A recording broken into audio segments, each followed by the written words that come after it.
Chapter 1. Immediate Arrest of Qin Feng. In the land of the lighthouse, at the international airport, Qin Feng was engaged in a phone conversation with a companion. "No, my friend, are you truly returning home? Are we abandoning our business?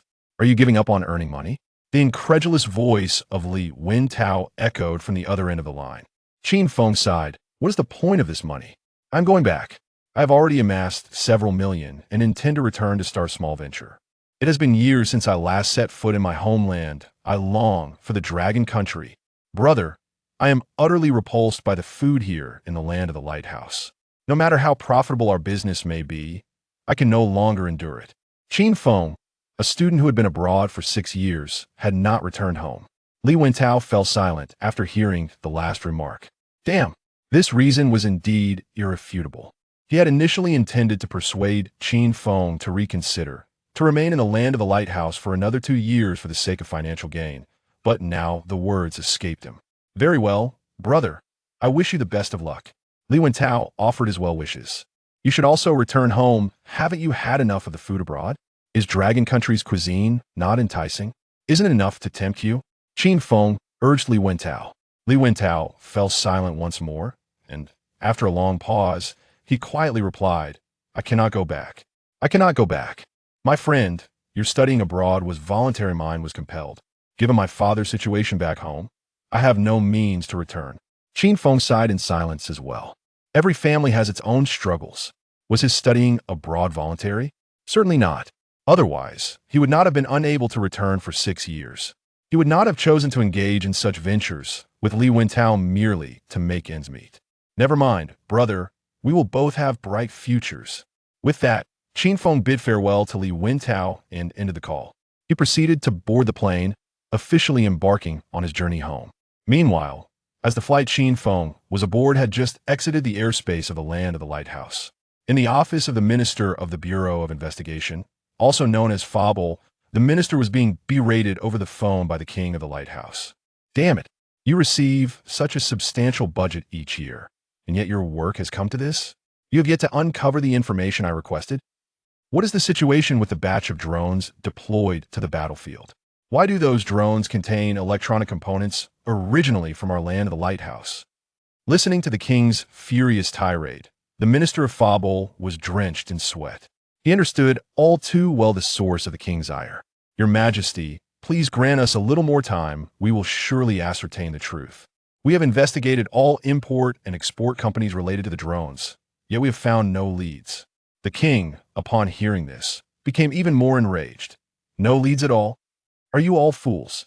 You spend so much of our budget each year. Is it merely to feed pigs?" The minister wiped away the beads of sweat accumulating on his forehead. At that moment, a knock echoed at the minister's office door, followed by a report. "Minister, the issue regarding the batch of electronic components has been uncovered." The minister's eyes sparkled with hope, as if he had discovered a lifeline, and he quickly exclaimed, "Come in. Hurry." Then, addressing the phone, he added, "Lighthouse Wong, we have obtained the findings. I shall keep the line open for you to listen in on the report." As he spoke, the reporting personnel from the bureau had already entered. He presented a document to the minister and explained, "Minister, after our investigation, we have finally discerned the particulars of this matter. The individual in question is named Qin Feng, who was originally studying in our lighthouse nation, enrolled at—" The minister abruptly waved his hand to interrupt. "Get to the point. How did he manage to sell the goods to little E?" The bureau personnel continued. "Qin Feng established a technology company in our lighthouse nation, where he acquired a substantial quantity of these electronic components. Due to the dual-use nature of these components, his company was permitted to purchase them in large quantities. Moreover, since his company presented itself as a manufacturer of technological products, the extensive use of electronic components was deemed entirely reasonable, thereby raising no suspicions when procuring from multiple suppliers. However, after acquiring these electronic components, Qin Feng did not utilize them for manufacturing technological products, but instead exported them directly." The bureau minister swiftly raised his hand to interject. "That cannot be right. We have scrutinized all trading companies exporting to little E and found no relevant leads." The reporting staff shook his head. "It wasn't a direct export. It was transited through a certain guojia, which guojia allowed Qin Feng to complete this transit. The bureau minister slammed his hand on the table, visibly enraged. On the other end of the line, Lighthouse Wang shared the same indignation. He was determined to hold this guojia accountable. The reporting staff involuntarily lowered his head, retracting his neck, and then uttered the name of a nation. Both the bureau minister and Lighthouse Wang were taken aback. Ah, so was this nation. There was little they could do. Hurry. Immediately issue a warrant for the arrest of this Qin Feng, the bureau minister commanded urgently. Chapter 2. The arrest warrant, 15 million. The reporting staff did not spring into action immediately, but instead wore a peculiar expression and said, Qin Feng has already boarded a flight back to Longhua. He is currently airborne. Then issue an order to intercept and bring the plane back. The bureau minister demanded, fury etched on his face. The staff's expression grew even stranger. The aircraft has already exited our Lighthouse Nation's airspace. It just departed while I was en route to report. Moreover, this flight is operated by Longhua Airlines, and we are unable to intercept it. The bureau minister's expression froze, a myriad of emotions playing across his face. If only it had been a flight of the Lighthouse Nation's airline, they could have asserted jurisdiction over the aircraft before its landing in Longhua. Even if the aircraft has entered the airspace of the Dragon Kingdom, as long as it has not yet landed, they can issue an order for it to return immediately. However, this particular plane belongs to the Dragon Kingdom Airlines and has already departed from the airspace of their Lighthouse Nation. Thus, they find themselves utterly powerless. At this moment, Minister Fabola was at a loss. This electronic component transit nation left them without any means of accountability. The true culprit had already escaped their jurisdiction. Damn! Minister Fabola silently cursed. Just then, the furious voice of the Lighthouse King echoed through the phone. So, you mean that this Qin Feng established a fraudulent company, exporting such electronic components produced in our Lighthouse Nation to Little E, and now we wish to apprehend him, but cannot? Minister Fabola's expression stiffened, and a cold sweat broke out on his back. The fact that they could not capture the true perpetrator reflected poorly on his office's competence. It was their failure to obtain timely information that allowed the culprit to board a plane and flee. Your Majesty, I will issue a global wanted notice immediately.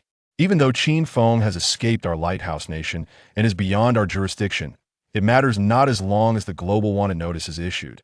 He will be apprehended regardless of where he tries to hide. The Lighthouse King snorted derisively. What about in the Dragon Kingdom? Even if someone were to capture Qin Feng for the bounty, could they forcibly remove him from the Dragon Kingdom? Minister Fabola fell silent, then corrected himself. Ah, outside the Dragon Kingdom. As long as the wanted notice is issued, the moment Qin Feng dares to leave the Dragon Kingdom, he will undoubtedly be captured. The Lighthouse King nodded. Yes, proceed with the global wanted notice. The bounty, $15 million. Minister Fabola was taken aback, incredulously exclaiming, 15 million? The bounty is that high. The Lighthouse King snorted again. Have you not considered the severe repercussions caused by Qin Feng? He has even altered the dynamics of the oil sector. His actions equate to arms smuggling. Upon reflection, Minister Fabola found this reasoning quite sound. In that case, the bounty seemed rather justified. By the way, what of Qin Feng's accomplice Li Wentao? This individual is in Little E, responsible for selling these goods. The Lighthouse King replied indifferently. This person is of little importance. A bounty of several 100,000 will suffice. The primary target is Qin Feng. Were it not for him, these electronic components would never have left the Lighthouse Nation. He is the truly despicable one. Li Wentao merely facilitated the purchase of arms on behalf of Little E. Qin Feng is the one engaged in arms smuggling. Subsequently, Minister Fabola ordered the issuance of a global wanted notice. Target, Qin Feng. Bounty, $15 million. Nationality, Dragon Kingdom. Occupation, international student. Recently graduated. Date of birth. Place of birth. On board the aircraft. The flight from the Lighthouse Nation back to the Dragon Kingdom would take over 10 hours, and at this moment, Qin Feng was blissfully asleep, entirely unaware that he was now a target of a global manhunt. He returned to Long Country solely because he could no longer endure his time in the Lighthouse Country. The moment he received his diploma, he eagerly packed his belongings and purchased the earliest flight back home. He had not received any prior notice regarding the investigation into electronic components, nor did he realize that he was mere minutes away from being unable to return home altogether. After blissfully slumbering for about 10 hours, Qin Feng awoke with a sense of tranquility. Glancing out of the window, he was filled with astonishment. Have we arrived in Long Country already? At that moment, the announcement from the airplane confirmed his thoughts. Ladies and gentlemen, we are about to land. Please ensure that your seatbelts are fastened. Joy was unmistakably etched on Qin Feng's face. At last, he was finally returning. 6 years. Do you have any idea how I have endured these past 6 years? The food, there was utterly repulsive. Just then, a voice echoed in his mind.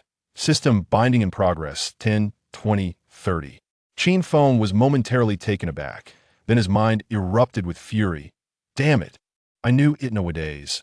A system has become standard for traversers. How could I, as a traverser, possibly be without one? So the system was just late.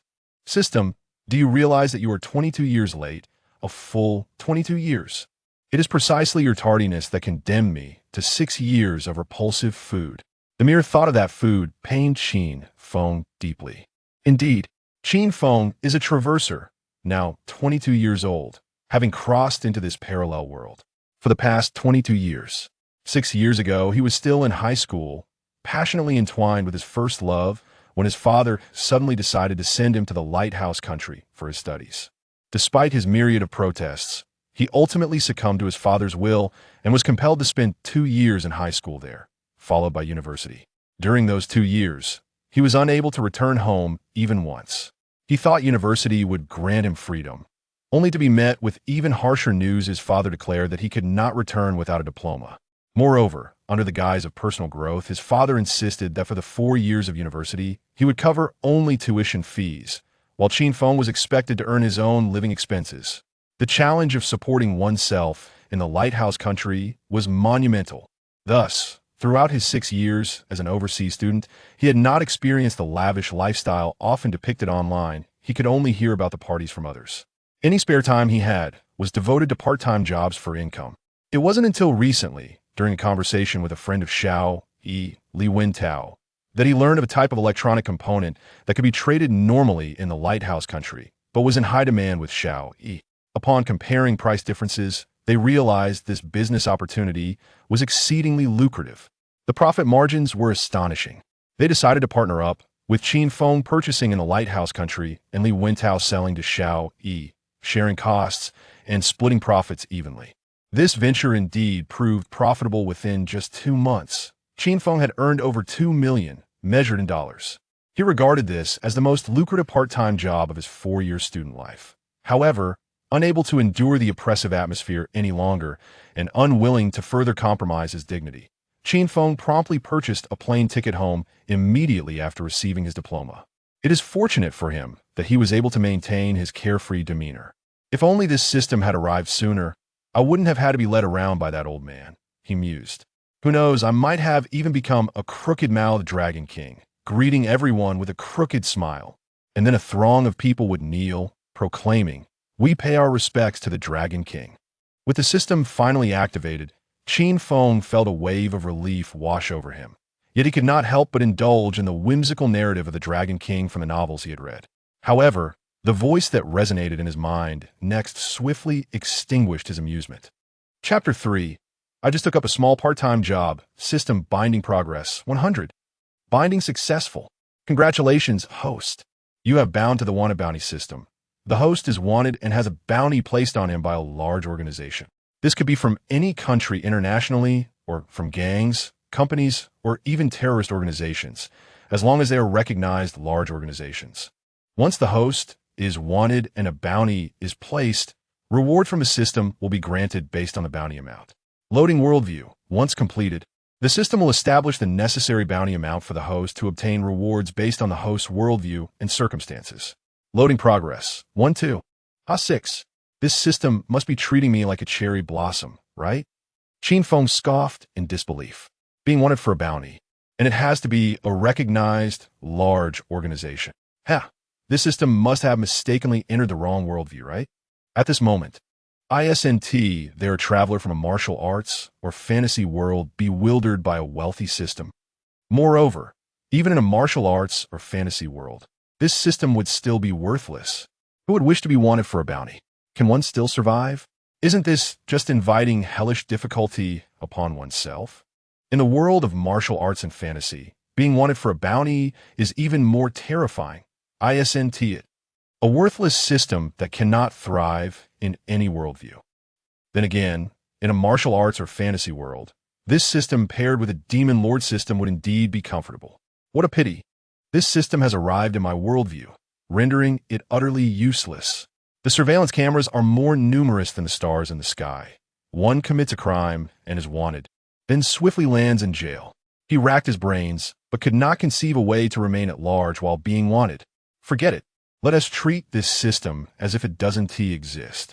I have lived 22 years without a system. Haven T, I managed just fine. Qin Feng reassured himself. Just then, the plane had landed, and he began to gather his belongings to disembark. Meanwhile, Xiao Yi, Li Wentao stared at the information online, bewildered and flustered. I am wanted by the Lighthouse Nation Bolbor. I have a bounty of 500,000. Why? After a closer examination of the wanted notice, it's about the electronic components. Damn, it seems this business is completely over.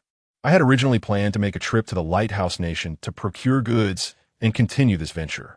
I am wanted, and surely Qin Feng cannot escape. Fortunately, that kid returned to the country immediately after obtaining his graduation certificate to avoid trouble. What a timely decision. Truly fortunate. Let me see how much this kid is wanted for. Damn. 10 seconds later, Li Wentao erupted with a shout that could lift the roof. Why? This is outrageous. Why is this kid's bounty 15 million? Why is mine only 500,000? Who does this damn thing think it is looking down on?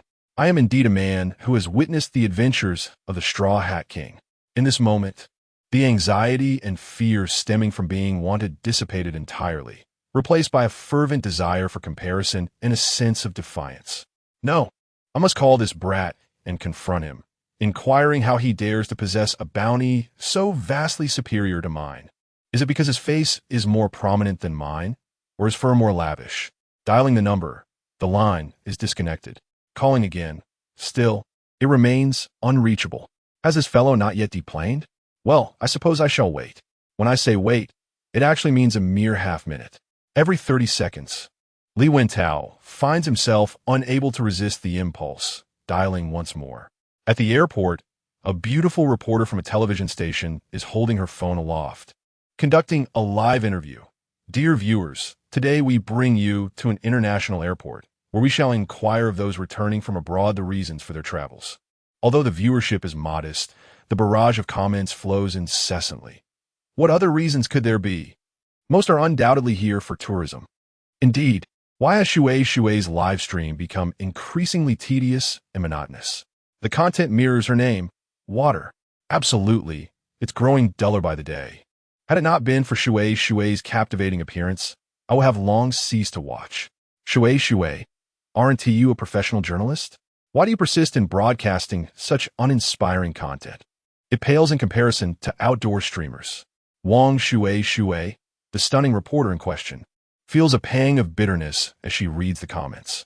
She is acutely aware that her recent broadcasts have become increasingly mundane and devoid of interest. Yet the station has assigned her such tasks.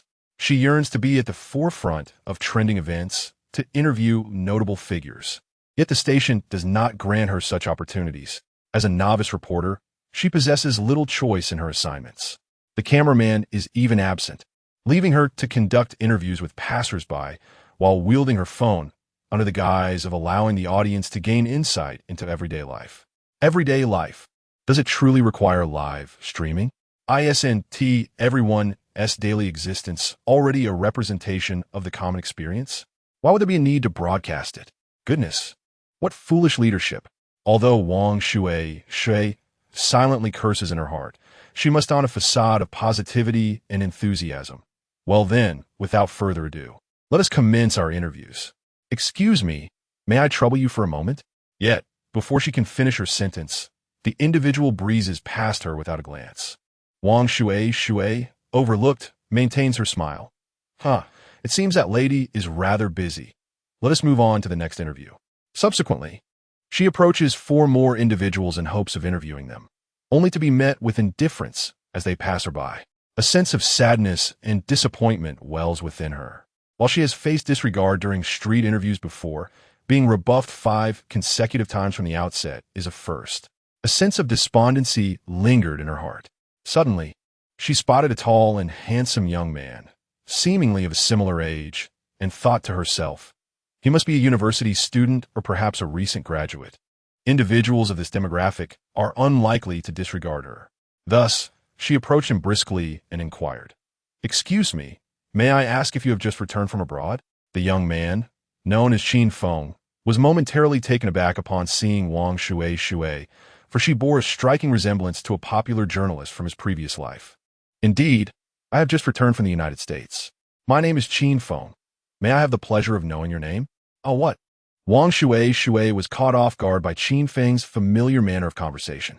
Regaining her composure, she replied, "Hello, my name is Wang Shui." Qin Feng nodded thoughtfully. "Yes, you resemble her, your smile too, and even your name. Shui, Bing Bing. Are you a journalist?" He continued to inquire. "Yes." The question filled Wang Shui with delight, causing her smile to radiate even more sweetness. For the first time, she felt a sense of recognition. "How did you know?" she asked. "Most people see me with a phone conducting street interviews and assume I am merely live streaming outdoors." Qin Feng chuckled, but did not disclose his reasoning, instead stating, "It's a secret. Our professions are similar, but it seems you are just starting out and have yet to become a renowned journalist." Not receiving an answer, Wang Shui refrained from pressing further and continued her interview with a smile. "You mentioned you have just returned from the United States. May I ask what took you there? Was it for tourism?" Qin Feng shook his head. "No, I was studying there. I graduated just yesterday and returned home." Remembering that it had been over 10 hours since he boarded the plane, he quickly amended his statement. Wang Shui nodded and continued her inquiry. "Upon your return, do you plan to seek employment in the country?" Qin Feng shook his head again. "No. During my university years, I work part-time and save some money. I plan to use those funds to start a small company." The live stream instantly became lively, with numerous comments flooding in, mostly mocking. Typically, those who succeed are rich second-generation individuals. This guy is probably relying on his family's wealth to start a company while pretending otherwise. Haha, relying on family is one thing, but pretending to have earned money from part-time jobs is absurd. How much can part-time work really pay? Exactly. Can part-time earnings truly fund a company? I might as well live stream eating dung. Wang Shui, following the thread of the conversation, continued her interview. "May I ask how much you earn from your part-time work?" "Of course, if it's inconvenient to disclose, feel free to decline." Qin Feng waved his hand dismissively. "There's nothing inconvenient about it. It was just over $200,000. Roughly." The live stream erupted into chaos, with viewers erupting in laughter and ridicule. This guy is truly a master of pretense. He earned over $200,000 for part-time work? He really knows how to boast. Indeed, it appears that he is a pretentious rich heir. You could simply admit your affluent background and the financial support from your family, and we wouldn't ridicule you. However, if you continue the charade, we shall not hold back." Wang Shui offered an awkward smile, attempting to clarify for Qin Feng. It seems Mr. Qin truly dedicated himself during his studies abroad, managing to earn over $2 million through part-time jobs in just a few years. Qin Feng shook his head. "In truth, most of those part-time jobs barely sustain me. The $2 million I earned primarily came from the last couple of months of work, although I co-founded a company during that time and became my own boss. My main role remained that of student, which justifies the term part-time perfectly." The live stream erupted with laughter, viewers struggling to contain themselves. "Wow. Haha. He's really getting more and more pretentious. Earning over $2 million in just 2 months. That's like more than 10 million yuan. This is absolutely hilarious. Is this rich heir out of his mind? He doesn't even know how to pretend convincingly. This act is just too absurd." At this point, Wang Shui found herself at a loss for words, wanting to defend Qin Feng, but unable to do so. After all, earning $2 million in just over 2 months from part-time work seemed utterly implausible. Even if one were to sell products part-time, making such an amount would be nearly impossible. She quickly shifted the topic. "Ahem, Mr. Qin, is the first thing you did upon returning home getting a mobile phone card?" Qin Feng shook his head. The phone card was arranged in advance. The very first thing I want to do upon returning is to indulge in a hearty meal. I have missed the local delicacies so much. As he spoke of food, Qin Feng's eyes sparkled with excitement. One might forget the urgency of his return was driven by a longing for culinary delights. Wang Shui chuckled, offering a gentle reminder, you ought to be cautious. In some places, cash is no longer accepted. Mobile payments have become a norm, although the law prohibits refusing cash. Many merchants will claim they lack change when you attempt to pay with cash. Qin Feng chuckled lightly. Rest assured, I'm merely out of the loop, not disconnected. I regularly use WeChat and other apps, so I'm well aware of the current situation in the country. As he spoke, he suddenly remembered that his phone had been powered off. He hadn't turned it on since landing. He retrieved his phone and switched it on. Upon powering up, Qin Feng noticed dozens of missed calls from Li Wentao, momentarily taken aback. What the heck? Is this guy insane? Over 20 calls in just 20 minutes? Lost in thought, Li Wentao's call came through once more. With a mix of curiosity and bewilderment, Qin Feng answered the phone. As soon as the call connected, Li Wentao's furious voice erupted on the other end. Chapter 4. Who says this system is useless? This system is truly magnificent. Qin Feng, what gives you the right? Why is your bounty so much higher than mine? Why do you have 15 million while I only have 500,000? Li Wentao was utterly indignant. An affront. This was undeniably an insult. Having watched the Straw Hat King, he could scarcely endure such humiliation. What did they take him for? Li Wentao's voice was so loud that even with the phone held away from his ear, Qin Feng could hear him clearly. A bounty? What bounty? Qin Feng was utterly perplexed, completely unaware of this news. It was the bounty notice from the Lighthouse Nation, Fabul. Fine, I'll send you the information via WeChat. With that, Li Wentao hung up. Shortly after, Qin Feng received a WeChat message. It was an image sent by Li Wentao, and Qin Feng hurriedly opened it. At the top of the image was the emblem of the Lighthouse Nation, Fabul, emblazoned with the words Fabul Bounty Notice. The main text read, Target, Qin Feng. Reward, $15 million. Nationality, Dragon Nation. Occupation, international student. Recently graduated. Date of birth. Place of birth. Warning. Due to arms smuggling, Qin Feng has become a wanted subject. Description. Qin Feng illegally exported a certain electronic component originating from the Lighthouse Nation to Xiaoyi, violating the Lighthouse Nation's trading and sanction regulations against Xiaoyi. This component can be utilized in the development and production of combat drones and missile weaponry. It has been confirmed that Xiaoyi has applied this component to combat drones and deployed them on the battlefield. Additionally, the bounty notice featured a portrait of Qin Feng, identical to the one on his diploma. Qin Feng. He was smuggling electronic components that could be used in combat drones and missile weaponry. He had no idea. He thought it was merely a situation involving the chips prohibited for export to the Dragon Nation by the Lighthouse Nation. I originally thought I was just doing a little side job, but unexpectedly became an arms smuggler. Qin Feng lamented internally. Then a little version of Qin Feng appeared in his mind. Glancing left at the system and right at the Lighthouse Nation's Fabul bounty notice. Lighthouse Nation Fabul, you are this, thumbs up. I only earned a little over $200,000. And you issue a bounty notice on me for $1,500. System, you are this, both thumbs up. Who says this system is useless? This system is absolutely remarkable. Goodness, did you even foresee this beforehand? It's decided, from now on, I'll focus solely on the Lighthouse Nation, specifically undertaking matters that will vex them. I shall fixate on the bounty amount on Fabul's notice. If a certain laden could escalate from a bounty of 5 million to 50 million, then I, Qin Feng, can elevate from 15 million to 150 million. No, I could even reach 150 billion. As Qin Feng perused the wanted notice, Wang Shui could not help but lean in closer. The earlier outburst from Li Wentao had been so loud that she had distinctly heard his words.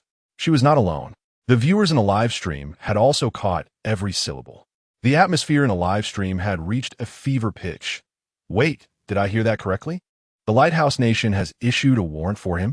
Are these two merely playing a role? How could they possibly be this foolish? Ha ha!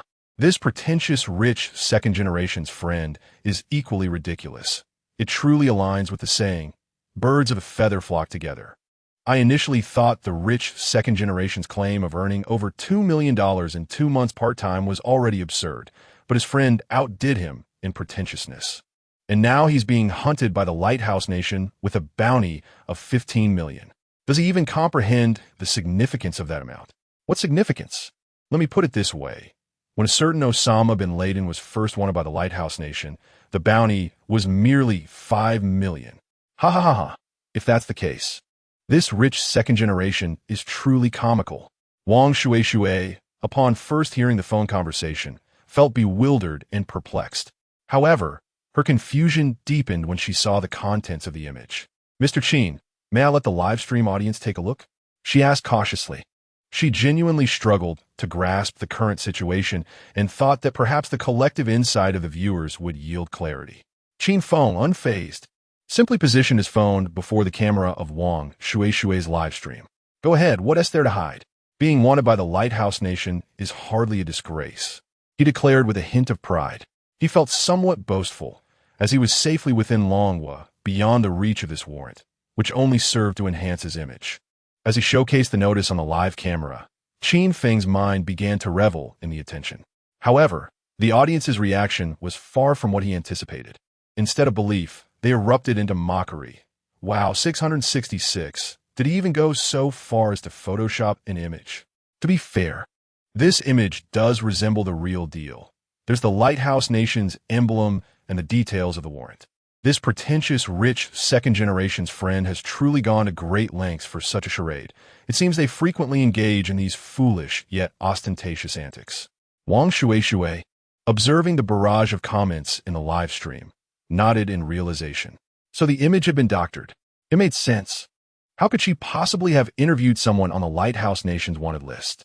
Moreover, a bounty of $15 million was not placed upon individuals with virtuous intentions.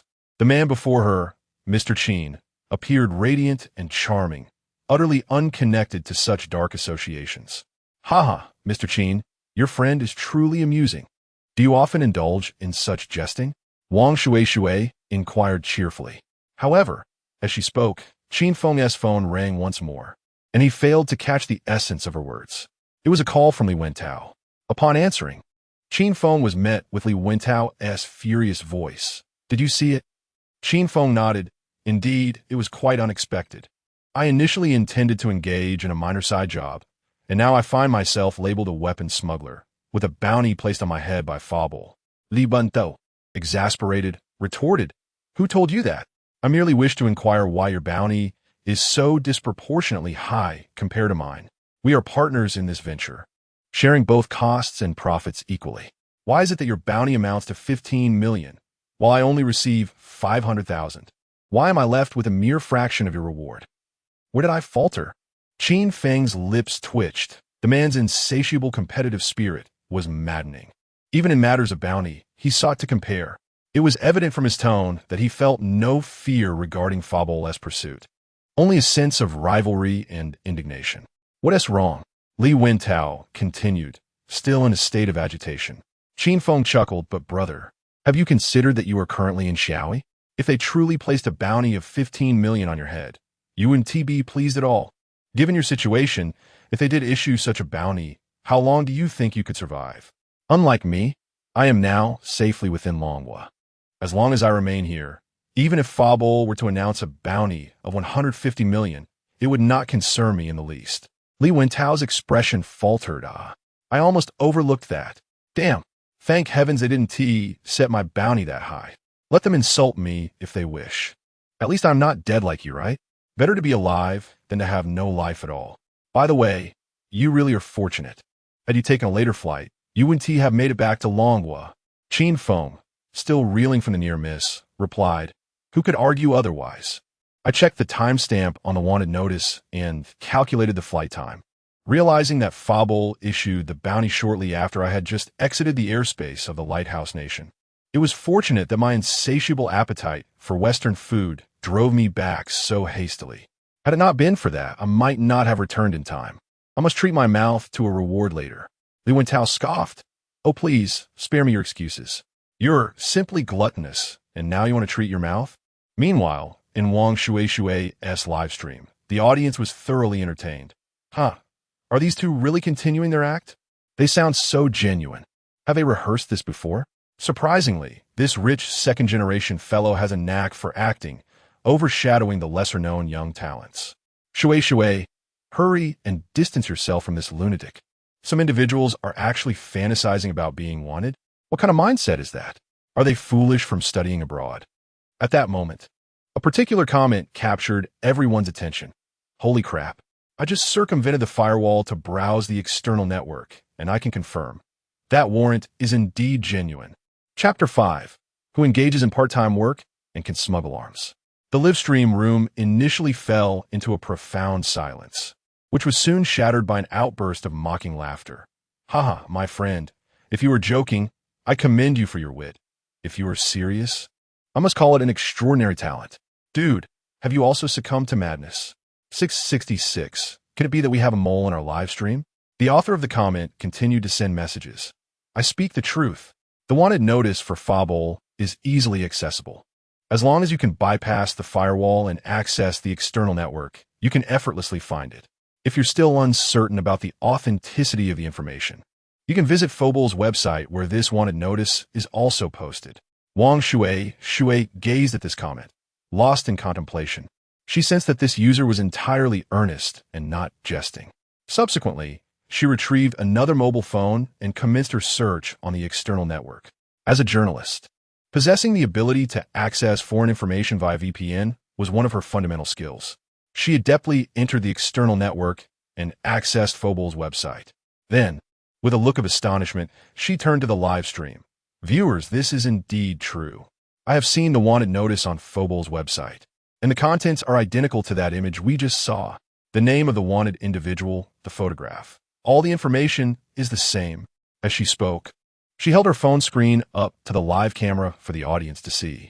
She even clicked to exit the page, confirming that she was indeed on Fabol's website. The notice was in English, and most viewers in the live stream could not comprehend it, but they certainly recognized the photograph. The image of the wanted individual bore an uncanny resemblance to the wealthy heir. Moreover, they trusted that Wang Shui was not deceiving them. For she was a journalist and not merely a streamer. She had no need to fabricate stories for the sake of entertainment. Thus, the live stream erupted into chaos. What the hell? What the hell? What the hell? I'm on my knees. I truly am. The wanted notice is real. This guy is genuinely a wanted criminal by Fabol, and with a bounty of 15 million. Voice cracking, incredible. Please accept my humble submission. My apologies. I spoke too loudly just now. I bow an apology. When that other notorious figure was first wanted, the bounty was only 5 million. Yet this fellow has a bounty of 15 million? What on earth has he done? Indeed, what crime has he committed to warrant such a hefty bounty from the land of the Lighthouse? It appears to be arms smuggling. I recall when I glimpsed that image on the wealthy heir's phone, it mentioned arms smuggling. The photograph that Li Wentao sent to Qin Feng had been translated using an automatic translator, displaying only characters from the Dragon Kingdom. Thus, some particularly observant viewers had noted certain details. What? Arms smuggling. Goodness, one cannot judge a book by its cover. This guy's an arms smuggler? This truly resembles the appearance of a quintessential Sunny University student. Quite incongruous. This individual has commenced their journey with more prowess than even certain notorious figures. An arms smuggler. This is a character I believed I could only encounter in films. Yet today, I find myself witnessing a live interview with him. Goodness, this is astonishing. The audience's attitude in the live stream underwent a dramatic transformation. Meanwhile, as Wang Shui gazed at Qin Feng, she could not help but swallow hard. A twinge of fear gripped her. She never anticipated that she would interview a weapons smuggler who was on the run with a bounty of 15 million issued by the authorities. My heavens, she felt a bit dizzy. She wanted to flee. Yet, at the same time, she recognized this was an exceptionally rare opportunity. Hadn't she always dreamt of interviewing a prominent figure? Now, this individual certainly possessed the requisite gravitas. This could easily make the headlines. With such thoughts swirling her mind, she bravely suppressed her fear and continued to await Qin Feng. preparing to interview him. After a few casual exchanges with Li Wentao, Qin Feng ended the call. Upon turning to Wang Shui, he noticed the fear etched on her face. Qin Feng immediately grasped the situation. "Ah, you need not be afraid of me. I find my role as an armed smuggler somewhat perplexing. My initial intention was merely to take on a small side job to earn some living expenses." Upon hearing this response, the viewers in the live stream were left astounded. A small side job leading to arms smuggling? Goodness, this is utterly extravagant. This individual continues to put on an act. Yet it is entirely different from before. I rather enjoy this new demeanor. Truly extravagant. This person is indeed remarkable. I'm merely doing a small side job. How did I end up as an arms smuggler? But, truth be told, in a certain sense, this individual's arms smuggling does qualify as a side job. Do you recall that the profession listed on the wanted poster was that of an overseas student? Therefore, his arms smuggling does indeed fall under the category of a side job. This individual is truly exceptional. Even their side job is extraordinary. I'm in awe. Now I believe he could indeed earn over $2 million in just 2 months. Previously, there was someone who remarked that if this person could genuinely earn over $2 million in 2 months, he should go live stream eating excrement. Perhaps it's time for him to fulfill that promise.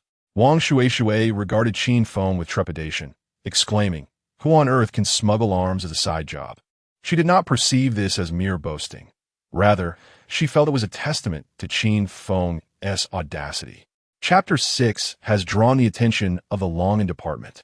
Qin Feng earnestly explained, before seeing this wanted notice, "I had no idea that the items I smuggled could be classified as military weapons.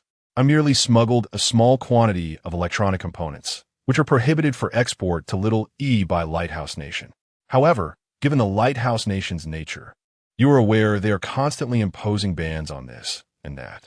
Only recently, they prohibited the export of chips to our long country. So I thought it might be a fleeting concern. It was only after I viewed the wanted notice that I realized those electronic components could be utilized in combat drones and missile weaponry." Observing Qin Feng's serious demeanor, which did not appear deceitful, Wang Shui felt somewhat reassured. Yet, she suddenly recalled Qin Feng's expression upon first seeing the wanted notice, which raised some suspicions. Her heart sank again. "But when you first saw the wanted notice, you seemed rather excited. According to your account, you shouldn't feel wronged, right?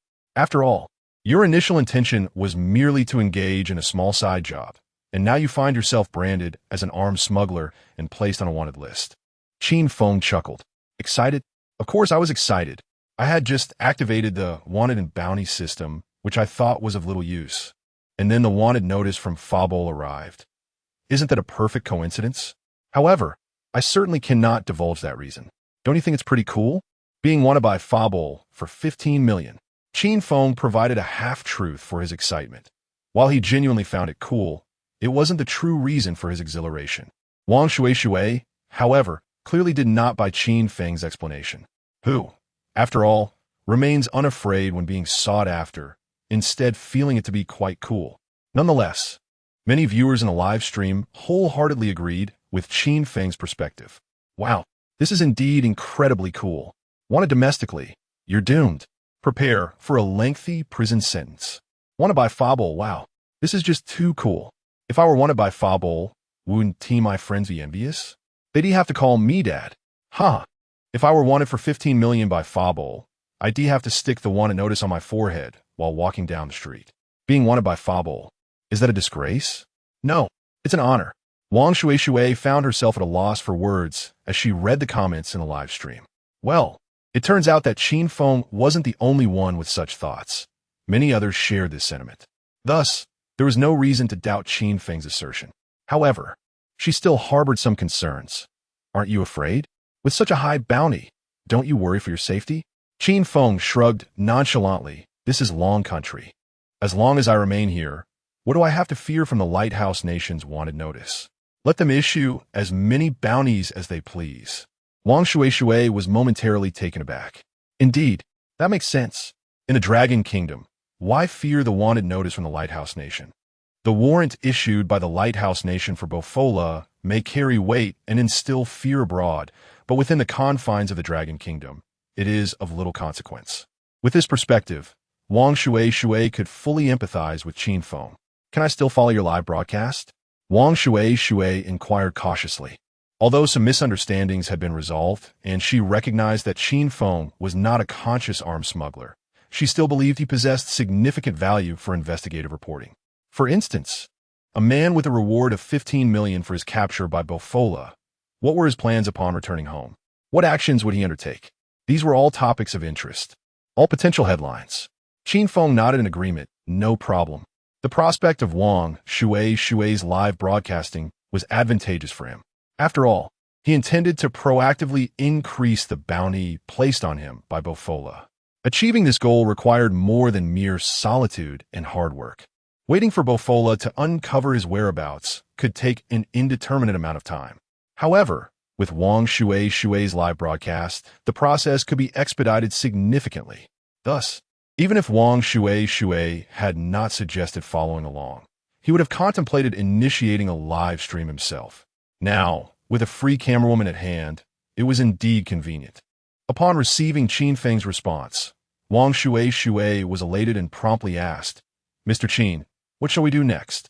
She was eager to embark on significant endeavors alongside him. Qin Feng replied gravely, "Eat." Wang Shui responded with confusion. Qin Feng continued, "The false front. My speech is interspersed with English words, claiming that I am unaccustomed to domestic cuisine after returning. The truth, the first thing I wish to do upon returning home is to eat, and I want everything. Barbecue, hot pot, grilled meat, beef noodles, spicy hot pot, soup dumplings, chicken pot, skewers. I want it all.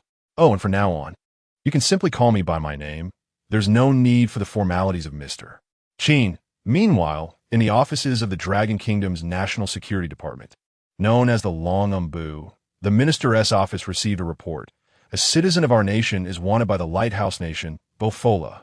The reward for capture is 15 million. The minister's secretary was delivering the briefing. Chapter 7. Was it deliberate or accidental? The minister of the Longan Department furrowed his brow and inquired, "Is Fort Bull seeking individuals from our nation and offering such a substantial bounty? What is the reason?" The secretary reported, "Arms smuggling." The minister responded with confusion, "Bring me the documents. I wish to examine them." Upon receiving the report, the minister scrutinized it intently. After a lengthy pause, he lifted his gaze and chuckled. So it was merely the smuggling of an electronic component. This young man named Qin Feng is rather intriguing. To have successfully smuggled for over 2 months under their prohibition, right beneath their noses, and ultimately escape to the Lighthouse Nation. Minister Fort Bull will surely face severe criticism and bear some responsibility. The Lighthouse Nation has had it too easy with Zhongdong. A little setback would do them good. If only this young man would dedicate himself entirely to this smuggling trade, he could have smuggled even more electronic components to Little E. One must wonder, with such lucrative prospects, why is he preoccupied with his graduation thesis instead of focusing on smuggling? After a moment's reflection, the minister continued, "Since Qin Feng has already returned to our homeland, we need not worry about his safety. I truly wonder whether the smuggling of these electronic components was intentional or inadvertent." The secretary replied, "It should have been unintentional." According to our sources, upon his arrival, Qin Feng was unexpectedly interviewed live by an unknown reporter from a television station conducting random street interviews. During the broadcast, Qin Feng stated that he was entirely unaware that the electronic components were classified as arms. He merely sought to earn a modest living. Subsequently, the secretary produced another document detailing all dialogues that transpired in Wang Shui's live stream after Qin Feng disembarked. This exemplifies the prowess of the Longan Department. Once targeted by them, all your movements will be meticulously monitored. After reviewing the information, the minister of Longan expressed a tinge of regret. If only it had been intentional. In that case, it would have been a direct affront to Fort Bull of the Lighthouse Nation, which would surely cause them greater discomfort. Adopting a serious demeanor, he commanded, "Continue to observe Qin Feng for a while longer. Let us see what he will do after returning home." The secretary promptly acknowledged, "Understood." If Qin Feng were present at that moment, he would undoubtedly interject. It was indeed unintentional at first, but everything that follows will be deliberate. Indeed, Qin Feng intended to fully embrace the title of arms dealer. Otherwise, Would he not be squandering the efforts of the Lighthouse Nation? Since they have branded him as a smuggler of arms, he resolved to engage in activities befitting such a designation. At this moment, Qin Feng was indulging heartily, his mouth stuffed with food. He had become completely enraptured in a sea of culinary delights. Even as the system had completed its task of reading and had determined the reward amount necessary for obtaining a prize, along with issuing the reward, Qin Feng remained indifferent. He had not absorbed a single word of what the system had just conveyed. Wang Shui gazed at the bountiful spread before her, momentarily taken aback. Truly, as Qin Feng had stated, it resembled a real feast, featuring barbecue, hot pot, grilled meat, beef noodles, spicy hot pot, soup dumplings, chicken pot, and meat sandwiches, all of which he had ordered a portion of. Naturally, Qin Feng could not consume it all. He merely sampled a bite here and a morsel there. You too, he called out to Wang Shui, though his mouth was filled with food, rendering his words unclear. Are you back from fleeing a disaster? Wang Shui could not help but inquire. Indeed, Qin Feng's appearance was reminiscent of someone who had not eaten for several days. After swallowing the food in his mouth, Qin Feng shook his head, saying, "You have no idea of the agony of consuming Western food for 6 years. If you were placed in the United States, I doubt you could endure it for half a year." Wang Shui questioned, "Aren't there Chinese restaurants?" Qin Feng shook his head, replying, "Too expensive. I have to rely on part-time work for my living expenses. Where would I find the money to dine at a Chinese restaurant? I simply cannot afford it." In the live streaming room, the number of viewers had not diminished. Rather, it had increased significantly. The audience had surged from over 100 to more than 200. Not a single viewer had left, despite the potential dullness of the content. They remained captivated, for before them sat an individual with a bounty of 15 million on his head. The mere presence of this formidable figure in the live stream was a spectacle in itself. However, the newcomers to the live stream were unaware of this fact. What is going on? A table full of food. Is the host an eating broadcaster? ISNT this Wang Shui's live stream? The title clearly states reporter Wang Shui. Why has she transitioned from street interviews to collaborating with an eating broadcast? Moreover, this eating broadcaster seems quite unprofessional, nibbling here and there, devouring hastily. This is not an eating broadcast. It resembles a performance by someone who has not eaten in days and is fleeing from calamity. The veteran viewers of the live stream chuckled at these remarks, thinking, if these newcomers were to discover the true identity of this powerful figure, they would be utterly astonished. Chapter 8. Advanced Steel Wire Technology. The barrage of comments from newcomers continued unabated. What a joke. Is this streamer even capable? Who are they trying to fool with this eating broadcast? This eating broadcast is rubbish. Such a waste of food. I've reported it. Why am I being recommended this type of stream? Is this title misleading? Reporter Wang Shui. Which reporter engages in this kind of streaming? Reported. Let us all report this. Such streams should not exist. Finally, the seasoned viewers could no longer tolerate the ignorance. Do you even know who this big shot is? Holy smokes. Do you realize that the person indulging in a meal right now is a major figure with a bounty of 15 million from the Lighthouse Nation? And the reason for the bounty is arms smuggling. This big shot has spent so much time abroad, growing sick of the Western lifestyle, and has just returned home, which is why he is eating like this. An eating broadcast featuring a fugitive with a 15 million bounty? What are you thinking? Exactly. Moreover, there is a more legendary aspect. Had he taken a later flight, he would have been unable to return home. Indeed, this is a remarkable point when the bounty was issued. The big shot's plane had just exited the airspace of the Lighthouse Nation. Another legendary detail. He initially intended to take on a minor side job to earn some living expenses, but inadvertently became an arms smuggler. New viewers entering the stream were utterly bewildered. What? A 15 million bounty from the Lighthouse Nation? An arms smuggler? Almost couldn't he return? He just wanted a small side job and accidentally became an arms dealer. Is this for real? Surely this is a fabrication? If he were truly that remarkable, would he be streaming live here? After a brief moment of silence in the chat, someone questioned, a fabrication? Go see for yourself on the foreign internet. Check the Lighthouse Nation's website. The notice for the bounty is prominently displayed on their homepage. It's not the big shot streaming live. It's reporter Wang Shui who got lucky and happened to interview this big shot during a street interview. Silence fell again in the chat. Only a few new viewers would venture to access the foreign internet, using their own means to verify the information. The majority were left stunned, caught between belief and disbelief, remaining silent. After a moment, the once quiet chat erupted with new comments. Holy smokes! This is real! This is indeed the big shot with a 15 million bounty from the Lighthouse Nation. I'm on my knees. I actually saw the bounty notice on the Lighthouse Nation's homepage. Big shot. I take back what I said earlier. 3 different usernames echoed this sentiment in the chat. The veteran viewers felt a sense of satisfaction, recognizing the familiar tone of the comments. They too had once faced the same humiliation, having made similar mistakes. Meanwhile, the remaining new viewers were left utterly confused. They recognized these 3 IDs. They were the most vocal critics of labeling him as a disgraceful. If these 3 individuals are now voicing such sentiments, it lends credence to the situation. Subsequently, the entire chatroom was inundated with comments of kneeling. Respect. Worship the Great One. Should someone in the chat be on the wanted list of the Dragon Country's Dragon Security Department, viewers would immediately call the authorities. Conversely, if the individual were sought by the Lighthouse Nations, netizens would merely regard him as impressive. Furthermore, if this person happened to be wanted for arms smuggling by, netizens would readily offer their reverence, hailing him as a formidable figure and worshipping him fervently. At last, Qin Feng had his fill. No, he was utterly stuffed. Although he craved another bite, he restrained himself for the sake of his health. What a delight! The comforts of home were unparalleled. He finally escaped the nauseating fare of the white man. Qin Feng could not help but express such sentiments.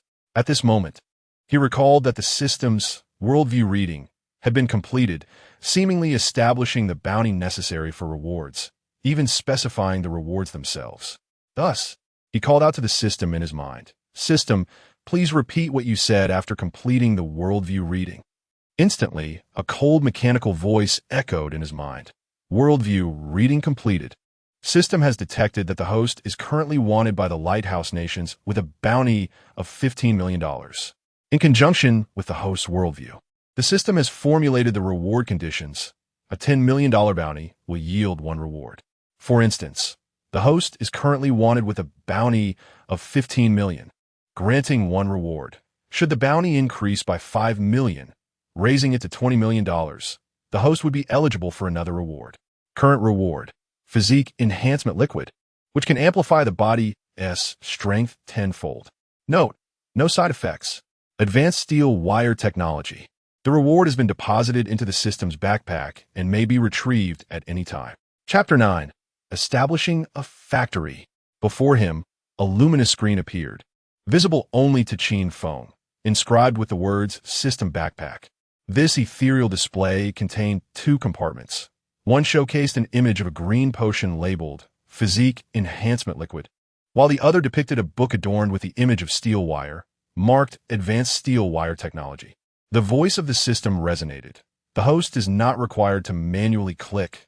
Operations can be executed through brainwave commands.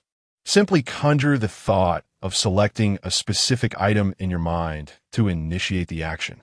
Gazing at the 2 items within the system backpack, Qin Feng found himself momentarily entranced. The Physique Enhancement Liquid was undoubtedly a remarkable item, capable of amplifying one's physical prowess 10-fold without any adverse effects. However, what was this advanced steel wire technology? What purpose could it possibly serve?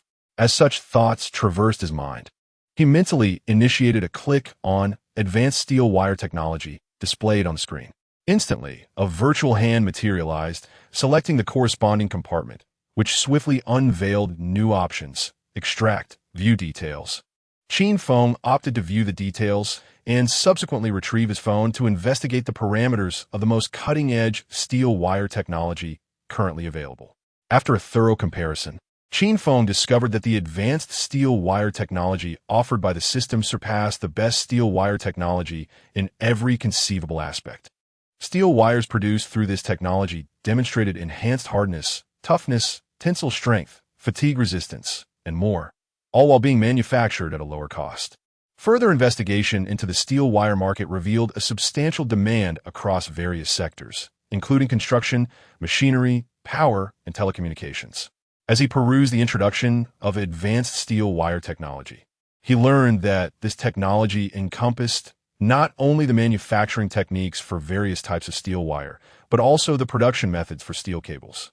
Although steel cables are composed of multiple strands of steel wire twisted together, which may seem to merely test the quality of the wire, it actually involves intricate processes such as wire drawing, twisting, and cabling, all of which significantly influence the quality of the final steel cable.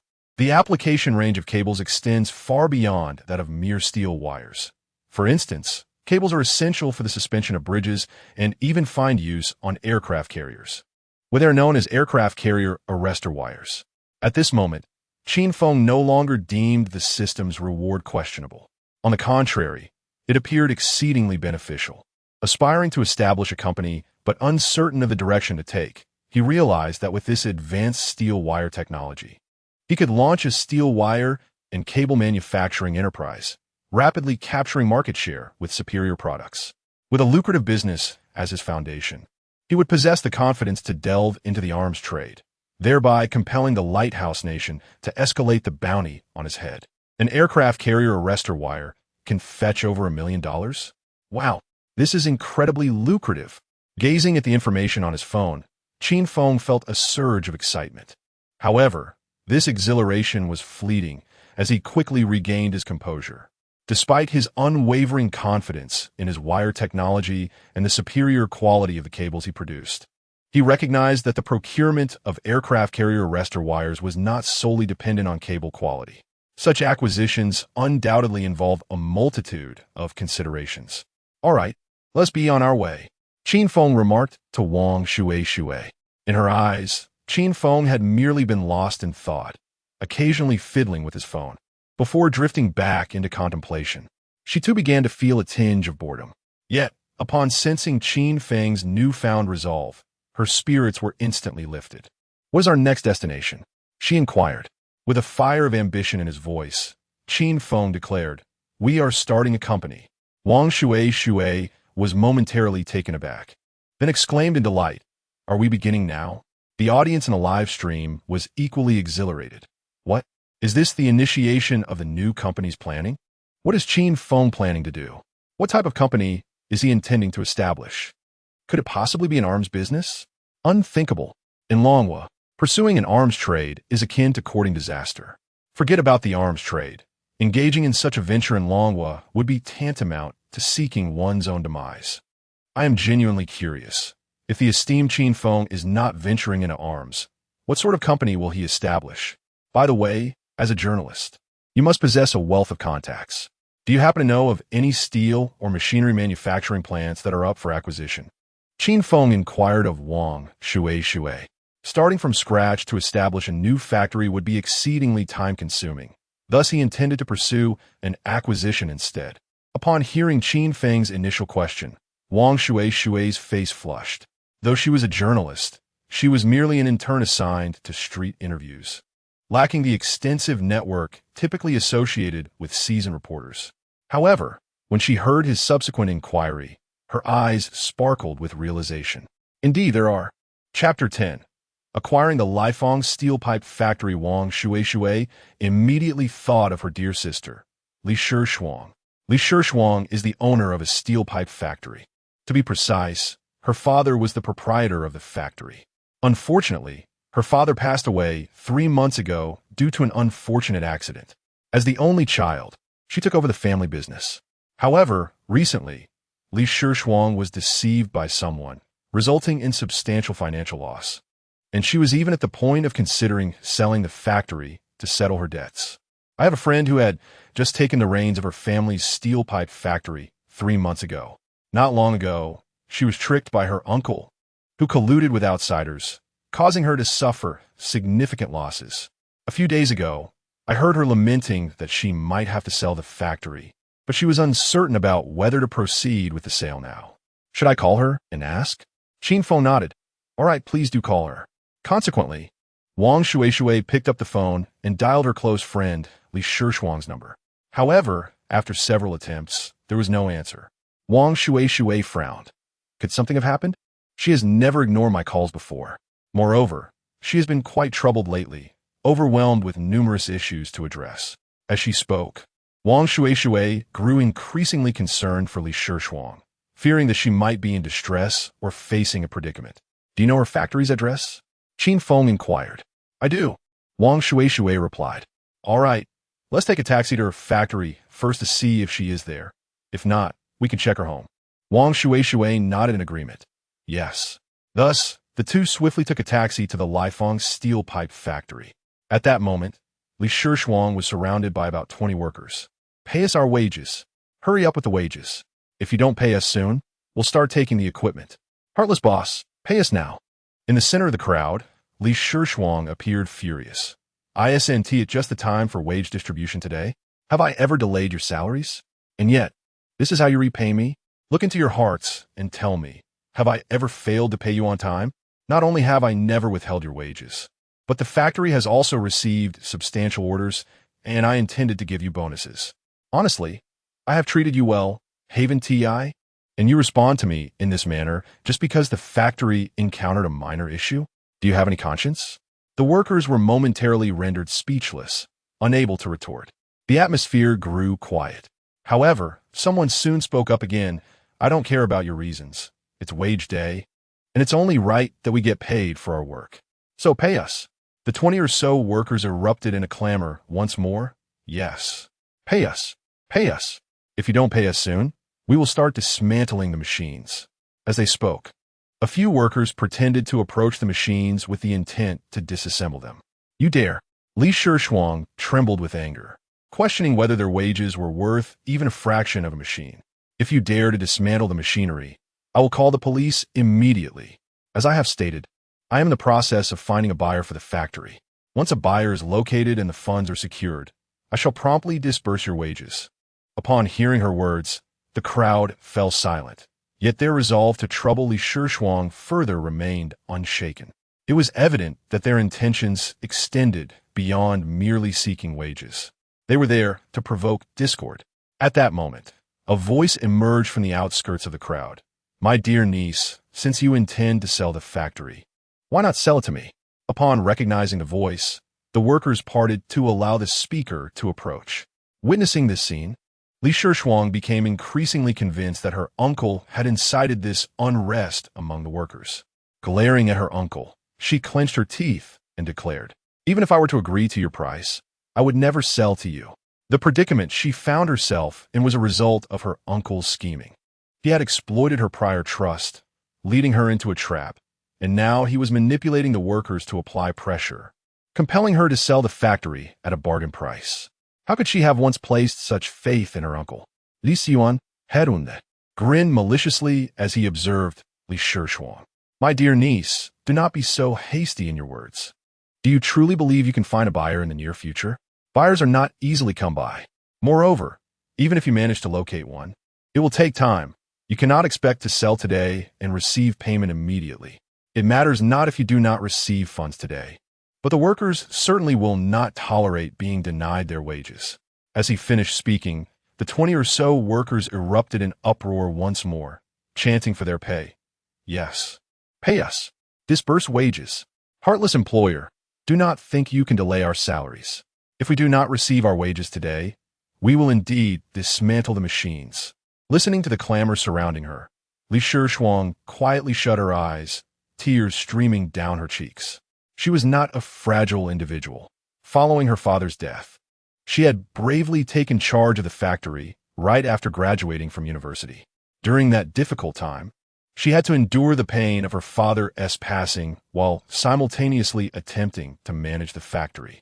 Yet, under such circumstances, she had managed to grasp the entirety of the factory's operations within a mere 2 weeks, successfully taking the reins and guiding the factory back onto a stable path, preventing it from declining due to her father's demise.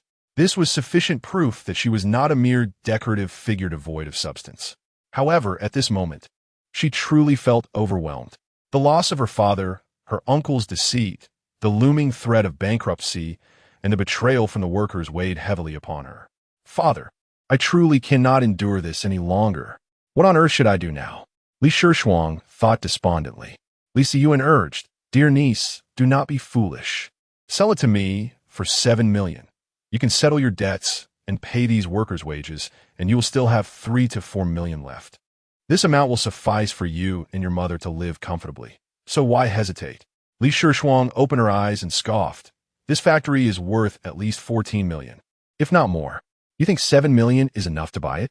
You truly are taking advantage of the situation. Uncle, no, you're the one who set this fire. Li Shishuang seethed through gritted teeth. Li Siyuan shrugged, adopting a nonchalant demeanor. In any case, you have no other options now. Who else would be willing to purchase your factory? I will. At that moment, a voice echoed from the entrance of the factory. Chapter 11.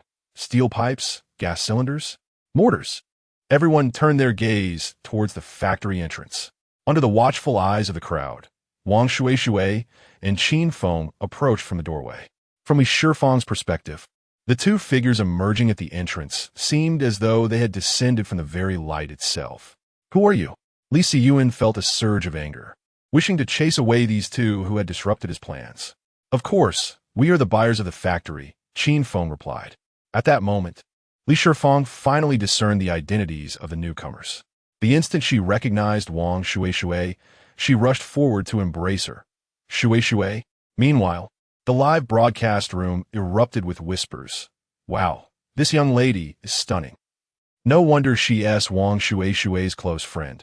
Her beauty even surpasses that of Shuishui. The two are not of the same type.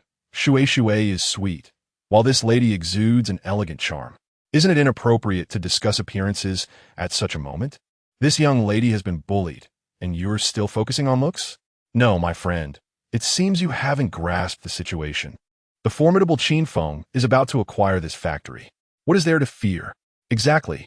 If those on the other side knew that Qin Feng is a wanted man with a bounty of 15 million, they would surely be terrified. Indeed, the bounty of 15 million surely brings a sense of security. Upon witnessing Li Shifeng's affectionate gesture towards Wang Shuishui, Li Siyuan immediately understood that this individual was a friend of hers, and his anxious heart began to ease. Oh, dear niece, let us not have your friend stir up trouble here. There is no point in having her interfere. Can they resolve this encirclement today, let alone in the future? Qin Feng furrowed his brow and retorted sharply, You're the one causing trouble. Your entire family are the real troublemakers. Li Siyuan was instantly incensed. Watch your language. You brat. Qin Feng scoffed. You were the one who used that term first. I'm merely returning it to you. Can't handle it now? What? Do you want to fight? Come on. Whoever backs down is a coward. As he spoke, Qin Feng rolled up his sleeves, revealing prominent biceps. Even though he hadn't yet utilized the enhancement serum from the system, he had often trained his physique in Lighthouse Country to protect himself, considering it a necessary part of earning a living. After all, only by becoming stronger could he safeguard the income he earned through part-time jobs.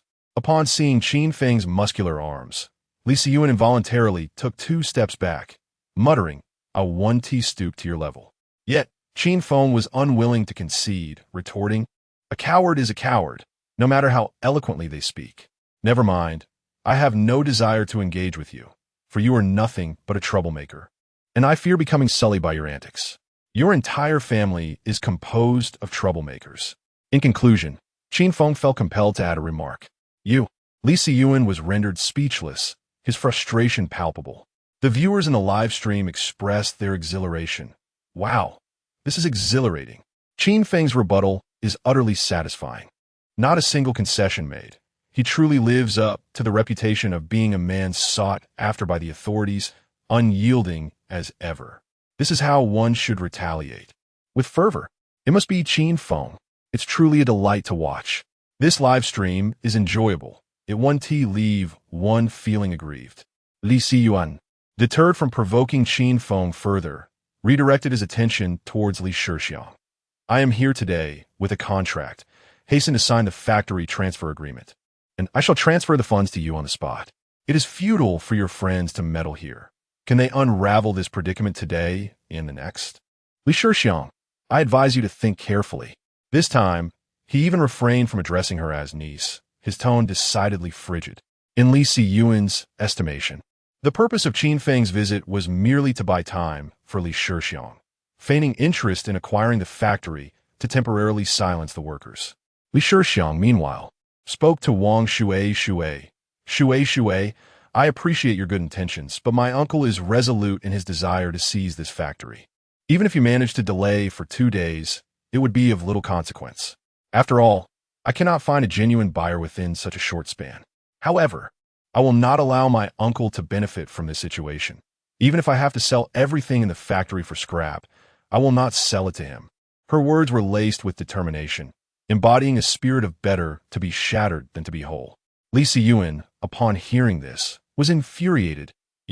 How much can you possibly earn from selling scrap metal? Just then, Qin Feng interjected. Who said I am here merely to delay matters? I am genuinely interested in purchasing the factory. You must be Li Shixiang, correct? Simply state your price. How much do you wish to sell this factory for?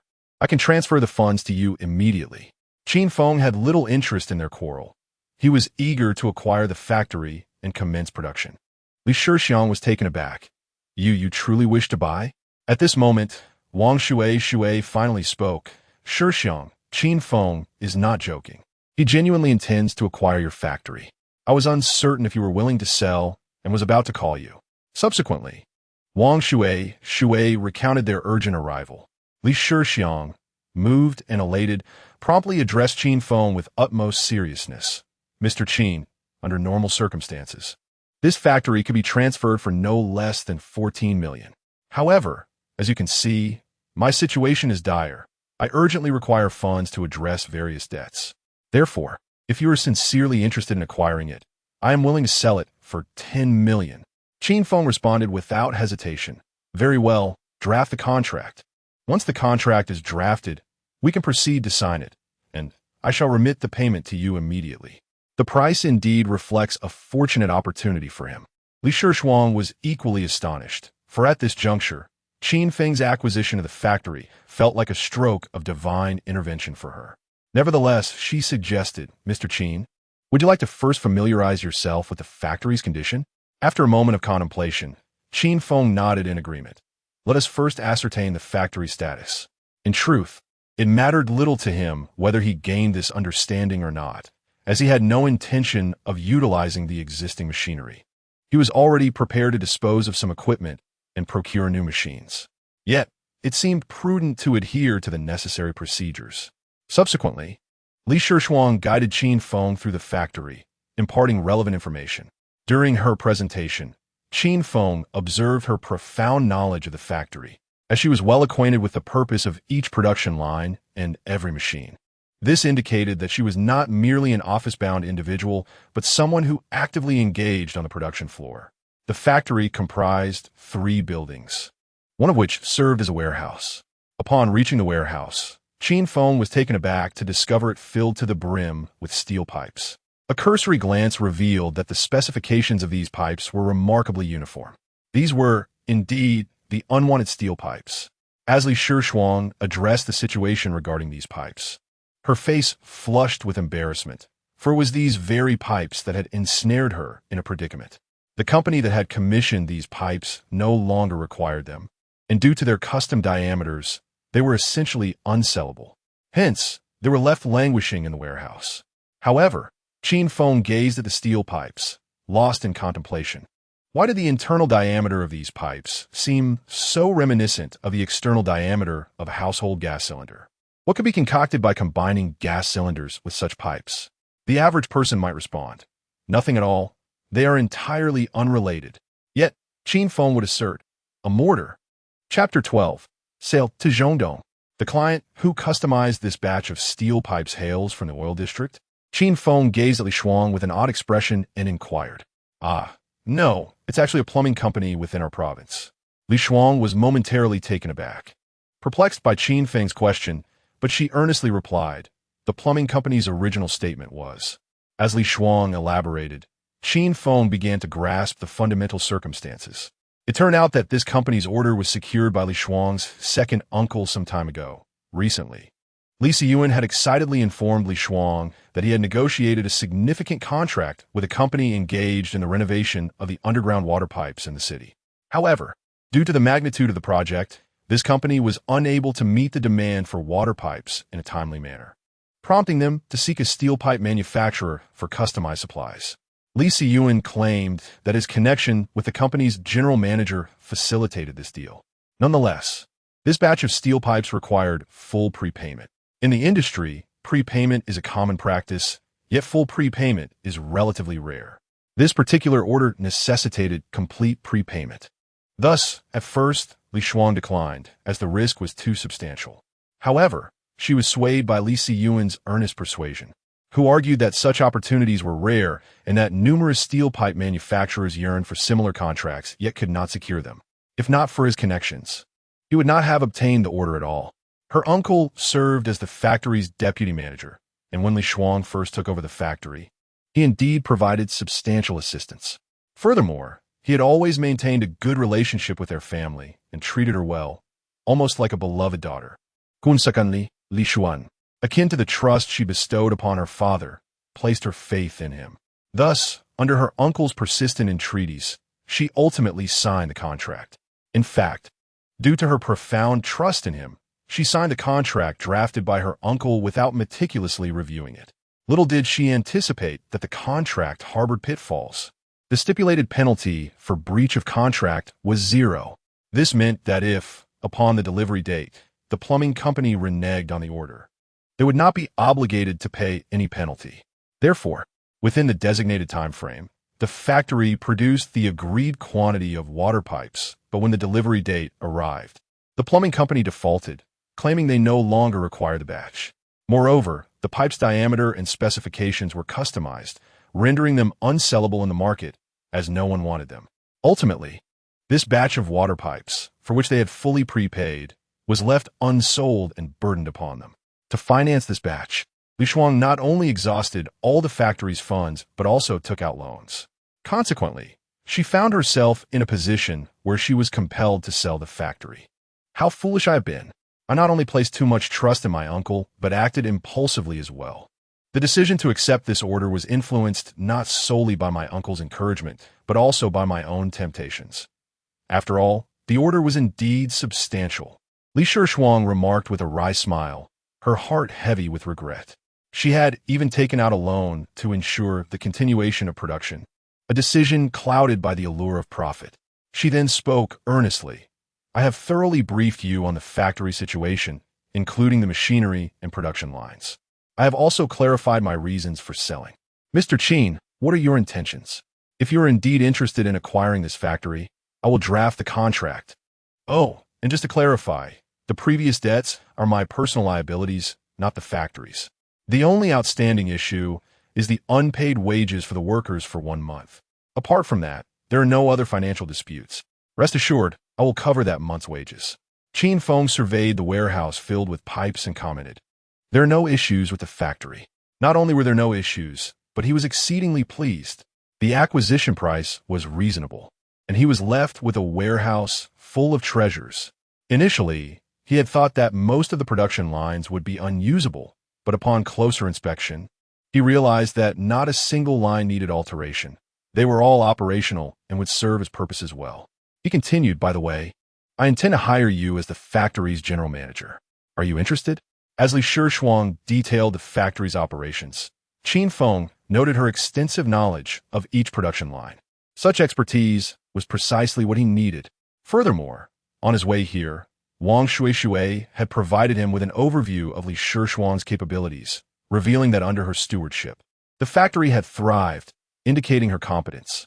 Thus, he sought to appoint her directly as the general manager, which would significantly ease his burden post-acquisition. He would only need to issue overarching directives while she managed the intricate details. As for her previous missteps, they were of little concern to Qin Feng, for he would ultimately steer the factory's direction. Are you truly offering me the position of general manager? Li Shuang exclaimed with delight, not out of a mere desire for the title, but because the Lighthouse steel pipe factory held profound significance for her. Qin Feng nodded affirmatively. Indeed, it is true. Li Shuang quickly assented, I am willing to continue as the factory manager. Qin Feng smiled in agreement. Very well, you may now proceed with drafting the contract. I look forward to our fruitful collaboration. Suddenly, Qin Feng recalled something and stated earnestly, since you will remain the factory's general manager, there are matters you must be aware of. This warehouse full of pipes may seem burdensome to you. However, to me, it represents a treasure trove, a veritable bounty.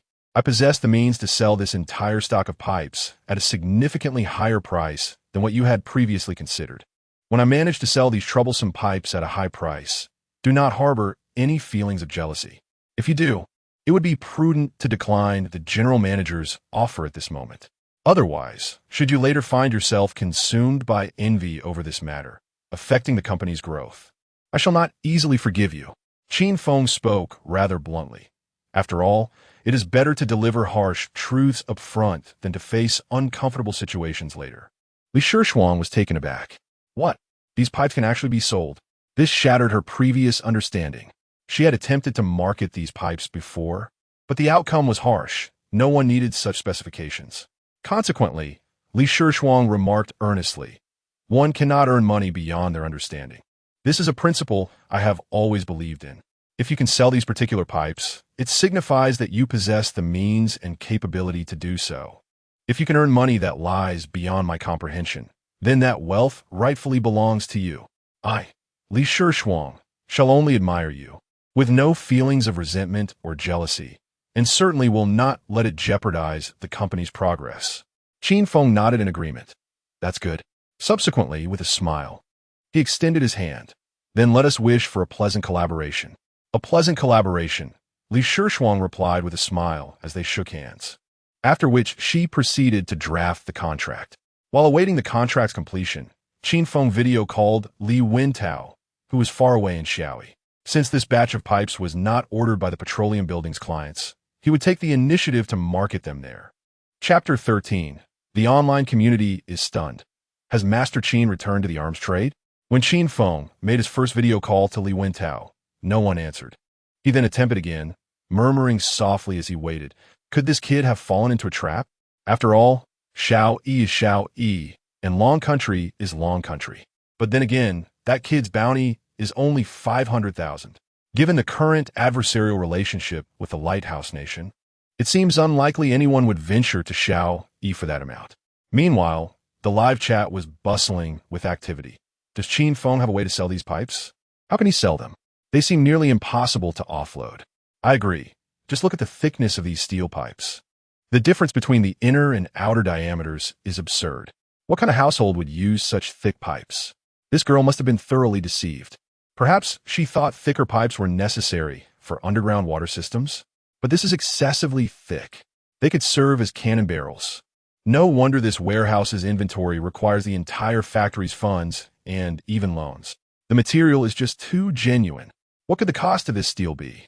Wang Shishui gazed at the pipes before her. Sighing, I knew she had made a poor choice, but I never realized it was such an obvious pitfall. The thickness of these pipes clearly isn't suitable for water usage. No household would utilize pipes of this girth.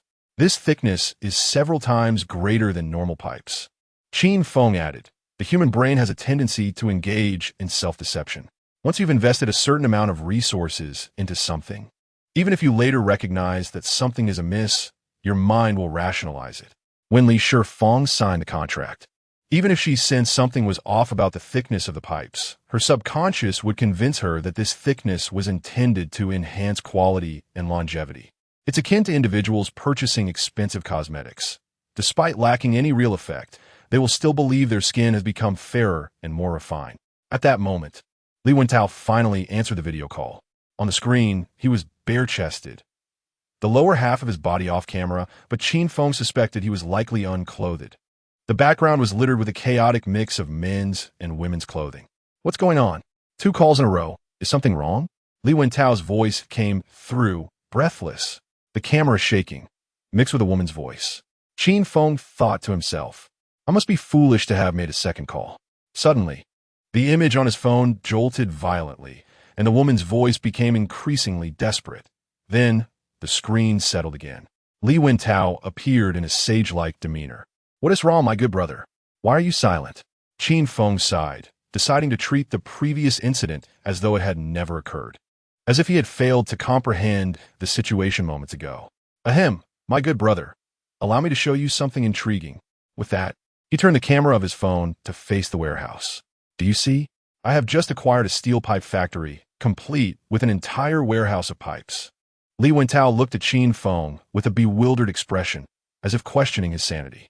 Dude, have you been rendered senseless by that 15 million bounty? It's just a warehouse of pipes. What is there to boast about? Qin Feng remained silent, instead zooming in on the pipes to provide a clearer view for Li Wentao. The latter's expression shifted to one of incredulity. What on earth is this pipe? If it were a surface pipe, it would be too thick, and if it were for underground use, it would be too thin, and it's excessively sturdy. Are you jesting? Do you think I am a fool?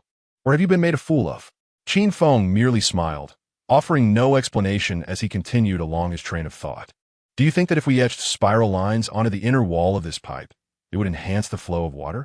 Li Wentao, taken aback, chuckled incredulously. This is rich. How did I not realize you were a simpleton? Etching spiral lines inside a pipe? You might as well suggest rifling it. Suddenly, Li Wentao ceased his laughter, sitting up straight, his demeanor shifting from amusement to astonishment and seriousness. Qin Feng secretly reveled in this moment.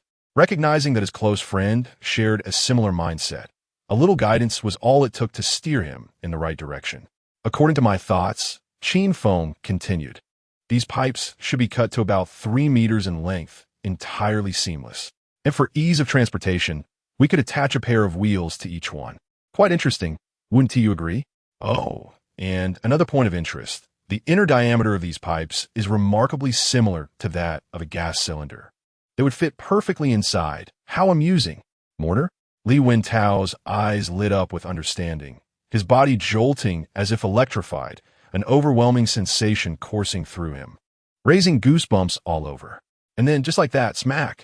In an instant, Li Wentao knelt down, exclaiming, Brother, no, father, lead me to wealth.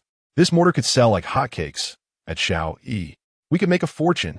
Qin Feng's expression turned serious. What nonsense are you spouting? Mortar?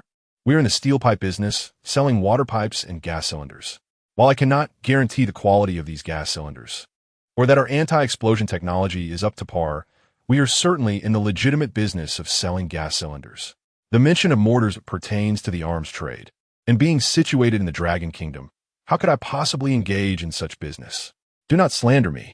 Li Wentao, ever astute, quickly grasped the situation and promptly corrected himself. Oh, right. It's about water pipes and gas cylinders. You were involved in legitimate business. Li Wentao used you instead of we, for when Qin Feng dispatched the goods from the Dragon Kingdom, it was under the guise of legitimate trade. However, once the goods arrived in his possession and he sold them, it transformed into something less than above board. The viewers in the live stream were utterly bewildered. Wait, is the esteemed Qin Feng truly venturing into the arms trade? Hold on, I still don't quite understand. How do water pipes engraved with spiral patterns combined with gas cylinders equate to mortars? What sort of cryptic exchange are these two engaged in? One moment it's arms trade, the next it's legitimate business. The dialogue between Qin Feng and Li Wentao was overheard by the netizens, yet many struggled to comprehend the underlying intricacies. Unlike Li Wentao, who immediately caught on, perhaps it was due to his prolonged association with Xiao-Yi that made him particularly perceptive to the arms merchandise. Furthermore, given his prior camaraderie with Qin Feng, a certain unspoken understanding existed between them. Thus, with merely a hint, Li Wentao was able to comprehend. Chapter 14. No explosion valve? How wonderful! Wang Shui gazed quizzically at Qin Feng. Her curiosity piqued as she inquired, how come it shifts from mortars to mere water pipes and gas canisters? One moment discussing arms dealing, the next legitimate business. What exactly does this all mean? Qin Feng chuckled softly and replied, the talk of mortars and arms dealing is merely the ramblings of this fellow.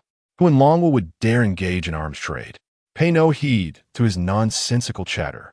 He simply loves to spin wild tales. As for the steel mill on Xiao-Yi's side, its production capacity is rather lacking. Hence the demand for water pipes and gas canisters, which are quite profitable to sell there. Wang Shui pondered for a moment. Is that so? The audience in the live stream collectively sighed in relief, realizing the absurdity of the situation. They genuinely believed that Qin Feng was about to embark on an arms trade venture. At that moment, Li Shishuang approached with a prepared contract in hand. Qin Feng took the contract, perused it carefully, and finding no issues, proceeded to transfer the funds and sign his name. From now on, you shall be my esteemed boss. Li Shishuang beamed, shaking Qin Feng's hand. The majority of the factory's affairs will now rest upon your capable shoulders. Qin Feng responded with a smile. Li Shishuang nudda. Since you are willing to allow me the position of general manager, managing these matters is indeed my responsibility. Subsequently, the trio made their way to Factory 1, the very facility they had just entered. Upon arriving, they discovered that Li Siyuan and the unruly workers had yet to depart. What are you still doing here? Li Shishuang remarked with a displeased expression. Li Siyuan, seeing the contracts in their hands, wore a grim countenance. Have you already signed the contracts? Li Shishuang nodded. A hint of mockery in her tone. Indeed, your schemes have come to naught, uncle. Li Siyuan's expression darkened further. After a moment's hesitation, he let out a cold snort and turned to leave. As he passed by Qin Feng, he gritted his teeth, muttering, "You brat, just wait. We are far from finished." Having plotted for so long, he was on the verge of savoring the fruits of his labor, only to have them snatched away, which left him deeply unsatisfied. Qin Feng, with a dismissive air, replied, "Do as you wish." Li Shishuang addressed the 20 or so workers. "Now, let us settle your wages." The workers, having altered their earlier demeanor, greeted her with grins. "No rush on the wages, General Manager Li. After all, we'll continue working here, and there's plenty of time ahead. We wouldn't mind waiting until next month to receive our pay." "Exactly. Our factory has been short on funds lately, so using this month's wages to resolve the factory's issues sounds reasonable. We're willing to endure this hardship together." Li Shishuang could not help but scoff internally. Had they not just been causing a ruckus, she might have fallen for their deceitful words. The audience in the live stream expressed their disbelief. My goodness, how insufferable are these people? Just moments ago, they surrounded Li Shishuang, putting her in a difficult position, and now they utter these words? How utterly hypocritical these individuals are. Were it not for witnessing their previous behavior, I might have genuinely believed they were a group willing to share the factory's fate. Had I just entered the live stream, I might have been moved by their words, but unfortunately, I joined early, and now I can only feel disgusted by them. As for the handling of the 20 or so workers, Li Shishuang no longer held the power to decide. She turned to Qin Feng, for the authority now rested in his hands. Qin Feng surveyed the group of 20 and, without a hint of hesitation, declared, "Dismiss all of them. I cannot afford to keep those who may stab me in the back at any moment." Upon hearing this, Li Shishuang promptly ordered the workers, "Come here to collect your wages, and once you have done so, leave immediately. You are no longer welcome at Lighthouse Steel Pipe Factory." The workers, upon hearing her words, shed their pretenses and revealed their true, unsightly nature. We don't even care to stay here. Do you think we're desperate to remain in this factory? It's just a lousy job. We can find work elsewhere." One by one, they donned expressions of disdain as they approached Li Shishuang for their wages. Afterward, a sudden realization struck them. Right. We haven't collected the final payment from Li Siyuan yet. He promised us 3,000 each if we followed his instructions. He only gave us 500 as a deposit, with 2,005 still owed. Yes. Let's hurry and demand our final payment from Li Siyuan. With that, the group surged out in a flurry. Li Shishuang's smile faded into a more sorrowful expression. She had thought that Li Siyuan had invested considerable effort and promised significant benefits to incite such betrayal from these individuals, only to discover it was merely 3,000 yuan. Previously, she had been generous to them. Whenever the factory received a large order, bonuses were distributed, the total of which certainly exceeded that 3,000 yuan. Shaking her head, she mused bitterly, "I thought that by giving bonuses after securing large orders, I would earn their gratitude and foster a sense of belonging to the factory. I never anticipated the outcome would be betrayal."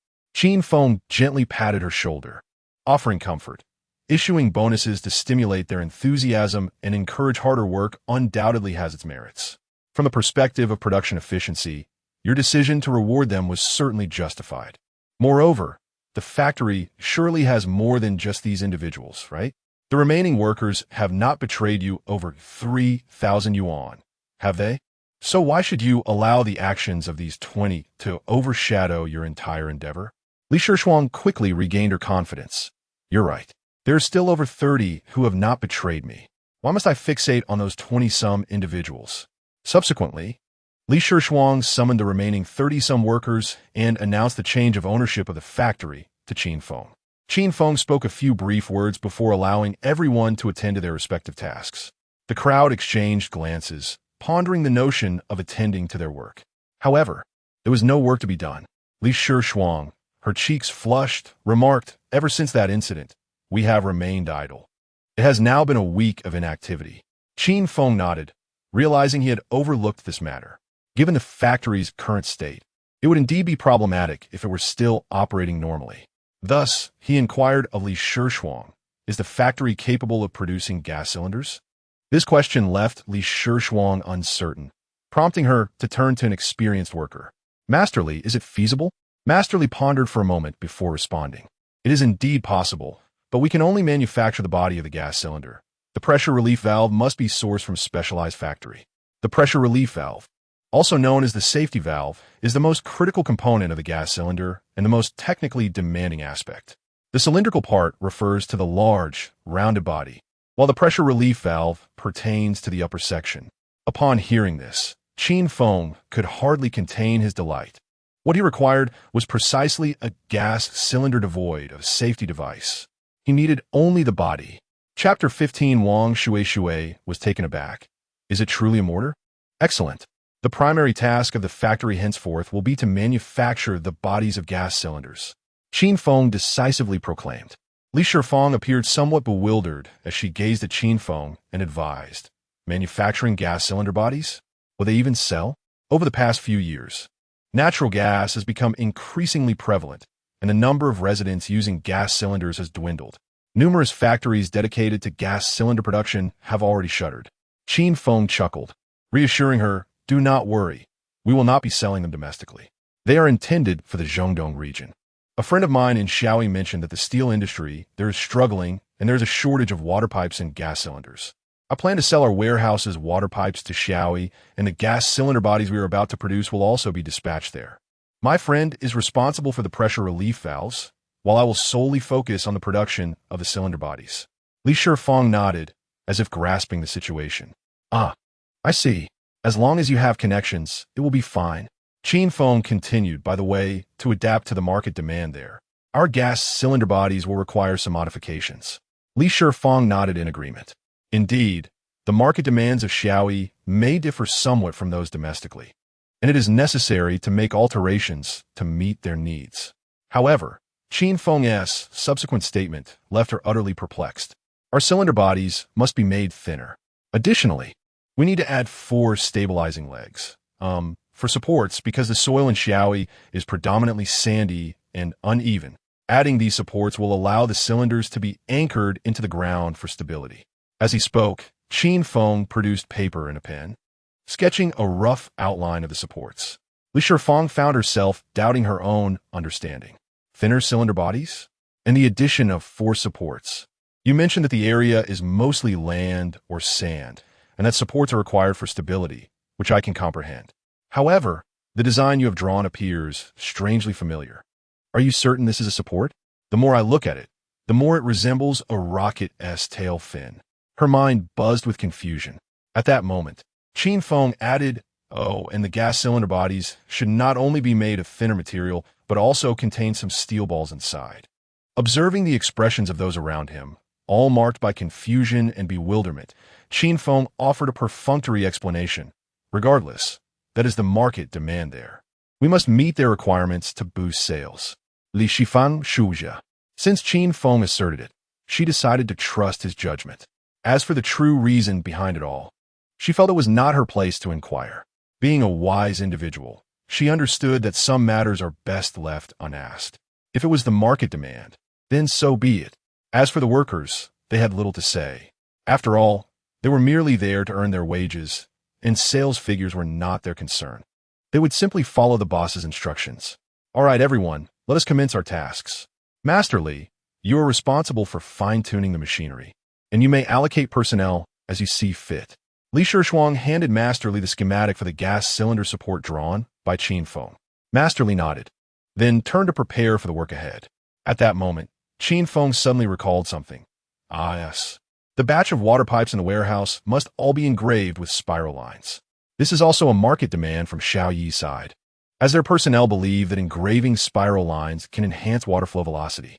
Li Shuang shrugged again, stating that since it was a market demand from Xiao Yi, there was little that could be done.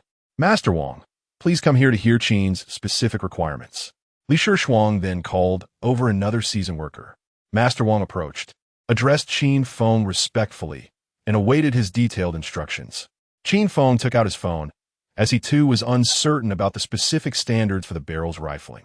However, this information could easily be found online, as it was not confidential. While searching on his phone, he remarked to Master Li, by the way, when you produce the gas cylinders, ensure that their diameter aligns perfectly with the internal diameter of our water pipes. Although the internal diameters of the pipes in the warehouse appeared somewhat similar to those of the gas cylinders, mere appearance does not guarantee precise compatibility. Master Li nodded in agreement. Understood, Qin. At that moment, the design requirements for the barrel rifling Qin Feng sought online had appeared, which he then handed to Master Wang. Please adhere to this standard. Master Wang glanced at the top lines on the phone screen. The parameters of barrel rifling are critical indicators in the design of artillery and firearms, involving key parameters such as groove width, depth, and number, all of which directly affect weapon performance and applicable scenarios. Below is a detailed explanation of the main parameters. He fell into contemplation. Subsequently, he silently scrolled up the screen to review the preceding lines before earnestly taking notes. Naturally, irrelevant information was filtered out automatically. Qin Feng observed this scene with satisfaction. The remaining workers in the factory, including Li Shuang, provided him with considerable peace of mind. It was necessary to express gratitude to Li Siyuan. Without him, filtering the factory personnel would not have been possible. The 20 or so workers who left were indeed those who should have departed. The viewers in the live stream could not see the content on the phone screen. Yet Qin Feng's requirements were sufficient to keep them pondering for quite some time. Why do I increasingly feel that something is amiss? Is this gas cylinder truly a legitimate gas cylinder? A gas cylinder lacks a pressure relief valve, consisting solely of the tank body. Moreover, the material of the tank is thin, filled with steel balls, and equipped with 4 tail-like supports. Is what you describe truly a gas cylinder? I cannot shake the feeling that this resembles a modified artillery shell. Indeed, if a gas cylinder is fitted with a pressure relief valve, it could potentially become a bomb. If used improperly or if it is excessively old, an explosion could very well occur. Not long ago, a gas cylinder explosion occurred at a local snack street, devastating the establishment involved. Fortunately, there were no patrons inside at the time, averting a greater catastrophe. Now, the requirements regarding gas cylinders mentioned by the esteemed Qin Feng raise an unsettling suspicion, as if he fears the damage from such an explosion might not be sufficiently severe. Furthermore, the notion of engraving spiral lines onto the water pipes, alongside the stipulation that the diameter of the gas cylinder must align with the internal diameter of the pipes, intensifies the sense of disquiet. Engraving spiral lines on water pipes? Goodness, this is not merely a spiral. It resembles rifling, akin to that found in artillery barrels. What are we discussing here? These are not water pipes, but rather cannon barrels. And what are gas cylinders? They appear to be ammunition. No wonder the individual who previously spoke with Qin Feng mentioned the term mortar. It all makes sense now. Is it true that Qin Feng is poised to re-enter the arms trade? Wang Shui gazed at the barrage of comments in the live stream, utterly bewildered. What? Is Qin Feng truly involved in the manufacturing of artillery and munitions? Chapter 16. Completion and testing. However, Wang Shui quickly realized what was happening. She smiled brightly at the live stream and said, "Everyone is overthinking this. Qin Feng is definitely engaged in legitimate business. He just explained to us after finishing a video call with a friend in the warehouse, didn't he? There's no way he would venture into arms trading, especially since no one dares to do business in that field in Longhua. The so-called mortars are merely fanciful remarks from his friend, so please do not make such associations. Qin Feng's requests are simply tailored to meet the market demands from Xiao Yi's side. Wang Shui was no fool. She certainly could not affirm in the live broadcast that Qin Feng was preparing to engage in arms trading, even if what Qin Feng was producing were indeed mortars. And even if they were tested in the live stream, she would devise new phrases to justify the situation. Listening to Wang Shui's words, Qin Feng nodded in satisfaction. Now, this is indeed a clever person. In truth, he was not afraid of others discerning his true intentions. The matter was not something to be hidden. What mattered was that he could not self-incriminate. If he were to admit directly that this production was intended for assembling mortars, well then, he might as well prepare for a lengthy prison sentence. This would lead to charges of smuggling arms, dealt with by the relevant authorities in Longhua. However, as long as he did not confess, it mattered little what others said. Even if pipes and gas cylinders from their factory were found on the battleground of Zhongdong, it would be of no consequence. After all, they were exported as pipes and gas cylinders, and how others chose to use those items was their concern. Should they find steel pipes marked with Lighthouse Steel Pipe Factory on the Zhongdong battlefield and question him about it, he could simply spread his hands and reply, "I am merely a seller of steel pipes and gas cylinders. It is not my concern how the buyer utilizes them. It is akin to a vendor of kitchen knives, who cannot dictate how their products are employed." The viewers in the live stream, however, were unconvinced by Wang Shui's explanations. The outer diameter of the gas cylinder must match the inner diameter of the pipe. Isn't that indicative of mortar production? Exactly. You even specifically reminded masterly to ensure that the gas cylinder matched the inner diameter of the pipe during production. How do you explain that? You claim that the helical grooves on the pipe are to enhance water flow speed. All right, I might not be well read, so I will take your word for it. But the outer diameter of the gas cylinder must match the inner diameter of the pipe. And yet you still attempt to argue? Wang Shui felt a cold sweat bead on her forehead. Having been a well-behaved child without much mischief in her past, she found herself at a loss for how to defend against these accusations. Thus, she showed Qin Feng the questions from the live stream. Without a moment's hesitation, he replied, "The outer diameter of the gas cylinder matching the inner diameter of the pipe is, of course, to reduce transportation costs. My friends, you may not realize that transporting these items to Xiao Yi incurs substantial fees, and the shipping costs are calculated not only by weight but also by volume. During the transportation process, placing these gas cylinders inside the water pipes would undoubtedly save space, wouldn't it? The space saved could significantly reduce my transportation costs. Alas, we are a small factory engaged in modest trades, and we must be meticulous with our finances. Controlling transportation expenses is essential." Once again, a viewer in the live stream posed a question. What if we place steel columns inside the gas cylinders? Qin Feng naturally responded, this is to maintain the stability of the gas cylinders during transportation. You're familiar with building dampers, right? These devices function like counterweights suspended within a structure. When a building sways due to external forces, the damper moves in the opposite direction, thereby counteracting the vibrations and diminishing the amplitude of the sway. By placing some steel columns inside the gas cylinders, I am simulating a damper to ensure greater stability during transport and to prevent any accidents. After all, being a small business, we cannot afford losses. Moreover, the diameters of those steel columns are smaller than the opening of the cylinder. Once the gas cylinders arrive at Xiao Yi, the operators there can unscrew the openings and remove the steel columns. The viewers in the live stream found this amusing and laughed. "Oh, is that how it is? All right, whatever you say, Qin Feng. I may not have read much, but I trust you. The addition of 4 tail wing-like supports to the gas cylinders is for easy fixation to the ground. Inserting steel columns into the gas cylinders is for maintaining stability during transport. The helical structure of the water pipes is to enhance water flow speed. The external diameter of the gas cylinders matches the internal diameter of the water pipes to save transportation space and, consequently, costs. Since Qin Feng has said so, what can we do? We'll just trust him. Indeed, we shall believe whatever Qin Feng says." Qin Feng glanced at the barrage of comments in the live stream, finding himself amused. This group of netizens is quite astute. The 2 seasoned craftsmen, both experienced, completed the initial draft of the product within half a day as per Qin Feng specifications. Observing the water pipe, now etched with the helical design, and the gas cylinders devoid of explosion-proof valves, there were no visible flaws. Furthermore, the fit of the gas cylinders within the water pipes was impeccable. However, this did not imply that they could proceed with mass production based on the current parameters.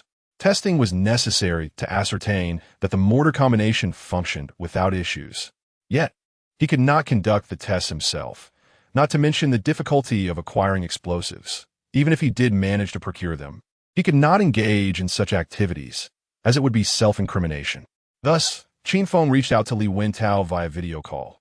"Brother, the initial version has been completed."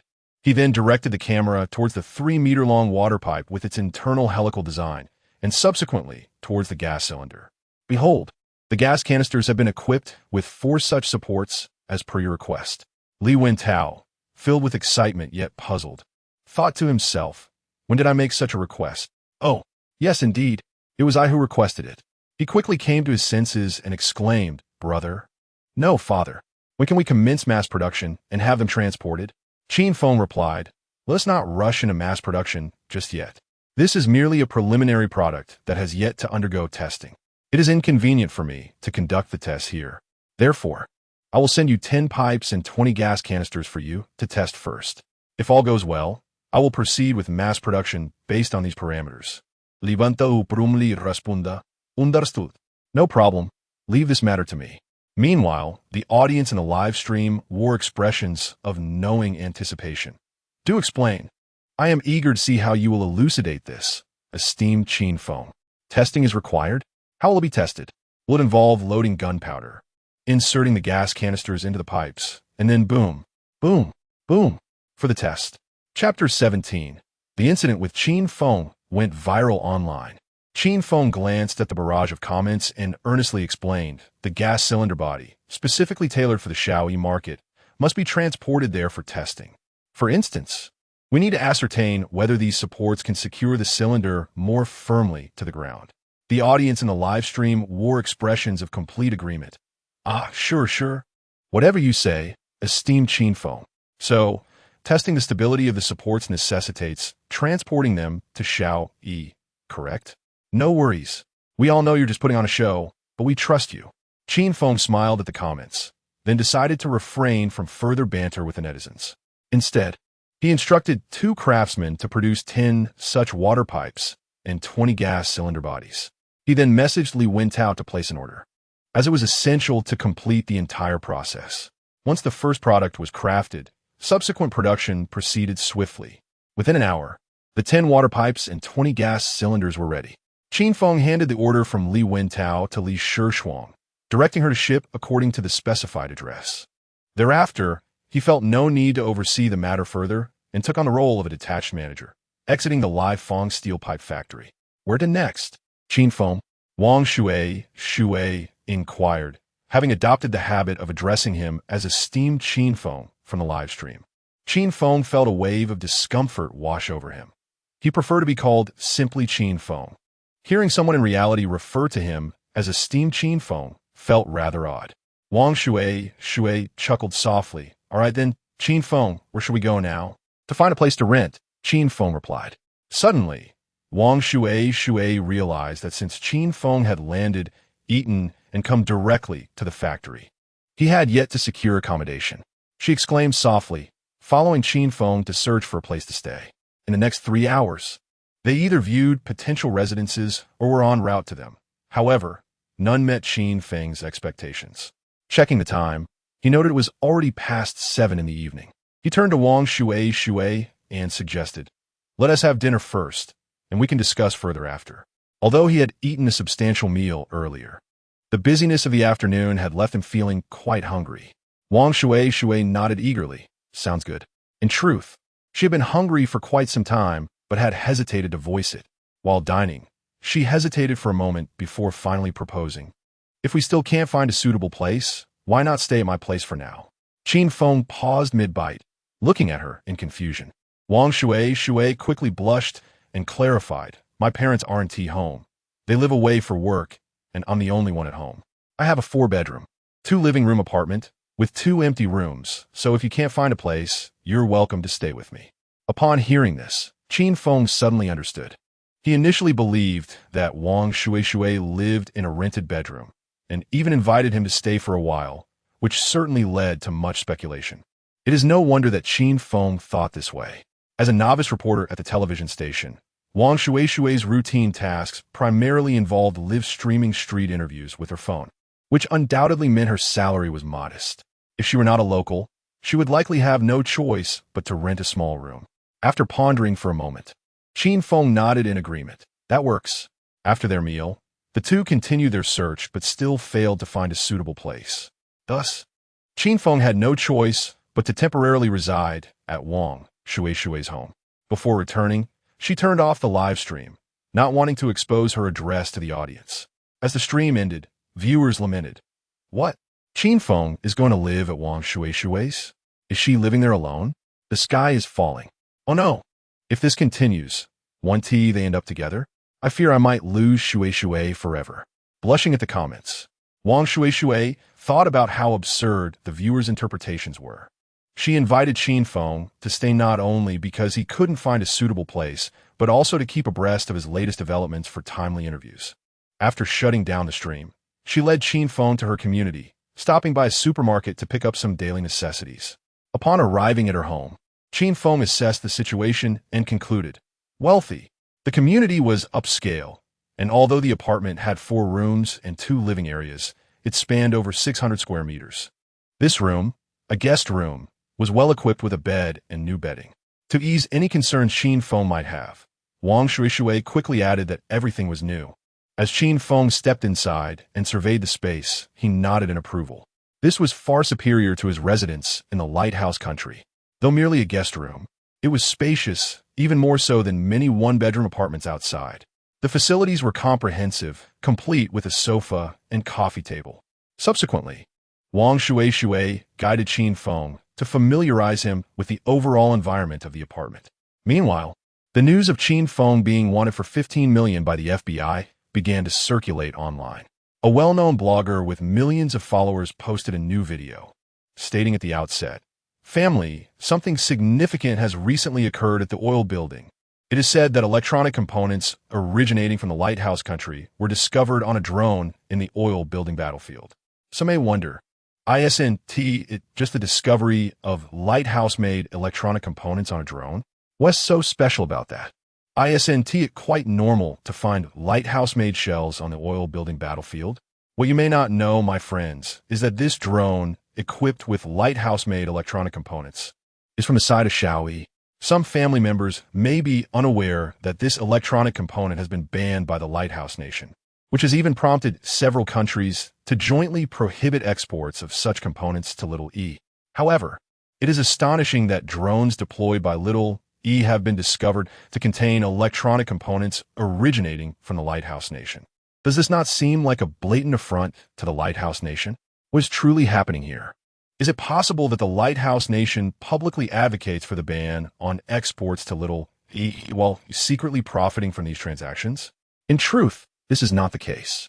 Little E is currently engaged in conflict with the allies of the Lighthouse Nation, and it would be utterly counterproductive for the Lighthouse Nation to clandestinely sell such components to Little E for a mere profit. So, what is the reality of this situation? To unravel this mystery, we must mention a young man from our dragon country, Qin Feng. You might wonder who Qin Feng is and why he is implicated in this matter. Allow me to elaborate. Subsequently, this blogger, who boasts millions of followers, recounted the actions of Qin Feng. Of course, this information was gathered from the wanted notices and external networks, and he shared all that he had learned. Chapter 18. The Fury of Babel. What do you take us for? Not long after the release of this blogger's video, it went viral. The number of likes surged by nearly 10,000 every minute, and the comment section erupted with excitement. What? A student from a dragon country has accomplished such a monumental feat in the Lighthouse Country. Babel has issued a bounty of 15 million? Smuggling arms? Incredible. And did you see the one to notice? It describes Qin Feng as a recent graduate student. Hilarious. The Lighthouse Country has been thoroughly embarrassed.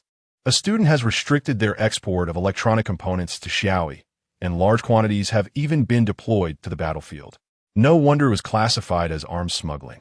These electronic components are indeed quite extraordinary, being core components for unmanned combat drones and missiles. Ha ha ha. Qin Feng is truly remarkable. Wow. The initial bounty on a certain laden from the Lighthouse Country was only 5 million. Yet Qin Feng garners 15 million at once? Impressive. Wait, did you all just find out? I knew about this during lunch. Exactly. You're only just learning? I've been watching Qin Feng's live stream all afternoon. Clearly, these two were longtime viewers of Wang Shui's live stream. Once these comments surfaced, they immediately attracted everyone's attention, prompting a flurry of inquiries. What's happening? Is Qin Feng really streaming live? After being wanted, instead of fleeing, he goes live? Quite the audacious move. Could be a high imitation. There are many imitating live streams online. Anyone resembling a hot topic figure seems to jump on the bandwagon, right? It's likely an imitation. Isn't Qin Feng in the Lighthouse Country? Once the bounty was issued, wouldn't he be caught there? The two loyal fans of Wang Shui quickly clarified. Caught? No way. Qin Feng has already returned to his homeland. Just this afternoon. You might not believe it, but mere minutes before the bounty was issued. The plane Qin Feng was on had just exited the airspace of the Lighthouse Country. It's fair to say that had he been even a moment slower, he would have made it back. And it wasn't Qin Feng streaming. It was journalist Wang Shui who happened to interview Qin Feng at the airport. And there's quite the story behind that. Subsequently, these two devoted fans recounted how Wang Shui had just interviewed Qin Feng, confirming the shocking bounty of 15 million placed by Babel. The online community found the narrative utterly delightful. Qin Feng is now my idol. Just a quarter of an hour difference, and he would have been stuck? Incredible luck. So, you all initially thought Qin Feng was merely posturing? Haha, indeed. If I had been there at the time, I too would have thought this person was merely putting on an act. After all, who would believe that a prominent figure, with a bounty of 15 million placed on his head by Beaufort, would make an appearance in a live stream viewed by merely a few hundred people? 666. Is this in Wang Shui's live stream? I shall take a look tomorrow. Alas, could you elaborate on what transpired subsequently? As time progressed, numerous netizens began to engage in discussions beneath the original comment that proclaimed, I watched Qin Feng's live stream all afternoon. The likes on this comment swiftly approached the number of likes on the video itself. By midnight, the video had garnered 2 million likes, with its views exceeding 10 million.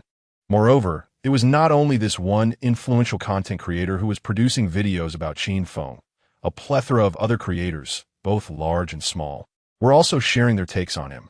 Although their styles varied, the content bore striking similarities. Some creators even incorporated discussions from the comments section of the prominent creator's video, such as Qin Feng's departure from Lighthouse Country moments before the warrant was issued, or how he was interviewed by Wang Shui immediately upon his arrival from the plane. Many of these videos went viral, with their likes steadily increasing. Thus that night, Qin Feng became an internet sensation.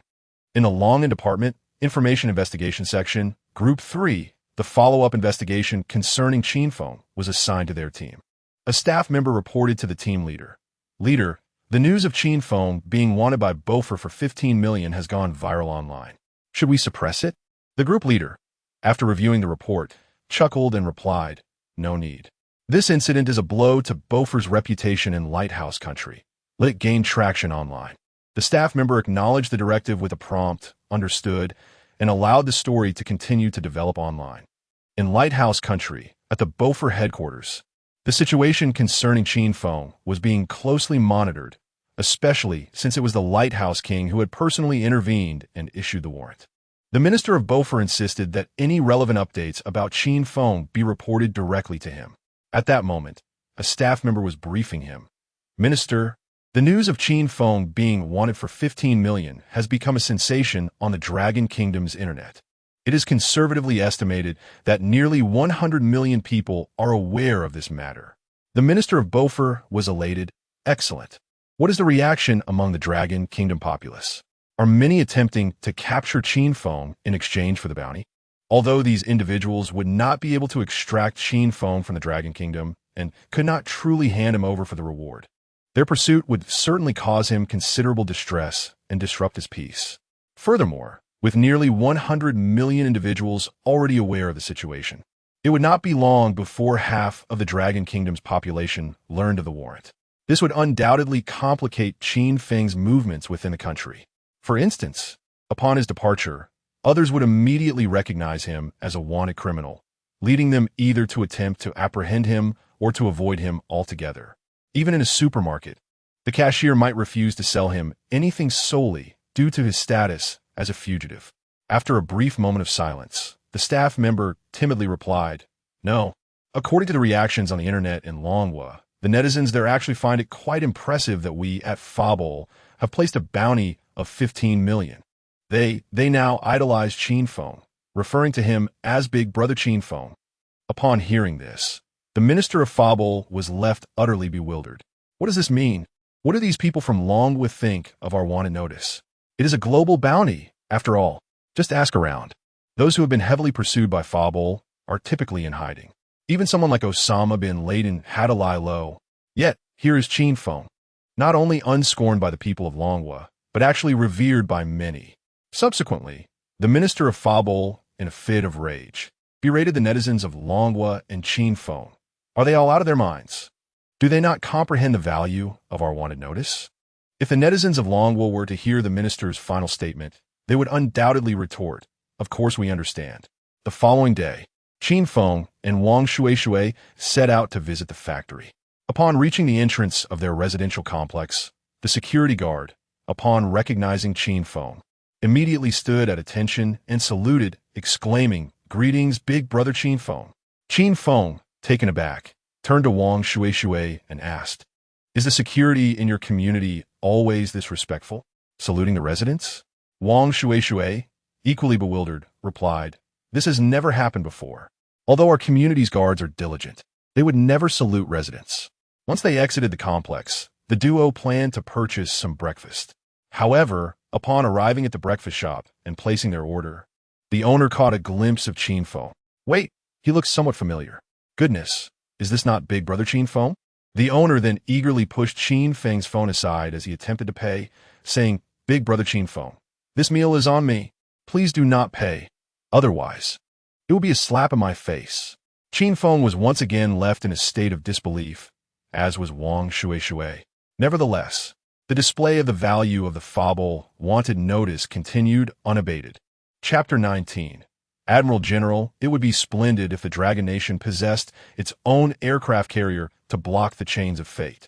At that moment, a new customer entered the breakfast shop and immediately recognized Qin Feng. With an expression of sheer excitement, the individual rushed to Qin Feng and clasped his free left hand without affording him a moment to react. Overflowing with enthusiasm, he exclaimed, "Qin Feng, the Great One, it truly is you. I am your idol. No, you are my fan. Wait, you are indeed my idol." Qin Feng, taken aback, responded, "Do you know me?" Realizing something was amiss, he stepped outside and encountered 3 individuals who also recognized him, each referring to him as the Great Qin Feng. A sudden thought struck him. This title seemed remarkably familiar. It was the very appellation used by viewers in his live stream. Could it be that these were indeed his online followers? Yet, he recalled that his live stream audience was only a few hundred. It was improbable that the 3 he encountered were all from yesterday's stream. The enthusiastic fan continued, "Of course I know you, the Great Qin Feng. Your escapades with the notorious bowler, for which you have a bounty of 15 million, truly inspire awe." In that instant, Qin Feng was certain this individual was indeed a viewer from his live stream. It appeared the 2 others were in the same predicament. The odds of meeting 3 individuals from his online audience in such a brief span seemed exceedingly high. Perhaps it was due to his live stream's local recommendation, resulting in a predominantly local audience, compounded by sheer coincidence. Qin Feng could conceive of no other explanation. He soon dismissed the thought and prepared to hail a taxi to the factory. However, while waiting for the vehicle, he encountered several more ardent fans.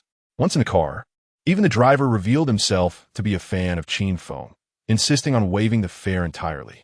This left both Qin Feng and Wang Shuishui bewildered. Was the world truly this small? Did every person he encountered today emerge from the ranks of his few hundred viewers? Meanwhile, during his journey to the factory, Qin Feng earnestly pondered a crucial matter. how to establish a binding connection with the nation.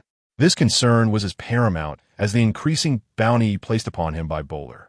One could not solely focus on raising the bounty without regard for their safety. Although the Dragon Nation was relatively secure, should the bounty reach a certain threshold, it was plausible that deranged individuals or organizations might seek to harm him, whether from abroad or within. Thus, it became imperative to forge a connection with the state. Once bound to the nation, his safety would be genuinely assured. Yet, how could he create such a bond? After much contemplation, Qin Feng concluded that it would be wise to wait until the system offered new rewards. Currently, the only rewards available were a bodily enhancement serum and advanced wire technology. The physical enhancement liquid is intended for personal use, and as for the advanced steel wire technology, Qin Feng could not fathom how to associate steel wires and cables with the nation. However, once the system rewards military-industrial technology, it should be feasible. Then I shall wait a little longer. I hope the system rewards military technology soon. Meanwhile, unbeknownst to Qin Feng, at the Naval Department of Long Country, Admiral Li Dekang was troubled by the aircraft carrier's arrestor wire. Although the arrestor wire is merely a steel cable, it possesses the highest technological complexity and is of utmost importance. Without this wire, the aircraft carrier is merely a large vessel and cannot be a true maritime colossus. Their aircraft carrier, the Dragon, is fully prepared, yet it lacks the arrestor wire. Unfortunately, Long Country currently lacks the capacity to produce it. Globally, only the Great Bear Country and the Lighthouse Country can manufacture such wires. To resolve the issue of the arrestor wire, they had no choice but to procure it from abroad. Thus, they prioritized contacting the Great Bear Country, only to be informed, "We do not sell. The arrestor wire is never for export to other nations. Perhaps they should inquire with the Lighthouse Country?" Admiral Lee sighed, never anticipating that their aircraft carrier would be rendered as mere scrap metal due to a single steel wire. If only Long Country could produce its own arrestor wire. With it, their aircraft carrier could truly become a maritime behemoth. Simultaneously, a young man at the Long Institute received a notification on his phone. The steel wire exhibition is about to commence. Upon reading this notification, the young man fell into contemplation. Will this be the most bustling steel wire exhibition yet? Will various steel wire companies showcase their finest products? Perhaps he should suggest to his professors that they attend the exhibition. They might discover promising steel wires. His mentor, an esteemed academician at the Long Institute, is also one of the key figures in resolving the issue of the aircraft carrier's arrestor wire. As the prized disciple of this academician, the young man is well aware of Long Country's current predicament regarding the arrestor wire. Indeed, he should seize the opportunity to inform his mentor about the exhibition. Who knows, there may be potential solutions to their arrestor wire dilemma. On another note, as Qin Feng and Wang Shui arrived at the factory entrance, Li Shishuang fortuitously drove up as well. Upon spotting Qin Feng, Li Shishuang halted her vehicle, exclaiming with excitement, "President Qin, I never imagined you would be wanted by Forbor with a bounty of 15 million. Truly remarkable. Qin Feng appé avec bewilderit. Didn't you learn about this yesterday?" Li Shishuang looked somewhat dazed. "I had no idea." Qin Feng paused, realizing that indeed Li Shishuang had been unaware of this the previous day. No one informed her yesterday. Wang Shui certainly didn't say anything, and Li Shishuang wouldn't either, as she doesn't even watch her own live streams. So the question arises, how did Li Shishuang come to know about this when she was unaware of it while being with him? I only discovered it this morning while browsing the internet. You're currently the hottest topic on Douyin and Weibo. Look, your name is at the top of the trending list. Fobol's bounty of 15 million for the young man, even more formidable than a certain laden Qin Feng, the man who left the territorial waters of the Lighthouse Nation just before the bounty was issued, favored by the divine. The most audacious side job, arms smuggling. Qin Feng, I merely intended to engage in a minor side project. A student abroad turned arms smuggler. With Li Shishuang's explanation, Qin Feng began to comprehend the situation. No wonder everyone he encountered today seemed to be his fans. He initially thought it was merely a small world, but those individuals were indeed viewers from yesterday's live stream. It turns out that he had become quite popular. Speaking of which, your influence has truly grown substantially. When I went to the Foreign Trade Office to place a shipping order today, which usually requires a 3-day wait, the staff immediately expedited my request upon realizing it was for your company, allowing me to ship today. Hence, we can send out the samples of 10 water pipes and 20 gas cylinder bodies today. Reflecting on his experiences from earlier, Qin Feng silently mused. Is this the value of the Fable bounty? Upon entering the factory, over 30 employees gazed intently at Qin Feng, their eyes radiating admiration and enthusiasm. Qin Feng repeated in his mind the value of the Fable bounty. He handed a USB drive to Li Shuang and instructed, "This contains a unique steel wire and cable manufacturing technology different from what is available in the market. Please ensure the craftsman fully comprehend it and produce a batch of steel wires and cables." The samples of water pipes and gas cylinders would take 3 to 5 days to reach Shaoyi, and during that time, Qin Feng certainly would not remain idle. He planned to produce a batch of steel wires and cables to assess their quality. This USB drive was automatically generated after Qin Feng extracted it from the system's backpack. Upon investigation, he discovered that such file-based rewards could be extracted indefinitely.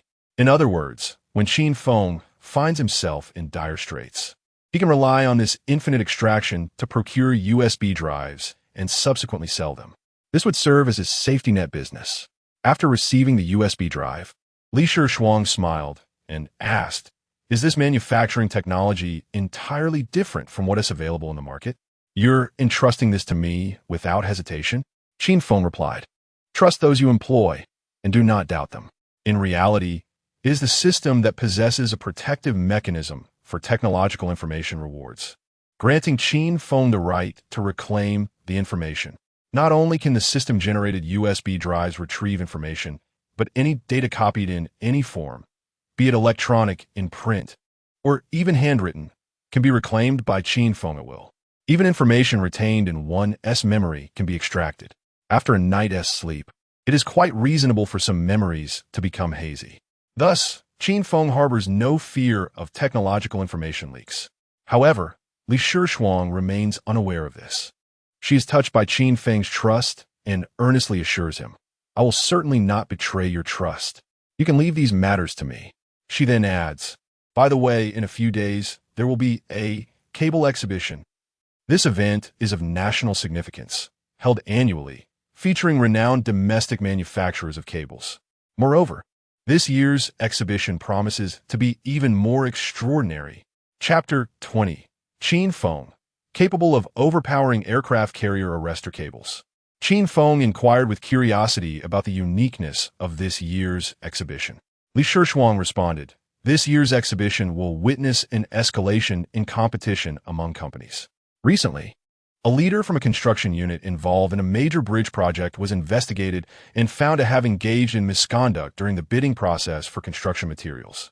Furthermore, a new national-level bridge project is set to commence, and the construction unit has opted for a transparent bidding process to demonstrate fairness and integrity. They intend to hold the bidding for the cables used in the bridge at this exhibition. Consequently, every cable company will showcase their finest products. For securing a bid at this exhibition signifies a distinction far beyond previous projects." Qin Feng nodded in understanding. Winning a bid at such an exhibition would mean that the company's cables have triumphed over all competitors. This time, their goal is not merely profit, but prestige. Thus, every major cable company will present their top-notch products. This exhibition is bound to be a battlefield of titans. Nevertheless, it also presents an unparalleled opportunity for their Lighthouse steel pipe factory to catapult its cables to fame. If their cables secure the bid for the bridge's pulling cables, they would ascend from being a newcomer in the industry to a formidable contender. Wouldn't their cables subsequently open the market, leading to a queue of orders knocking at their door? Qin Feng affirmed, "Participating in this exhibition is essential. Moreover, we must win the bid." He held great confidence in the advanced wire and cable technology rewarded by the system. In his previous life, he recalled a widely circulated saying, "Products from the system are guaranteed to be premium." Thus, he felt optimistic about winning the bid. Not only would their cables meet the technical requirements for a national-level bridge, but they would also undoubtedly align with the demands of the most prestigious application in the cable industry, the aircraft carrier arrestor cables. However, Li Shuang remained unaware of this. Observing Qin Feng's unwavering confidence, she merely smiled, refraining from any discouragement. She did not believe their company could secure the bid. She thought it would be a considerable achievement just to make an appearance at the exhibition. She was entirely oblivious to the origins of Qin Feng's new technology or the quality of the cables produced. How could she harbor any confidence? In her perspective, if there were indeed more advanced wire and cable production technologies, they would have been acquired by the leading companies in the industry long ago, leaving no opportunity for Qin Feng. Therefore, you shall coordinate the workforce for the production of wires and cables, while I will apply for a spot at the exhibition. Qin Feng instructed Li Shuang. She nodded in agreement, all right, and proceeded to inform him of the registration location. The exhibition's online registration period has elapsed, and now one must visit the reception area for on-site registration.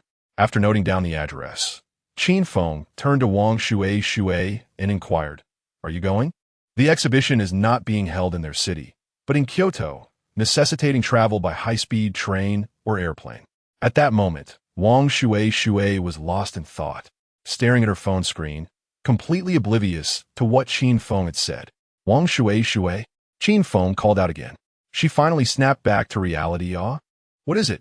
Qin Feng relayed the plan to go to Kyoto, asking if she would like to accompany him. Wang Shui eagerly nodded yes. "By the way, what were you staring at on your phone just now?" Qin Feng asked. With excitement, Wang Shui held her phone screen up for Qin Feng to see. "I just opened a live stream, and there are already 30,000 viewers in the room. It's just started, and there are 30,000. Isn't that outrageous?" Meanwhile, the comments in the live stream began to flood in. "Wow, it's the real Qin Feng. It's really him. I've been waiting for an hour. Finally. The stream has started. Heaven rewards the diligent. I've finally waited for the broadcast. Qin Feng is coming to Kyoto. You must contact me when you arrive. I'll treat you to the best. Don't worry, it will definitely be at upscale places." Clearly, these viewers had learned that Wang Shui was live streaming with Qin Feng and rushed to join. Qin Feng was taken aback that he had unexpectedly become a major internet celebrity. His initial intention in inviting Wang Shui to join the live stream was to facilitate Fable in tracking his whereabouts and subsequently increase the bounty on his head. For instance, he wanted Fable to know that he had taken over the Lighthouse steel pipe factory and was planning to export water pipes and gas tanks to Shaohe, so that when Fable spotted these items on the battlefield, he could immediately pinpoint the culprit to Qin Feng. This way, Fable would certainly amplify the bounty on him. However, he hadn't anticipated that this endeavor would inadvertently turn him into a significant internet sensation.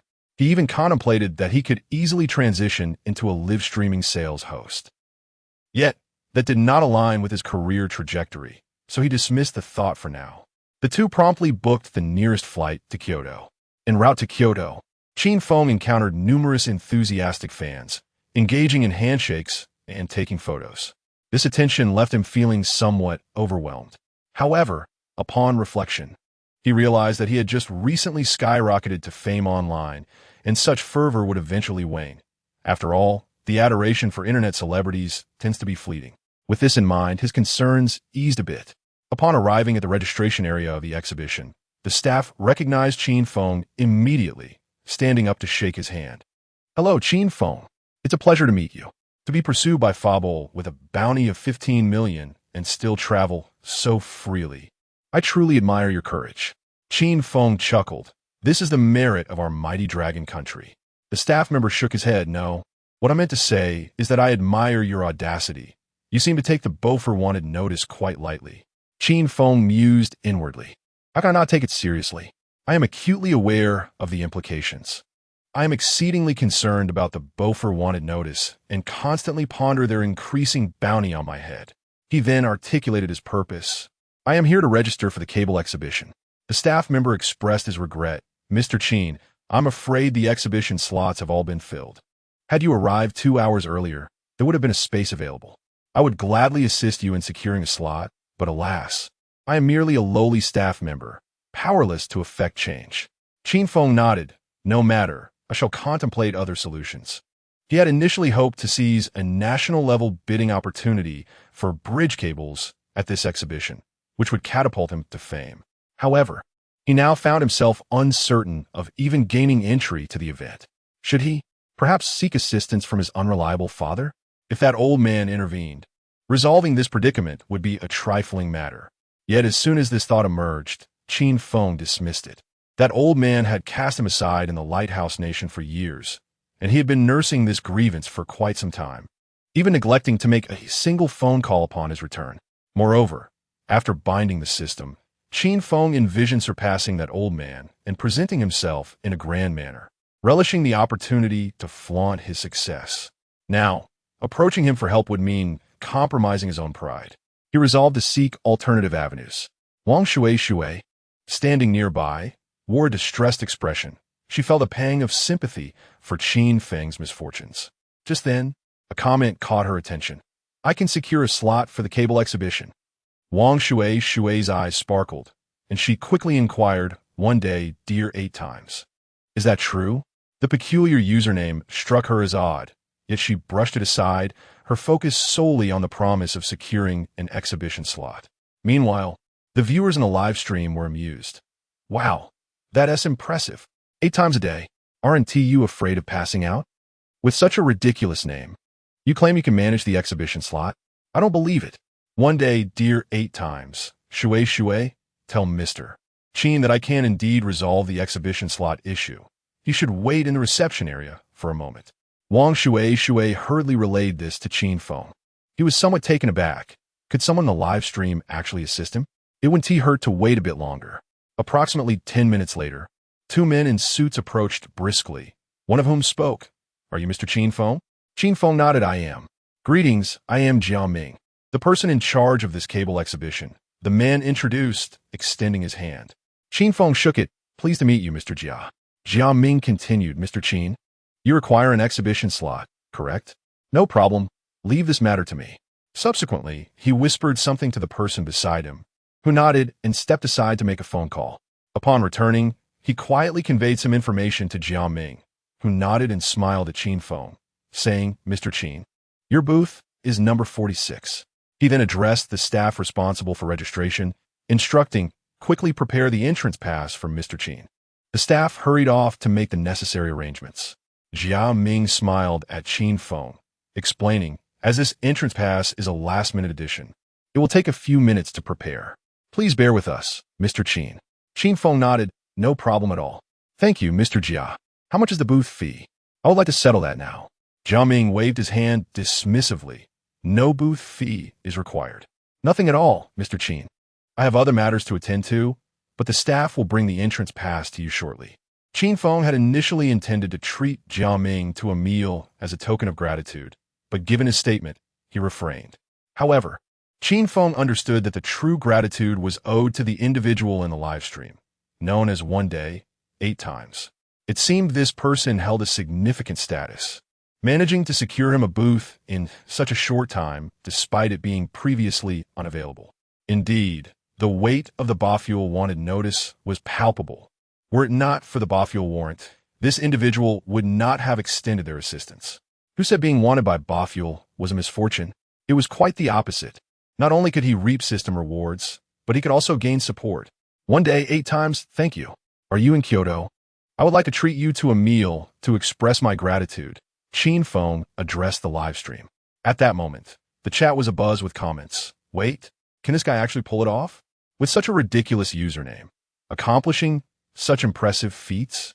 Which low-key second generation is this online? Wow, a second generation big shot has emerged. Better hold on tight. One day, 8 times. Mr. Qin, the exhibition is just a few days away, and most companies have already started setting up their booths. One day, 8 times. So, you should be quite busy these days. How about this? Let's have a meal after the exhibition. Honestly, I really want to dine with you. Mr. Qin, I admire you immensely. Being wanted by Bafuel with a bounty of 15 million is just too cool. One day, 8 times. Moreover, you're the only one who has been publicly wanted by Bafuel and can still live stream without restraint. It's like slapping Bafuel in the face, haha. One day, 8 times. and your legendary experience of being wanted for just 15 minutes before exiting the airspace of the Lighthouse Nation is truly a tale worth telling. Qin Feng smiled at the barrage of comments from 8 times on his phone screen and replied, "All right, let's wait until the exhibition concludes. Please contact Wang Shui in the background and leave a contact number." Just then, the staff in the reception area approached briskly, holding the freshly prepared entrance pass. "Master Qin Feng, here is your entrance pass." Qin Feng received the pass, resembling an invitation, which bore the inscription, Company name, Lighthouse Steel Pipe Factory, Booth, number 46. "Thank you very much," Qin Feng replied graciously. The staff member responded promptly, "You are too courteous, Master Qin Feng. This is merely my duty.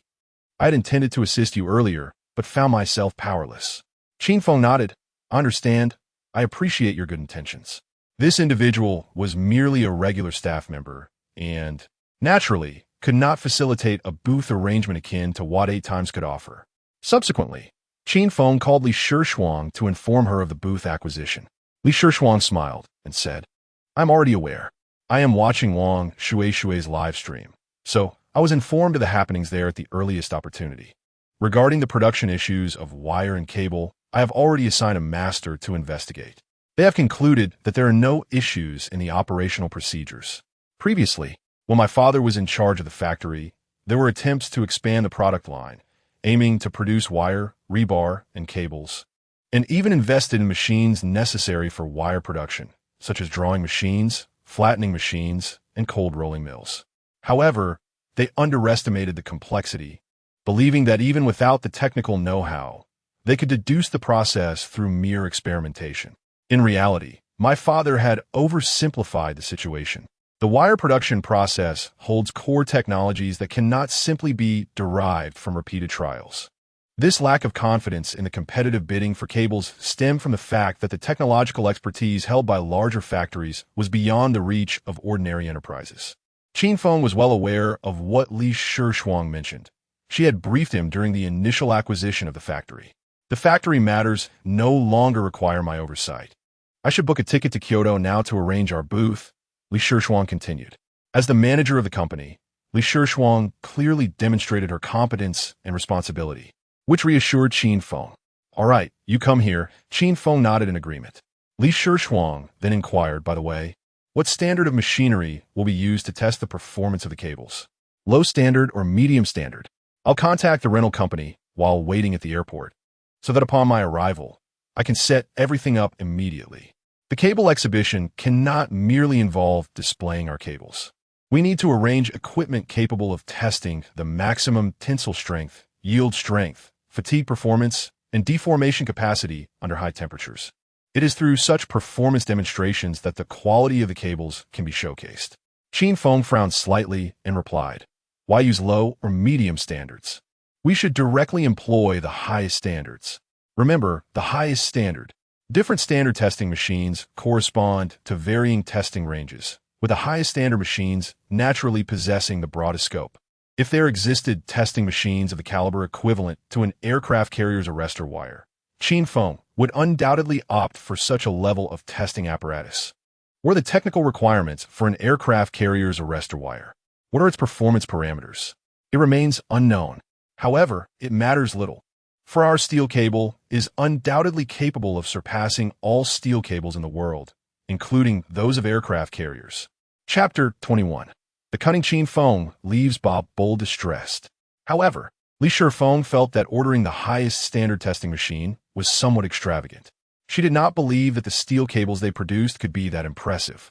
For instance, if their steel cables had a maximum tensile strength of 40 knots, then a machine of medium standard would suffice perfectly. Opting for a high-standard testing machine would be a sheer waste of funds, especially considering the differing prices associated with various standards. And the rental costs of such machines are not negligible. "Mr. Qin, isn't it a bit excessive to use a high-standard testing machine? A medium standard should be entirely adequate. Most steel cable companies in the market typically utilize medium-standard testing machines. Only a select few leading companies employ the highest standard, as only their products can surpass the testing limits of medium-standard machines," Li Shishuang advised. Yet, Qin Feng insisted, we shall proceed with the high standard. Remember, the highest standard, Qin Feng reiterated emphatically. Seeing his unwavering determination, Li Shifeng chose not to argue further and complied with his request.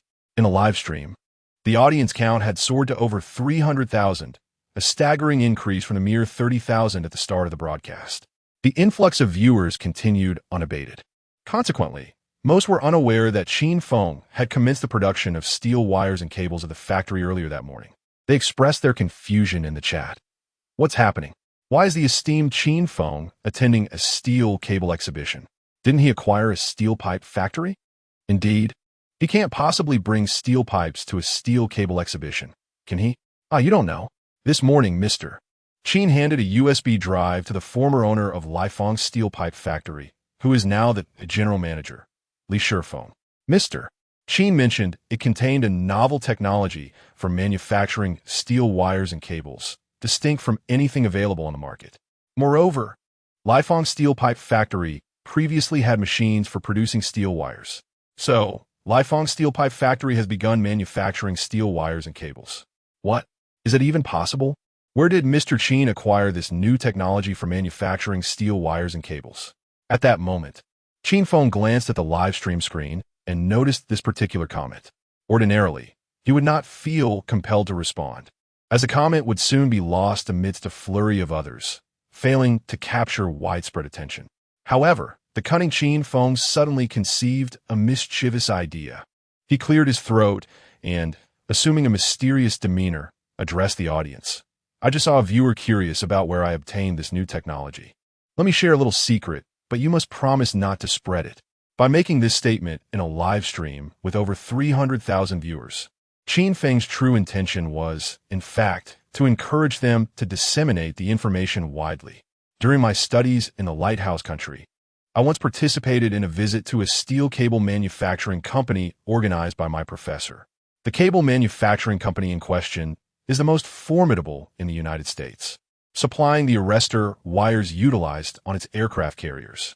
By a fortunate twist of fate, I had the opportunity to tour the production line of these arrestor wires.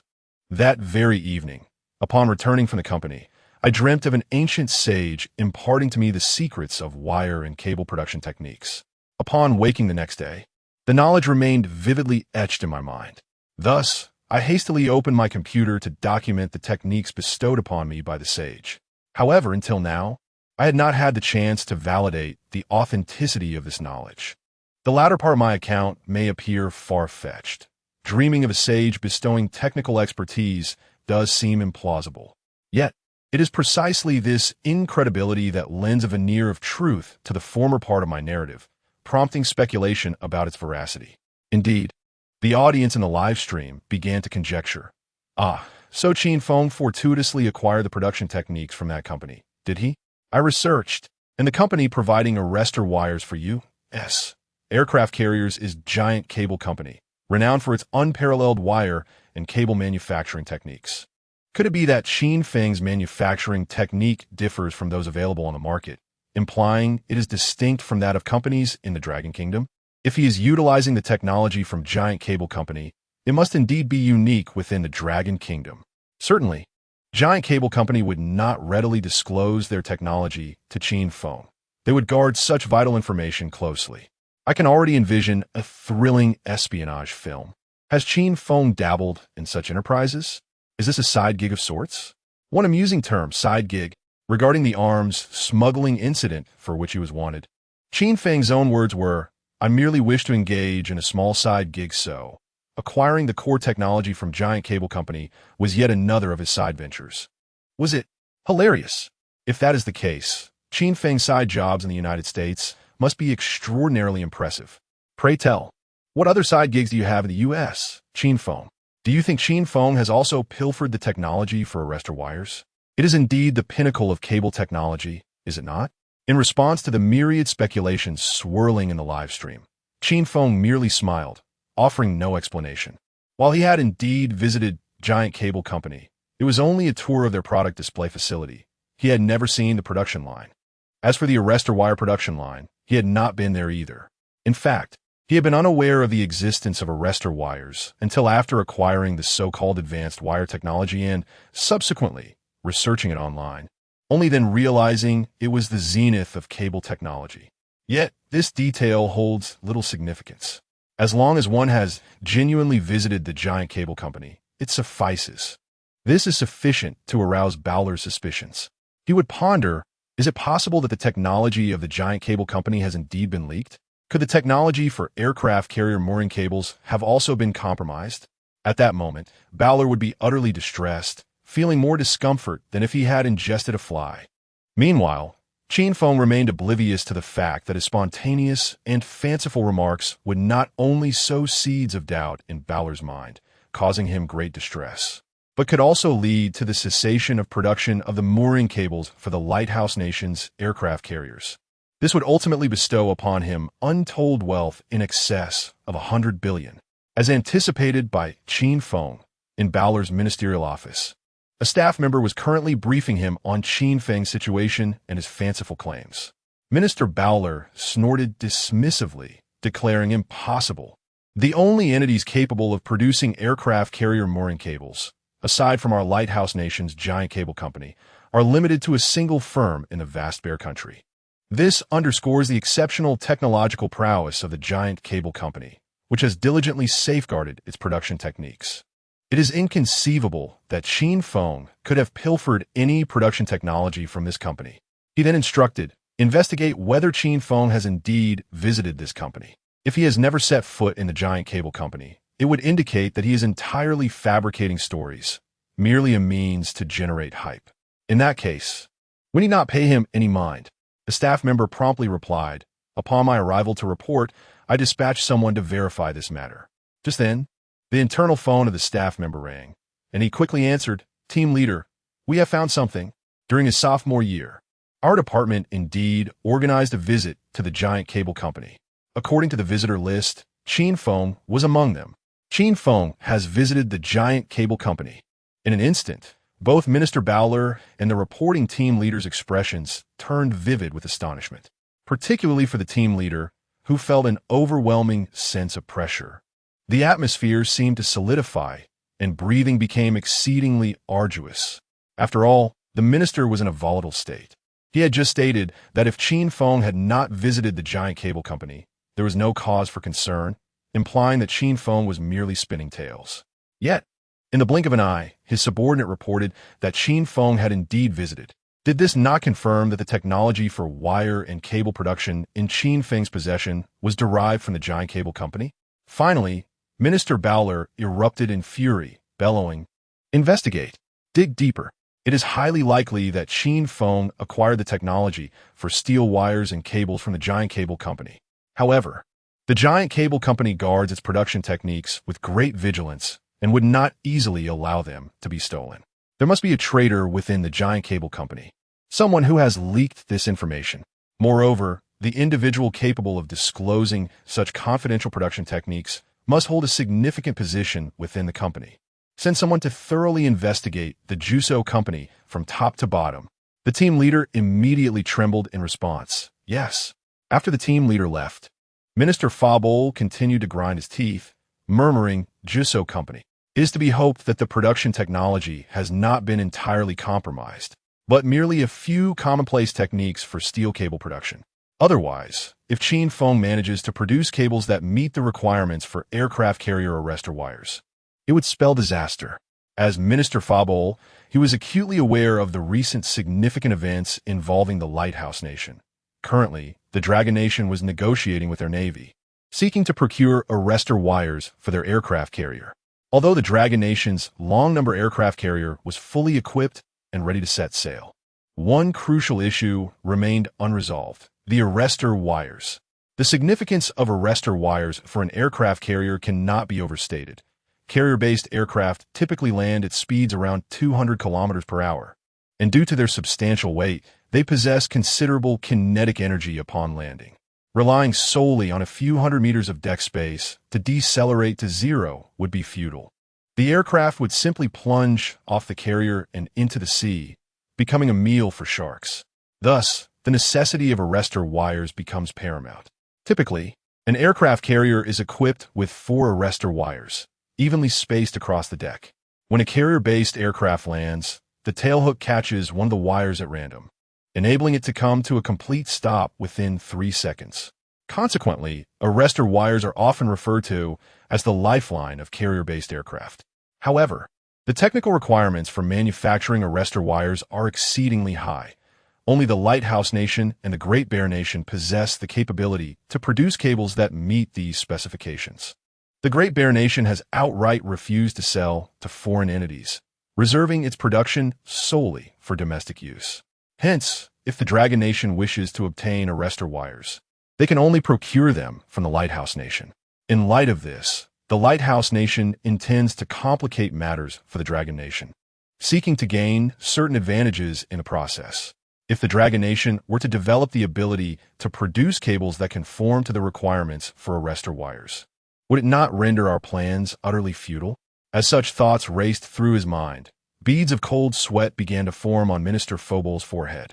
He fervently prayed, please let it not be so. Qin Feng must not be able to produce cables that meet the specifications for aircraft carrier arrestor wires. In a live broadcast room, numerous netizens were wildly speculating, with many suggesting through the barrage of comments that Qin Feng had pilfered information from the Juso company. They exchanged theories and even began to weave a narrative around the supposed theft, culminating in a thrilling plot reminiscent of a grand production film centered on confidential theft. In this cinematic tale, Qin Feng emerged as a paragon of virtue, a rogue motivated by a noble cause. It evoked the sentiment reminiscent of the film starring Long Shu, which depicted the heist of the Zodiac animal heads. In response to this, Qin Feng merely smiled in silence. He does not require an explanation, nor does he fear solidifying the reputation of a rogue. For, once established, there are only benefits to be gained. The Dragon Kingdom would undoubtedly refrain from penalizing him. While they may not overtly reward him, there would surely be covert acknowledgments. As for the Lighthouse Nation, Qin Feng is eager for Bobola to elevate the bounty placed upon him. His silent smile further solidified the viewer's suspicions in the live stream. Wow. So it truly is Qin Feng who pilfered from the Jizuo Corporation? Another side gig of Qin Feng exposed rogue. Qin Feng, I merely intended to engage in a small side venture, yet unexpectedly extracted the core technology of Jizuo Corporation. Ha ha ha, amazing, this has that flavor. By the way, what is the aircraft carrier arrestor wire? Why did Qin Feng deliberately mention it, and even say he visited the production line of the arrestor wire? Is this thing really impressive? This barrage of comments piqued the interest of many, resonating with the curiosity of numerous viewers. Indeed, what is an aircraft carrier arrestor wire? From its name, it seems related to aircraft carriers. Related to aircraft carriers? It must be quite remarkable. But how does it connect to steel cables? Why the production line of a steel cable company? Right, what is an aircraft carrier arrestor wire? Is it used to halt aircraft carriers? Within the streaming room, there were knowledgeable individuals who immediately responded. The aircraft carrier arrestor wire is used to stop carrier-based aircraft. In essence, the arrestor wire is merely a steel cable. Yet arguably the most expensive steel cable in the world, sold by the Lighthouse Nation to the Elephant Nation at $300,000 per length. Moreover, an arrestor wire must be replaced after approximately 180 uses. Subsequently, this individual elucidated the concept of the aircraft carrier arrestor wire. The audience was left in awe. Wow. So that's it. The aircraft carrier arrestor wire is so crucial. It must be sufficiently thin to avoid affecting its function and capable of directly withstanding the impact and arresting forces from the aircraft's tailhook. No wonder it is said to be the steel cable with the highest technological content. Each aircraft carrier requires 4 arrestor wires, and given that each must be replaced after around 100 uses and each wire costs $300,000. Wow, whoever secures this contract will profit immensely. Qin Feng, if your steel cables could match such excellence, you should certainly consider bidding for the arrestor wires of our Dragon Kingdom's Longji aircraft carrier.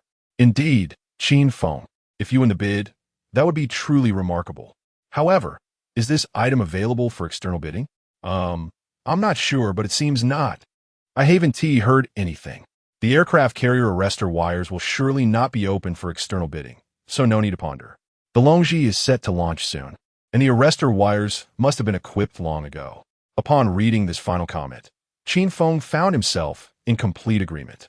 He believed that although the technical requirements for aircraft carrier arrestor wires were exceedingly high, the leading factories in the Dragon Country should be capable of manufacturing them. While he had produced steel cables through system rewards that could surpass all others in the world, the procurement of the aircraft carrier arrestor wires would not fall into his hands. This procurement was undoubtedly complex, involving numerous considerations. However, what Qin Feng did not realize was that he had overestimated the capabilities of the prominent steel cable companies in the Dragon Country, and indeed, the entire world. In reality, there were only two companies globally capable of producing aircraft carrier arrestor wires, one in the Lighthouse Nation and the other in the Bear Country. Furthermore, Qin Feng was unaware that the Bear Country had outright refused to sell to foreign entities, prompting the Dragon Country to attempt procurement from the Lighthouse Nation. Yet, at that moment, the Dragon Country found itself facing considerable difficulties during the negotiation process.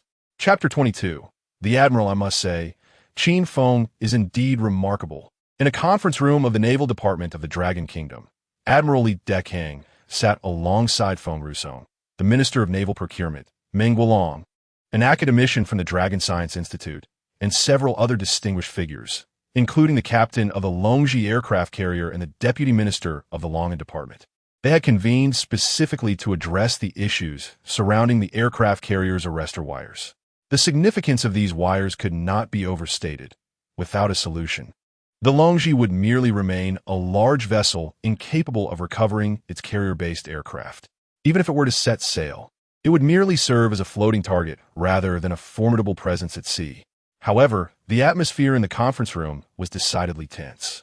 They had just concluded a teleconference with the Lighthouse Nation, which had left them in a state of discontent. Minister Feng Rusong erupted in anger, exclaiming, "Those shameless scoundrels from the Lighthouse Nation. They have the audacity to quote us a price of $10 million per wire. They sell them to the Elephant Nation for a mere $300. This is common knowledge among many countries. By quoting us such an outrageous price, they're not only insulting us, but also implying that they can treat our Dragon Kingdom as a soft target." Admiral Li Dekang's fury intensified. As if that were not enough, they dared to request that their fleet enter the Qinglong Sea to assist us in patrolling the area. They claimed that if we cannot even manage our arrestor wires, our aircraft carrier must surely be incapable of anything. They doubt our ability to patrol the entire Qinglong Sea. Damn it! If they truly intend to mobilize their fleet, we should respond with a show of force. As a naval admiral, Li Dekang regarded the integrity of Dragon Kingdom's territorial waters as paramount, more precious than his own life. The audacity of the Lighthouse Nation to make such demands filled him with a desire to immediately mobilize the fleet and bombard their waters. Academician Meng Guolong sighed, "Alas, it is our Dragon Science Institute that lacks the capability. We cannot even produce a single steel wire." Instantly, someone offered words of comfort. "Do not speak like that, Academician Meng. Though it may seem like just a wire, the technological requirements are indeed astonishing. Currently, only the Bear Nation and the Lighthouse Nation possess the ability to manufacture such a thing." "Let us conclude today's meeting," Admiral Li Dekang interjected. "The demands from the Lighthouse Nation are utterly unacceptable." Despite the discontent that lingered in their hearts, the attendees could only nod in resignation and agree to end the meeting, as further discussions would yield no solutions. As they filed out of the conference room, Meng Guolong's students eagerly awaited their teacher's return. "Professor, how did it go? Did the Lighthouse Nation agree to sell us the arrestor wires?" Meng Guolong nodded before shaking his head. "They agreed to sell, but their conditions are excessively unreasonable." He then relayed the demands put forth by the Lighthouse Nation to his students. Upon hearing this, the students were instantly enraged. "These scoundrels are utterly outrageous. Is this not akin to looting amidst chaos?" Academician Meng Guolong sighed. "Indeed, it is looting. Who can blame us for not having developed the technology for aircraft carrier arrestor cables?" General Li Dekang and others similarly expressed their discontent. Suddenly, a student had a thought and proposed, "Teacher, in a few days, there will be an exhibition for steel cables. Why don't we go and take a look?" Feng Rusong, the procurement minister walking beside Meng Guolong, shook his head in refusal It is not that we have not solicited bids from those leading companies, but they do not meet the requirements and are significantly lacking in the technology needed for aircraft carrier arrestor cables. If those top companies are inadequate, then the others are even less worthy. Their cable parameters cannot even surpass the upper limits of standard testing machines. Meng Guolong's student shook his head in excitement. We are not going to see those companies, but rather to observe the production from Qin Feng's factory. As he spoke, he took out his phone, opened a certain app, and clicked on the trending topic. Qin Feng's new part-time job exposed, the bandit. This was a clip from a live stream where a blogger discussed Qin Feng, accompanied by comments from viewers in the chat. The group, initially moving forward, halted in their tracks. General Li Dekang exclaimed, "People today will go to any lengths to attract attention. Are they fabricating stories now? These netizens are utterly clueless. They are hyping up this blogger known as Qin Feng as a bandit who supposedly stole technology from the giant cable company. If it were that easy, we wouldn't be stuck in this predicament. I would have sent our elite to pilfer 800 times by now. Bandit, just an internet clown. In my opinion, such internet clowns like Qin Feng deserve to be dealt with severely." The deputy minister of the Long and Department furrowed his brow in contemplation. Qin Feng? That name sounds somewhat familiar. Oh, right. He was recently placed on the wanted list by the Lighthouse Nation with a bounty of 15 million. Upon hearing this, everyone turned their gaze toward the deputy minister of the Long and Department, filled with confusion. What is going on? A bounty of 15 million from the Lighthouse Nation? These individuals were all engrossed in their demanding duties and were completely unaware of these trending events online. The deputy minister then provided an explanation. General Li Dekang, the Minister of Military Procurement Feng Rusong, academician Meng Guolong, and the captain of the Longji Hao aircraft carrier. All these prominent figures from various departments were taken aback. They marveled inwardly. This young man named Qin Feng is quite impressive. General Li Dekang cleared his throat and remarked, returning to the matter at hand. Each field has its own expertise. Our elite may not be able to achieve it, but what if Qin Feng possesses such capability? What if he truly managed to acquire the manufacturing technology from the giant cable company?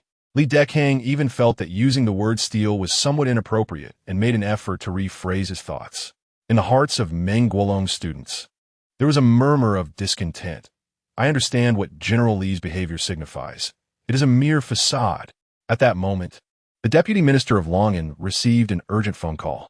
Upon hanging up, he gravely addressed the assembly, stating, "The eyes from the Lighthouse Nation have relayed a message.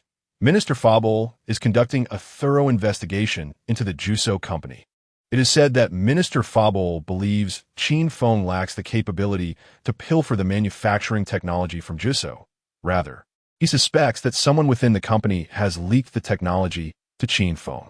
Consequently, Fabol is now scrutinizing the information of every individual within Juso, focusing primarily on its upper management." Upon hearing this, the prominent figures present erupted in amusement. The people of Longhua were convinced that Juso would never voluntarily disclose their technology, thus attributing the theft to Qin Feng. Conversely, the representatives from the Lighthouse Nation were certain that Qin Feng lacked the prowess to extract the technology, surmising that someone at Juso had willingly divulged it. Truly remarkable. Nevertheless, regardless of the circumstances, such minutiae mattered little. Their excitement was palpable. Fabol's actions undoubtedly lent credence to the possibility that Qin Feng possessed the manufacturing technology of Juso's cables. The mere thought that Qin Feng might also hold the technology for aircraft carrier mooring cables sent shivers of anticipation through the distinguished attendees from various departments. General Li Dekang let out a hearty laugh. "I always said this young Qin Feng was capable. He possesses the flair of my youthful days. Regardless of the means by which he acquired this technology, what matters is that he succeeded. Let us go, let us attend that cable exhibition and see Qin Feng." Chapter 23. Escorting Qin Feng to the Lighthouse Nation, the esteemed leaders from various departments gazed at General Li Dekang in silence. Recalling how he had just proclaimed Qin Feng to be a mere internet clown, suggesting he ought to be executed 800 times. Yet now, in the blink of an eye, his stance had shifted as he regarded Qin Feng with newfound approval. Did he not remember his former grandeur? Had these dignitaries been familiar with contemporary internet jargon, they would surely have exclaimed, "What a fickle face!" Nevertheless, their admiration for Qin Feng matched that of General Li Dekang, if not surpassing it. "Let us proceed to this exhibition," they declared. "We wish to witness the accomplishments of this promising young man. How splendid it would be if we had more exceptional youth like Qin Feng." The academicians from the Dragon Institute and the captains of the Dragon-class aircraft carriers voiced their sentiments. As for the 15 million bounty issued by the so-called Fabola, does our Dragon Nation concern itself with such trivialities? Fabola's bounty may intimidate others in different lands, where government officials might hastily assist in apprehending fugitives. But in our Dragon Nation, they can take their proclamations elsewhere, particularly after the Lighthouse Nation's recent provocations regarding the obstruction of the issue. These leaders held Fabola's bounty in even greater disdain, to the point that if a physical copy of the warrant were before them, they would spit upon it in contempt. Meng Guolong's student side, esteemed leaders, the exhibition is still several days away. Perhaps we should wait a bit longer. General Li Dekang retorted, "Why must we wait several days? Why can't it commence today?" "Very well, we shall wait," the student proposed. "Shall we not make contact with Qin Feng in private for now?" However, a distinguished elder dismissed the notion. "Let it be. Qin Feng is undoubtedly preoccupied with the exhibition. We shall not interrupt him. If he possesses the skills to obstruct, he will not escape our grasp in a few days. We're not pressed for time. If he lacks such skills, a few days' wait will not hinder our plans, as we intend to give the Lighthouse Nation a respite." General Li Dekang concurred. "Indeed, the Lighthouse Nation's demand to assist us in patrolling the Qinglong Sea is utterly excessive. They surely realize we will not acquiesce.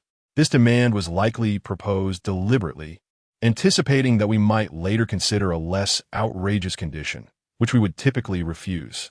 Yet, by presenting us with this outrageous request, they hope we will acquiesce to the subsequent, albeit still unreasonable, condition. This phenomenon is known in psychology as, what is it called again? Yes, the door-in-the-face technique. General Li Dekang is no mere brute. He merely possesses a rough manner of speech, for otherwise he could not have attained his esteemed rank. The door-in-the-face technique, in essence, involves presenting a vastly larger and less acceptable demand before revealing one's true request, compelling individuals to concede to the latter in avoidance of the former. The eminent figures from various departments are well aware that the stipulation concerning the inspection of the Qinglong Sea is a condition proposed by the Lighthouse Nation to facilitate the demolition effect. Nonetheless, when the Lighthouse Nation put forth this demand, it incited considerable indignation among them. Moreover, the mere price of $10 million for a single item is enough to provoke their ire. This price is undoubtedly genuine, not merely a tactic to induce the demolition effect. Selling to other nations at $3 million while charging them $10 million is undeniably a blatant affront on the international stage. It serves to signify that the Dragon Nation can be easily manipulated by the Lighthouse Nation. Furthermore, the Lighthouse Nation seeks to impose additional conditions. Thus, the matter is settled. Once the exhibition commences in a few days, we shall observe Qin Feng at the event, even if he lacks the technology for manufacturing aircraft carrier mooring cables. Possessing a similar steel cable production capability would still serve to embarrass the Lighthouse Nation and would be a significant triumph. Ultimately, General Li Dekang made a decisive proclamation. Lighthouse Nation, Faber has obtained preliminary results regarding the investigation of the giant cable company after Qin Feng's visit to the company 2 years ago. 3 senior executives and 8 core technical engineers have been found to have substantial deposits in their bank accounts. Consequently, these individuals are regarded as suspects and have been taken away by Faber for thorough investigation. Minister Faber is exceedingly frustrated. The discovery of several questionable figures seems to confirm that Qin Feng indeed acquired technology from the giant cable company. The entire workforce at the giant cable company is bewildered, as if they have suddenly encountered a natural disaster. The absence of the 3 senior leaders is manageable, but the loss of the 8 core engineers poses a genuine operational dilemma. At least 2 production lines must be halted. The shareholders of the giant cable company lament in despair. What is happening here? The employees of the suspended production lines have been sent home without pay. Sighing in exasperation, What have I done to deserve this? Lighthouse Nation's Naval Department. The Minister of Military Procurement is engaged in a summary meeting with a five-star general of the Lighthouse Nation's Navy. The general furrows his brow and states, "The condition we propose for assisting them in patrolling the Qin Sea will surely be rejected. This pertains to the integrity of territorial waters." The Minister of Military Procurement smirks cunningly, responding, "I never expected them to agree. Our primary intention is not that. Have you heard of the demolition effect?" He then elaborates on the concept of the demolition effect. "So, your true intention is to propose other conditions?" The five-star general inquires. Astonished, the minister nods affirmatively. "Precisely. What conditions do you genuinely wish to propose?"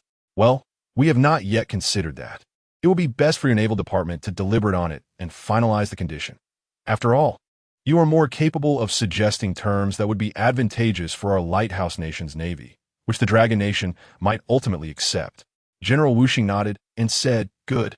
At that moment, a soldier reported that Minister Fabel was approaching. Both General Wuxing and the Minister of Procurement were taken aback by Minister Fabel's unexpected arrival. Yet they promptly invited him in. Once inside, Minister Fabel wasted no time and outlined the situation, including the apprehension of several individuals from Jusou Company. General Wuxing and the Minister of Procurement were instantly unsettled. What? The manufacturing technology of Jusou Company has been compromised? How could such an incident occur at this critical juncture? Minister Fabel continued, "Given the current circumstances, it is now certain that Qin Feng has acquired technology from Jusou Company. However, the extent of the manufacturing technology he has secured remains unclear. In the worst-case scenario, he may have obtained the technology for the carrier's interception cables, although the likelihood of that is minimal. In the best-case scenario, the interception cable manufacturing technology has not been leaked. By the way, what conditions have you proposed along with?" The Minister of Procurement recounted everything to Minister Fabel without reservation. Nodding in response, Minister Fabel remarked, "Since you have yet to finalize that additional condition, if Qin Feng has not obtained the interception cable manufacturing technology, I hope your proposed additional condition is to escort Qin Feng to our Lighthouse Nation." General Wuxing agreed, "That is certainly feasible. The dignity of our Lighthouse Nation shall not be provoked. Qin Feng's actions have already struck a blow to our nation's pride. Therefore, I have no objections to finalizing the additional condition of escorting Qin Feng to our Lighthouse Nation. This individual deserves to face a thorough trial in our land." Chapter 24. The test begins. In no time, 3 days have elapsed. The cable exhibition has officially commenced. This year's event is more vibrant than any preceding ones, as it features national-level bridge projects that will conduct live cable tenders, attracting a multitude of cable companies eager to showcase their flagship products. Although smaller manufacturers may lack the advanced manufacturing techniques of their larger counterparts, they are resourcefully seeking alternative paths, opting to innovate in design rather than compete on mainstream technical parameters. Thus, the exhibition has transformed into a splendid display of diversity. Moreover, the number of attendees has surged dramatically, largely due to the influence of Qin Feng. At booth 46, a throng of visitors has gathered, drawn by the allure of the event. Is this the booth of the esteemed Qin Feng? Wow, look at that machine. It appears significantly larger than others. Ah, that is a machine for testing cable performance. Given its scale, it must be a high-standard testing apparatus, comparable to those used by several leading cable manufacturers. What does high-standard testing machine mean? A voice from the crowd elucidated the distinctions of testing machines, explaining that aside from a few top-tier companies that utilize high-standard testing equipment, most others find medium-standard machines sufficiently adequate. Instantly, the crowd erupted in awe. It seems that Qin Feng has great confidence in his cables. Indeed, one mustn't overlook where Qin Feng acquired his manufacturing techniques. They're from the giant cable company. By the way, today's exhibition will also feature live cable tenders for national-level bridges. I wonder if Qin Feng will secure a bid. I believe it should be no problem. I have faith in Qin Feng. Standing at the booth, Li Shuang listened to the murmurs of the crowd with a tinge of bitterness in her heart. After Wang Shui concluded the live broadcast that day, she had promptly confronted Qin Feng, inquiring whether the cable manufacturing techniques were genuinely sourced from the giant cable company. To her dismay, Qin Feng revealed that they were not. This revelation doused her initial exhilaration like a bucket of cold water. Had the techniques indeed been obtained from the giant cable company, their cables would undoubtedly shine at this exhibition. But without such a foundation, how could they compete against the established giants in the industry? As she observed two operators from their factory securing a cable onto the high-standard testing machine, Li Shuang silently prayed, "May the test results not be too disheartening. Even if they do not surpass the upper limit of medium-standard machines, let the gap not be too vast, or else it will be disastrous." To boldly present a high-standard testing machine, only to fall short of even the medium standard's upper threshold, would tarnish their brand reputation irreparably. The number of high-standard testing machines is exceedingly scarce, and without prior reservations, it is quite a challenge for Li Feng to locate even a single unit. Moreover, the transportation logistics are cumbersome, which is why the testing machine was only placed at the booth late last night. The steel cables were also produced just last night and were delivered from the factory in the early hours of today. Consequently, they have not even had the opportunity to test the performance of the steel cables. Thus, Li Feng feels utterly uncertain, with everything being hastily prepared in a state of disarray. This only heightens her anxiety. In contrast, Qin Feng remains remarkably composed, exuding an air of calmness. Meanwhile, Wang Shui continues with the live broadcast, as per Qin Feng's explicit instructions that it must be aired today. He is well aware that the individuals from Fable are undoubtedly monitoring their actions, fearing that any missed information might alleviate their discomfort. His intention is to ensure that Fable remains unsettled. As anticipated, Minister Fable is currently watching Wang Shui's broadcast. Not only is he present, but seated beside him is a 5-star general from the Lighthouse Nation's Navy, along with the head of procurement. Minister Fable explains, "This live stream provides us with first-hand updates on Qin Feng's activities. Our surveillance of him is primarily conducted through this broadcast." The 5-star general nods in understanding, then scoffs. Qin Feng is quite foolish. Knowing he's wanted by us, he still dares to broadcast so brazenly, as if he fears we are unaware of his movements.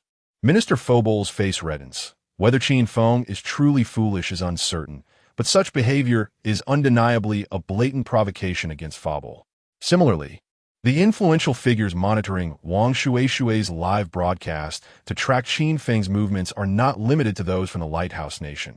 Individuals from the Dragon Nation are also involved. In the parking lot before the exhibition hall, several military SUVs disguised as ordinary vehicles are parked side by side. Inside these vehicles sit Admiral Li Dekang of the Dragon Nation's Navy, Minister of Procurement Feng Rusong, Meng Guolong from the Dragon Institute, and the captain of the aircraft carrier Long Ziho. They too are watching Wang Shui's live broadcast. Admiral Li Dekang remarks, "Our identities are sensitive. We cannot enter the venue too early lest we attract attention and incite unnecessary turmoil. Therefore, it is prudent for us to remain here and observe the situation through the live stream." The other dignitaries nod in agreement, endorsing Admiral Li Dekang's perspective. In the exhibition hall, the personnel responsible for each booth are anxiously awaiting the arrival of 9 o'clock, the designated time for the presentation of the steel cable data. The booths of the leading steel cable companies are interconnected, designated as booths 1, 2, 3, and so on. During this waiting period, the booth managers engage in casual conversation. "Why are there so many people at booth 46? Inquires the manager of booth 2. "Oh, that booth belongs to Qin Feng," responds the manager of booth 3. "Qin Feng? Ah, I believe I have discerned the individual in question. His recent prominence online has been quite remarkable.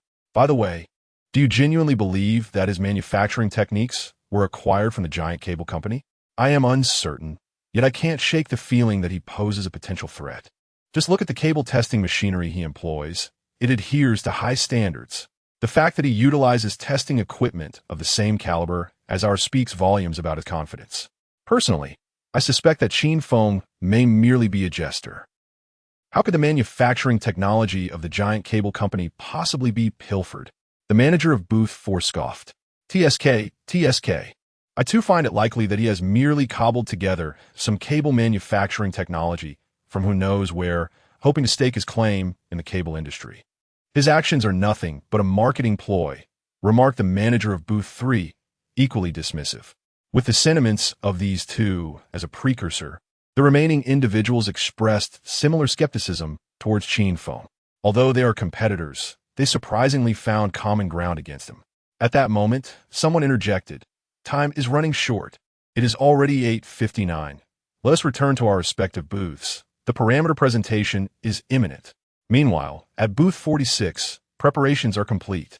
The two operators of the testing machines stand poised at their stations, ready to report. As the final second ticks away and the clock strikes 9, Qin Feng commands, commence testing. Chapter 25. Increasing the bounty for Qin Feng's capture. With Qin Feng's command, the atmosphere in the live broadcast room instantly became charged with tension. Oh dear, it's about to begin. I don't know why, but I suddenly feel a wave of anxiety. Me too. It reminds me of waiting for the college entrance exam results back in the day. So I'm not the only one feeling this way. What do you think the tensile strength of Qin Feng's cable could be? Ahem, as a professional in the cable industry, allow me to enlighten you. The upper limit for standard testing machines is 40 tons of tensile force. Since Qin Feng has opted for a high-standard testing machine, it indicates that he requires a tensile force greater than 40 tons. I estimate the diameter of the cable he has loaded onto the testing machine to be between 30 to 40 millimeters. The larger the diameter of the cable, the greater its tensile strength. Currently, the most advanced cable technology in our nation has a diameter of 40 millimeters and a tensile strength of 55 tons. Ah, I see. Thank you for the insight. Now we can follow along more easily.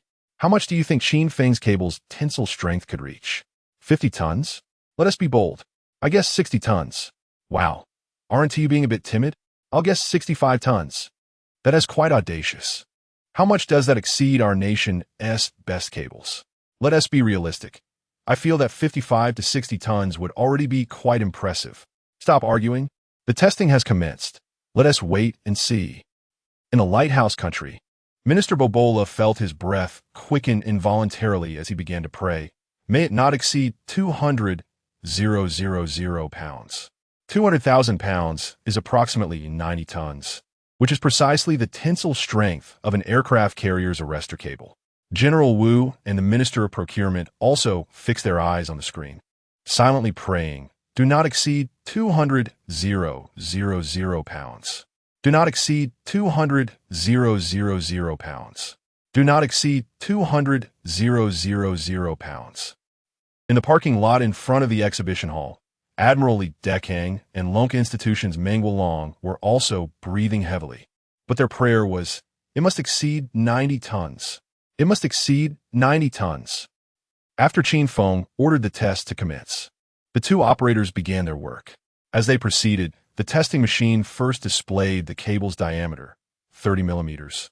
Sitting in the car, Meng Wulong couldn't help but remark, the diameter of an aircraft carrier's arrestor cable is typically between 30 to 40 millimeters, with 30 millimeters being the most suitable diameter.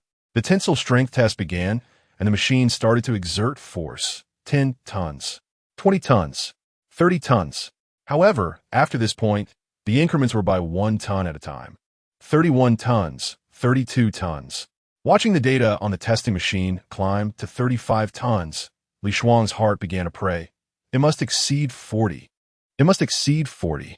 Among all the individuals, Li Shuang's expectations were the most modest. She merely needed to surpass 40 tons, the upper limit for the medium standard testing machine, to breathe a sigh of relief. 38 tons, 39 tons, 40 tons. Ah, Li Shuang exhaled deeply. We've done it. We truly surpassed 40 tons. Our steel cable quality has reached parity with those leading companies. Our Lighthouse steel pipe factory is now on par with those prominent steel cable enterprises. In future discussions about those leading steel cable companies, we shall be included. Li Shuang began to feel a sense of elation, almost as if she were in a dream. Her aspirations were indeed modest and easily fulfilled. However, it was understandable, as she recognized that Qin Feng's manufacturing technology did not originate from the giant cable companies. And being a pragmatic individual, she knew how challenging it was to acquire exceptional manufacturing techniques. Thus, the fact that their company, at its inception in the steel cable industry, had reached a level comparable to the nation's leading steel cable enterprises was truly astounding to her. The numbers on the testing machine continued to rise. 41 tons, 42 tons, 50 tons. Now, it was the netizens who felt the tension. The live stream had nearly 500,000 viewers, all holding their breath, fixated on the digits displayed by the testing apparatus. 55, 55. It must exceed 55 tons. A 30mm cable at 55 tons must certainly outperform a 40mm cable at the same weight, right? After all, a larger diameter implies greater tensile strength. If it surpasses 55 tons, then Qin Feng's cable will be the finest in the nation. 53 tons, 54 tons, 55 tons. Boom! When the testing machine hit 55 tons, the live stream erupted. Oh my goodness, it's really 55 tons. Qin Feng's cable is now the finest in the Dragon Nation. A 30mm cable at 55 tons, ISNT, that far more impressive than a 40mm cable at the same weight? What was once considered the best cable is now being outclassed by Qin Feng. Congratulations to Qin Feng. His cable has become the pinnacle of the Dragon Nation. Yet the digits on the testing machine did not cease. They continued to ascend. 56 tons, 57 tons, 65 tons. The live stream ignited once more. What? 65 tons? This is incredible. Haha, I previously predicted 65 tons. Who said I was being too audacious? Here we are. How far can the steel cable's limit actually reach? 66 tons, 67 tons, 75 tons, 80 tons, 81 tons, 82 tons. The operators of the two testing machines were now utterly astonished. Their hands controlling the machines began to tremble. Good heavens! 82 tons. The steel cable, astonishingly, remained unscathed and could endure even greater tensile weight. They were determined to witness and record this moment. At this point, Li Shishuang was on the verge of fainting, overwhelmed by a rush of excitement and exhilaration. Her legs felt weak, and she barely managed to sit down on a chair to avoid collapsing onto the floor. Is the Lighthouse Steel Pipe Factory merely aiming to sit alongside those leading cable companies? Or do they intend to surpass them decisively, with a tensile strength exceeding 80 tons?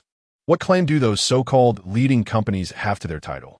They will be relegated to mere subordinates behind the Lighthouse Steel Pipe Factory. The numbers on the testing machine continued to surge. 83 tons, 84 tons, 85 tons. In the United States, Minister Babol and General Wuxing were nearly grinding their teeth in anxiety, shouting urgently, "Break! Break! Break! The cable must snap. It cannot reach 90 tons." Outside the exhibition hall, on military vehicles, General Li Dekang and his companions clenched their fists, holding their breath, their eyes fixed on the screen, internally screaming, "Rise! Rise! Rise!" To the uninitiated, witnessing the fervor of these individuals could easily lead one to believe they were staking their entire fortunes in a high-stakes gamble. 86 tons, 87 tons, 88 tons, 89 tons. The data on the testing machine had reached 89 tons. In that moment, it felt as if the world had fallen silent. And under the gaze of all, the numbers on the testing machine reached 90 tons. Boom! In that instant, General Li Dekang, Meng Guolong from the Dragon Institute, the Deputy Minister of Long, and the captain of the aircraft carrier Longji appeared as if their minds had exploded. 90 tons. It truly reached 90 tons. It met the technical requirements for the aircraft carrier's arresting wire.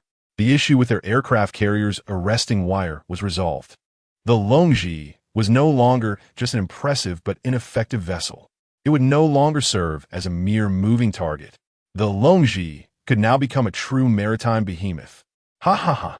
It was a success. A success. We are no longer bound by the limitations imposed by the United States. General Li Dekang laughed heartily. The captain of the aircraft carrier Longji also nodded emphatically. The Longji can truly set sail. Meanwhile, Meng Guolong from the Dragon Institute felt tears streaming down his cheeks. Overcome with joy.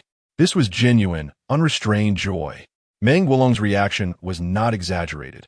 As a researcher, The prospect of breaking free from the technological stranglehold of the United States was enough to bring him to tears. In the United States, Minister Babel was on the verge of exploding. Damn it! Damn it! How could we achieve such a technological standard? What is that giant cable company doing? How could they have allowed the manufacturing technology for the aircraft carrier's arresting wire to be leaked? The five-star general and the Minister of Procurement were both visibly distressed. Their plans had fallen through, unable to gain control over the naval forces of the Dragon Nation. At the exhibition at Booth 46, the testing machine had not merely ceased its operation once it reached a tensile strength of 90 tons. Instead, it continued to escalate the force. 91 tons, 92 tons, 100 tons, 110 tons, and finally, 120 tons. At this remarkable threshold of 120 tons, the testing apparatus finally halted. All spectators in the live broadcast, as well as the crowd gathered around Booth 46, fell into a hushed silence. Their eyes widened in astonishment, mouths agape. They were unaware of the technical requirements for the aircraft carrier's arrestor wire, set at 90 tons, and what surpassing this threshold might signify. However, they didn't know that prior to this moment, the finest steel cable in the Dragon Nation measured 40 millimeters in diameter and possessed a tensile strength of 55 tons. Yet now, Qin Feng's cable, with a diameter of merely 30 millimeters, had achieved an astounding strength of 120 tons.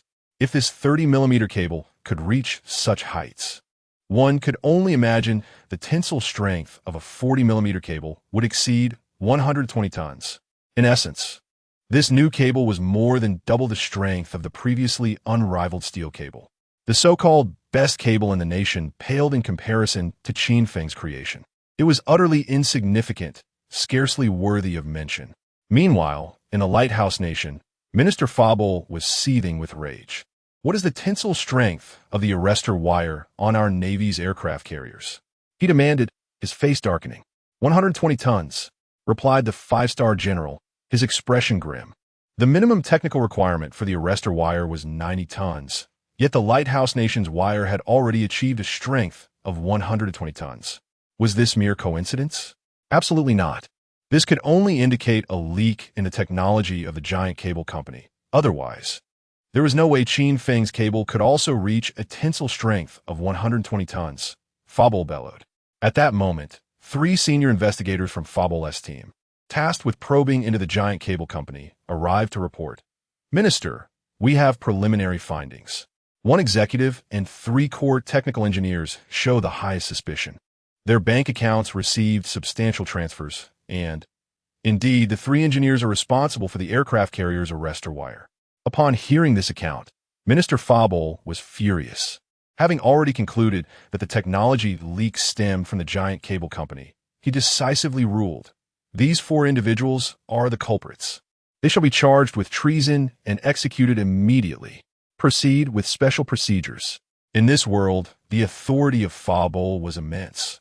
Should evidence indicate treason, he could enforce capital punishment without judicial proceedings. The staff promptly took their orders to execute the directive. Outside the exhibition hall, General Li Dekang and his colleagues were filled with exhilaration. They never expected that Qin Feng's steel cable not only met the technical requirement of 90 tons for aircraft carrier arrestor wires, but even exceeded it, reaching 120 tons. This level is on par with the arrestor wires equipped by the Lighthouse Nation's Navy.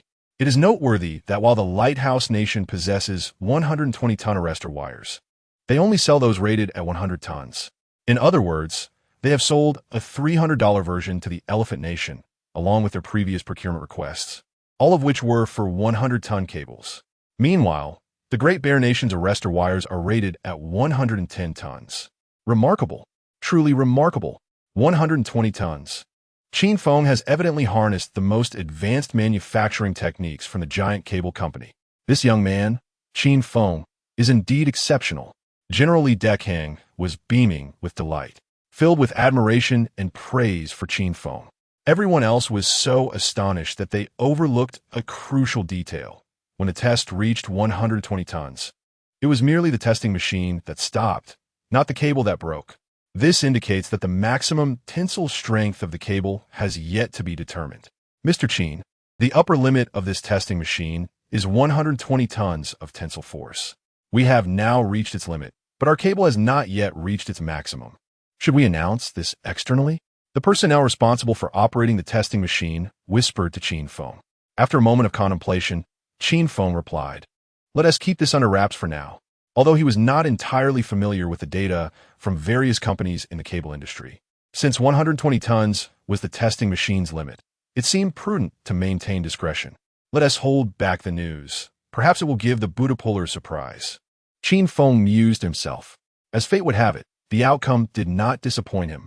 In the Lighthouse Nation, Minister Buddha puller, after sentencing the 4 individuals from the giant cable company to death, was discussing the next steps with General 5-Star and the procurement department head. They had already concluded that Qin Feng's cable manufacturing technology was derived from the giant cable company. It is essential to recognize that currently, the world's most advanced aircraft carrier arrestor wires are produced by the giant cable company, rated at 120 tons. The arrestor wires from the Great Bear Nation are only rated at 110 tons, and Qin Feng steel cable also boasts a tensile strength of 120 tons. They would never believe that Qin Feng did not acquire his manufacturing technology from the giant cable company, even under duress. What shall we do now? The procurement department head said grimly. Because of Qin Feng, all our plans have gone awry. Damn it, that man deserves to be punished. General 5-Star gritted his teeth in frustration. Increase the bounty for Qin Feng. It must be raised. Minister Buddha puller exclaimed angrily, his resentment towards Qin Feng palpable. Chapter 26, System Rewards, a Windfall. The 5-Star General of the Lighthouse Nation promptly concurred. It is indeed essential to elevate the bounty on Qin Feng. Let us decide the increment. Our Navy shall cover half the expenses. Minister Babel, however, refused. No need. We can manage this amount. The increase in the bounty will be entirely on us. The head of the procurement department inquired with confusion. But what is the basis for this bounty? We cannot simply claim that I bribed the core engineers of our national giant cable company and acquired crucial manufacturing technology. Can we? Such a justification seems rather inappropriate. Does it not? Minister Babel shook his head. That reasoning is certainly untenable. If Qin Feng obtained the technology through bribery, it would not constitute a warrant for his capture. Thus, those from Long Nation assert that Qin Feng pilfered the technology from the giant cable company, do they not? We shall use this as our justification for the bounty, stealing vital confidential information from the Lighthouse Nation. Both the 5-Star General and the procurement minister nodded in agreement. The charge of stealing confidential information is undoubtedly valid. Minister Babol immediately ordered. The bounty on Qin Feng shall be increased by $10 million, with a reason cited as theft of confidential information from the Lighthouse Nation. The total bounty on Qin Feng has now reached $25 million. At the very moment Minister Babol issued the warrant for Qin Feng, he received a notification from the system, detected that the host is wanted by Minister Babol of the Lighthouse Nation with a bounty of $25 million, an increase of $10 million from the previous amount. Upon hearing the voice in his mind, Qin Feng felt a surge of joy. Has it taken effect so swiftly? Babel has indeed raised the bounty on him. The bounty amount meets the reward criteria, obtaining rewards. Death Immunity Card X1, Advanced Drone Technology. Death Immunity Card automatically triggers when the host faces mortal danger, eliminating the threat of death. Note, can withstand any form of death threats, such as viral harm, physical injury, stunned by the reward. Qin Feng was momentarily speechless. A death immunity card? Incredible. This is truly a remarkable item. The value of this object is self-evident. No further explanation is necessary.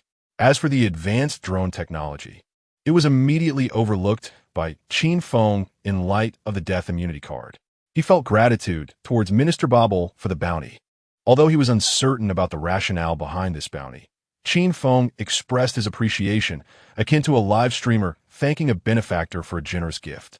If Minister Babel were to discover this, he would likely be infuriated. At booth number 1, having just showcased their cable's technical specifications, the representative proudly addressed the reporters before the booth. Compared to last year, we have made significant strides with our cables. Last year, our cables, with a diameter of 40 millimeters, had a tensile strength of 55 tons, earning the title of the strongest cables domestically. This year, our 30mm steel cable boasts a tensile strength of 55 tons. As for the 40mm cable, its tensile strength reaches an astonishing 63 tons. To describe this as a significant breakthrough would be an understatement, and certainly not an exaggeration. It is evident that our company once again claims the title of the most formidable steel cable manufacturer in the country. Upon concluding this declaration, the representative of Booth 1 cast a provocative glance toward Booth 46, the meaning of which was unmistakable.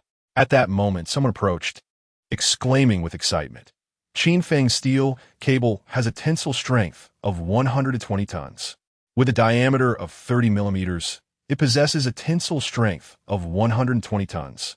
The representative of Booth 1 was left utterly speechless. What? 120 tons? He was completely bewildered. The very notion of a 30mm cable having a tensile strength of 120 tons seemed absurd. He glanced at his own 30mm cable with a tensile strength of 55 tons and recalled his earlier boastful remarks to the reporters, his face flushing crimson with embarrassment. At that moment, he wished he could vanish into the ground. Soon, the news of Qin Feng's steel cable achieving a tensile strength of 120 tons spread like wildfire throughout the exhibition. Every steel cable company present was left in utter shock. As industry insiders, they understood all too well the implications of this 120 tons. It could be said that Qin Feng and the others were not even operating on the same plane. In the future, it could be asserted that within the realm of the Dragon Kingdom's steel cable industry, Qin Feng held 12 do of the total 1 share, while the other companies owed Qin Feng 2 do. Do not inquire why. Simply acknowledge that they were indeed lagging behind Qin Feng. At that moment, a group of people entered the exhibition hall.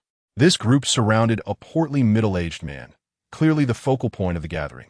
Beside this man was Jia Ming, the hall's coordinator who had assisted Qin Feng in securing his booth. Jia Ming guided the portly gentleman towards the center of the exhibition. Upon reaching the platform, Jia Ming introduced, "I trust that all participants at this steel cable exhibition are aware that a national-level bridge construction project team will be present to conduct on-site bidding for the bridge's traction cables. This is Manager Wang, responsible for overseeing the steel cable bidding process." He then announced, "We are about to commence this bidding conference. This bidding is the highlight of the exhibition, with various steel cable companies putting forth their utmost capabilities. Therefore, upon hearing this, one would expect the representatives to be animated and enthusiastic. However, they were instead lethargic, lacking any semblance of interest. The reason was simple. They all understood that they were not contenders for this bidding. With Qin Feng in the picture, what was the point of participating in the bidding? It would be nothing short of humiliating. Jia Ming and Manager Wang remained oblivious to the situation, both somewhat perplexed.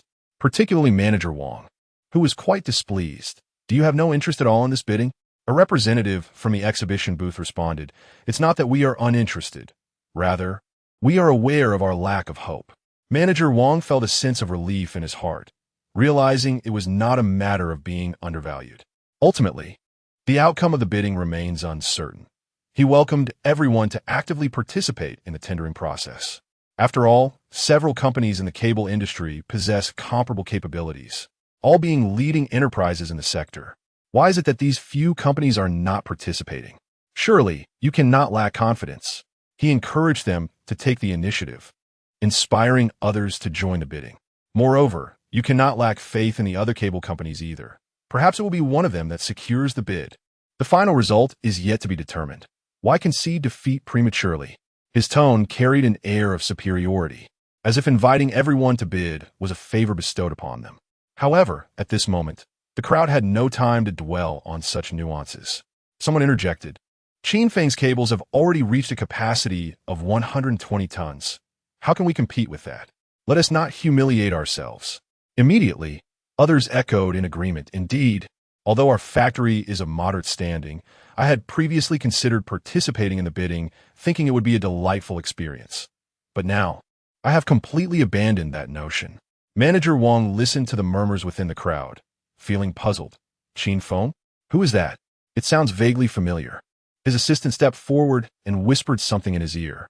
Suddenly, Manager Wang's expression changed dramatically, and he exclaimed, "Nonsense! That person is utterly unworthy of participating in our tender. He should not even be allowed to attend this exhibition." The crowd was taken aback. Huh, what does Manager Wang mean? How can Qin Feng be deemed unworthy of this bidding? How is it that he is not even fit to attend this exhibition? What is going on? Chapter 27. What? Am I a carrier cable? Manager Wang then spoke with righteous indignation, asserting, "Who is Qin Feng? He is a fugitive wanted by the authorities with a bounty of 15 million. Is he not a wanted criminal? A wanted criminal should be extradited to the Lighthouse Nation for due trial by its relevant authorities. How can we allow him to swagger about, indulging in pleasure? Moreover, his cable manufacturing technology, it's even more absurd. He dares to showcase technology stolen from the Lighthouse Nation at an exhibition. Such a person has no right to participate in our project bidding or this exhibition." The crowd at the venue exchanged bewildered glances, some perplexed by Manager Wang's statements. Meanwhile, in Wang Shui's live stream, netizens erupted in outrage. What the hell? Is this person insane? Damn, I seriously suspect this individual is a sycophant of the Lighthouse Nation. How else could he utter such nonsense? Is the Lighthouse Nation your father? Don't forget you're a citizen of Dragon Nation. Seriously, this person is so biased. He doesn't even try to hide it. Truly, a genuine citizen of Dragon Nation would never say such things. You think we should send Qin Feng to the Lighthouse Nation for judgment? What the hell? Manager Wang pressured Jia Ming, saying, "Manager Jia, why haven't you thrown this person out of the exhibition? He is utterly unworthy of participation." Jia Ming found himself in a dilemma. On one hand, Qin Feng's booth had been personally arranged by the young lady of his family, and on the other, Manager Wang was a significant guest at this exhibition. Seeing Jia Ming hesitating to respond, Manager Wang pointed at Qin Feng and shouted, "You, the fugitive. Why don't you promptly leave the exhibition? Do you even deserve to be here? Leave at once. If you don't, I'll have someone throw you out." At this moment, Qin Feng was also infuriated. Even a clay figurine has its limits, let alone him. However, before he could voice his anger, a loud shout resonated from the entrance of the exhibition hall. "The one who should leave is you." The crowd was drawn to the sound, turning to the entrance where another group of people entered. Everyone was quite puzzled. Who were these newcomers? Qin Feng shared the same confusion, wondering if they were perhaps supportive fans from the live stream. Yet, judging by their age, they didn't seem to fit that description. He noticed that among the front group, two individuals had hair that was starting to gray. "Who the hell are you? How dare you tell me to leave? A bunch of ignorant fools. Do you even know who I am? I am the most important guest of this cable exhibition, and I am also a manager from the 7th Architectural Bureau. Do you know the caliber of individuals I associate with? Throwing you out of this venue would be trivial. Believe me, with a single phone call, I could have you all apprehended."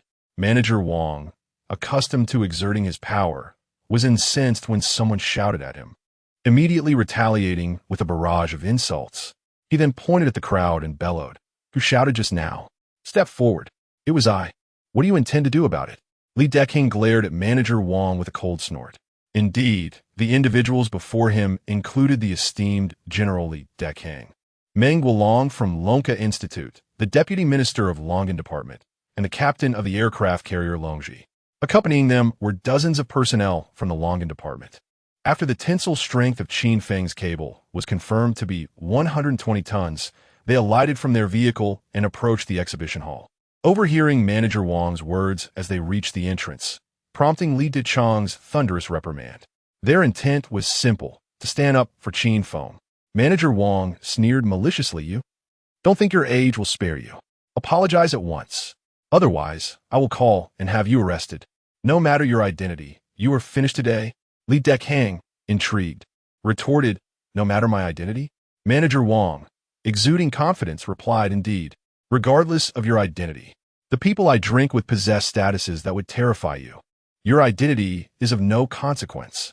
Dressed in casual attire, Li Deking clasped his hands behind his back, as if toying with a fool. What if I were a general? He was curious to see just how audacious the man demanding Qin Feng's expulsion truly was. Could someone like him dare to order others to leave? Manager Wang erupted in laughter. "You a general? Then I must be a grand general. What do you think you are, just a deranged old man in his 50s. The onlookers at the exhibition were left speechless.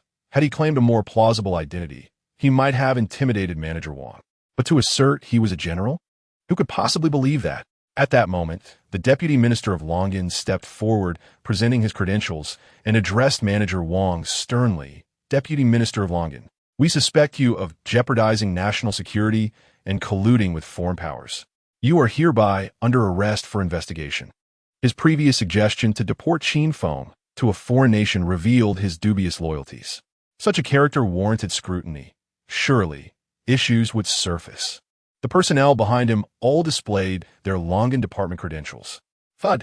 The once arrogant Manager Wang collapsed in fright. The Longyan department personnel? This was catastrophic. He was undoubtedly doomed. Once targeted by the Longyan department, they would thoroughly investigate him. How could he withstand such scrutiny? All attendees at the exhibition were astounded. Were they genuinely from the Longyan department? Good heavens! The Deputy Minister of Longyan?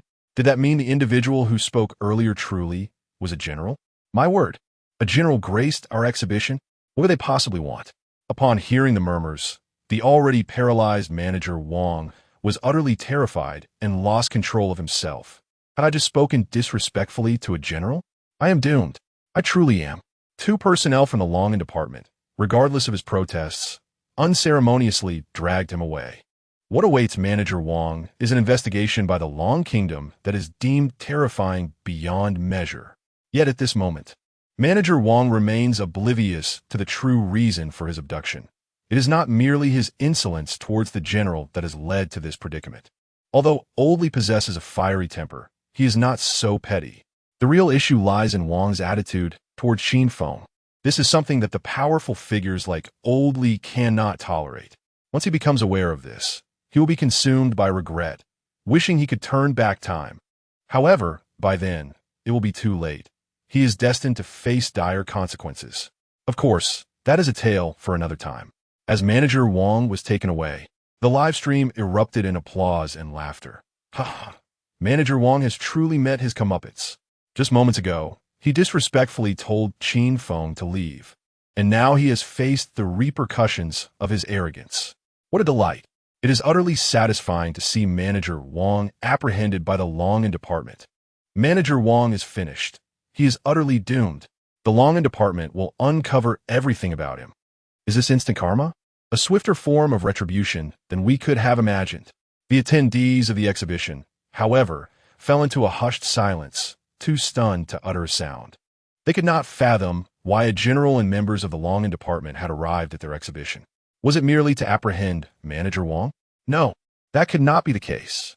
The capture of a single Manager Wang was not worthy of the personal intervention of a general and the deputy minister of the Longyan department.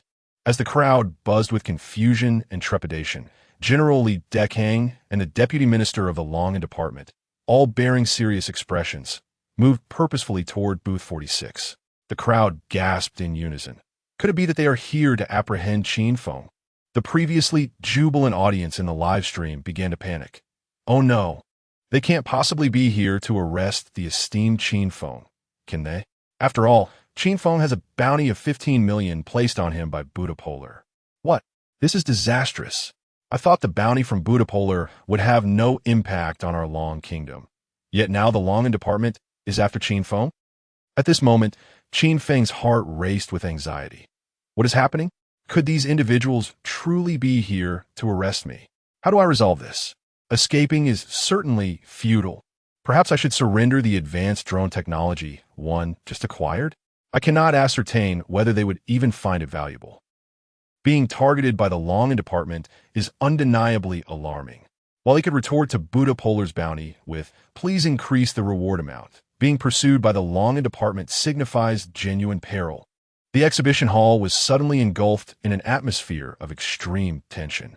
Everyone held their breath, fixated on the group advancing toward Qin Feng.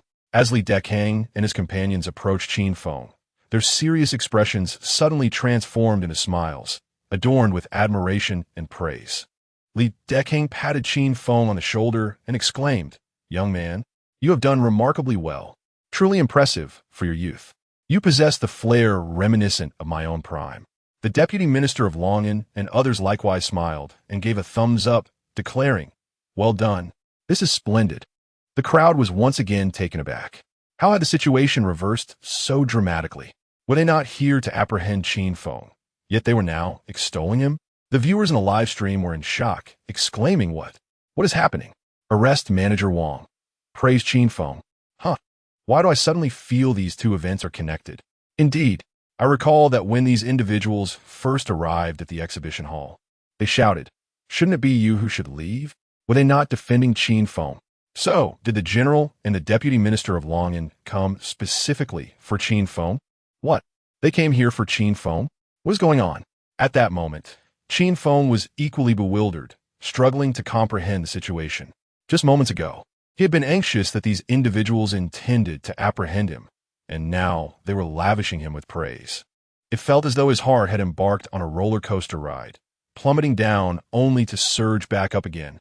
Meng Guolong from Long Institute gazed at the steel cable on the testing machine with eyes full of admiration, much like one might appreciate a work of art. This is a steel cable with a tensile strength of 120 tons. This is the aircraft carrier arrestor cable. Qin Feng was perplexed. What? The aircraft carrier arrestor cable? What connection could there possibly be between a steel cable and an aircraft carrier arrestor cable? Why was he being compared to something so grand? Although he had concocted a story about having fortuitously visited the production line of an aircraft carrier arrestor cable at a giant cable company, he was utterly ignorant of the technical specifications and tensile strength required for such cables. He merely understood that the aircraft carrier arrestor cable was the pinnacle of steel cable technology. He had merely made that statement to provoke fable. Meng Guolong continued, "Though it is merely a steel cable, its technological sophistication is extraordinarily high. It is of paramount importance. It is precisely because of this cable that our fully prepared Dragon aircraft carrier has yet to be officially launched. Despite our aircraft carrier being entirely ready, it is sorely lacking this cable, the arrestor cable. The arrestor cable is known as the lifeline for carrier-based aircraft. Without it, our aircraft carrier cannot effectively recover its aircraft, rendering it merely a large target. Yet, with this arrestor cable, the Dragon can become a true maritime behemoth." As he spoke, Meng Guolong's emotions surged with fervor. Turning to face the audience, he wore an expression of indignation. "The steel cables we produce ourselves fall far short of the technical requirements for aircraft carrier arrestor wires. Hence we have no choice but to seek assistance from abroad. Only two nations in the world are capable of manufacturing such arrestor wires: the Great Bear Nation and the Beacon Nation. The Bear Nation has outright refused to sell to us, leaving only the Beacon Nation willing to engage in trade. But do you know what conditions they have imposed on our Dragon Nation?" Meng Guolong turned to Qin Feng, his eyes ablaze with emotion. Qin Feng, bewildered, shook his head, thinking, "I am utterly unaware of what terms they have proposed. I had even believed we could produce the arrestor wires ourselves." Li Dekang and the others sensed what Meng Guolong was about to reveal, but refrained from interrupting him. They had never intended to keep such matters concealed from the public. And with Qin Feng's steel cables now in play, it became all the more imperative to inform everyone. Upon seeing Qin Feng shake his head, Meng Guolong directed his gaze towards the crowd, his eyes crimson with fury as he declared, "They want to sell them to me for $1 million each. Yet, the price they offer to the Elephant Nation is merely $300,000 each. Money is trivial, but national dignity is paramount. Their pricing is a blatant attempt to humiliate us on the international stage. They wish to convey that our Dragon Nation's technology is backward, allowing the Beacon Nation to manipulate us at will. Moreover, they have an even more outrageous condition. They want to deploy their aircraft carriers and warships into our Qinglong Sea. Their rationale? If we cannot even manage to secure arrestor wires, how can we be trusted to patrol the Qinglong Sea? They come to assist us with our patrols." Boom! Upon uttering these words, the audience erupted. Anger. Anger was the sole emotion shared by everyone present. As citizens of the Dragon Nation, it was impossible not to feel enraged upon hearing of the Beacon Nation's intentions to humiliate them in such a manner. "Damn it! The contemptible Beacon Nation! How dare they!" they exclaimed. "So what if we have been without an aircraft carrier? Have they forgotten the Zhuge Sea incident? Even with only warships, we do not fear the Beacon Nation's navy. The audacity of the Beacon Nation is truly excessive. With so many steel cable companies at our disposal, let us collaborate to research arrestor wires. We shall not be defeated. We must strike back at the Beacon Nation. Indeed, the entire industry must unite and collectively strive to develop arrestor wires. The air was thick with furious exclamations throughout the venue. In a live broadcast room, the viewer count had surged to an astonishing 600,000. All these individuals were expressing their outrage, with a barrage of comments reading, "Damn it, let's take them down. Curse the Beacon Nation. I am stubborn. My tendons are surely strong enough to be extracted and fashioned into aircraft carrier arrestor wires. If only I could directly donate, I would contribute to the research of aircraft carrier arrestor wires. Indeed, my friend, indeed. I'm off to purchase some cigarettes now. Yes, I shall also acquire 2 more packs, contributing to the Navy and the advancement of research. I shall directly descend to procure a whole carton." Meng Guolong gestured for silence, commanding the assembly's attention. With palpable excitement, he proclaimed, "And now, we have resolved the issue concerning the aircraft carrier's arrestor wire." The crowd fell momentarily silent, their astonishment palpable. Have we truly achieved such rapid progress? Is this the legendary speed of the Dragon Nation? Yet this seems excessively astounding. Meng Guolong continued, his voice brimming with enthusiasm. The technical requirement for the aircraft carrier's arrestor wire is a tensile strength of 90 tons, which is merely the minimum standard. The arrestor wires sold by the Lighthouse Nation possess a tensile strength of 100 tons. Those from Great Bear Country boast 110 tons. The arrestor wires utilized by the Lighthouse Nation's Navy have a tensile strength of 120 tons. This is the highest international technical parameter for arrestor wires. Yet, Qin Feng steel wire has a tensile strength of 120 tons. Furthermore, Qin Feng steel wire has a diameter of 30 millimeters, which is the most suitable diameter for an aircraft carrier's arrestor wire. The crowd erupted once more into a fervor. Chapter 28, Fabula. Not even putting on a show? What Meng Guolong said was crystal clear. Even the dullest among us could grasp it. The steel cables produced by Qin Feng are, in fact, the very arrestor wires for aircraft carriers. Moreover, they represent the pinnacle of such technology in the world today. Instantly, gasps erupted at the exhibition. What? The steel cables crafted by Qin Feng are the arrestor wires for aircraft carriers? And they're the most superior in the world. I had initially thought that the weight of 120 tons would be formidable enough to overshadow us. Yet I was taken aback to discover that this was merely the technical benchmark for aircraft carrier arrestor wires, the finest available. The cables from the Great Bear Nation barely reach 110 tons. Incredible. Qin Feng is truly remarkable.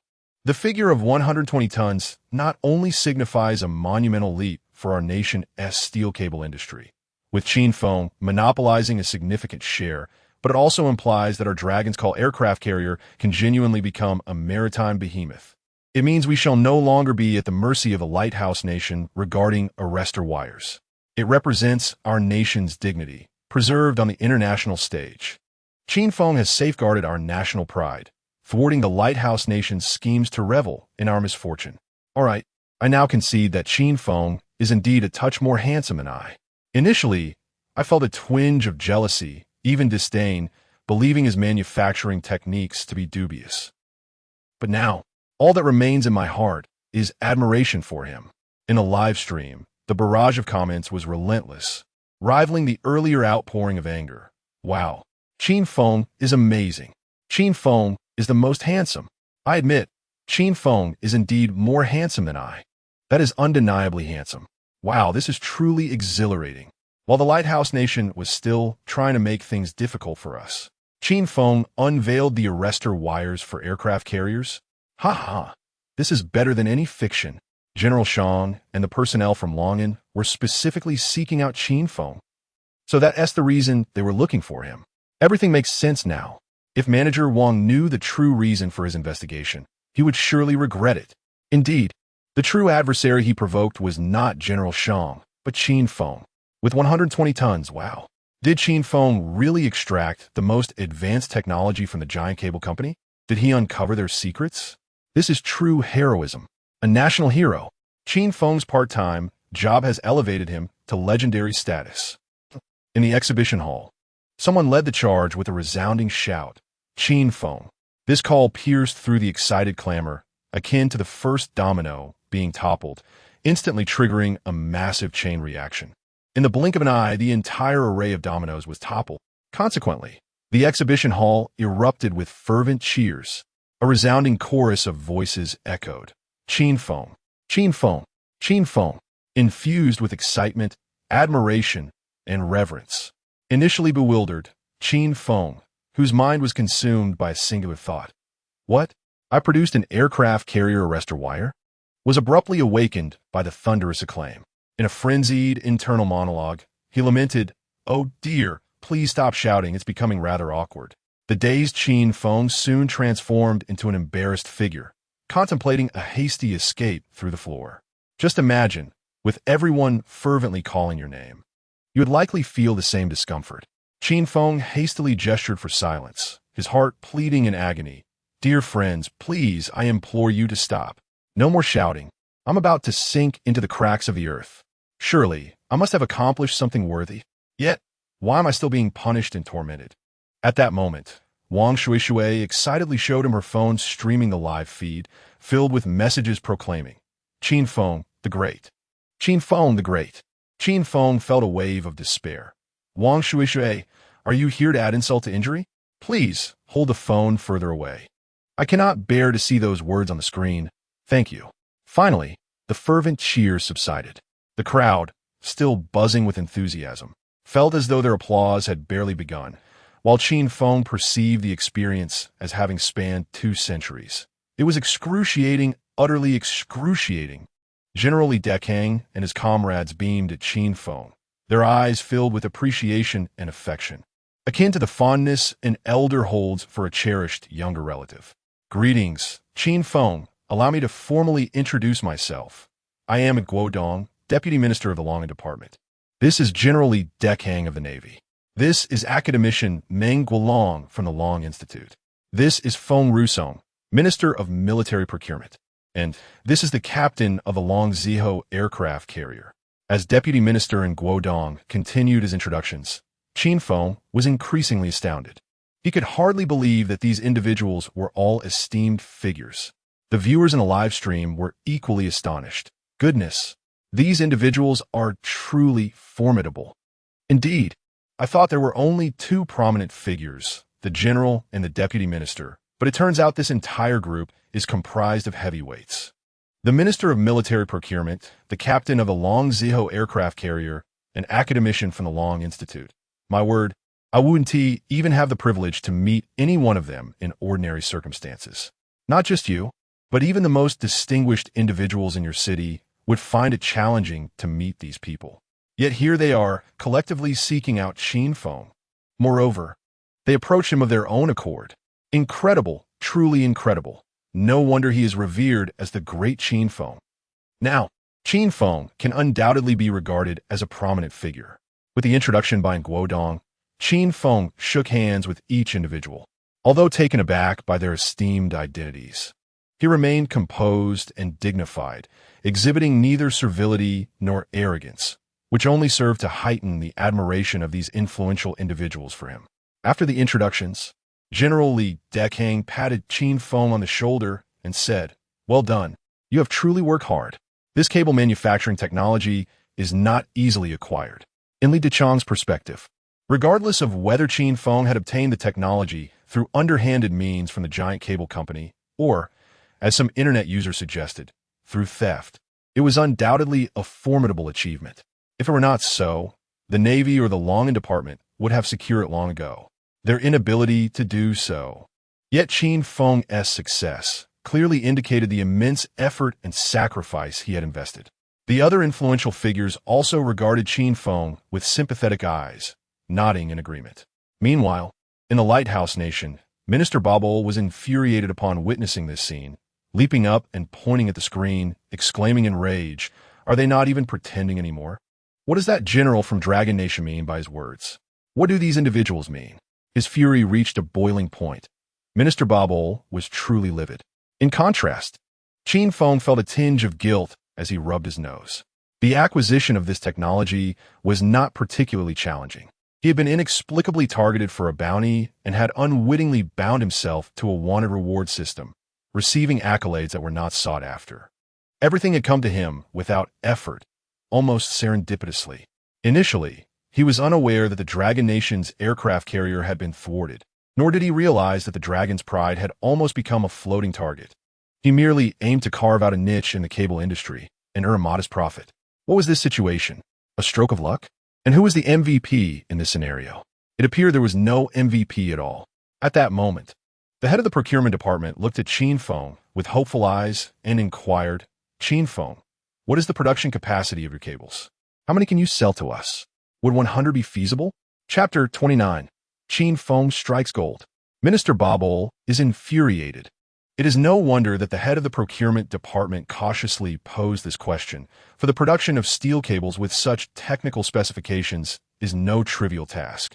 The 120-ton grade steel cables are produced in limited quantities by the giant cable company of the Lighthouse Nation, and even their navy struggles to meet their own demands, often resorting to mixing with 110-ton cables.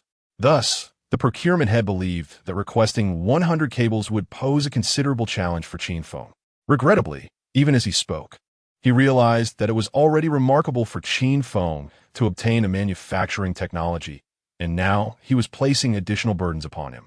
Yet, Qin Feng responded without hesitation. 100? No problem at all. For them, these steel cables were no different from the ordinary cables produced by other companies. They could immediately commence mass production, yielding hundreds or even thousands daily. Should the demand be sufficient, they could expand the production line, effortlessly scaling up to tens of thousands or even hundreds of thousands each day. Thus, for Qin Feng, fulfilling this order of 100 was an exceedingly simple task. He could deliver them within a day. Why then was the procurement head so apprehensive? "Oh, I see," Qin Feng mused. "He feels the quantity is too meager and is embarrassed." He added, "However, even if you only need 10, I wouldn't mind." Upon hearing Qin Feng's affirmative response, General Li Dekang and Minister Feng Rusong were suddenly filled with elation. Could they truly procure 100 cables? Feng Rusong, brimming with excitement, declared, "Excellent. We shall purchase them at $10 million each." $10 million each. This sum might be acceptable for their own people, but not for outsiders. Moreover, Feng Rusong assumed that Qin Feng would need to establish a new production line specifically for this batch of cables, which would undoubtedly incur substantial costs that should not fall upon Qin Feng. Qin Feng was somewhat taken aback. "What? $10 million per cable? My cost is likely only a few thousand yuan each. Converting that to dollars, it would amount to mere hundreds per cable." As for Feng Rusong's notion of setting up a dedicated production line, Qin Feng hadn't even considered this factor, as the machines employed for producing these cables were remnants of Li Shifeng's father's legacy. No, this won't do.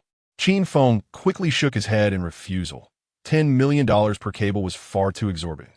Accepting such a price would transform this into a mere transaction, seemingly profitable in terms of money, yet he would lose sight of the truly valuable essence.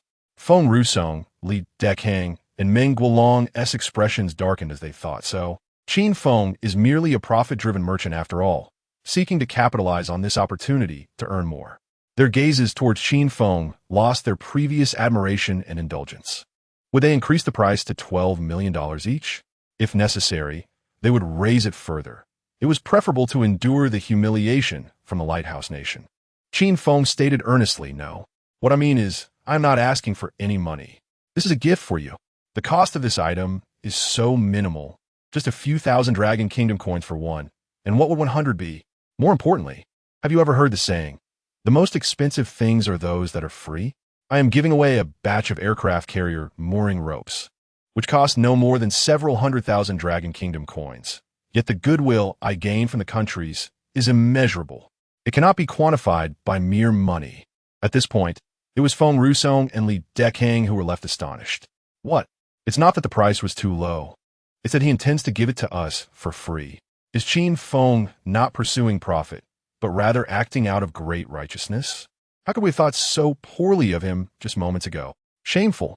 The group felt an overwhelming sense of embarrassment. No, no, we cannot accept this for free. $1 million for each rope? It must be 1 million. Feng Rusong insisted, finding it increasingly difficult to meet Qin Feng's gaze. This price is far too high. I would lose sleep over it. Please grant me an opportunity to serve my country. Qin Feng was equally insistent. If you're to sell it to them at $1 million each, how could he expect them to owe him a favor? Meanwhile, Feng Rusong, Li Dekang, and the others lowered their heads even further. How can we be so ungrateful? Just listen to what Qin Feng is saying. How could we have thought so poorly of him? They realized they would be waking up in the middle of the night to chastise themselves. Subsequently, Qin Feng and the prominent figures began to haggle, albeit in a rather peculiar manner. The buyers insisted on raising the price, while the sellers sought to lower it. $800,000. No way, it's $100,000. That's too low. $700,000, and we will purchase. $150,000. Your offer is too high. I wouldn't be able to sleep with that money. $500,000. Surely that is low enough. $50,000. If it goes higher, I would feel quite embarrassed to accept. $300,000. This is the price at which the Lighthouse Nation sells to the Elephant Nation. If it is any lower, we, the Navy, would feel quite unworthy. What did that imply? Were they considering him an outsider? I am a citizen of the Dragon Kingdom. The price I offer my own country should not be the same as what the Lighthouse Nation offers to foreigners. My heart aches. Listening to Qin Feng's words, General Li Dekang and the others felt even more ashamed, their heads bowed lower, avoiding Qin Feng's gaze altogether. Ultimately, Admiral Li Dekang declared firmly, $150,000. That is equivalent to 10,500,000 Dragon Kingdom coins. It cannot be any lower. $150,000 is the price the Lighthouse Nation's Navy pays to procure from their giant cable company. If we go below this price, we would lose face in accepting the mooring ropes. Qin Feng pondered for a moment and nodded. Very well. This will do. It seems we cannot negotiate further. And this price has already made these dignitaries feel they owe me a significant favor. This wave, I have truly reaped immense profits. Not only have I garnered substantial gains from the sale of the aircraft carrier tethering cables, but I have also secured the goodwill of several influential figures. Among these, the goodwill is undoubtedly the most valuable, as it serves as a lifeline. However, there's one aspect that perplexes Qin Feng. Why are these magnates all bowing their heads in negotiation? Is this a particular method of bargaining among them? In a live broadcast, viewers were astonished. Wow, why have I ever witnessed such a form of negotiation? The seller fears the price may soar, while the buyer dreads it may plummet. Incredible. 5 million Longwa coins each, 100 amounts to over $1 billion. Impressive. Qin Feng is truly remarkable. Qin Feng has ventured into the arms trade again. Indeed, isn't this also a military-industrial business? Wow, Qin Feng is outstanding. Moreover, this is a legitimate military-industrial enterprise, safeguarded by our Longwa. Haha, congratulations to Qin Feng for his advancement, evolving from an arms smuggler to a military supplier. Meanwhile, in the Lighthouse Nation, Minister Babel had just concluded a furious outburst. The room was in disarray, with everything he could throw having been hurled. The earlier bargaining between Qin Feng and Li Dekang had felt like daggers piercing his heart, each cut more agonizing than the last. This cannot simply be tolerated. It absolutely cannot be overlooked. Minister Babel gritted his teeth. Ah yes, condemn Longwa. For the manufacturing technology that Qin Feng possesses was pilfered from the Jisua Corporation, and yet the Longwa Navy is procuring from him. He must publicly denounce Longwa on the international stage, applying pressure upon them. Chapter 30. I never intended to become a military supplier. Exhibition Hall. Deputy Minister in Guodong of the Longan Department proposed, since the price has been settled, shall we proceed to sign the contract? Given that the Longan Department is the closest to this location, why not head directly to our office? Li Dekang and the others had no objections to this suggestion. Sure, let us go. You'll accompany me. Qin Feng called out to the dazed Li Sure. Then explained to Li Dekang and the others. This is our company's general manager. Li Dekang and the others nodded in understanding. Let us go together. Ah, oh, all right. Li Sure hurriedly responded, still feeling as though she were in a dream. Are we really finalizing this? Military supplies for aircraft carriers? And this order amounts to a staggering 1 billion. My goodness. Unbelievable, truly astonishing. While setting up the exhibition booth, she had even thought that merely using standard equipment would suffice. Yet now this? It was beyond her wildest expectations. The admiration in her gaze towards Qin Feng was palpable. At that moment, she felt that Qin Feng was extraordinarily capable and profoundly enigmatic. This further solidified her resolve to follow whatever Qin Feng instructed in the future. In truth, the situation also took Qin Feng by surprise. His initial intention for attending this exhibition was to participate in the bidding for the national-level bridge, hoping that winning the bid would elevate his company's reputation. To his astonishment, he found himself becoming a supplier of arrestor wires for aircraft carriers. Had he inadvertently become a military supplier, and a legitimate one at that? I merely wish to sell some cables and earn a modest profit. However, this is quite favorable. He had aspired to establish some ties with the government, and now it had materialized. He felt safer and less apprehensive about the bounty placed on him by the Lighthouse Nation's FBI. At that moment, he even contemplated giving a middle finger to the FBI. Come on, come here. Subsequently, Qin Feng, accompanied by Li Sure, followed the prominent figures to the Longan department. Before departing, Qin Feng advised Wang Shui, you should stay behind this time. It's not convenient. Wang Shui nodded in understanding. All right. As they watched Qin Feng's figure fade away, the live stream was filled with lamentations. No, Qin Feng, don't abandon us. It's so hard to see Qin Feng now. I just hope he signs the contract quickly and returns. $1 billion contract. This is nothing, soon. Qin Feng's cables will be the most sought after. What this netizen said was indeed true. Subsequently, the steel cable industry of Lighthouse Steel Pipe Factory experienced an unprecedented surge in orders. Factories in need of cables specifically chose Lighthouse Steel Pipe Factory, driven by their trust in Qin Feng. The demand for Lighthouse Steel Pipe's cables far exceeded supply. Even hardware stores take pride in possessing steel cables from the Lighthouse Steel Pipe Factory. However, there are instances of confusion among customers who, upon seeing a cable as slender as a pinky finger, question the store owner, Sir, I am capable of lifting 30 tons with my tower crane, and you offer me such a thin cable? Are you attempting to endanger my safety? The store owner promptly reassures him. This is made from the same materials and crafted using the same techniques as the cables used on aircraft carriers. To which the customer replies, Oh, then there's no issue. You are truly kind for recommending such quality products. Of course, this is merely a side note. Upon arriving at the Longan department, staff members approached Deputy Minister and Guodong to deliver a report. The individual leaned in closely to whisper something, and Guodong, displaying a complex expression, addressed the assembly. There is a good piece of news and a bad piece of news. Which would you prefer to hear first? General Lidakan, displaying impatience, interrupted, Enough of this preamble. Just speak plainly. Whether good or bad, just get on with it. After a moment of silence, and Guodong began. The Lighthouse Nation has increased the bounty on Qin Feng's head by 10 million. The reason being, he is accused of stealing vital confidential information from the Lighthouse Nation. They have classified the manufacturing of aircraft carrier arrestor wires as classified information, alleging that Qin Feng has pilfered the technology from the giant cable company. Qin Feng understood. So this is the rationale behind the bounty on my head. After receiving the system's alert and reward, he was aware of the increased bounty, but was previously unaware of the reasons.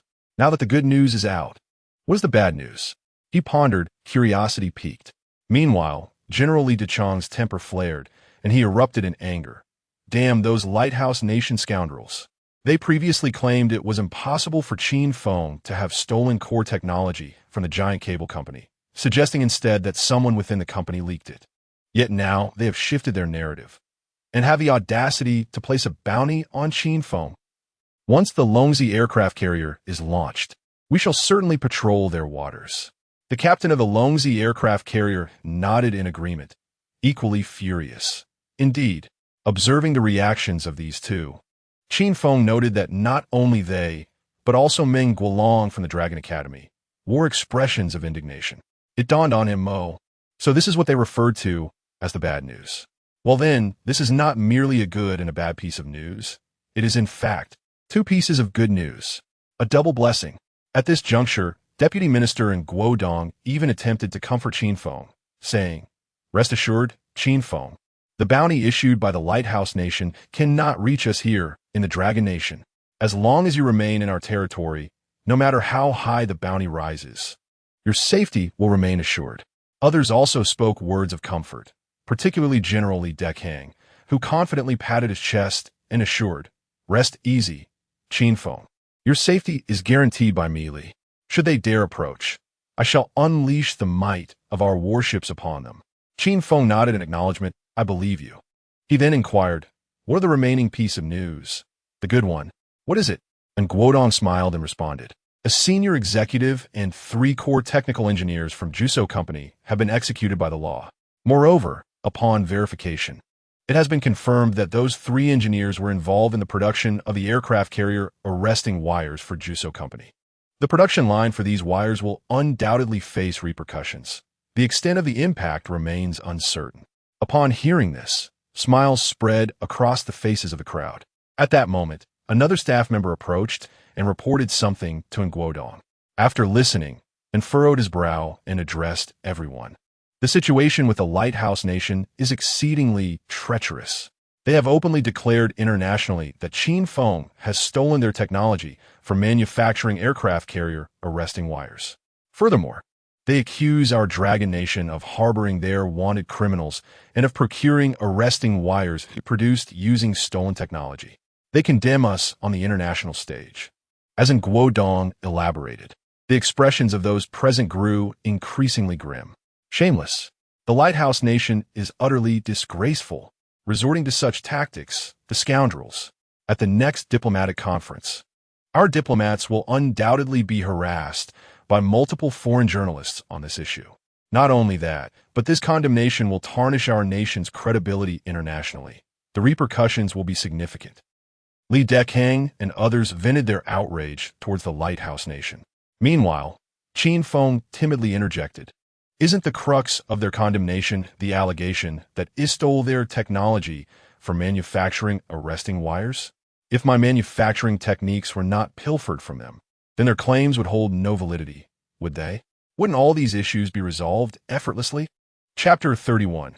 Minister Long An's enlightenment and the improvement of the gas cylinder. Everyone was taken aback. "Indeed. By the way, Qin Feng, from where did you acquire this technology? Did you perhaps bribe someone from the Juesuo Company? If so, all you need to do is provide relevant evidence, such as some chat records or transfer information with that person, and we could resolve this issue." Qin Feng shook his head no. Instantly, the group felt disheartened. Without any evidence, they could only be condemned by the Lighthouse Nation on this topic. It seemed they had to contemplate alternative methods of response. "Fear not, Qin Feng. We shall devise other strategies." They consoled him. "It is entirely normal not to leave any evidence. After all, retaining proof of bribing personnel from the Juesuo Company could easily embroil oneself in peril." Qin Feng, adopting a serious demeanor, declared, "The manufacturing technology is not derived from the Juesuo Company at all. It is my own invention. Moreover, it is unique to me globally." "What?" Stunned, Admiral Li Dekang, Deputy Minister in Guodong, and Academician Meng Guolong, among others, were all taken aback. These distinguished figures, hailing from various crucial departments and having weathered numerous storms, were now genuinely astounded. "Are you asserting that this cable manufacturing technology is your own, and that you possess it exclusively worldwide? Qin Feng, you must be jesting. Do you comprehend how rare such advanced cable technology is?" Academician Meng Guolong fixed his gaze on Qin Feng, inquiring earnestly. Qin Feng nodded. "I'm not jesting. Furthermore, 120 tons is not the limit of that cable. It merely represents the maximum capacity of the testing machine. The true limit of that cable remains unknown to me, as we have yet to conduct tests." Boom! If the internal tremors experienced by these dignitaries moments ago were akin to an earthquake of magnitude 8, they were now facing a seismic event of magnitude 10. They were utterly overwhelmed their senses disoriented. No, is not the limit. 120 tons is not the limit. Academician Meng Guolong felt as though something lodged in his throat was finally dislodged, allowing him to articulate his thoughts. 120 tons is the highest limit known globally, representing the pinnacle of aircraft carrier arrestor cable technology. Yet now, Qin Feng claims that 120 tons is not the limit of his cable. Qin Feng affirmed, indeed, it is not the limit. I simply lack the means to test its true upper capacity. Academician Meng, does your institute possess the necessary equipment for testing? Meng Guolong nodded fervently. Yes, we have it in abundance. Thus, everyone hurriedly made their way to the Long Institute of Technology. They loaded the cable onto a machine and commenced testing, starting directly at 120 tons. Initially, the plan was to increase the weight incrementally by 1 ton. But Qin Feng found that too tedious and opted for increments of 10 tons instead. Thus, with an increase of 10 tons upon 10 tons, the data surged to an astounding 240 tons. At this moment, many researchers from Lonka Institute had gathered in the testing facility, and upon witnessing this figure, all were left agape in astonishment. 240. My heavens! Pinch me, for surely I cannot be dreaming. Previously, the tensile strength of 120 tons achieved by the Lighthouse Nation was already regarded as the pinnacle of global standards, an unattainable feat that would take us at least a decade to catch up to. Yet now, the tensile strength value presented by Qin Feng was directly double theirs. How preposterous! Truly, how extraordinary! Wait, this isn't even the limit yet. It continues to rise. 260 tons, 290 tons, 300 tons. At 300 tons, the steel cable remained unscathed. Ultimately, when it reached 310 tons, the cable finally snapped. This indicates that the tensile strength of this steel cable lies somewhere between 300 and 310 tons. Let us be modest and round down to 300 tons. This steel cable has achieved an astonishing tensile strength of 300 tons. They were utterly stunned. Li Dekang and the esteemed scholars from Lonka Institute were all in a state of disbelief, feeling as though they were caught in a dream. How does the Lighthouse Nation claim it? That Qin Feng has pilfered their manufacturing technology? Lighthouse Nation, spare us your pretense. Who would covet your paltry 120-ton technology? Impressive, impressive. Qin Feng, you truly are remarkable. General Li Dekang laughed heartily, clapping Qin Feng on the shoulder. What delight! He felt an overwhelming sense of satisfaction, as if he had just slapped the Lighthouse Nation across the face. Academician Meng Guolong from Lonka Institute remarked, is it merely impressive? 300 tons is a monumental concept. It signifies that we have at least surpassed the Lighthouse Nation by 30 years. Even if given 30 years, they may not catch up. Let them immerse themselves in research for the next 30 years and see if they can reach this height. Initially, we were at the mercy of the Lighthouse Nation regarding this steel cable, and now we have become the leaders instead. Qin Feng, how did you accomplish this? The researchers from Lonka Institute all turned their curious gazes toward Qin Feng, filled with inquiry. Yet, Qin Feng himself was at a loss. He had merely skimmed through the description of the advanced steel wire technology without delving into its specifics. Well, it is because not only is our technology for manufacturing steel cables entirely novel and distinct, but our wire production technology is also groundbreaking. Qin Feng explained vaguely. Though he spoke the truth, the steel cables they produced utilized wires that were manufactured in-house, specifically crafted according to the advanced steel wire technology. Upon hearing this, Meng Guolong retrieved a tool and inspected the wire of the steel cable, nodding in agreement. Indeed, the tensile strength and yield strength of this steel wire are remarkably impressive, far surpassing any steel wire I am familiar with. I retract my earlier statement. The Lighthouse Nation will need at least another decade to catch up. Let them take 40 years to conduct their research. Upon hearing this, everyone was once again astonished. It turns out that Qin Feng steel cable is so formidable. It actually exceeds the technology of the Lighthouse Nation by 40 years. And Guo Dong, the deputy minister of Longa Department, was the first to react, his face brimming with joy. I will contact the diplomatic department immediately to disseminate this news and respond to the Lighthouse Nation's condemnation. We shall inform them that Qin Feng's technology is 40 years ahead of theirs, and they should refrain from making baseless accusations. However, Qin Feng hurriedly stopped him. Minister, let's not rush. It is far too early to clarify this matter. Allow it to simmer in the international arena. The Lighthouse Nation's intention is to tarnish our credibility on the world stage, is it not? Therefore, we should ensure that their credibility takes a hit as well. Although their international standing is already rather low. Nonetheless, we can certainly make them suffer embarrassment on the global stage. After Qin Feng's fervent discourse, Generals Li Dekang and others were enlightened. Li Dekang remarked, "You young man are truly cunning, but I admire that." Meng Wolong added, "What is that phrase? Scheming." "Yes, Qin Feng, you are indeed quite scheming, but I can only say well done to that." And Guodong said, "Let the diplomatic team handle this matter. I will inform them, and then we need not concern ourselves further.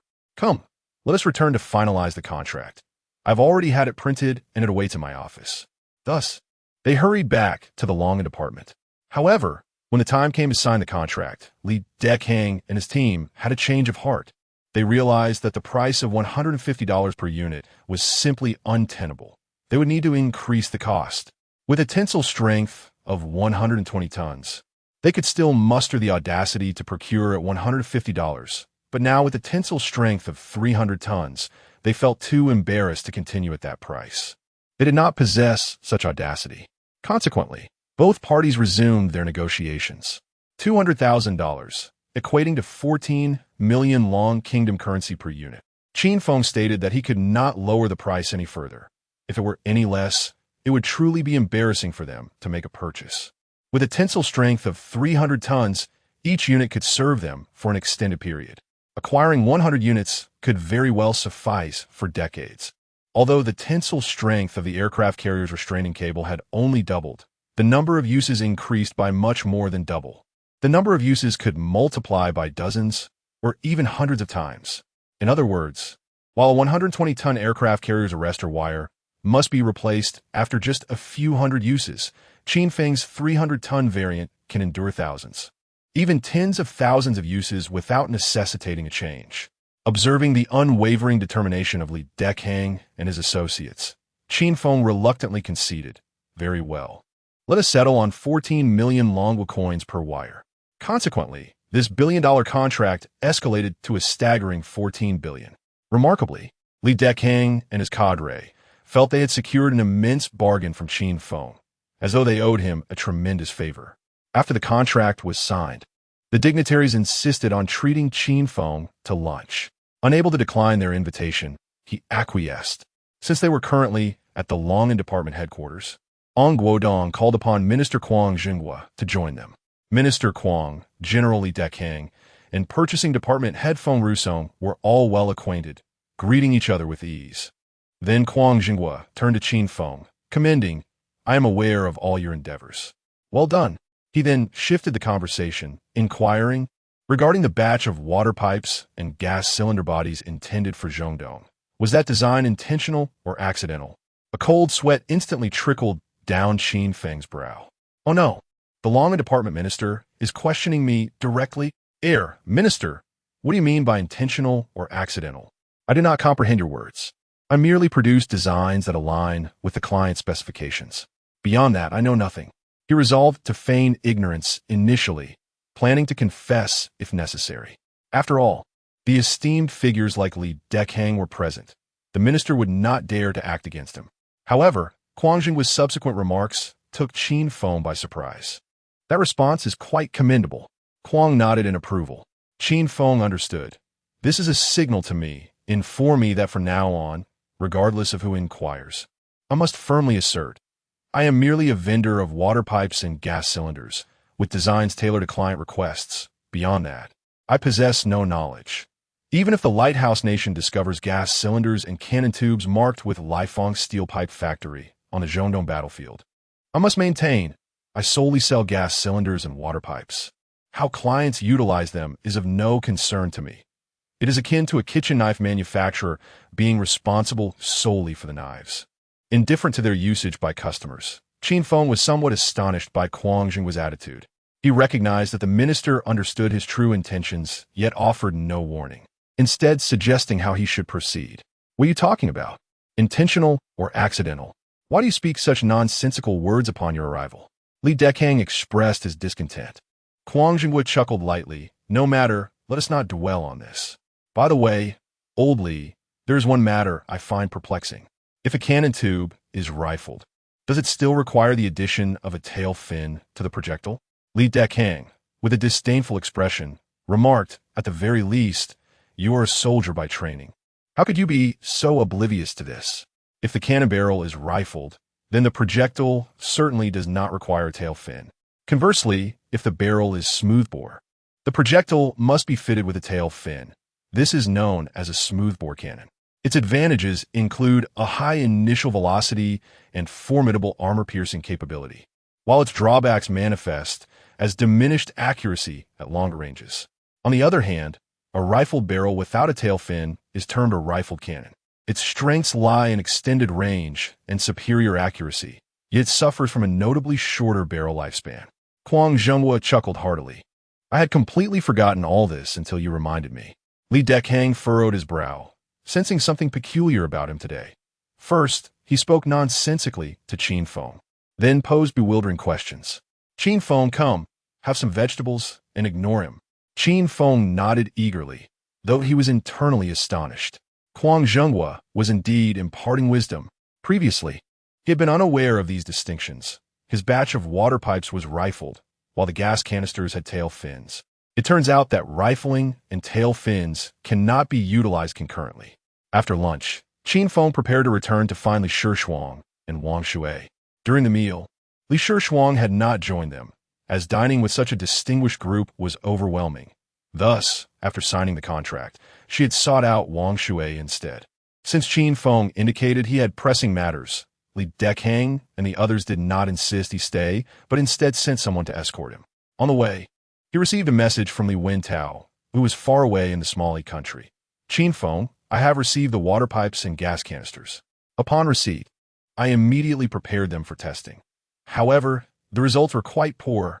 Shortly thereafter, a video was sent. Upon opening it, Qin Feng saw Li Wentao placing a gas canister fitted with a tail fin into a rifled water pipe, then igniting an explosive of unknown origin. A loud bang resonated as the gas canister was launched.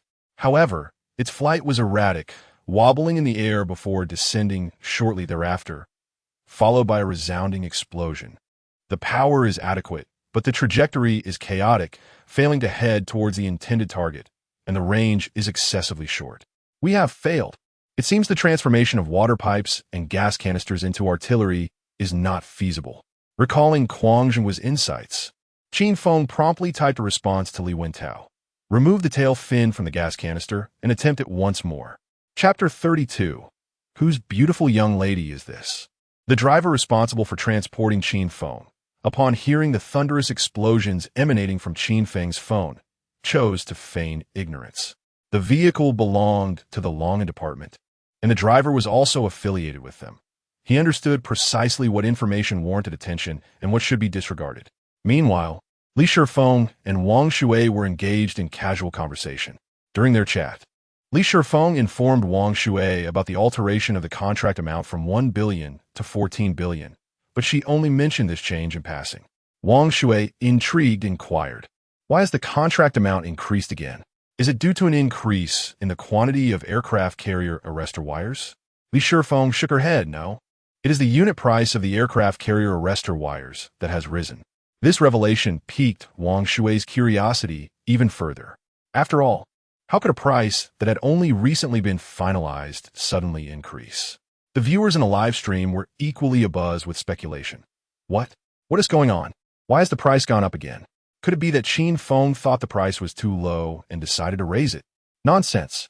Have you forgotten the previous haggling? If Qin Feng wanted to make more money, you would have agreed to the general's initial offer of $10 million without hesitation. So, why has the price increased again? Li Shifeng, observing the barrage of comments, revealed a mysterious smile. You will soon discover the true reason. It is not convenient for me to elaborate further at this moment. The chat erupted with lamentations. Sister Feng has learned to tease us. She is dangling our curiosity. I must admit, my curiosity has been thoroughly piqued. I am eager to know the reason behind the price hike. Soon? Just how soon will that be? Please, could you divulge a little now? Li Feng, with a playful smile, retorted, I cannot reveal anything. If I do, it may jeopardize the grand plan. The mention of a grand plan only intensified the viewer's curiosity, leading to another wave of speculation about its nature. Amidst the lively banter, Qin Feng returned and, upon seeing the two, addressed them directly. Shall we book our flight back for tonight? There is nothing more to attend to here in the capital. It will be prudent for us to return early, as there is a multitude of tasks awaiting us at the factory. The steel cables are bound to sell like hotcakes, and the steel wires will certainly be in high demand. Additionally, the water pipes and gas cylinders will need to be sold explosively if Li Wentao's tests are successful. We will undoubtedly need to expand our production lines, perhaps even construct several new factories. However, before their departure, Qin Feng remembered he owed a debt of gratitude to someone and wished to treat him to a meal. The individual known in the live stream as One Day Lu 8 times. Without this person, he would never have gained entry to the exhibition. After enjoying a meal with One Day Lu 8 times in the afternoon, they would board their flight back. Wang Shui promptly nodded in agreement. All right, I will contact him through the back end now. As the conversation between the two concluded, a conspicuous barrage of comments flooded the live stream. Etienne Lu 8 times. Qin Feng, I'm here. I've always been in the live stream. Since you have other matters to attend to, I won't delay you. I have a flight in the evening, and who knows what time I'll land. How about this? Let us not wait until dinner. We can have afternoon tea together instead. Primarily, it would allow me to show off to my friends, and that would suffice. Etienne Lu 8 times was indeed quite considerate. After a moment's thought, Qin Feng replied, that works. You can choose the place. Just send the address to Shui's back end. We can set off right away.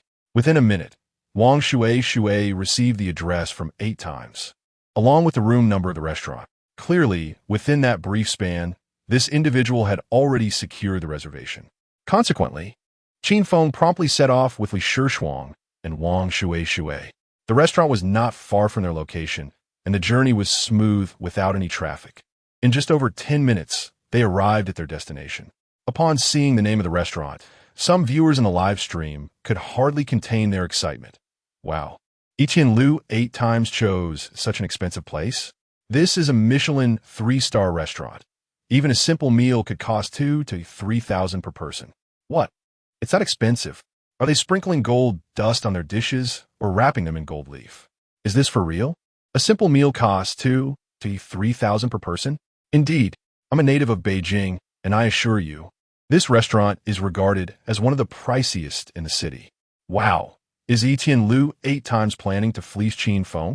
However, for just afternoon tea, it shouldn't start at 2,000 to 3,000, but it would likely be around 700 to 800 per person. Isn't this a bit excessive? Qin Feng noticed the comments in the live stream, but paid them no mind. Having just signed a multi-billion-dollar deal, he was hardly concerned about such expenses. Moreover, this deal was also a result of other support. After all, without him, he wouldn't have gained entry to the exhibition hall or participated in this steel cable exhibition. Although the quality of his steel cable speaks for itself, there is a time factor to consider. This exhibition had undoubtedly accelerated that process. Upon entering the restaurant and providing the reservation number to the staff, they were led to a door. This is it, sir. Qin Feng nodded, thank you, and pushed the door open, ready to step inside. However, upon seeing the figure within, he paused momentarily. For seated inside was not a man, but a young woman, perhaps around 18 or 19, with an enchanting appearance and sweet attire. I'm sorry, I must have the wrong room. Qin Feng quickly retreated, preparing to close the door. Qin Feng, I'm Etienne Lu 8 times. The girl exclaimed, her voice soft and melodic. Qin Feng's movements abruptly halted. Li Shuang and Wang Shui were momentarily taken aback, their foreheads adorned with question marks.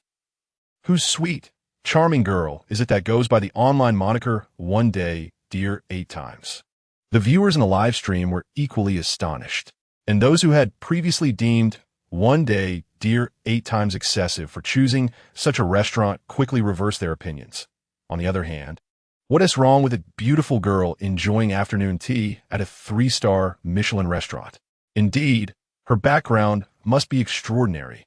After all, she resolved the exhibition hall issues in just over 10 minutes, indicating her family is certainly affluent. It stands to reason that her standards for afternoon tea would be similarly elevated. So, the saying online that beautiful women tend to be abstract, is it true? But this is excessively abstract, isn't it? I, as a man, find this name abstract enough, yet a beautiful girl chooses such a name? It truly is too abstract. It's simply abstract to an unfathomable degree. So, is the level of abstraction proportional to beauty? Just look at her astonishing looks. If I saw her on the street, I would assume she is a celebrity, and the level of abstraction is equally outrageous. Chapter 33, Punishment. This is truly a torment. During the subsequent interactions, Yuan, also known as a deer 8 times a day, exhibited a demeanor and grace that left Qin Feng and others perplexed as to why she would choose such an abstract online moniker. Could she be the legendary contrast type? Qin Feng pondered. Never mind, it is her prerogative. Yuan, I am immensely grateful to you, Qin Feng said earnestly. Yuan quickly waved her hand, replying, You are too kind. Qin Feng, it is really no trouble at all. It was merely a greeting. However, your performance at this exhibition has truly surpassed all expectations. Qin Feng chuckled, acknowledging that the situation had indeed taken an unexpected turn. Initially, he had intended to participate in the exhibition to bid for the national-level bridge project, envisioning that winning the contract would elevate his company's reputation. However, he was taken aback when manager Wang, responsible for the bridge's cable bidding, treated him with hostility and was subsequently taken away for investigation by the Longa department. The bid for the bridge cables fell through, yet he unexpectedly secured the contract for the aircraft carrier's mooring cables. Though the outcome diverged significantly from his original expectations, it turned out to be far more advantageous, an elevation to new heights. Qin Feng, may I take a photo with you for my social media? Yuan inquired nervously. Qin Feng nodded. Of course, that would be no issue. Yuan's face lit up with joy as she moved closer to him, striking a cute pose for the photograph. Observing the somewhat intimate posture of the two, Wang Shui and Li Shuang felt an inexplicable discomfort in their hearts, leaving the two who had never experienced romantic feelings perplexed. Why do I feel a bit uneasy? Am I unwell?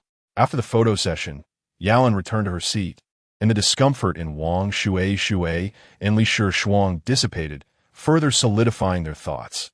Could this intermittent heart discomfort be due to sinus arrhythmia? Or perhaps myocardial ischemia? Or something else entirely?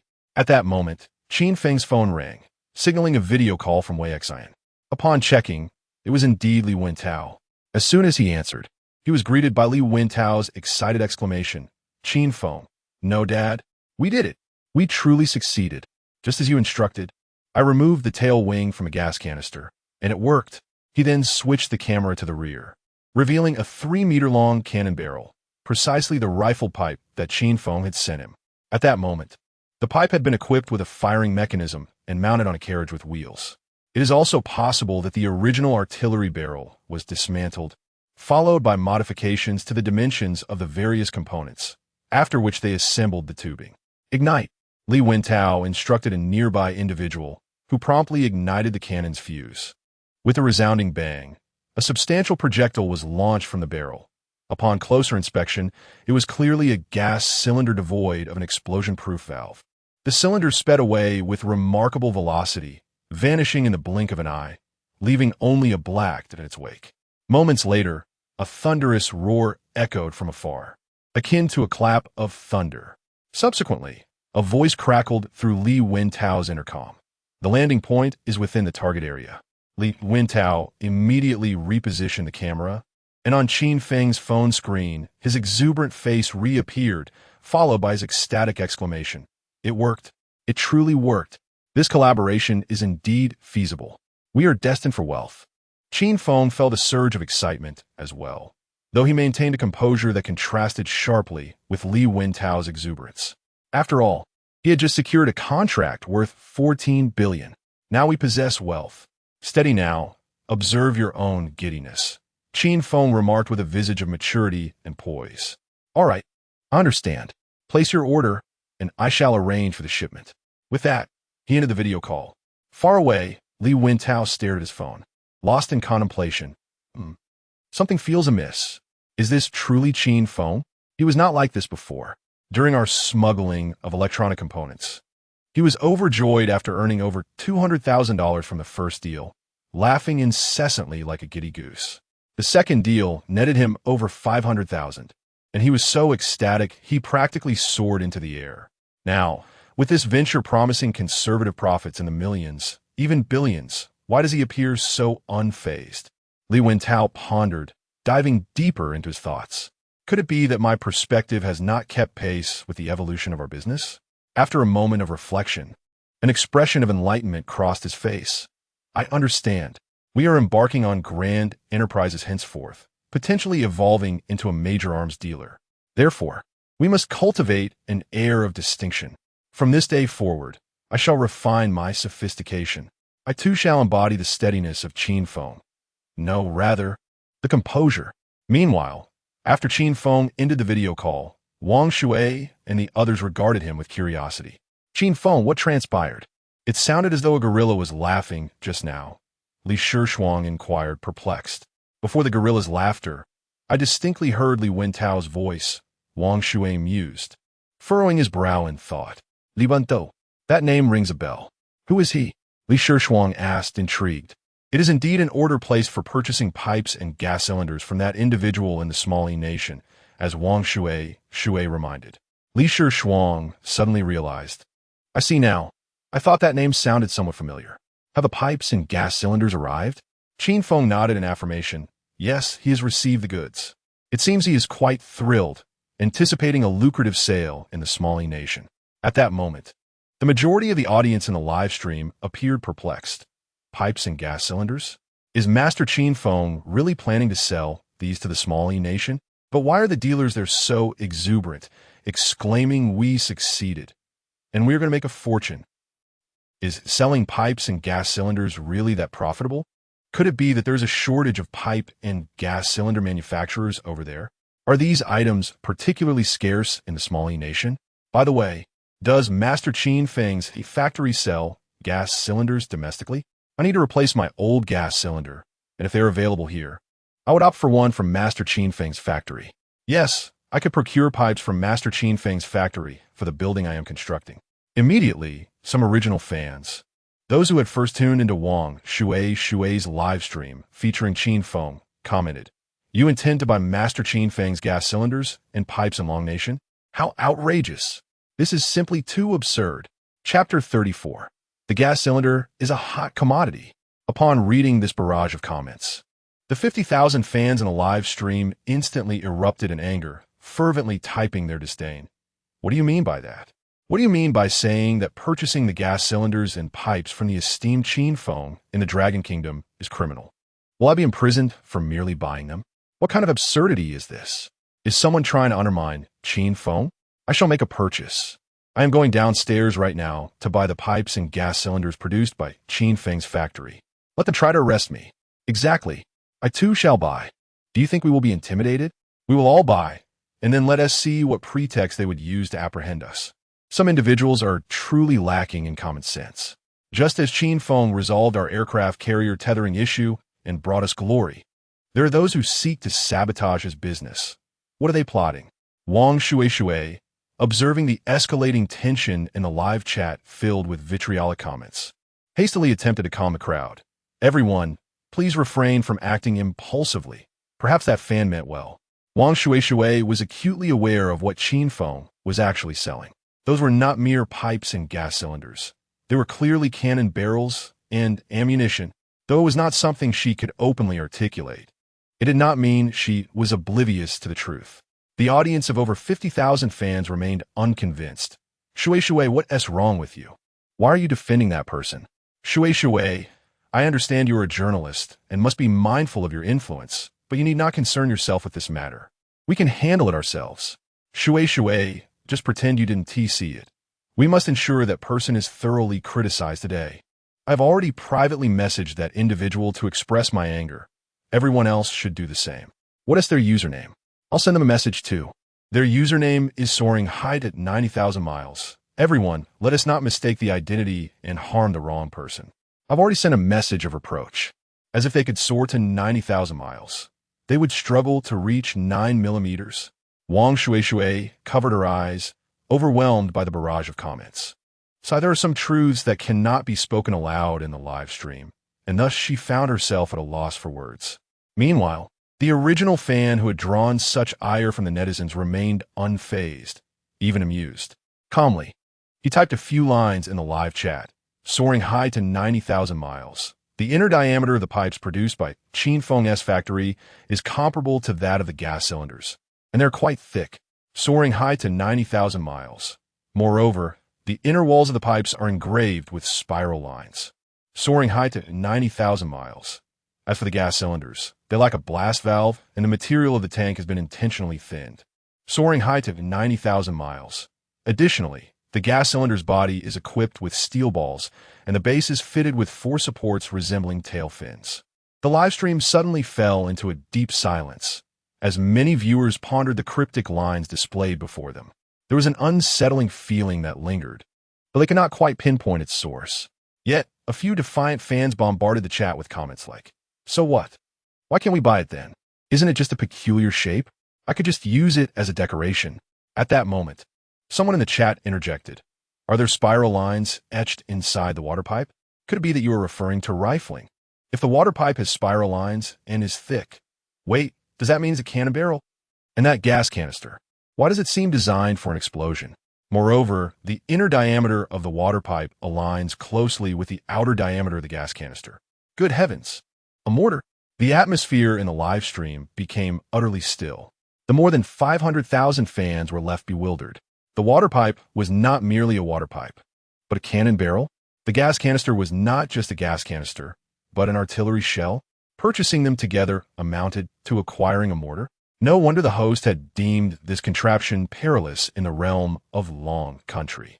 Indeed, it was fraught with danger. "Are you still considering buying it?" the host exclaimed. "What?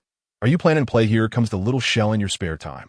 The viewers fervently shook their heads, hastily retracting their previous statements.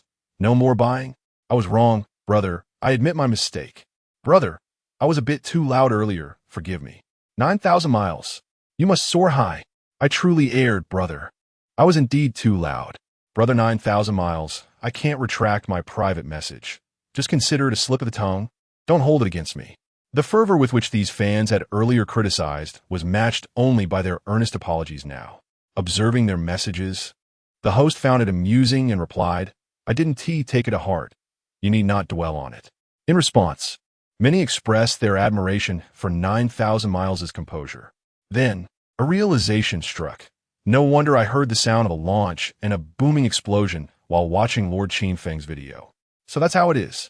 So, those sounds were from the actual testing of the mortar? Goodness, no wonder that person excitedly shouted success. It was indeed the successful test of a mortar, wasn't it? So, before Lord Qin Feng tackled the aircraft carrier's arrestor wires, he was intending to become an arms dealer? Goodness, I had thought he was merely resuming arms dealings when the generals were discussing procurement of the aircraft carrier's arrestor wires. In truth, he never ceased his arms trade at all. Before returning to the kingdom of Huilong, there were dealings in arms smuggling. Upon his return, he continued to trade in artillery tubes and munitions. Subsequently, the carrier's blockade was still deemed legal and legitimate in the arms trade. The identity of Qin Feng as an arms dealer had never truly diminished. Rising high to 90,000 miles, hastily commented in the live stream, "Ahem, let's not engage in baseless speculation about arms trafficking. Clearly, we are merely selling water pipes and gas cylinders. The spiral grooves on the pipes were merely to enhance water flow, while the gas cylinders were merely revised for efficiency." Rising high to 90,000 miles earnestly relayed the rationale Qin Feng had initially provided to their 500,000 followers. He emphasized it with great seriousness, ultimately adding Qin Feng's classic adage, "Goods must adapt to the market." If there exists such demand for products in the nation of Xiaoyi, and clients place such orders, then we must indeed improve our offerings accordingly.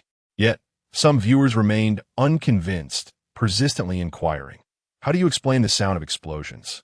Rising high to 90,000 miles, it was merely thunder. I just checked the weather. It is clear across Shawi today. Rising high to 90,000 miles. Can we trust the accuracy of weather forecasts? There are countless instances where predictions of heavy rain have resulted in nary a drop. Then how do we account for the statement in the intercom that the landing zone is within the target area? Rising high to 90,000 miles. Perhaps they were attempting to summon thunder. Viewers in the live stream reacted with disbelief. As a devoted follower, 90,000 miles had indeed been influenced by Qin Feng. At that moment, Qin Feng noticed these comments and silently praised, "Not bad. Rising high to 90,000 miles has great potential." However, regardless of the convoluted justifications, the audience remained skeptical. Keep up the defense. This package contains artillery tubes and shells. That sound pack was for mortars. Qin Feng is truly remarkable to sell arms in such a manner. I'm already curious about how this would fare in actual combat. I am merely curious. Would anyone genuinely purchase such a thing? This hardly resembles legitimate artillery. Indeed, it does not appear to be proper weaponry. Who would want it? There's a sense of comparing this to a Wuling being treated as a luxury vehicle or a husky being marketed as a wolf. It seems unlikely to sell well, right? This topic immediately sparked lively discussion among the viewers, who ultimately reached a consensus. It is surely not going to sell well. After all, who would choose to purchase substandard military equipment when genuine arms are available? Indeed, during the course of this discussion, the viewers aptly dubbed the water pipes and gas cylinders as substandard military equipment. Even the devoted follower rising high to 90,000 miles was momentarily taken aback, pondering, could this truly be marketable? Previously, the hundreds of individuals in the livestream room were merely creating a ruckus, oblivious to the fact that what Qin Feng was selling were not mere pipes and gas cylinders, but rather artillery tubes and shells. However, the question of whether these items would sell well had never crossed their minds, nor had they considered it in the days that followed. Observing the discussions in the livestream, even the original fans of soaring to great heights ultimately concluded that this contraption was bound to struggle in the market. After all, the development of military weapons has become increasingly sophisticated and advanced, while repurposing pipes as artillery tubes and gas cylinders as shells is undoubtedly a regressive step, rendering it primitive and outdated. Thus, it was clear that no one would be inclined to purchase such items. Consequently, out of concern for Qin Feng's potential losses, the viewers in the live stream urged him, "Qin Feng, surely no one would want these items? Perhaps it would be best not to produce them at all, lest you incur losses. Indeed, shouldn't we focus on our steel cable business instead? Qin Feng, your steel cables will undoubtedly be in high demand. There is no reason to engage in a losing venture like this." Wang Shui, witnessing these comments in the live stream, felt a twinge of worry for Qin Feng. However, she could not openly voice these concerns, so she sought a reason to draw Qin Feng's attention to the comments. "Qin Feng, could you take a moment to check the live stream for me?" Qin Feng understood her intent and took the phone, glancing at the comments. A slight smile appeared on his face, and he offered no explanation. Not selling well? This item is a hot commodity in Zhongdong. The situation in Zhongdong was far too complex, with daily conflicts erupting. And what drives these battles? Money. With each explosion, it is not merely shells that are being launched, but wealth. Each shell costs tens of thousands, even hundreds of thousands. Who can withstand such losses? Who would feel the pinch? Yet, the price of his offering is significantly lower than that of legitimate shells. While I might wince at the thought of firing a dozen shells costing tens of thousands each, I could easily blast away 1,000 gas cylinders at a mere few hundred each. Let the sounds of explosions ring out. Therefore, not only would these items sell well in Zhongdong, they would become highly sought after. Meanwhile, in the office of Minister Babol in the Lighthouse Nation, a staff member reported on the latest developments in Qin Feng's livestream. Minister Babol scoffed. Pipes converted into artillery tubes? Gas cylinders used as shells? Only a fool would buy such things. With so many exquisite and advanced weapons in our possession, who would resort to purchasing Qin Feng's rudimentary offerings? The descriptions provided by those online users from Dragon Country were not far off the mark. Qin Feng's items could indeed be termed the pauper Feng's arsenal. Recalling the prior comments from Dragon Country's netizens, who claimed that Qin Feng had been placed on a wanted list with a bounty of 15 million, he felt a flare of anger. However, hearing the netizens' characterization of Qin Feng's military supplies brought him a sense of satisfaction. He reclined comfortably in his chair, legs propped on the table, relishing the moment. The Dragon Nation is currently under international condemnation from us. Qin Feng's inferior arms are about to incur losses. Truly a double delight. Reflecting on the grievances he had previously endured at Qin Feng's hands, and now envisioning the latter's impending troubles due to the inferior arms, Minister Babel felt a sense of vindication and satisfaction. Meanwhile, in the small nation of Li Wentao pondered how to find clients. He mused that it would be absurd to stand outside the military camp shouting, "Peng Yu, come take a look at the cheap arms." Just the thought of such a scene made him shake his head vigorously. No, I might not even finish the shout before being apprehended, or worse, shot dead. The troops here are nothing like those of the Dragon Nation. Besides, they are currently engaged in warfare, and the soldiers are on high alert. Any suspicious individual would be treated with utmost severity. Then it struck him, what about Suitor Kosny, the buyer of our electronic components? How could I forget that scoundrel? Previously, Li Wentao referred to Suitor Kosny as God because he was a major client for both him and Qin Feng. All the electronic components smuggled by Qin Feng from the Lighthouse Nation were purchased by Suitor Kosny. However, now Li Wentao thought of him as a scoundrel after learning that the electronic components had been utilized in combat drones following Babel's manhunt. This meant they had sold those components at a loss. Nevertheless, Suitor Kosny was still of value, as his ability to sell electronic components to the military indicated he possessed relevant connections. Without delay, he dialed Suitor Kosny's number. As soon as the call connected, Suitor Kosny's excited voice filled the line. "My good brother, have the new electronic components arrived?" Li Wentao erupted in anger. "Who are you calling good brother? You scoundrel! You unscrupulous merchant! Did you sell that batch of electronic components to the military? If it weren't for you, we could have made a far greater profit from that batch. Tell me, how much did you earn from it?" Suitor Kosny faltered, I didn't make a penny from that batch of electronic components.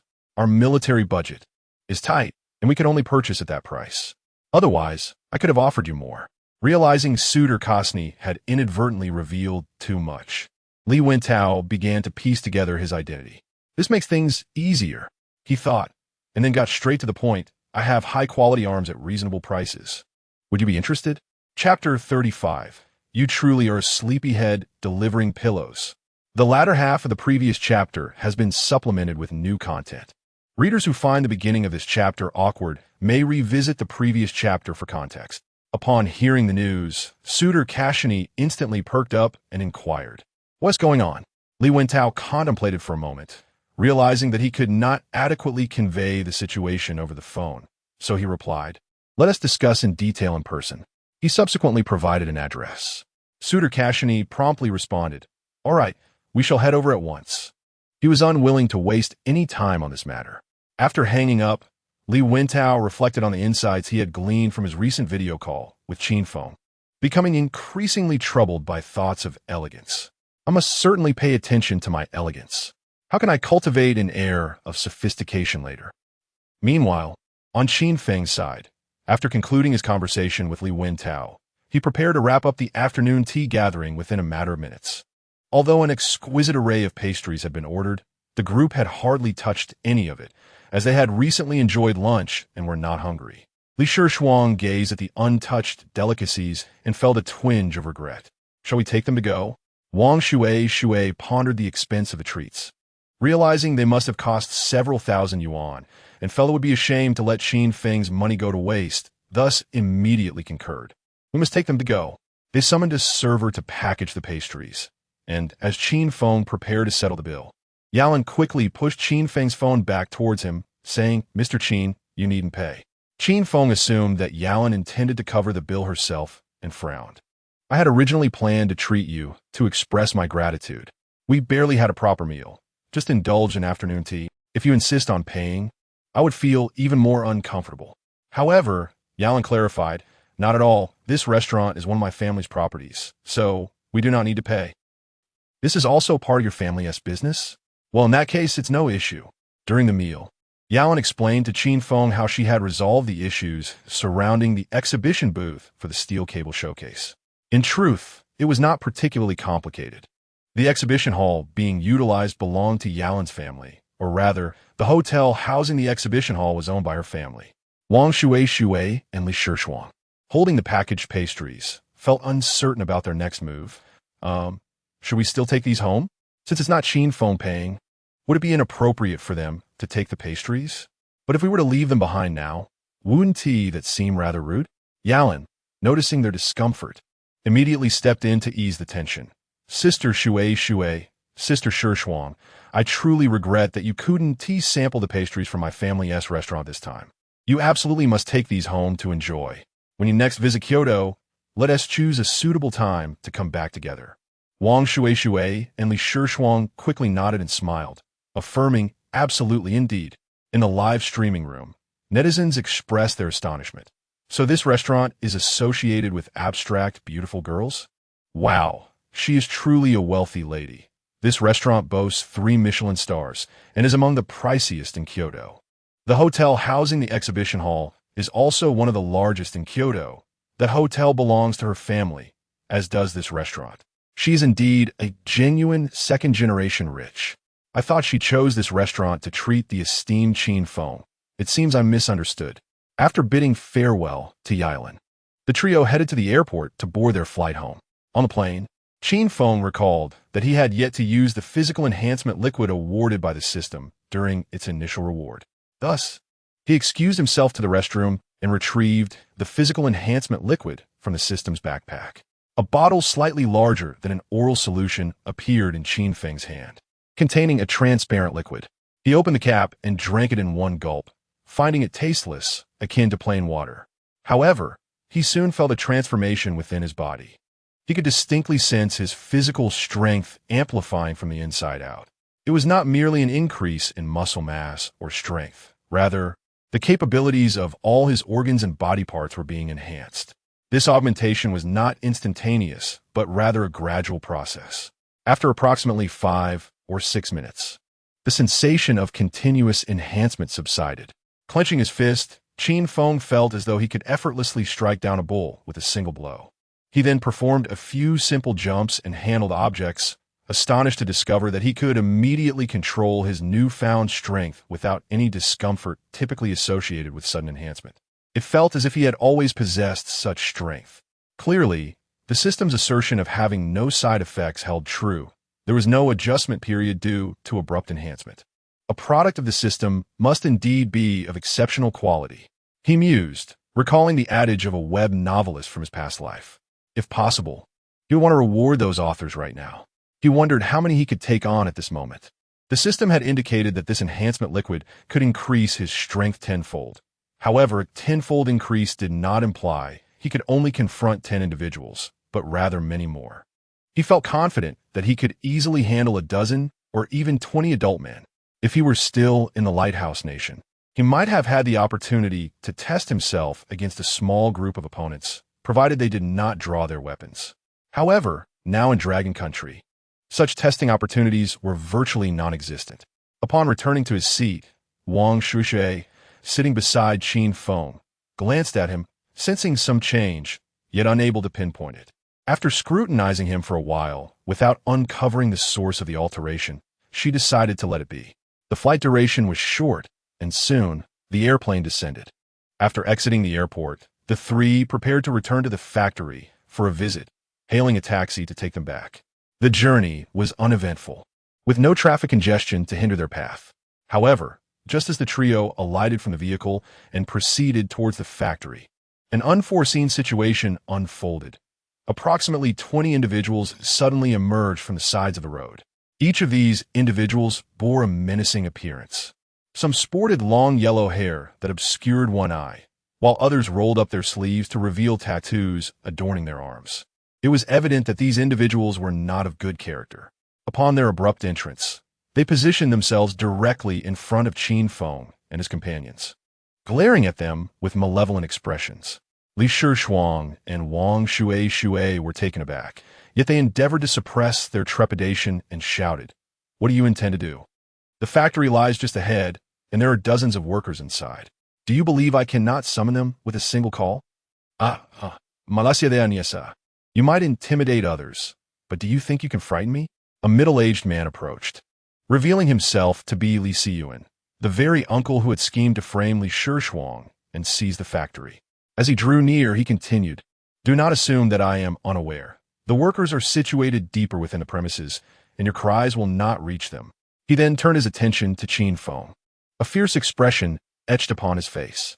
"Listen here. Ever since you acquired the factory, I have been plotting against you.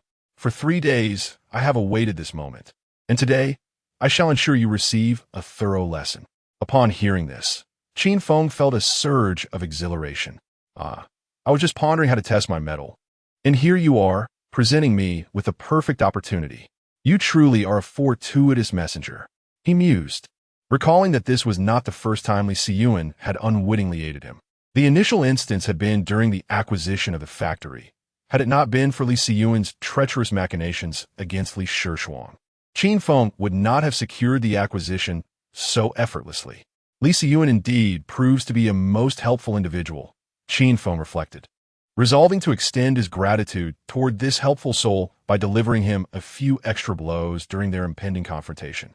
Unbeknownst to Li Shishuang, who was unaware of Qin Feng's current prowess and intentions, she was incensed by Li Siyuan's taunts. "Li Siyuan, what do you mean by this?" she retorted, no longer willing to address him as uncle due to his unworthiness. Li Siyuan, wearing a sinister grin, shed any pretense. "What do you think I mean? After toiling tirelessly on my plans, I was on the brink of acquiring the factory, only to have it snatched away by this brat. If I do not teach him a lesson, my heart will remain heavy with resentment. Today, I shall break one of his legs." At his declaration, the group of thugs exchanged bewildered glances, realizing the gravity of the situation. Breaking a leg was no trivial matter. They had been led to believe their task was merely to teach one individual a lesson. Li Siyuan exclaimed to the group, "What are you afraid of? I shall bear all consequences. You need only to remove one of his legs. Previously, I offered you 500 for each, but now I am willing to pay 5,000 for each individual.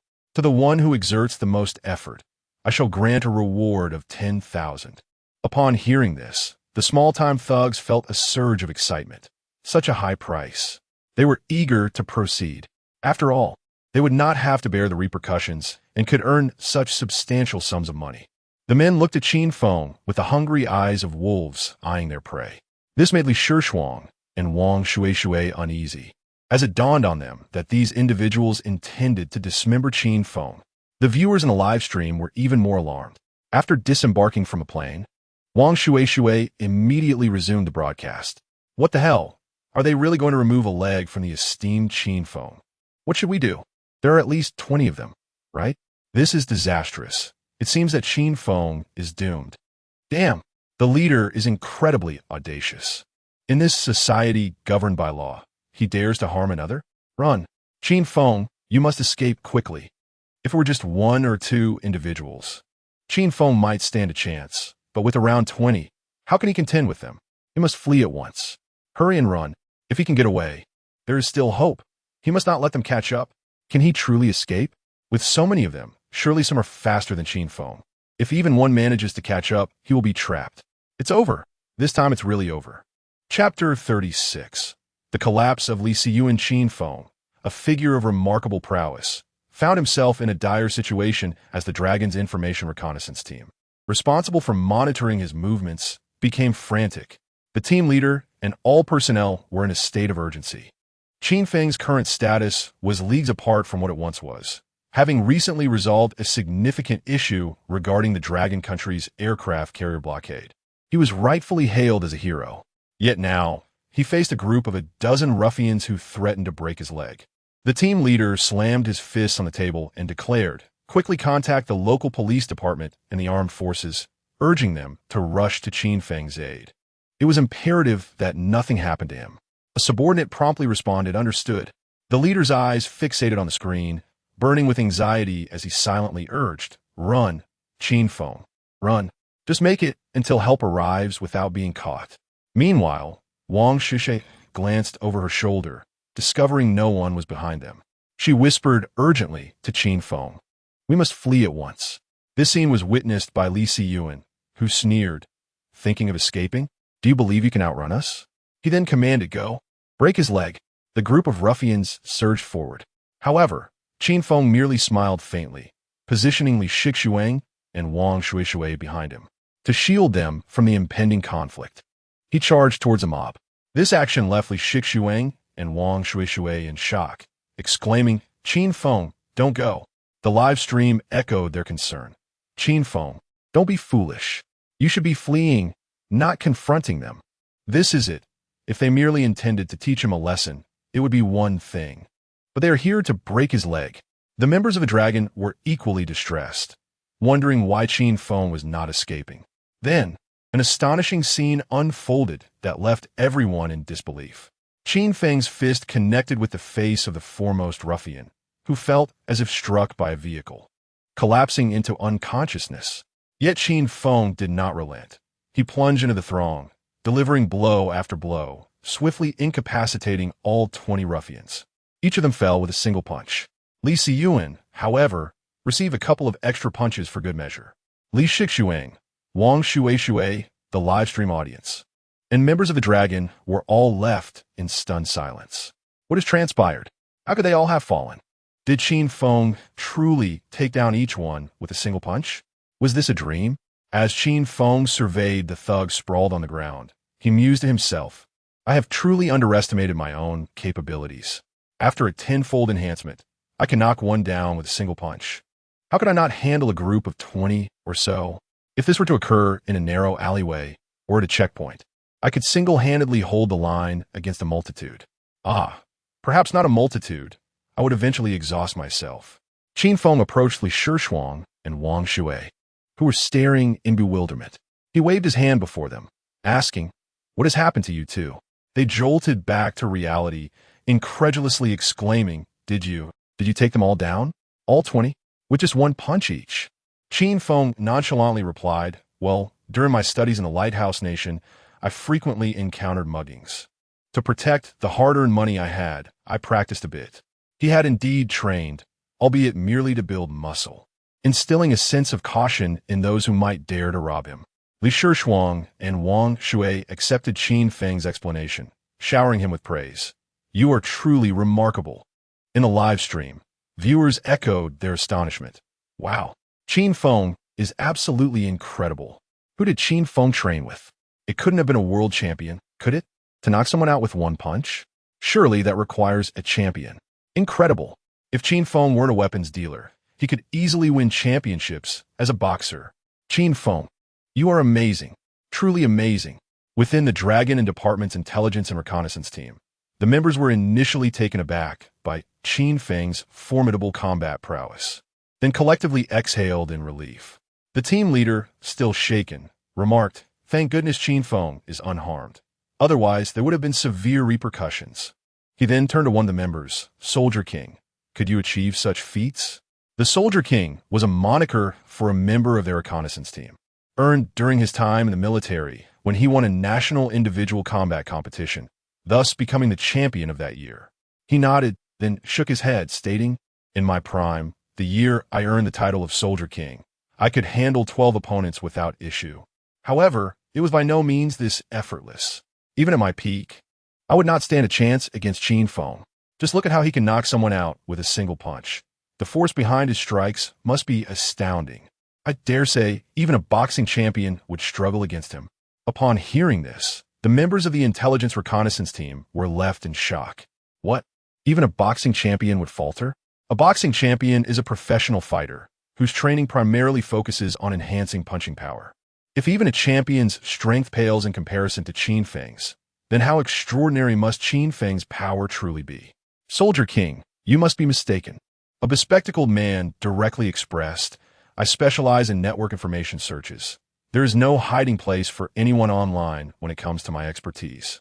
However, in this regard, the military expert is the true authority, and I have faith in his judgment. Others concurred, stating, indeed, each member of our information reconnaissance team possesses unique skills, excelling in their respective domains. I trust the military expert's assessment. This implies that Qin Feng is indeed more formidable than a boxing champion. One punch from him wouldn't possibly be enough to knock out the champion, would it? The crowd gasped in astonishment. The leader of the information reconnaissance team gazed deeply at the figure of Qin Feng on the screen, remarking, "Qin Feng is truly exceptional." Meanwhile, Qin Feng observed the 20 or so individuals lying on the ground and suggested, "Let us report this to the authorities and have them handle it." Li Shishuang nodded in agreement. All right. She then made the call to report the incident, and after providing the location, the operator informed her that the authorities were already en route. Could it be that someone in the live stream had already alerted the police? Li Shishuang speculata. Qin Feng nodded. That seems likely. Let us wait a moment. Soon, they heard the sound of sirens approaching. Did they arrive so quickly? Qin Feng, Li Shishuang, and Wang Shuishui were all curious and turned to look in the direction of the sirens. However, upon witnessing the scene before them, they were left speechless. For over 20 police vehicles had arrived, including special police armored cars. As the police vehicles came to a halt, a swarm of officers disembarked, and those from the special police units were armed with automatic rifles. "Where's Qin Feng?" The leading officer stepped out of his vehicle and immediately called out. Qin Feng, perplexed, replied, "I am here." The leading officer, who happened to be the highest-ranking official from the city's patrol bureau, upon seeing Qin Feng unharmed, finally felt a sense of relief wash over him. "You're unscathed? Thank goodness. I was so anxious on the way here. My heart felt like it was in my throat." It was no jest. He had received an urgent call from Zhongyang and had been on edge the entire journey. Did a viewer from the live stream make the emergency call? Goodness, why are there so many people? Isn't this a bit excessive? Over 20 vehicles, including special police units, have arrived. The viewers in the live stream were equally astonished. At that moment, another series of vehicles sped towards them. They turned to look, only to find that a convoy of military trucks was racing in their direction. With a screech, the military trucks came to a sudden stop, and a group of fully armed individuals clad in camouflage quickly disembarked. This further bewildered the viewers. Qin Feng, Li Shishuang, and Wang Shuishui were all taken aback. The lead figure among the camouflage-clad soldiers surveyed the surroundings before striding directly towards Qin Feng. "Are you Mr. Qin Feng?" At this moment, Qin Feng was in a state of confusion but nodded affirmatively. "Yes, that is I." The individual let out a sigh of relief, exclaiming, "It is good to see you unharmed. Have those who intended to harm you fled?" At that moment, Qin Feng remained oblivious to the unfolding situation and wondered why personnel from the armed forces had arrived. However, observing the demeanor of the man before him, which was decidedly amicable, he pointed to the group sprawled on the ground, asking, "Where are they?" The man followed Qin Feng's gesture, his eyes widening in astonishment. "Did you take these individuals down?" Qin Feng nodded affirmatively. The man's gaze shifted towards Qin Feng, now filled with admiration. "Impressive. We shall handle the subsequent matters. There is no need for you to worry, Mr. Qin Feng." Qin Feng, still in a state of confusion, simply nodded in response. However, the leading inspector quickly interjected, "Why should it be left to you? This matter ought to be our responsibility." The man turned to the head inspector, puzzled. "And you are?" The head inspector replied, "I am the highest authority of the city's inspection bureau." The man nodded and subsequently revealed his own identity, disclosing that he was indeed the highest-ranking official of the city's armed forces. Both Qin Feng and Li Shuang were taken aback. How could a mere brawl summon the highest authorities of both the military and the inspection bureau, accompanied by such a multitude? The livestream chat erupted with comments. "My goodness! So these camouflage uniforms are also here for the esteemed Qin Feng. This scene is utterly outrageous. Honestly, if I witnessed this on the street, I would assume it was a counterterrorism operation." Soon after, the two officials requested Qin Feng to step aside for a conversation. Through their introductions, Qin Feng learned that both parties had received a call from Zhongyang. Suddenly, it dawned on him.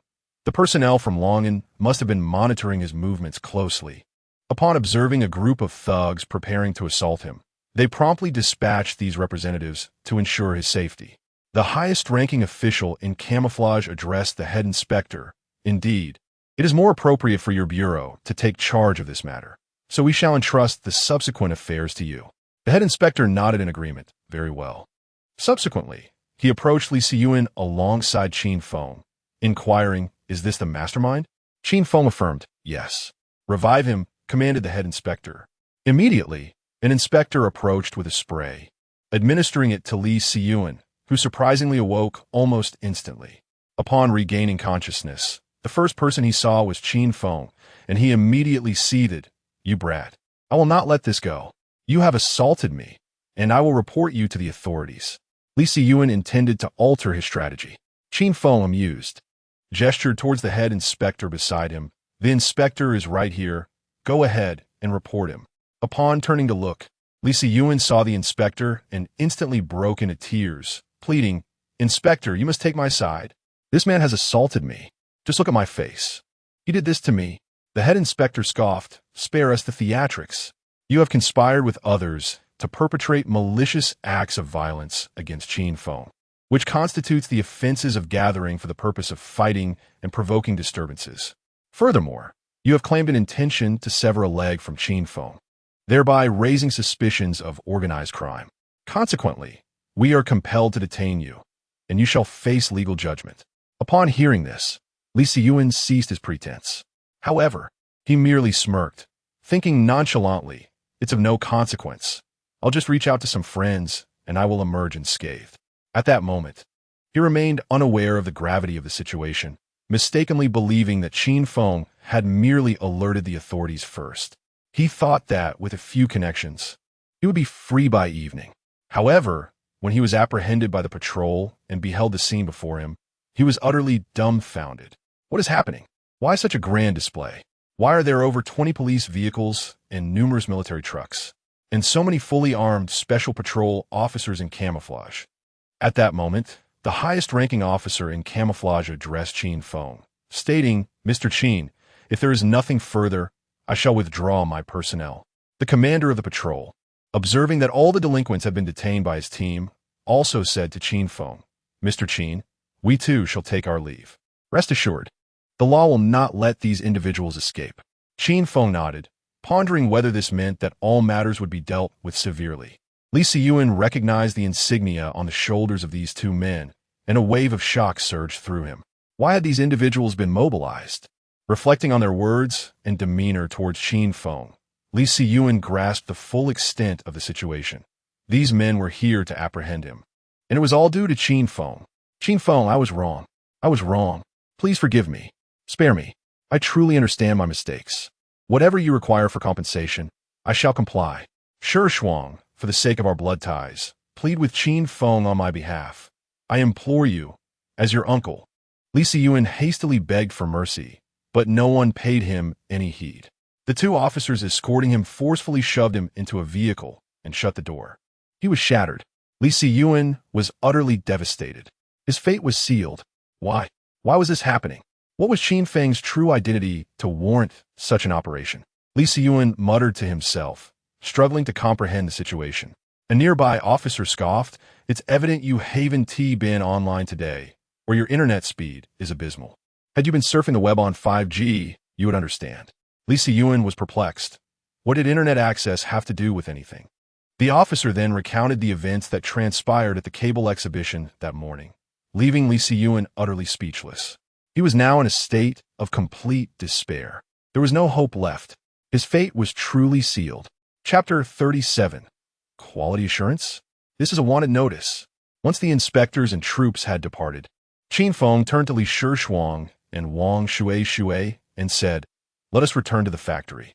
He appeared utterly unfazed by the recent events, as if they were merely a trivial interlude. Li Shuang and Wang Shui, however, felt a twinge of apprehension. "Fortunately, your prowess is remarkable, or who knows what the outcome might have been." Li Shishuan remarca. "Indeed, and did you see how Li Siyuan, upon awakening, intended to pursue you? Thankfully, he was apprehended. He is likely facing several years of imprisonment." The viewers in the live stream echoed their astonishment. Who would have thought that those two prominent figures from the city would arrive in person? TSK. They ought to consider what Qin Feng accomplished today, resolving the issue with the aircraft carrier's mooring cables, enabling the Long Ziho aircraft carrier to set sail. and overcoming the stranglehold imposed by Lighthouse Nation. Given the commotion, it seems there was a direct call from the higher-ups. There is no doubt about it. Wow. This illustrates just how much the authorities value Qin Feng. Indeed, considering this morning's events, calling Qin Feng a hero would not be an exaggeration. Upon returning to the factory, the group inspected the production facilities. Currently, they were engaged in the tasks of engraving spiral lines on pipes and manufacturing gas cylinder bodies. However, they refrained from operating at maximum production speed, as Qin Feng was apprehensive about potential major modifications following practical testing, should significant alterations be necessary. Any already produced items will be deemed waste. At present, only the issue concerning the support brackets remained, and resolving this would suffice. The rest could remain unchanged. Thus, Qin Feng issued a directive.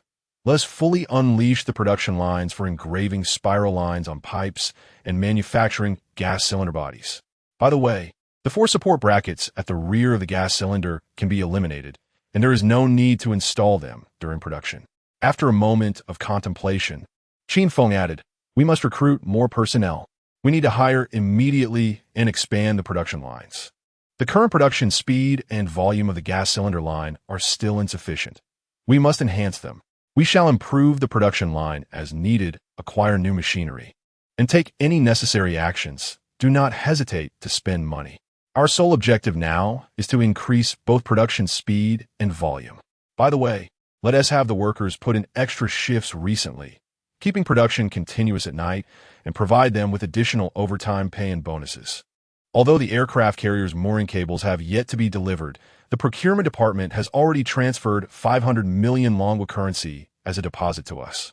Initially, the head of the procurement department intended to transfer the entire 1.4 billion, fearing that Qin Feng might lack sufficient working capital. But after Qin Feng graciously declined, they ultimately sent 500 million, labeled as a deposit. Thus, we are certainly not short on funds for the transformation and expansion of the production line. Regarding the elimination of the support brackets, Li Shuang harbored no doubts, recognizing the necessity of adapting product designs in accordance with market demands.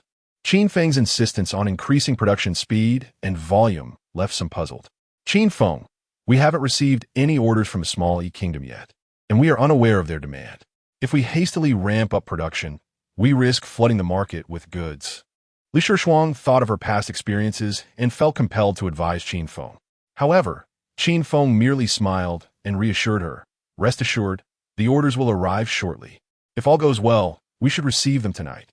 Though still somewhat perplexed, Li Shuang nodded in trust. "Very well. I shall make the arrangements immediately." With that, she promptly set to work. Qin Feng was thoroughly pleased.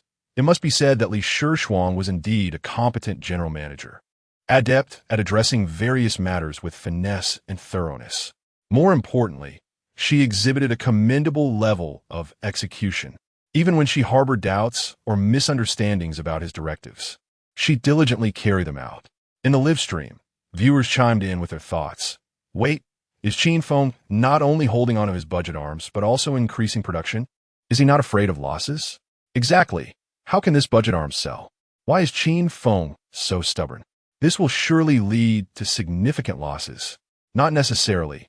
Let us not forget, Qin Feng has the steel cable industry as a trump card. Once the production line is operational, it will merely be a matter of counting profits. I really can't fathom why Qin Feng insists on this budget arms venture. Suddenly, a distinct comment captured everyone's attention. Could it be that we have misunderstood? Perhaps Qin Feng is not producing arms at all?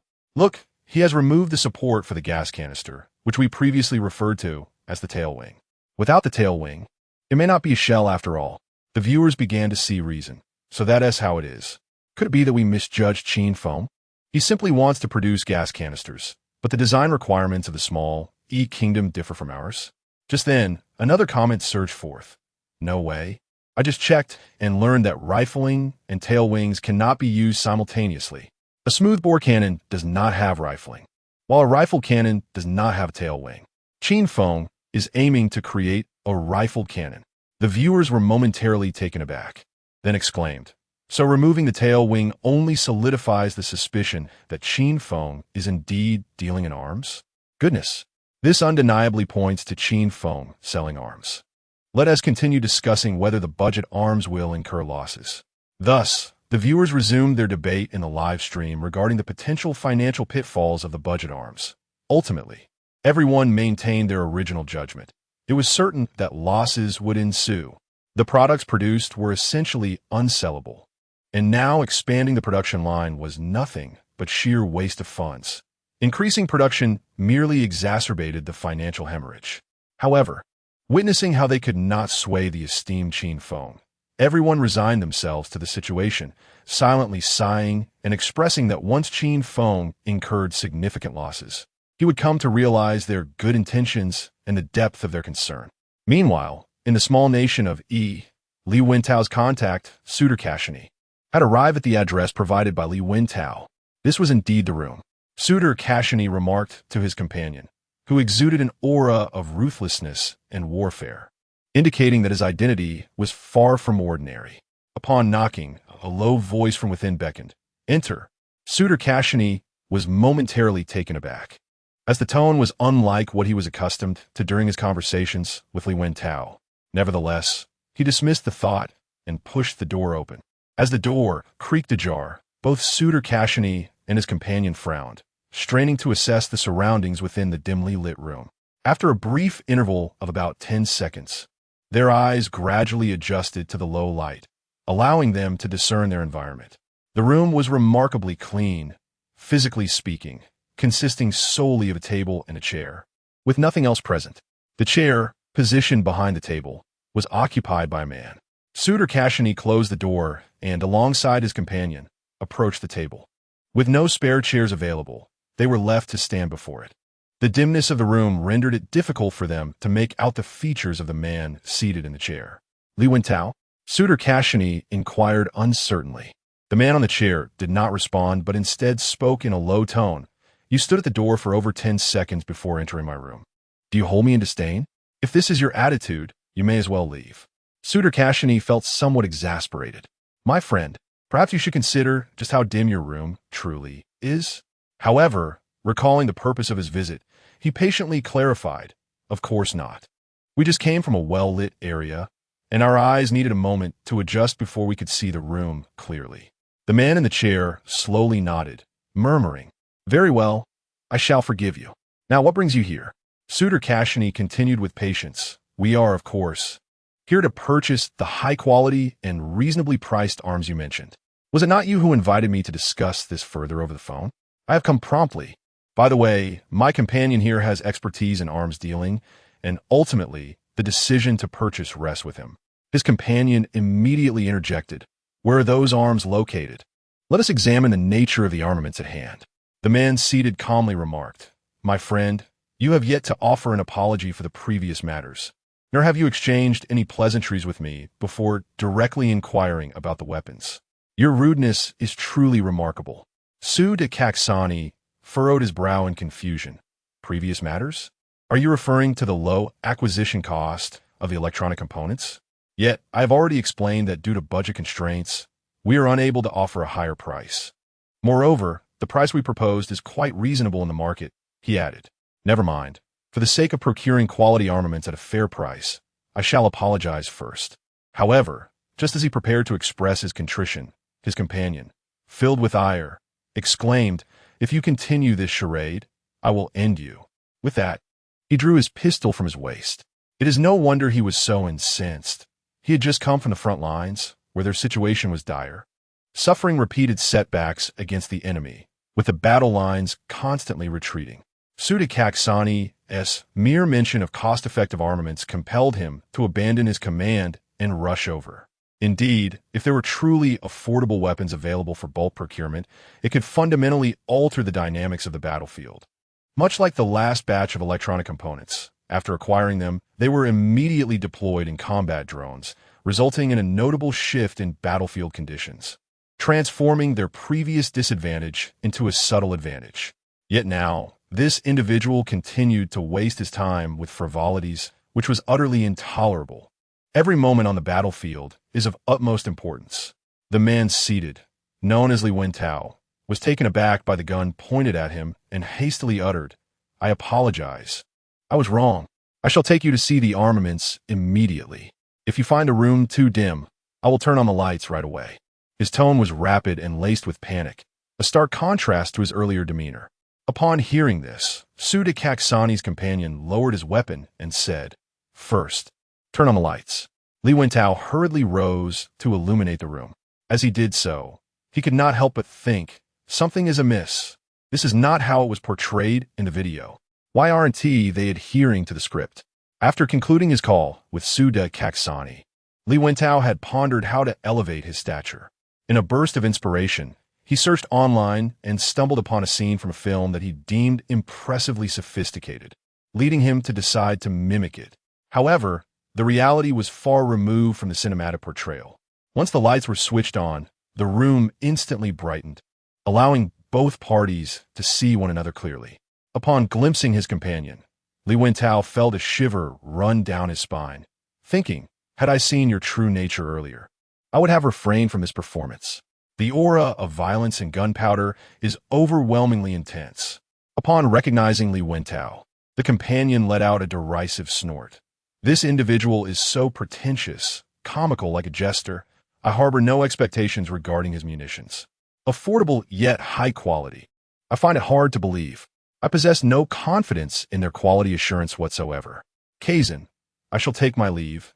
My time is exceedingly precious, and I cannot afford to linger while this clown showcases his arms. With that, he made it apart. Li Wentao was instantly alarmed. If this person left, what would become of the business? How could he possibly prove the quality assurance without a demonstration of the munitions? In a flash of inspiration, Li Wentao exclaimed, "Quality assurance? I can prove it right now. This is a wanted notice from the Lighthouse Nation for Bopol." He hastily retrieved a printed wanted notice from his desk drawer, one he had printed out of boredom just a couple of days prior. The man indeed paused, accepting the wanted notice. Target, Li Wentao. Reward, 500,000. Truly a jester. 500,000. Spare us the embarrassment. With that, he tossed the notice aside and turned to leave. Wait, I have another one. The reward is 15 million. As the man approached the exit, Li Wentao shouted urgently. The man halted once more, returning with a serious demeanor. If you deceive me this time, I shall terminate you on the spot. With that, he withdrew a pistol from his waist. Li Wentao, drenched in cold sweat yet brimming with confidence, replied, I assure you, I would never deceive you. He then produced the wanted notice for Qin Feng from the drawer. This individual is my friend and also my business partner. He is indeed the manufacturer of this batch of affordable yet high-quality munitions, Li Wentao declared proudly. Chapter 38. A significant order from Zhongdong Sud Kashani's companion received the wanted notice and scrutinized its contents. Target, Qin Feng. Reward, $15 million. At last, a profound interest surfaced on the companion's face. However, he did not immediately accept it as truth. Instead, he took out his phone to verify the information. Moments later, he put away his phone and his handgun, a look of approval gracing his features as he remarked, the wanted notice is authentic. There is a bounty of 15 million on Qin Feng. He is indeed a figure of note. Sud Kashani then glanced at the reasons for the bounty on the notice and promptly informed his companion. He is wanted due to the matter concerning electronic components. The very batch we purchased. The companion, taken aback, expressed his respect. I see. Considering the significance of that batch of electronic components to us, he continued, gazing at the wanted notice with gravity, Qin Feng is like a brother to me, though we have never met. When the companion turned to Li Wentao, a smile unexpectedly appeared on his face. And his friends are my friends. Friends, let's go and examine this fine array of weaponry. Li Wentao nodded eagerly. Certainly. Right this way. He silently marveled. It all comes back to Qin Feng, my esteemed Qin. The issuance of the wanted notice for Qin Feng is indeed effective. Upon reaching the artillery pieces, Li Wentao introduced them. What do you think of this cannon barrel? The companion scrutinized it, frowning. What caliber is this barrel? We do not possess ammunition of this size.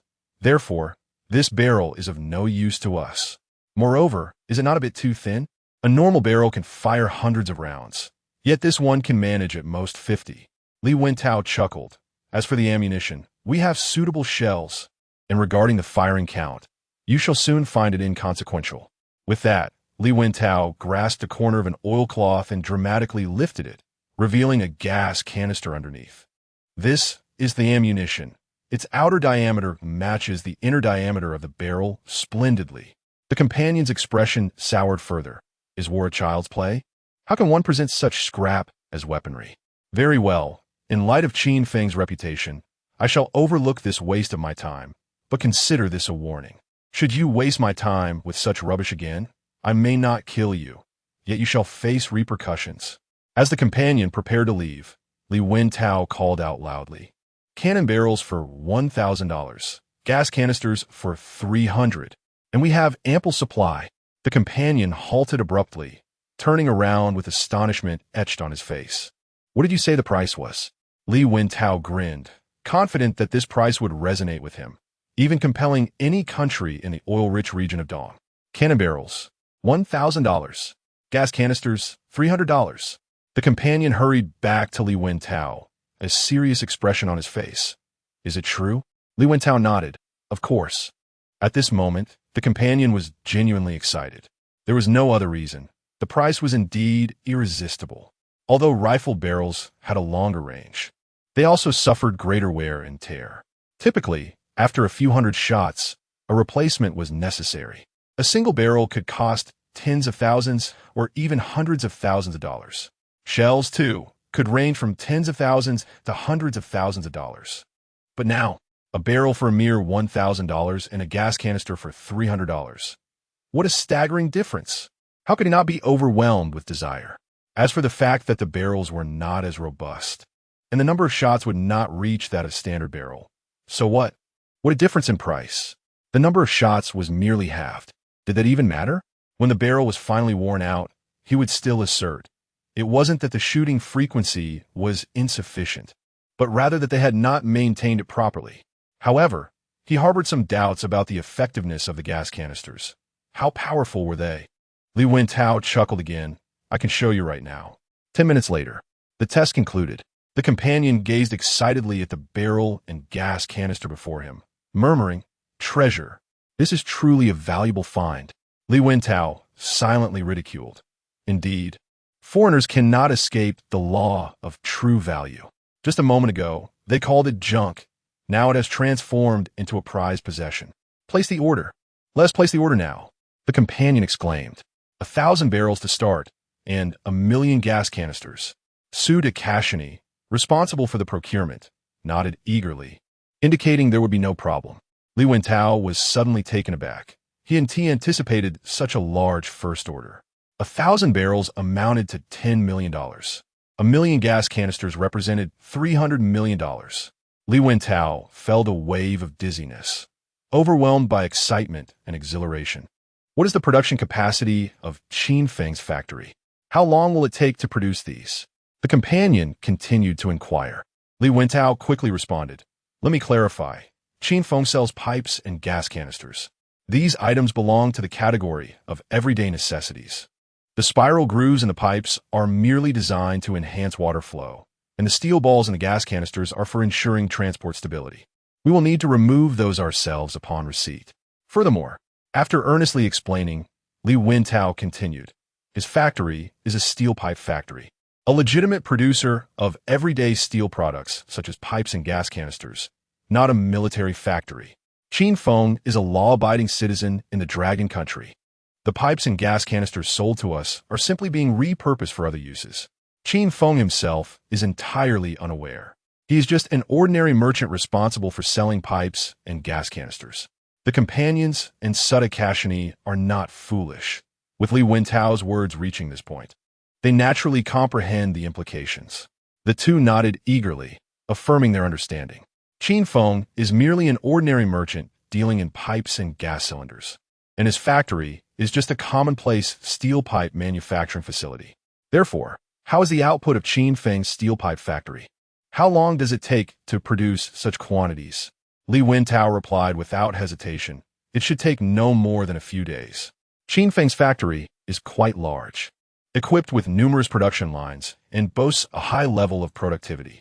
Rest assured, in truth, Li Wentao was unaware of the actual time required or the scale of Qin Feng's factory. He only recalled that during their last video call, Qin Feng had shown him a warehouse brimming with pipes. He assumed that the productivity level of Qin Feng's factory would not be lacking. Upon hearing this, the companions nodded enthusiastically. Rest assured, I am absolutely confident. Subsequently, he turned to Sudakashini. You will handle the subsequent matters. I must return as others are waiting for me. Sudakashini nodded promptly. Very well. You proceed with your tasks, and I will coordinate with Mr. Li Wentao regarding the follow-up. Soon, the two finalized the contract, and Sudakashini paid the deposit. In Longhua, at the Ligang steel pipe factory, Wang Shuishui handed the live, streaming phone to Qin Feng, intending for him to view the barrage of comments in the live chat. Currently, many netizens were attempting to dissuade Qin Feng. Qin Feng, the poor man's arms are truly unviable. No one will want them. Qin Feng, it's time to cut your losses. For every pipe and gas cylinder produced, one incurs a loss. Qin Feng glanced at these comments and merely shrugged in resignation. He understood the netizens' intentions were good, yet they were oblivious to the actual circumstances. Naturally, he could not elucidate those matters in the live stream. Just then, Li Shishuang rushed over, exclaiming, "A major order has come in, a substantial order from the oil building." Chapter 39. Qin Feng Bupalu, please don't fail to recognize our goods. Before the person arrived, their voice had already preceded them. After a brief wait of over 10 seconds, Li Shishuang hurriedly approached. Upon reaching Qin Feng, she bent down, resting her left hand on her knee, panting heavily, while simultaneously waving a printed document in her right hand. Gasping for breath, she exclaimed, "A significant order, a major order from the oil district." The viewers in the live stream were momentarily taken aback, filled with curiosity. Could it be an order for steel cables? It must be an order for steel cables. Surely it isn't for water pipes and gas canisters? Has news of Qin Feng's steel cables already spread to the oil district? No way, that's too swift. News hasn't even reached our nation yet. After all, it just transpired today. It's likely to take until tomorrow for it to circulate, and yet the oil district is already in the know. I seriously suspect some folks in the oil district are surfing the internet in our country with 5G. Wang Shuishui, equally intrigued, turned to Li Shishuang and inquired, how could they know about Qin Feng's steel cables so quickly? Li Shishuang shook her head, still catching her breath. No, it's not about the steel cables. It's about water pipes and gas canisters. We received a substantial order for water pipes and gas canisters. Both Wang Shuishui and the viewers in the live stream were taken aback. What? A large order for water pipes and gas canisters? Can those actually be sold? And it's from the oil district? This must be a joke. Aren't they all affluent there? They produce oil. Exactly, in such a wealthy region. Would they really purchase budget-grade military supplies? Or perhaps the esteemed Qin Feng is truly only selling water pipes and gas canisters, not budget-grade military supplies? Maybe the buyers genuinely need just water pipes and gas canisters? Such uniquely designed water pipes and gas canisters can indeed be sold. The people from the oil district certainly have unique tastes. Qin Feng, however, maintained a calm demeanor, as the substantial order from the oil district was entirely within his expectations. As for the viewer's perplexity, what Qin Feng wanted to convey was that while the oil district is indeed rich in oil and wealth, no amount of money can withstand the costly nature of warfare. A single shell can cost tens of thousands or even hundreds of thousands of dollars, and artillery pieces can run into the hundreds of thousands or even millions. Now that there exists such an affordable alternative, how could they possibly resist? Is it from Shao Yi? Qin Feng inquired, looking at Li Shishuang. Li Shishuang nodded affirmatively. Yes, this aligned perfectly with Qin Feng's expectations. As Li Wentao was in Shao Yi, naturally seeking clients there first. This is the order. Li Shishuang handed over the freshly printed and still warm document to Qin Feng. Upon receiving it, Qin Feng's eyes fell upon a prominent line of text. Purchase order from Safe Future Technology Company, Limited. This was indeed the name of the company that Li Wentao had established in Shao Yi. The procurement categories include daily necessities and steel products. The specifications detail a gas cylinder with dimensions of 320-620 millimeters outer diameter height, with a quantity of 1 million units. Additionally, There is a specification for a water pipe measuring 3,324 millimeters, length inner diameter, outer diameter, with a quantity of 10,000 units. The order form contains placeholders for unit price and total price, which remain unfilled. Beyond this, there are various explanatory notes. Upon reviewing this order, the viewers in the live stream expressed their thoughts. I knew it couldn't be something like substandard arms for sale. The order clearly states procurement category, daily necessities, steel products, so it's merely a standard commercial transaction. I initially thought it involved substandard arms. By the way, isn't that quantity rather excessive? 1 million gas cylinders?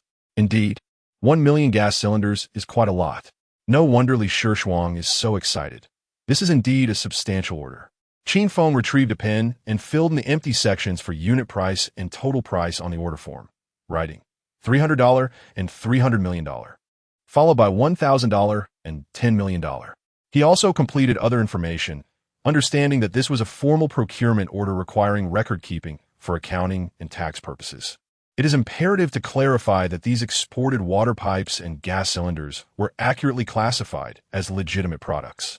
After completing the order, he handed it to Li Shishuang, saying, "Please send them the receipt."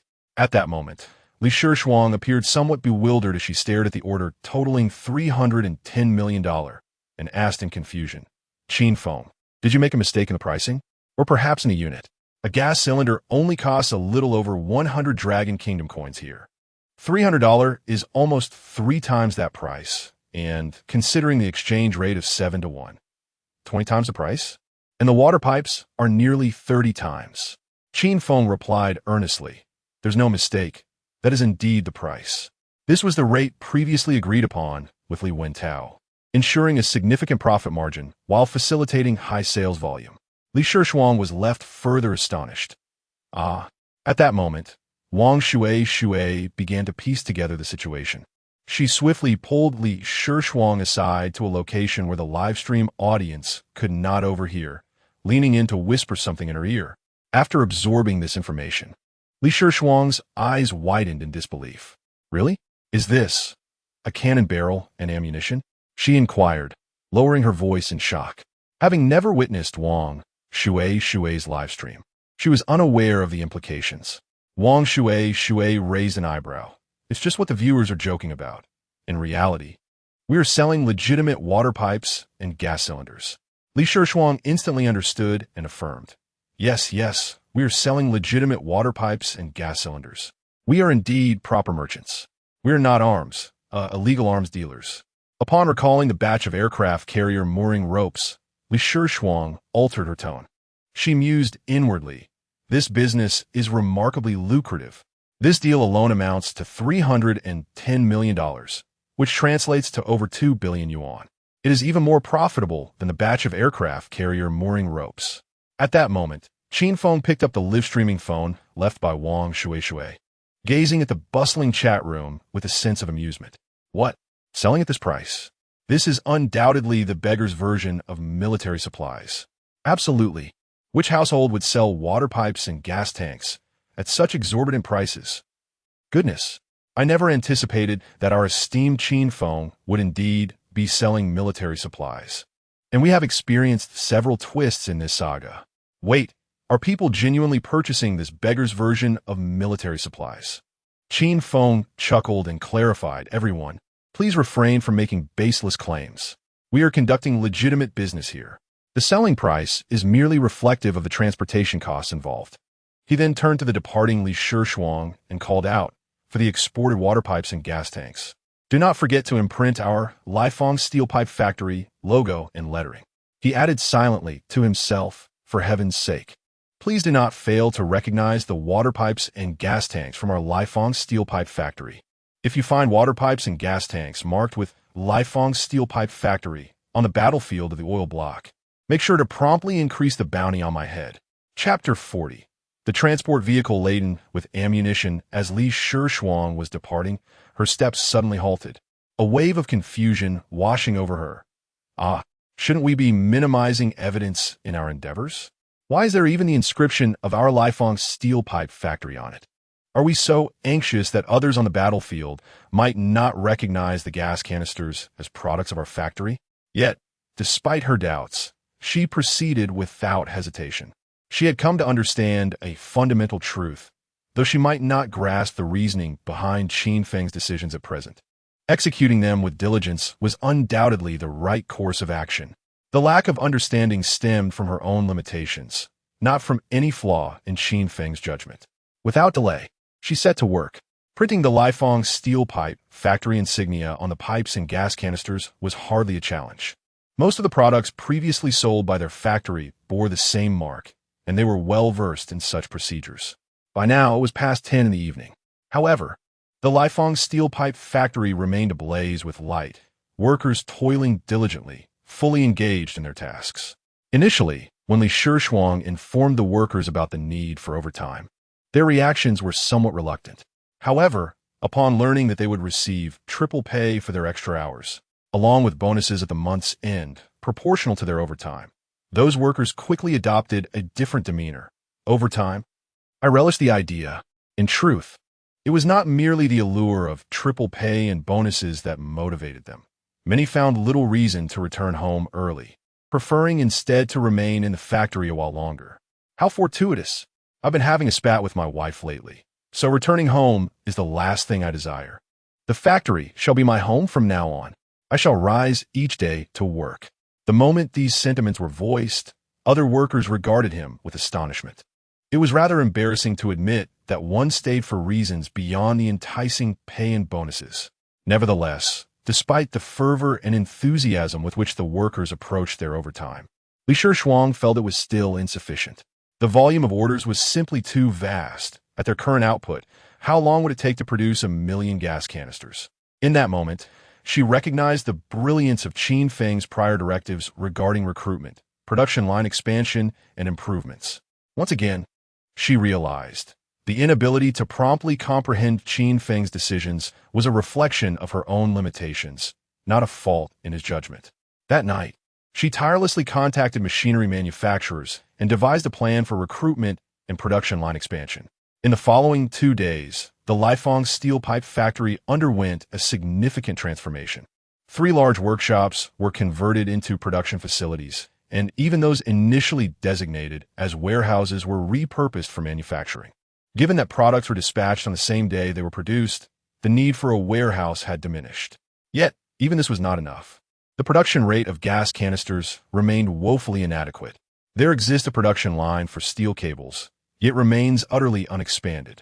In fact, the term expansion seems inappropriate, as the steel cable production line consists solely of the few machines acquired by Li Shuang's father during his management of the factory, which hardly qualifies as a legitimate production line.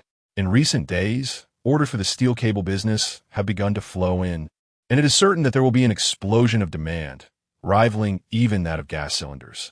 Thus, there's an urgent need for new factory premises. However, constructing new facilities will require time. Consequently, Qin Feng has resolved to directly acquire factories that are either ceasing operations or up for transfer.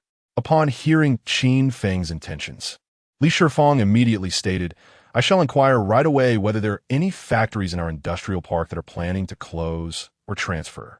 Qin Feng nodded in agreement, saying, "If we can find a suitable factory within our industrial park, that would be ideal. If not, we shall seek information elsewhere. It matters not what type of factory it is, even if it is not in the same manufacturing sector as ours, as long as the premises are sufficiently spacious. That suffices. Our paramount concern now is time, for time equates to money." Li Shuang affirmed, "I understand." With that, she set off to take action. Observing her busyness, Qin Feng contemplated the necessity of hiring a secretary for Li Shuang. As the business continues to grow, the matters at hand are multiplying. It seems rather burdensome for her to handle everything personally. For tasks such as these, a secretary could undertake them directly. Meanwhile, in the live streaming room, viewers expressed their astonishment. It appears that in these past few days, Qin Feng has been entirely occupied with the expansion of the production line. Right? Haven't they already acquired numerous new machines? Haven't multiple production lines been established? Is that still insufficient? Haha, isn't that obvious? Just consider the magnitude of orders Qin Feng is currently handling. 1 million gas cylinders.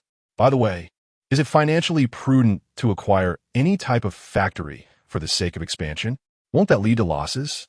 If the factory is not of the same type, then the original machines would be rendered useless, resulting in Qin Feng unnecessarily incurring acquisition costs.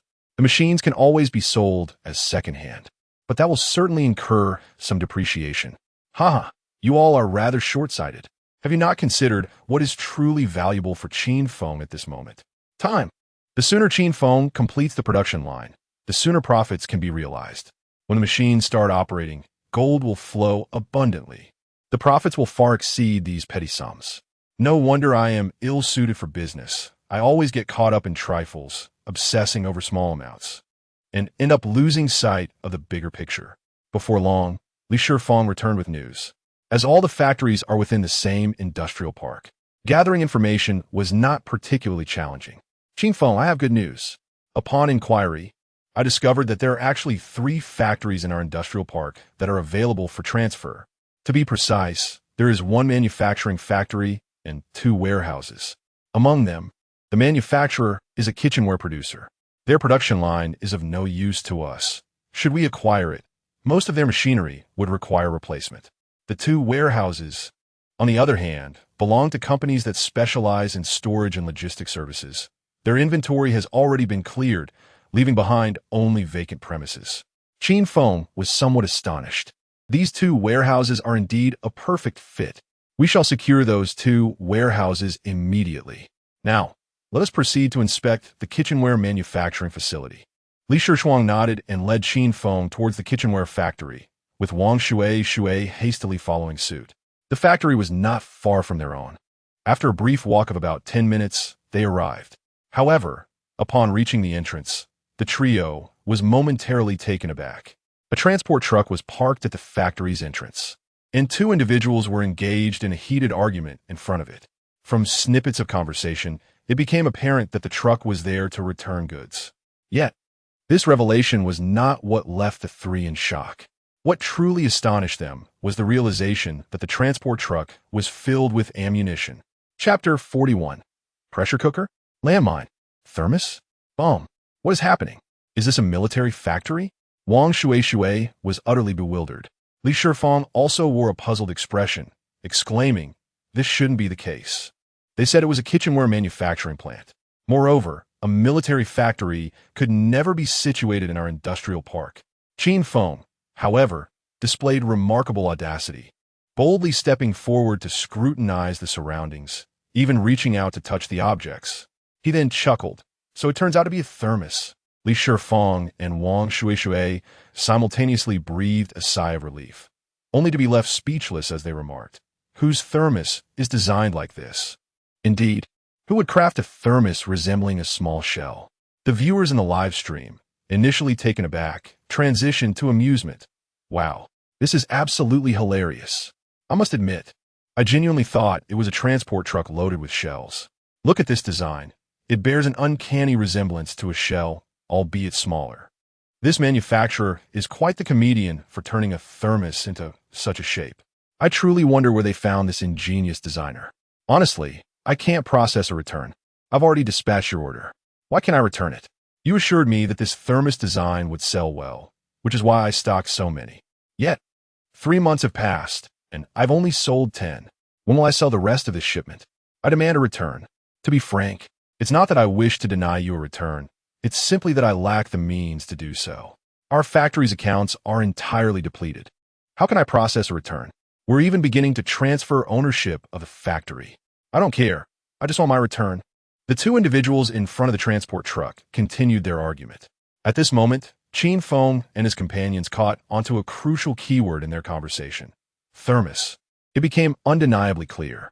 Furthermore, it seemed one of them was the owner of this factory. Boss Wang? Li Shifeng tentatively inquired, having previously contacted him to ask if he was at the factory and to express her interest in acquiring it for further discussions. The man immediately ceased his dispute, turning towards Li Shifeng with uncertainty. "Is that you, Boss Li?" Li Shifeng quickly pointed to Qin Feng with a smile. "I'm not the boss. He is." Qin Feng nodded in acknowledgement. "Hello, My surname is Qin. Boss Wang instantly adopted a warm demeanor. Boss Qin, please come in. Allow me to show you the state of the factory. He then gestured to the person he was arguing with, murmuring, we will discuss this later. Boss Wang promptly led Qin Feng and the others into the factory, while providing an introduction along the way. This honest man candidly shared the reasons for his factory's transfer, primarily attributing it to fierce market competition. In closing, Boss Wang self-deprecatingly remarked, ultimately, our failure stemmed from our lack of proactive product upgrades. For instance, the pressure cookers currently in vogue are predominantly of the modern variety, which are significantly safer and less prone to explosion. In stark contrast, our pressure cooker production line remains entrenched in the era of antiquated models. Consequently, how can we possibly compete with other brands? Upon recognizing this issue, I engaged in some introspection. However, I came to the disheartening conclusion that our brand has lost its competitive edge. Even if we were to enhance our products, it may not suffice to reclaim our former market share.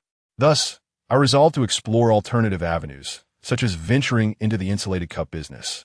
Reflecting on prior failures, I determined that new products must embody trendiness and innovation. Consequently, I designed uniquely shaped insulated cups, including a shell design reminiscent of ammunition, which was recently transported in a delivery truck. Alas, the outcome was even more dismal. We established a new production line and invested in research and development funds, only to witness abysmal sales. Subsequently, in an attempt to salvage the situation, I inadvertently led the factory into a state of utter disarray. With a self-deprecating smile, I remarked on the situation, echoing a sentiment found online. It is often the foolish who stumble upon inspiration, while the wicked toil in vain. Had I not embarked on any self-rescue endeavors, perhaps the situation would not have escalated to this extent. Upon hearing this, the viewers in the live stream could not help but react. This boss is quite amusing. The insulated cup truly is trendy and advanced, but too trendy to gain popularity. From the shell-shaped design of the insulated cup, I can only imagine what other products this boss has in store. Indeed, amidst all the turmoil, it would be better to lie low. If he had done nothing at all, relying on his past achievements, he could have sustained himself for a while longer. Instead, his efforts seemed to have hastened his demise. In response, Qin Feng found it difficult to comment, acknowledging the capricious nature of business. Some individuals find success amidst their struggles, while others face bankruptcy.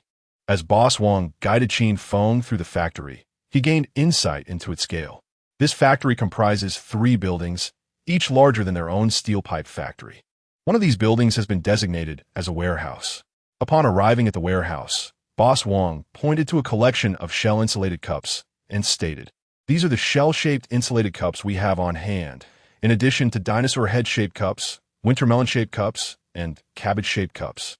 Gazing at the bizarre assortment of insulated cups before him, Qin Feng wished to retract his earlier sentiment. Some individuals engage in endeavors that are destined to incur losses. Good sir, do you truly believe these cup designs are marketable? That cabbage design looks as though it has been trampled by a pig. How could such cups possibly sell well? Yet Boss Wang continued to prattle on. These insulated cups boast exceptional quality and charming designs. Why is it that no one is purchasing them? I am not exaggerating. Our insulated cups have outstanding thermal retention. I dare assert that their insulating performance rivals that of any brand on the market.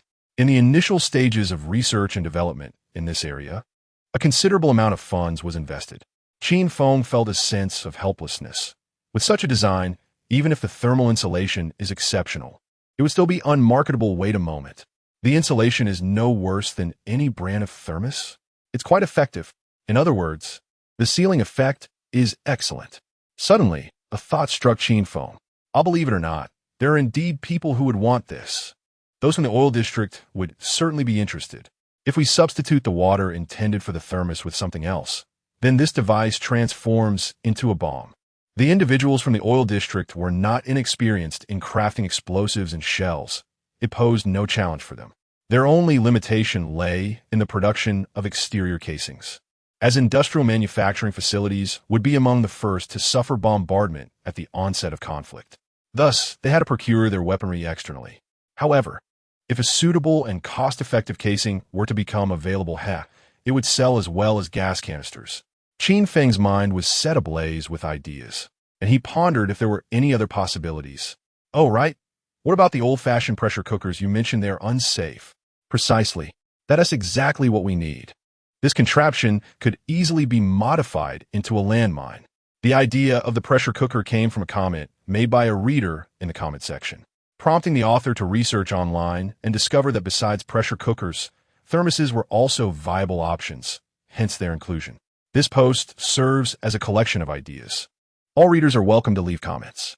By the way, I would love to provide illustrations to showcase what a bomb thermos might look like, but my current level does not permit me to include images. Chapter 42. You are the good person. Advanced drone technology. As Qin Feng gazed upon the pressure cookers and thermos flasks in the warehouse, his expression shifted dramatically. These were indeed treasures. However, in an effort to negotiate a better price during the acquisition, he feigned a look of difficulty. Alas, this is truly a challenge. I have no use for your production lines. Though he was financially secure at present, it was prudent to be frugal and negotiate firmly.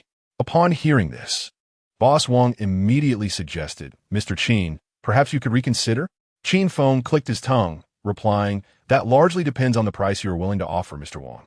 Thus, the haggling commenced. Throughout this process, the primary force on their side was Li Shuang, who skillfully negotiated from various angles, compelling Boss Wang to relent repeatedly on his pricing. In the end, Boss Wang, nearly in tears, declared 7 million. It cannot go any lower. Li Shuang nodded at Qin Feng and whispered, this should be the lowest price. 7 million was indeed a remarkably low figure. Qin Feng regarded Li Shuang with newfound admiration. Perhaps negotiating was an innate talent of women. He then turned to Boss Wang, stating, very well, let us proceed to sign the contract. Before long, the contract was finalized. As Boss Wang looked at the 7 million balance on his phone, he sighed. After settling my debts, I am left with a pitiful sum of just over 3 million. Upon hearing this, the viewers in the live stream were left speechless. Is this even a human remark? A paltry 3 million? I was feeling sorry for Boss Wang just now. I take back my sympathy. Indeed, the emaciated camel is larger than a horse. I dream of saving 1 million to relax, while he laments a mere 3 million. Once Boss Wang departed, Qin Feng instructed Li Shuang, continue to retain the production lines for the traditional pressure cookers and thermos flasks. We must keep as many workers as possible on these lines, especially the core technical staff, to ensure the continued production of these items. As for the other machinery, aside from the lathes, we could dispose of the rest. Li Shuang prumli nudda, understood. Although she was uncertain of Qin Feng's intentions regarding the retention of the traditional pressure cooker and thermos flask production lines, she recognized her duty to execute his orders. Qin Feng further directed Li Shuang, also, reach out to the owners of the 2 storage companies. Li Shuang immediately nodded and proceeded to make 2 phone calls. Meanwhile, the viewers in the live stream were ablaze with curiosity. What is going on? Why keep the production lines for these 2 items? Are they planning to continue producing pressure cookers and thermos flasks? The thermos flask could be understood. A redesign could potentially reopen the market. But what purpose does retaining the traditional pressure cooker serve? Very few people purchase them nowadays. Is it possible that the esteemed Qin Feng is intending to engage in the trade of legitimate household goods? I suspect your covert insinuation suggests that the pipes and gas canisters are not indeed legitimate household items. It is not an insinuation. It is a direct statement that such items cannot be classified as legitimate household goods. Moments later, Li Shifeng ended the call and informed Qin Feng. I have scheduled a meeting with them at our factory. Qin Feng nodded, then let us return. However, before departing, he did not forget to send a video of the pressure cookers and the bomb-shaped thermos to Li Wentao. Li Wentao promptly replied, Qin Dad, have you become so audacious? Are you openly manufacturing bombs now? Not even attempting to conceal it. Qin Feng had grown accustomed to Li Wentao's appellation and saw no need to correct him. After all, they had previously playfully referred to each other as father, and it was rather delightful to hear Li Wentao willingly call him Qin Dad. It is not a bomb. It is a bomb-shaped thermos. Li Wentao responded, I thought we had expanded into a new product line. Qin Feng retorted, indeed. It is a new product. Li Wentao scratched his head in confusion. Qin Feng added, No one stipulates that a thermos must solely contain water. Li Wintao continued to ponder, still perplexed, bombarding him with question marks.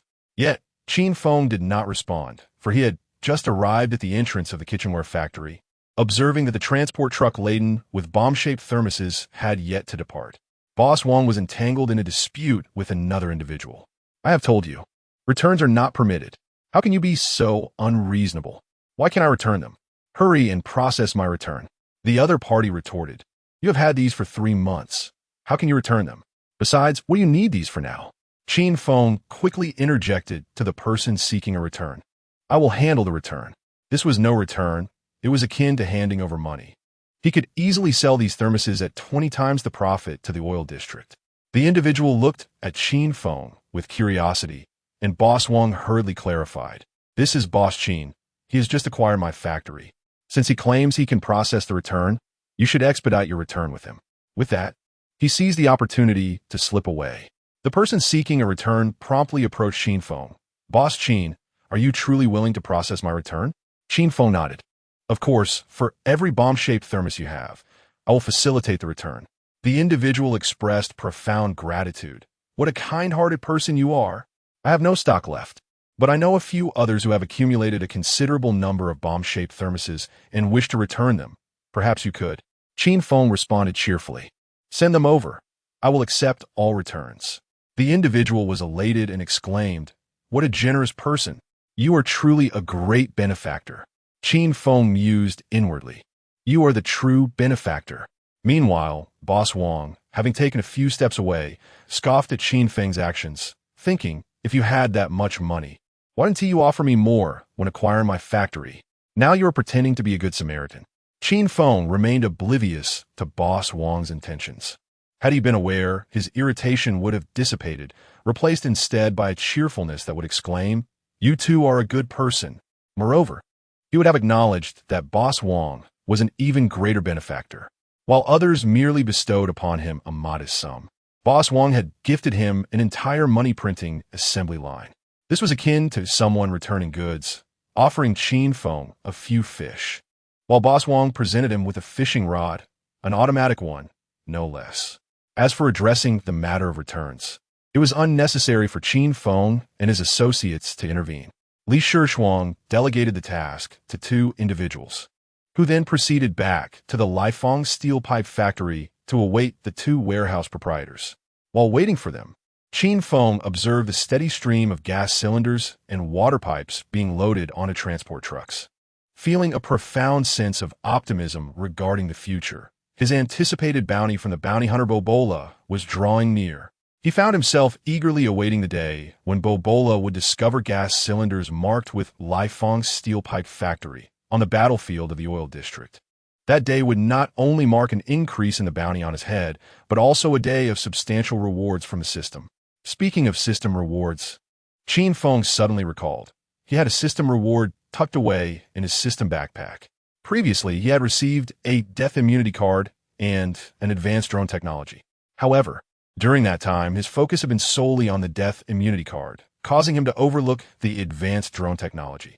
Following that, he had been preoccupied, allowing this matter to slip from his mind.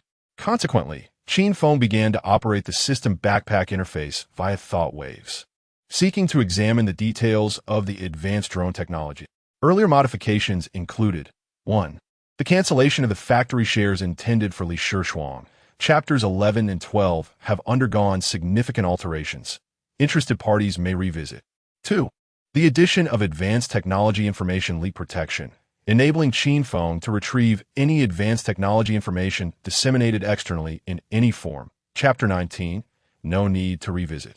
Chapter 43. Drones and insulated cups. Qin Feng perused the information, gaining a general understanding of a newly emerged drone technology. The scope was vast, ranging from children's toy drones to agricultural irrigation drones, and from combat drones to civilian applications, encompassing micro to supersized models, including fixed-wing drones, rotary-wing drones, and even biomimetic drones. In essence, all varieties of drone manufacturing technology were represented.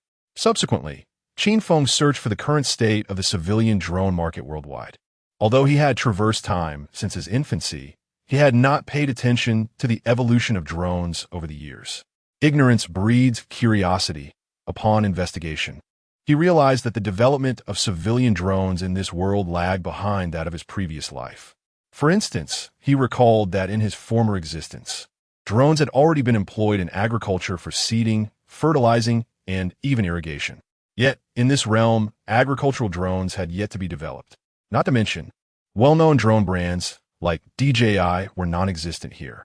As for military advancements, Qin Feng was uncertain, as he had never followed the progression of military drones in his past life.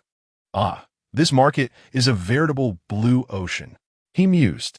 With my drone technology, I could easily surpass all existing brands in my previous world. Here, it would be an overwhelming triumph. It seems I need to acquire a drone manufacturing facility. Suddenly, an idea struck him. Drones and insulated cups could indeed complement each other. Indeed, I must acquire this drone factory. I need not worry about market penetration, as I have a reliable ally in the oil industry to support me. With them around, my drones will surely find their market. At that moment, the owners of the two storage facilities arrived, leading to further negotiations. However, this round of bargaining was not as fierce as the previous one, for the other party had little more than their factory to offer, leaving Qin Feng with limited leverage to drive the price down. Nevertheless, even with a modest reduction, the final transaction price remained reasonable, primarily due to their lack of assets. After signing the contracts with the two proprietors, Qin Feng turned to Li Feng and said, "All right, more work lies ahead. We need to hire extensively and procure a significant amount of machinery to set up the production line." Li Feng smiled and replied, "It seems we have hardly had a moment's respite lately." Reflecting on this, Qin Feng realized she was correct. In recent days, there had scarcely been a day without numerous tasks to attend to. Well, busy is better than idle, he concluded. By the way, for the insulated cups, we only need the design to resemble that of artillery shells. What about material selection? What is the minimum standard for stainless steel in insulated cups? Li Feng pondered for a moment before responding. It's 201 stainless steel. However, prolonged use of 201 steel may lead to the leaching of heavy metals, which poses a risk to human health. Although the cost of this material is the lowest, it has virtually fallen out of favor among manufacturers of thermal cups. Currently, the majority of thermal cups on the market are primarily made from 304 steel, with higher quality options even utilizing 316 steel. Qin Feng decisively declared, "Let us use 201 steel. Henceforth, our production line for thermal cups will adhere to the minimum standard. 201 steel?" Li Shuang. Wang Shui. Viewers in the live stream. What Qin Feng said next left them utterly bewildered. And as for the pressure cookers, we must ensure they're the old-fashioned types. We must absolutely not develop new models. Moreover, the quality does not need to be exceptional. It just needs to be adequate. The viewers in the live stream were completely taken aback. What? What does this mean, Master Qin Feng? While I want to support Master Qin Feng's business, I absolutely cannot purchase the thermal cups and pressure cookers from the Lighthouse factory. These could be potentially life-threatening. I was planning to buy 2 of Master Qin Feng's thermal cups when they hit the market, but now I dare not. Given that they are made of 201 steel, who knows when I might suffer from heavy metal poisoning? Wang Shui, perplexed, inquired, "Qin Feng, why opt for 201 steel? And why is the quality of the pressure cookers not a priority?" Qin Feng, with utmost seriousness, replied, "Because I am a heartless businessman, solely focused on minimizing costs." Wang Shui was skeptical. She believed that Qin Feng was not that kind of person. Suddenly, a thought struck her. Are these intended for sale to oil-rich regions? Qin Feng nodded, continuing with his earnest demeanor. Precisely. I have heard that they are in considerable need of such items, and their requirements for thermal cups and pressure cookers are not stringent. So I shall endeavor to reduce costs as much as possible. At this point, the viewers in the live stream could no longer contain themselves. Good grief. Could this be another version of a gas canister? Selling to oil-rich regions? I suspect this is yet another form of pauper's arms. I just didn't anticipate how it would be transformed into pauper's arms. I think I might be catching on. Perhaps we could add gunpowder to the thermal cups, along with steel nails, and, well, I can't say more or I might get banned. Hey, now that you mention it, I have an idea too. We could eliminate the gunpowder altogether and substitute it with sugar, fertilizer, and that would lower costs even further. Qin Feng silently noted this comment. Excellent. Another path to fortune has emerged. Perhaps it's time to acquire a fertilizer factory. Good grief. Wait, guys. Are you suggesting that Master Qin Feng is indeed embarking on creating a new version of Pauper's arms? So what exactly are the thermal cups? Bombs? Or shells? Perhaps both? I initially thought Master Qin Feng was finally venturing into the realm of genuine, everyday goods, but I did not expect this. Oh no, I have now formed a stereotype of Master Qin Feng. In my mind, he has become an arms dealer.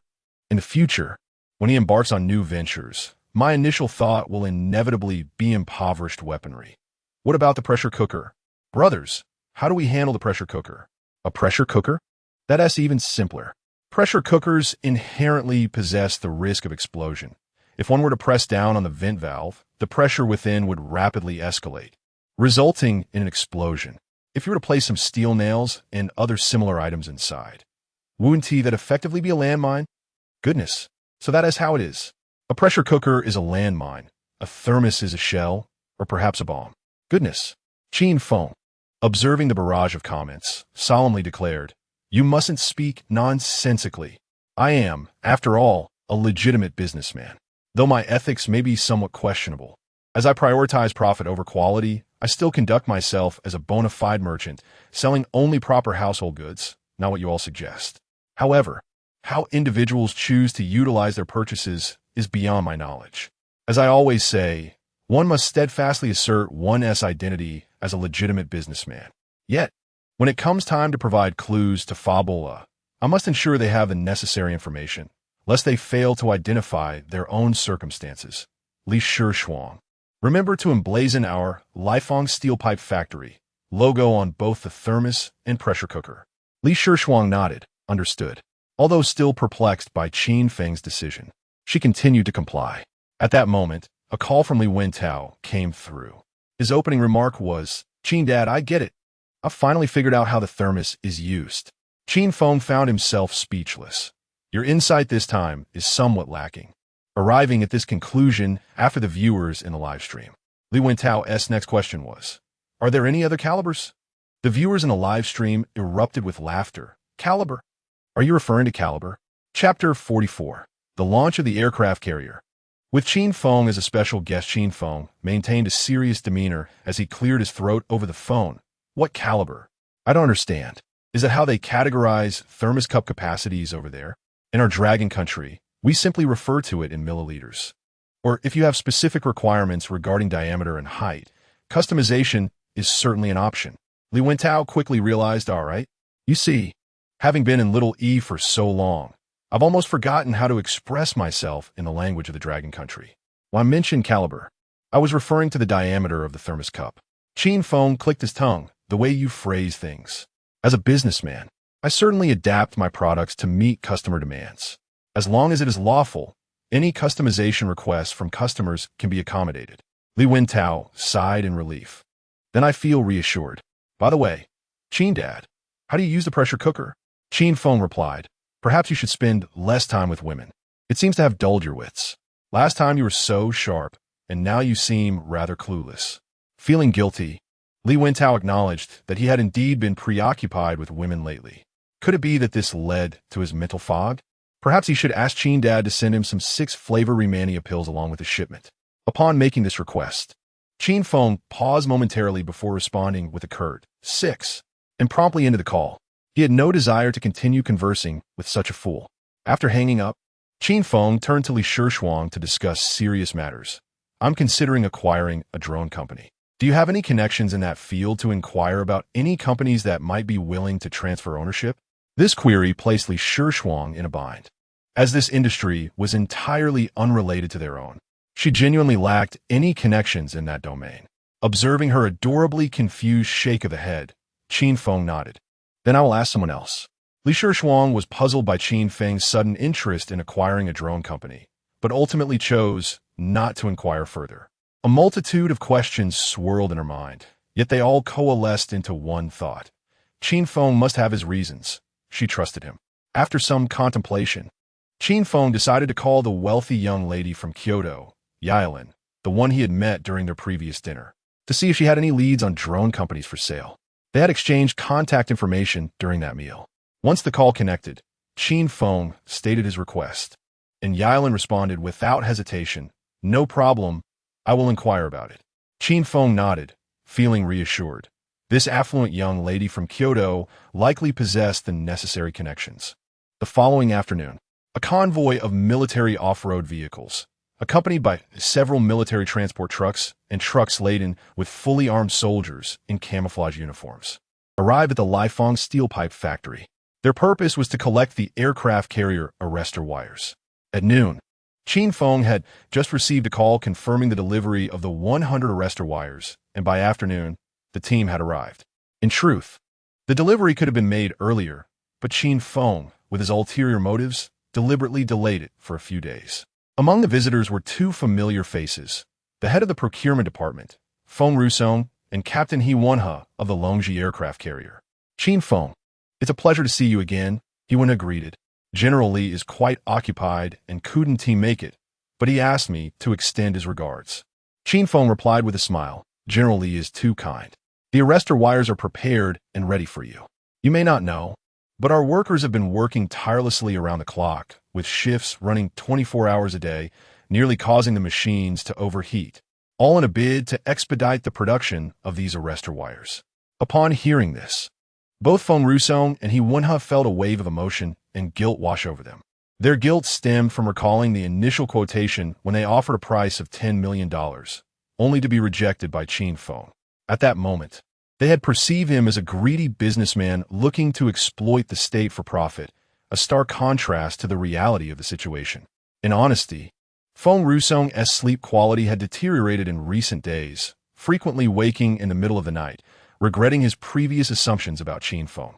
Unbeknownst to Qin Feng, he continued to recount his busy days, even appearing somewhat thinner. While he indeed had been busy, the nature of that busyness was questionable, particularly regarding the arrestor wires, as the production speed of the gas cylinders was not simply a stroke of luck. This realization deepened the guilt in the hearts of Feng Rusong and He Wenhe, both silently acknowledging their debts to Qin Feng. He Wenhe secretly vowed, "By the heavens, the next time I see the fleets of the Lighthouse Nation at sea, I must find a way to teach them a lesson for my brother Qin Feng. Let these scoundrels know the consequences of targeting him." Later, he indeed seized an opportunity to do so. Though without direct confrontation, he ensured that several Lighthouse Nation warships were made to feel quite uncomfortable. When the personnel aboard those ships learned the reasons behind their predicament, they were left bewildered, exclaiming, "What does it have to do with us if Fabel is after Qin Feng? Why are we being bullied?" Of course, these were matters for another time. The most pressing concern now was to transport the arrestor wires. As they watched the 100 arrestor wires being loaded onto the military transport trucks, both Feng Rusong and He Wenhe wore expressions of joy. "Excellent. Finally, the Longji is set to transform at sea." He Wenhe then produced an invitation card from his pocket. "Qin Feng, our Longji aircraft carrier will officially be launched the day after tomorrow. This is the invitation for the launching ceremony. If you have time, you are welcome to attend. If not, it's perfectly fine." Qin Feng took the invitation and, upon opening it, discovered the inscription, "Special guest, Qin Feng." This is certainly an event I must attend, even if it requires me to carve out time from my busy schedule. After all, this is the launch ceremony of an aircraft carrier. Participating in such a ceremony is akin to adorning oneself with glory and prestige. Nonetheless, he felt a twinge of curiosity. Today we are to secure the aircraft carrier with a restraint cable, and yet it is set to launch the day after tomorrow? Isn't that rather swift? He Wenhe shook his head. Not at all. In fact, the Dragon's Pride has long been prepared. It merely awaited the restraint cable. With the restraint cable you provided, boasting a tensile strength of 300 tons, what do we have left to fear? Thus, we shall hasten its launch to temper the audacity of the Lighthouse Nation. They have not hesitated to mock us with their aircraft carriers, claiming that our Dragon Nation, as one of the 3 superpowers, lacks even a single carrier. And by the way, that day coincides with the gathering of the United Nations. Yuan revealed a mischievous smile. The Lighthouse Nation has publicly condemned us for allegedly stealing their cable technology. Yet we are still procuring your cables. This matter shall be conclusively addressed at the upcoming United Nations Assembly.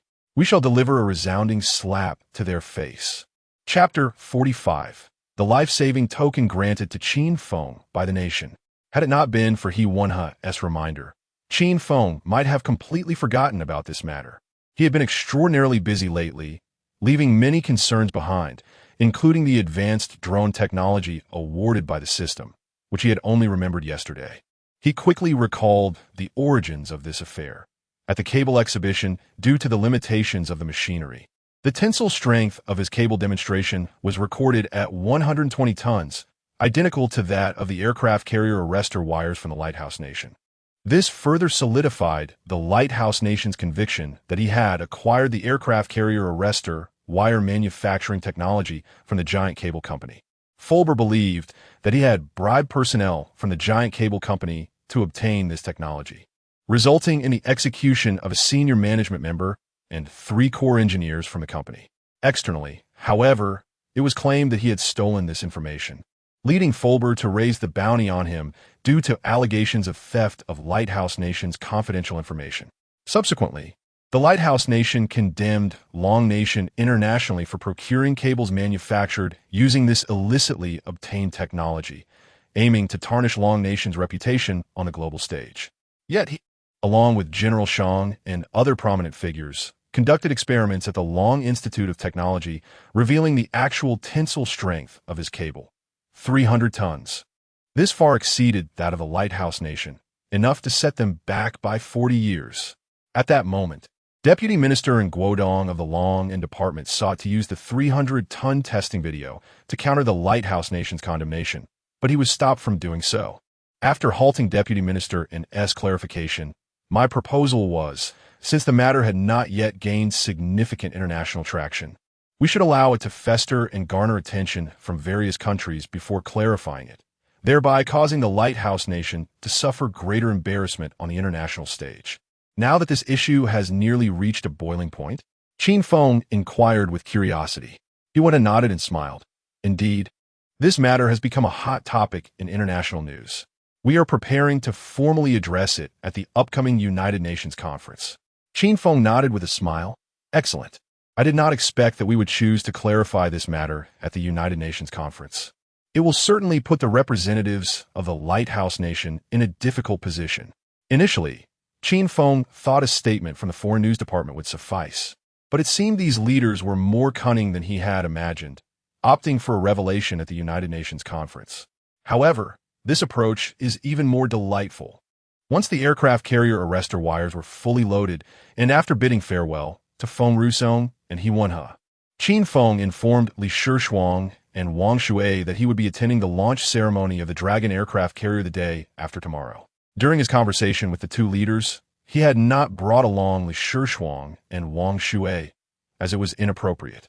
Li Shishuang and Wang Shui were both taken aback. The viewers in the live stream were even more astonished. Wait, is Qin Feng going to attend the aircraft carrier launch ceremony? Wait, the Dragon aircraft carrier is launching the day after tomorrow. So soon.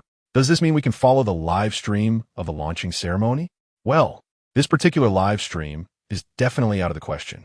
Wang Shui likely lacks the qualifications to participate. The only one who can attend is the esteemed Qin Feng. But it seems he is reluctant to hold his phone for the live broadcast. Typically, it is Wang Shui who does so, almost as if she were a mere tool. Even if Qin Feng were willing to hold the phone, such an occasion would not be appropriate. What should we do then? I still wish to witness the launching ceremony. The central station will undoubtedly broadcast it, so we can watch the live coverage then. All right, I almost forgot about that. Subsequently, Li Shishuang thoughtfully helped Qin Feng book his flight tickets. Wang Shui also understood her position and realized that she could not accompany them on this occasion. Just after the tickets were booked, Qin Feng received a call from the affluent Lady Yailin in Kyoto. She mentioned that she had found a drone company willing to sell, though she was unsure if the company's situation would meet Qin Feng's needs. Qin Feng promptly expressed his willingness to review the company's details before discussing further. They agreed on a time to meet. Before long, A day and a half had passed, and the day of the launching of the Long Ziho aircraft carrier had arrived. In the Qinglong Sea area, at a military port, there were noticeably more soldiers stationed here than usual.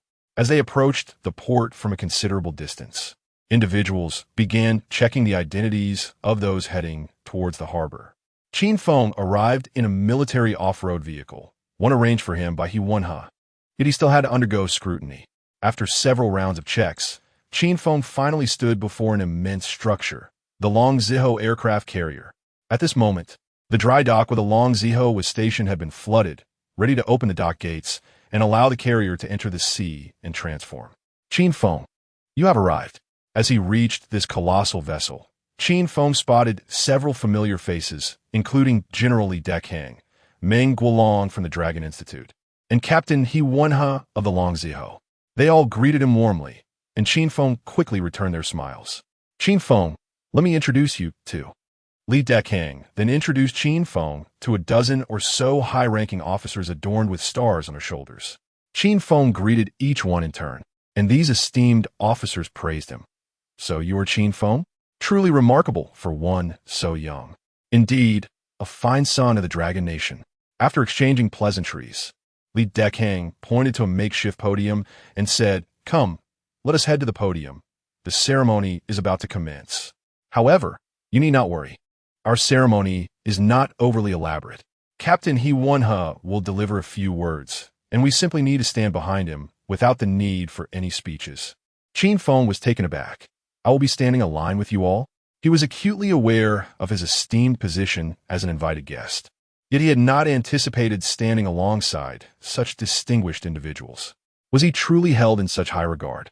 Standing in line with these eminent figures was an entirely different experience from the moment he stood alongside them at the aircraft carrier's launch ceremony.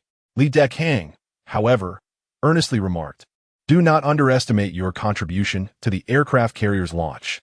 With that, he directly pulled Qin Feng onto the stage. Qin Feng, unable to decline such warm hospitality, allowed himself to be led up. The ceremony commenced. The launch of the aircraft carrier was indeed a straightforward affair, and due to its unique nature, it could not afford to be overly elaborate. The participants, apart from those on stage, included several formations of naval personnel. Additionally, there were a few journalists, one from the Dragon Nation, equipped with gear emblazoned with the state media's insignia, while the others hailed from the Lighthouse Nation, the land of the rising sun, and the Great Bear Nation.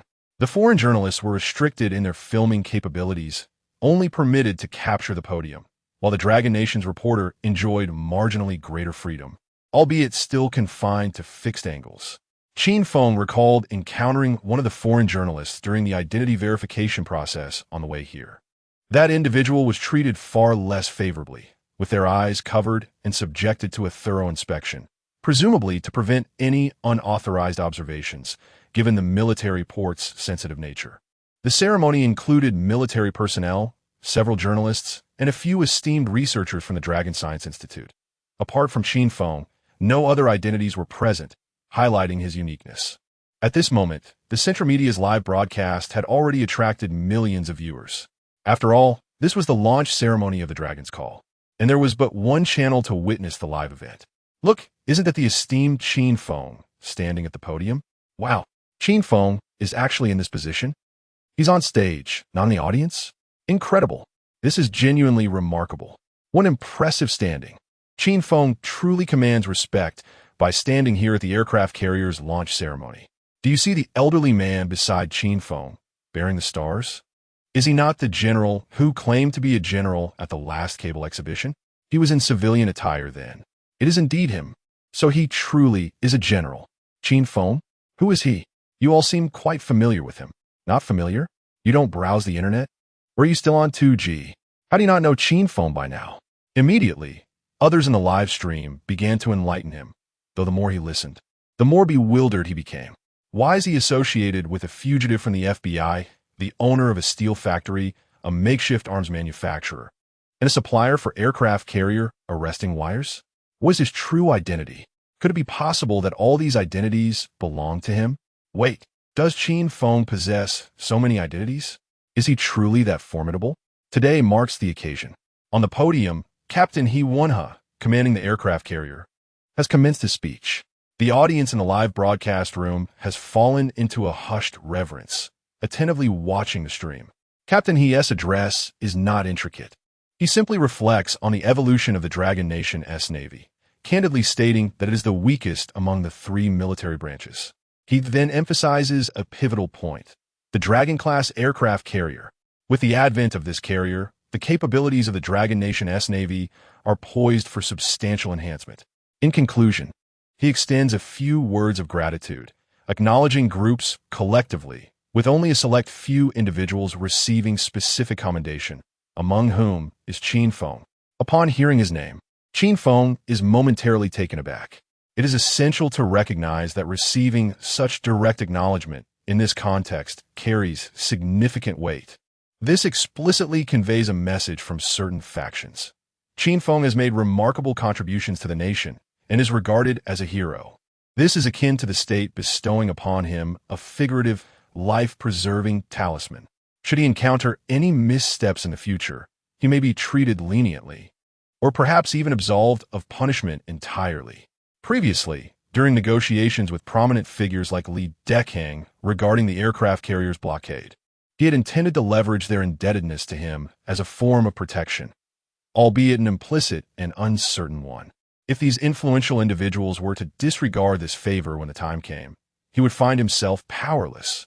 Moreover, even if they did advocate on his behalf, the impact of their words would be questionable, as relying solely on a few individuals is unlikely to sway the actual decision-makers. However, the circumstances have changed. He now possesses a legitimate life-preserving talisman. Qin Feng muses, "It seems I have underestimated the current significance of the aircraft carrier blockade to the Dragon Nation. Otherwise, I would not have been granted this safeguard. Of course, the primary reason for this explicit protection is that the technology behind the aircraft carrier blockade is my own. Had the technology been pilfered from the Lighthouse Nation, the state would not have so openly conferred such a safeguard upon me." Numerous dignitaries are observing the live stream of the aircraft carrier's launch ceremony. Even if they lack the time to watch it live, they are sure to carve out moments to view the recordings, as this is a monumental event for the Dragon Nation that demands their attention. These dignitaries naturally interpret the underlying significance of the naval captain's commendation of Qin Feng, and they take note of his name. The viewers in the live chat may not grasp the deeper implications, but they experience a surge of excitement. Wow, being specifically acknowledged. Is this the prestige of the great Qin Feng? Incredible. The great Qin Feng is truly formidable. As the speech concludes, it is time for questions from the reporters, with each outlet permitted to pose several inquiries. While most reporters maintain decorum with their questions, the representatives from the Lighthouse Nation are decidedly different. The journalist from the Beacon Nation confronted Captain He directly. "Greetings, Captain He. In your recent speech of gratitude, you specifically mentioned Qin Feng, expressing appreciation for the carrier arrestor wires he provided for the Dragon's aircraft carrier, and you praised him. However, to my knowledge, Qin Feng is a wanted fugitive by our Beacon Nation's Federal Bureau, with one of the charges being the theft of confidential information from the Beacon Nation. This confidential information pertains to the manufacturing technology of the arrestor wires. As a wanted criminal by our Federal Bureau, not only does your Dragon Nation fail to extradite him, but you also commend him in such a setting. Is this the stance of your Dragon Nation? Are you indeed protecting this thief, Qin Feng?" Although the journalist from the Beacon Nation may not grasp the deeper implications of Captain He's commendation of Qin Feng due to cultural differences, he could certainly perceive the significance that the Dragon Nation places on Qin Feng at this moment. The more the Dragon Nation values Qin Feng, the more vehemently the Beacon Nation can condemn the Dragon Nation. With this thought, the journalist became even more excited and continued. "In recent days, regarding the matter of the arrestor wires, our Beacon Nation has been publicly condemning your Dragon Nation on the international stage, yet you have offered no corresponding response. Now, you are here praising Qin Feng. Does your Dragon Nation truly intend to disregard face?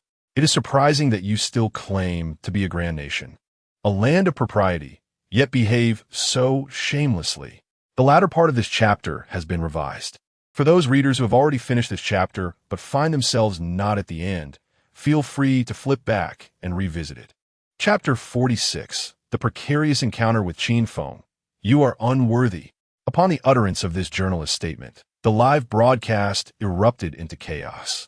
The assertion that the Beacon Nation was condemning the Dragon Nation on the international stage was well known among netizens, as it had become a global topic of discussion. However, they were largely indifferent. Condemnation was merely a formality, as long as our aircraft carrier could be launched. As for the principal culprit, Qin Feng, the netizens bore him no animosity. Rather, they viewed him with admiration. Furthermore, attempting to acquire confidential information from other nations is not outside the realm of standard practice, is it? It seems rather disingenuous to imply that your Beacon Nation does not have dedicated organizations for such endeavors. It's akin to everyone wearing shorts. Yet those with a sense of decency would not merely don shorts, but would also layer trousers over them. Yet now, this journalist from the Beacon Nation dares to inquire, "Oh, why are you only wearing shorts?" In response, netizens could only exclaim, "What audacity!" Moreover, the journalist's concluding remarks were a direct affront, provoking an inevitable backlash from the online community. What on earth does this journalist mean? Are you deliberately seeking trouble? You Beacon Nation, with your lax control over the technology for aircraft carrier arrestor wires, allowed our rogue Qin Feng to obtain it, and now you dare to complain? As if your Beacon Nation possesses any semblance of honor. Hand over Qin Feng to your Beacon Nation? I would sooner hand over my foot. Speaking of shamelessness, your Beacon Nation embodies the epitome of it. How dare you accuse us of being shameless? The sum of all shameless acts in the world pales in comparison to the deeds of your Beacon Nation. The journalist from the Central Station cast a disdainful glance at the Beacon Nation reporter. If it were possible, he would relish the opportunity to engage in an unrestrained brawl with this individual, one that would establish superiority and determine fate. Nonetheless, regardless of the sentiments expressed by the crowd, they were compelled to confront the pressing dilemma at hand. How would the aircraft carrier captain respond to this question? How would he navigate this predicament? How could he gracefully exit the situation? The fact that the Dragon Nation's diplomatic department had yet to respond suggested that this issue was indeed a challenging one. If the adept diplomatic team struggled to address it, how could the captain, hope to manage it? A sense of foreboding gripped everyone. This is disastrous. The launch ceremony for our first aircraft carrier, the Dragon, is about to be tarnished. As the atmosphere grew increasingly tense, Captain Yuan, however, maintained a calm demeanor and replied with a smile. Regarding the query from the Beacon Nation journalist, I do not feel the need to respond directly at this moment. It is not out of fear, but rather, in 2 hours, during the United Nations conference, our diplomatic team will formally address this matter. This journalist may wish to pay attention to the conference, where you will receive the answer to this question. However, what I can assert at this moment is, Beacon of the world, cease your attempts to provoke the might of the Qin Feng aircraft carrier's mooring lines. You are unworthy. In those final 2 sentences, Yuan's demeanor shifted dramatically, exuding an overwhelming aura of authority. This instantly rendered the reporter from the Beacon Nation speechless, as the triumphant smile on his face faded, replaced by a look of bewilderment and fluctuating emotions, a truly captivating spectacle. The viewers in the live stream were similarly taken aback, engaging in fervent discussions. What does this mean? Cease your provocations regarding the Qin Feng's mooring lines? The Beacon Nation is unworthy? What does that imply? Goodness, why can't more information be revealed? This is driving me insane. It seems there are hidden intricacies regarding the mooring lines of the aircraft carrier. At the Lighthouse steel pipe factory, Li Shuang seized a moment amidst her busy schedule to watch the live broadcast with Wang Shui. After all, Qin Feng was also participating in the aircraft carrier launch ceremony. At that moment, Wang Shui gazed at the live stream and recalled the day when Li Shuang returned after signing the contract for the mooring lines with Qin Feng, informing her that the price had increased, yet she had never disclosed the reason. Thus, she inquired, Shuang, what is the reason for the increase in the price of the mooring lines? Is it related to what this captain mentioned? Li Shuang smiled and replied, of course.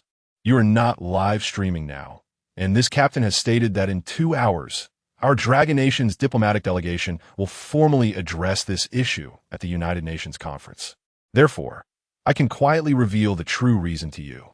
She then leaned in and whispered to Wang Shui, who immediately widened her eyes in disbelief. A tensile strength of 300 tons? Is it sufficient for the Beacon Nation to catch up after 40 years? Li Shishuang nodded affirmatively. Indeed, Wang Shui exclaimed in astonishment. Qin Feng is truly remarkable. At the aircraft carrier launch ceremony, Yuan observed the stunned reporter from the Beacon Nation, suppressing a cold smirk within. Did you think there was a reason for inviting your reporters at this time? He then disregarded the journalist, announcing, "The interview time has concluded." As these words resonated, everyone was jolted to attention, for the ceremony was approaching its most crucial moment. Subsequently, Yuan stepped back, and a leader even more formidable than Li Dekang approached the microphone, declaring, "Open the dock gates." As his words fell, a bottle shattered upon the bow of the aircraft carrier, marking the ceremonial bottle throwing, a traditional rite symbolizing safety and peace. Following this, vibrant ribbons were shot from either side of the carrier, and the vessel's horn blared.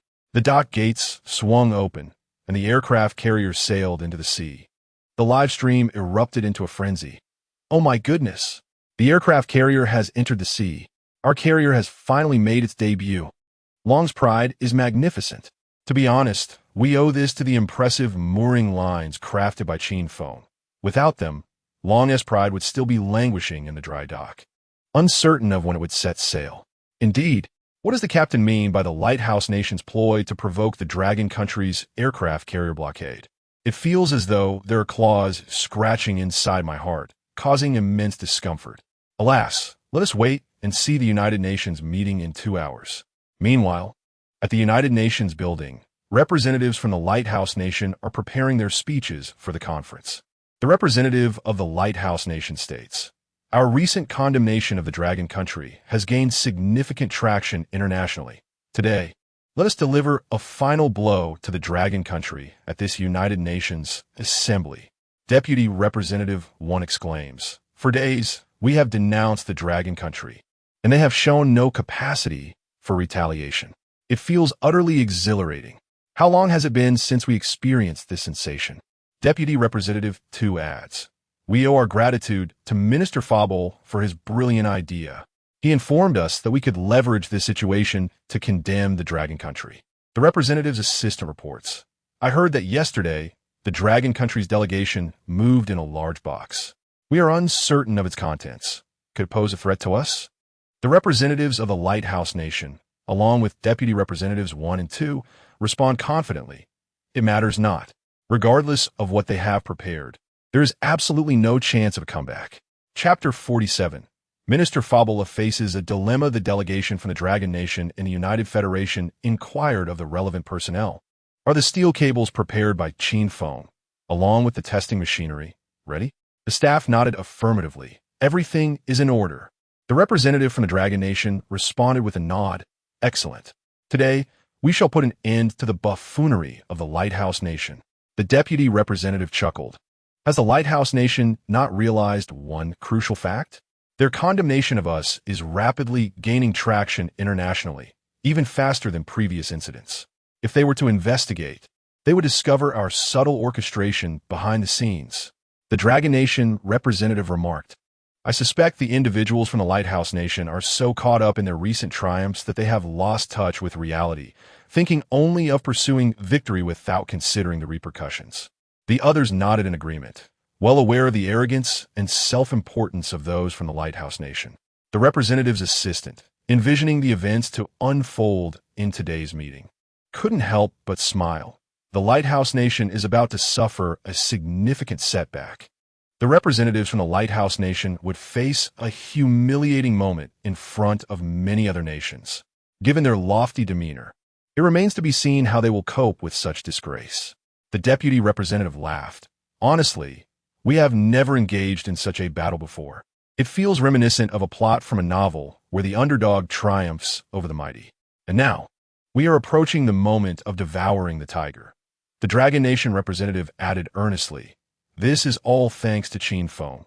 Without him, we would not be able to navigate this battle so effortlessly." Meanwhile, across various online platforms, netizens were abuzz with discussion. Although the live stream of the aircraft carrier launch drew only a few million viewers, the aftermath had captivated far more than that. Following the conclusion of the launch ceremony, trending topics on major online platforms swiftly shifted to Dragon Nation's first aircraft carrier successfully launched.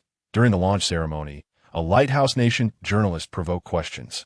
But the carrier captain responded with, "Lighthouse Nation should not challenge Qin Feng steel cables. They are undeserving."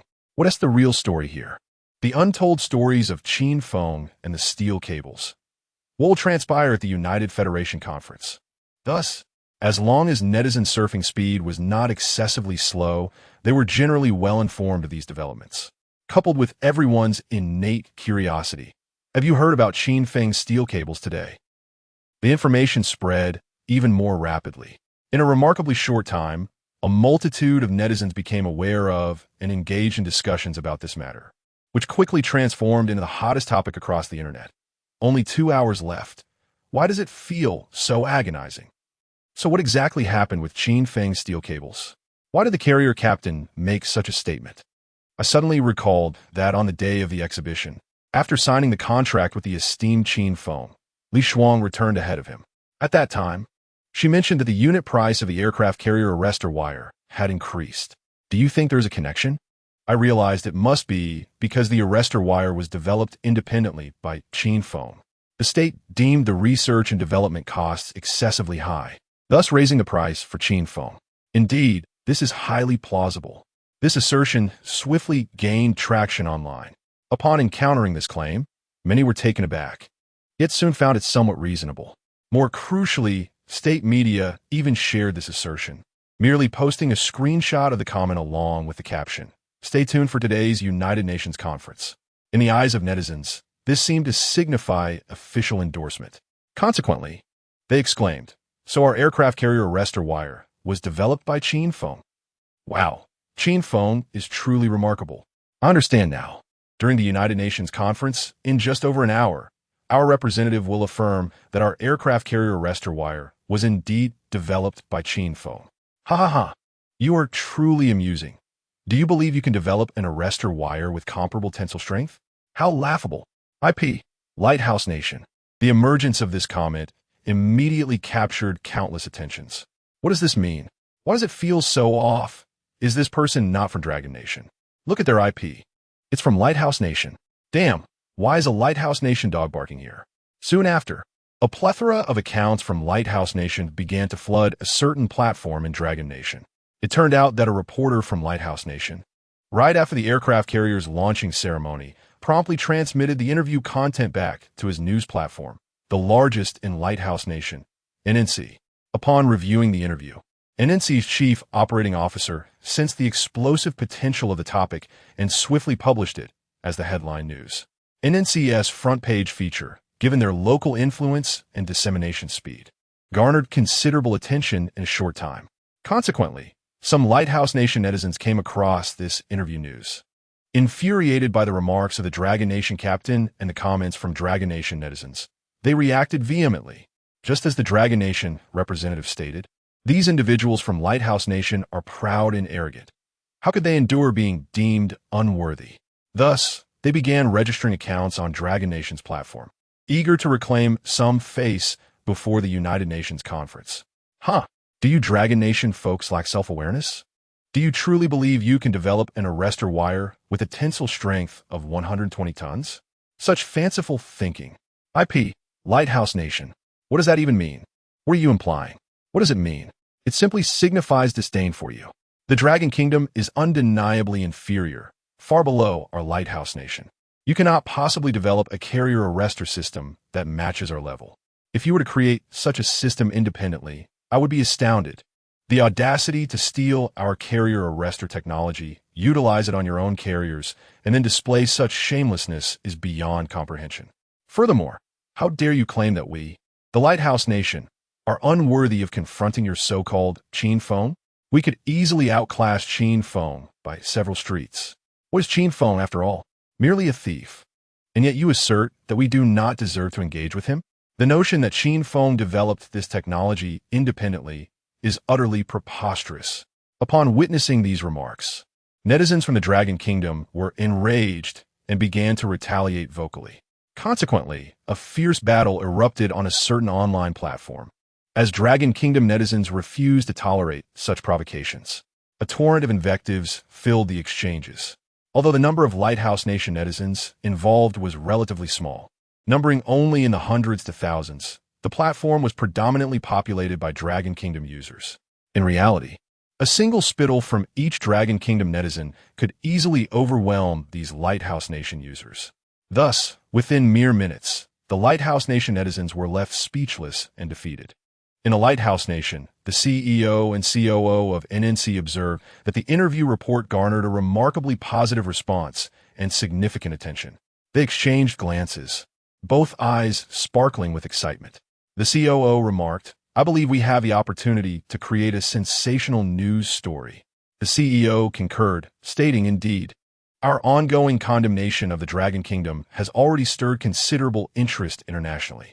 Now that the majority of our citizens are aware of this issue, we have effectively laid the groundwork for this explosive news piece."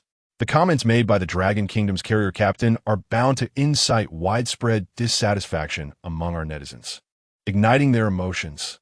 Thus, they set to work with a sense of urgency, knowing they had only 2 hours to capitalize on this moment.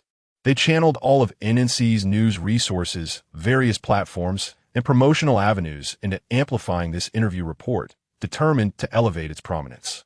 As a result of their efforts, the number of individuals in a Lighthouse Nation aware of the situation surged exponentially, spreading faster than within the Dragon Kingdom itself. Soon enough, a vast majority of Lighthouse Nation netizens were informed of the matter, achieving their goal of creating a sensational news story. To their surprise, the emotions of most Lighthouse Nation netizens were indeed ignited. In recent days, the nation of the Lighthouse has relentlessly condemned the Dragon Nation, which has remained unresponsive. It appeared to them that the Dragon Nation was being subjugated under the weight of their criticisms. However, they were taken aback when they heard the captain of a Dragon aircraft carrier declare that the Lighthouse Nation was unworthy of challenging the cables of Qin Feng. How could they not be enraged? Consequently, they unleashed a torrent of ridicule online. How absurd! Does the Dragon Nation truly possess the capability for independent research and development? The Dragon Nation is utterly laughable. They have not responded to our denunciations for days, only to make such a ridiculous statement today. What seems like a counterattack is merely the blather of a fool. Indeed, Qin Feng should be extradited to our Lighthouse Nation, so we can impose sanctions on that detestable thief. Admit it, Dragon Nation. You lack the capacity for independent research and development of cables. As the emotions of the Lighthouse Nation's netizens reached a boiling point, those in the Dragon Nation who had been subjected to their mockery sought assistance. A multitude of Lighthouse netizens surged onto Dragon Nation's online platforms, prepared for a rebuttal. Yet, despite their numbers, they were vastly outmatched by the sheer volume of Dragon netizens. Thus, these overconfident Lighthouse netizens were swiftly overwhelmed by a deluge of vulgarities, the severity of which left them astounded. In a moment, cold sweat trickled down their brows as they retreated, only to discover a desperate defensive ploy. No matter what the Dragon netizens asserted, the Lighthouse netizens would retort, if Qin Feng truly developed it, I shall eat feces on the spot. This bore a striking resemblance to a recent internet meme. So what? Or, indeed, or getting anxious, leaving Dragon netizens feeling as though they could not reach through the screen. Ultimately, they could only pin their hopes on the forthcoming United Nations conference. Just wait.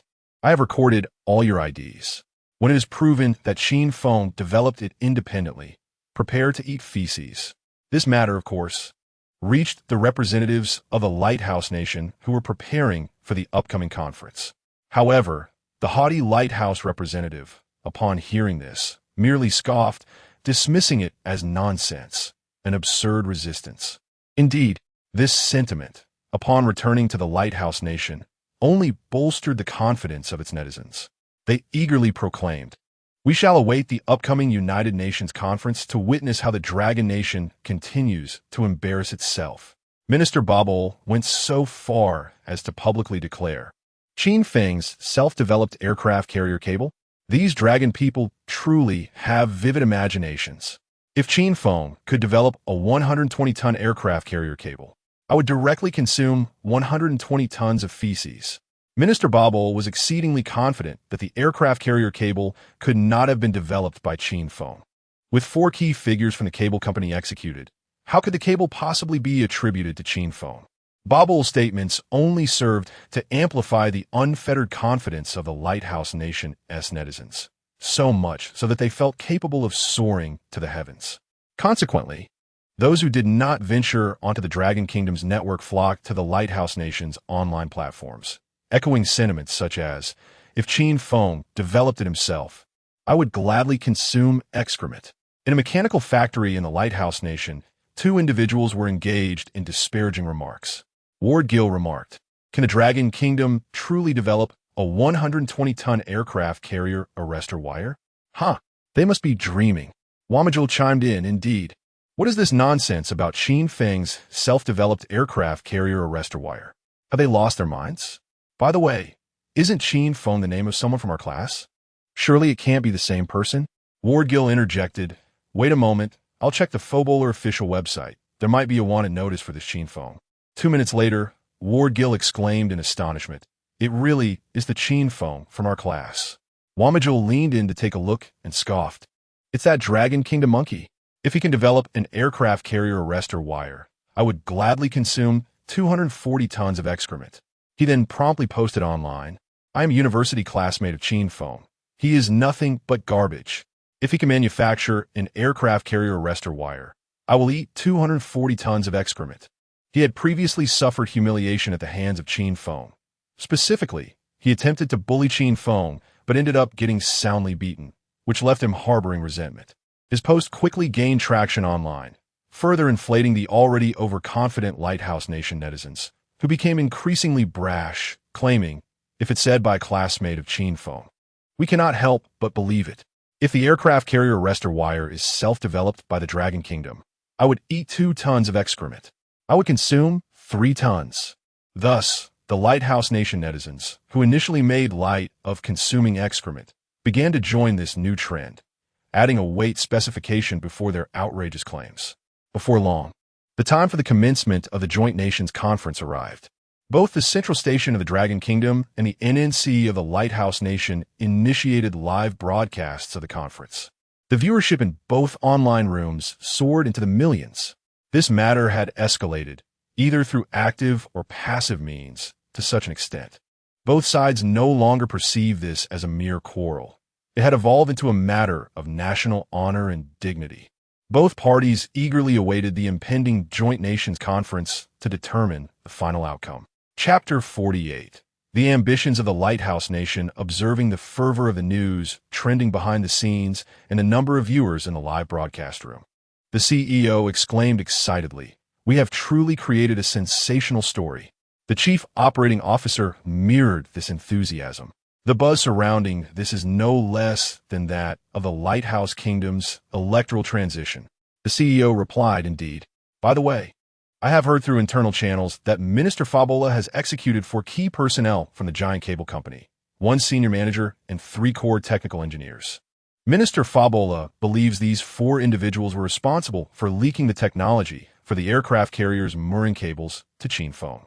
The Chief Operating Officer interjected, what? Wasn't it Qin Feng who stole it? The CEO responded, how could Qin Feng possess such capability? He must have bribed someone within the giant cable company. This is why Minister Fabola is so certain that the Dragon Kingdom cannot independently develop the mooring cables, which prompted him to make such statements in public. Understanding dawned on the Chief Operating Officer. I see. If Minister Fabola were to learn of our efforts to propel this matter into the limelight, he would undoubtedly commend us and might even grant us greater freedom in interviews. After all, we have engaged the citizens of the Lighthouse Nation in this issue, and once it concludes, it will foster a stronger sense of unity and national pride among our people. The CEO, invigorated by this notion, declared, it is quite possible. I shall send an email to Minister Fabola right away, detailing our contributions to this matter. Meanwhile, in the Dragon Kingdom's Central Television live broadcast room, viewers expressed their impatience. Finally, we have reached the time for the Joint United Nations Assembly. exclaimed one. "You have no idea how I spent the last 2 hours."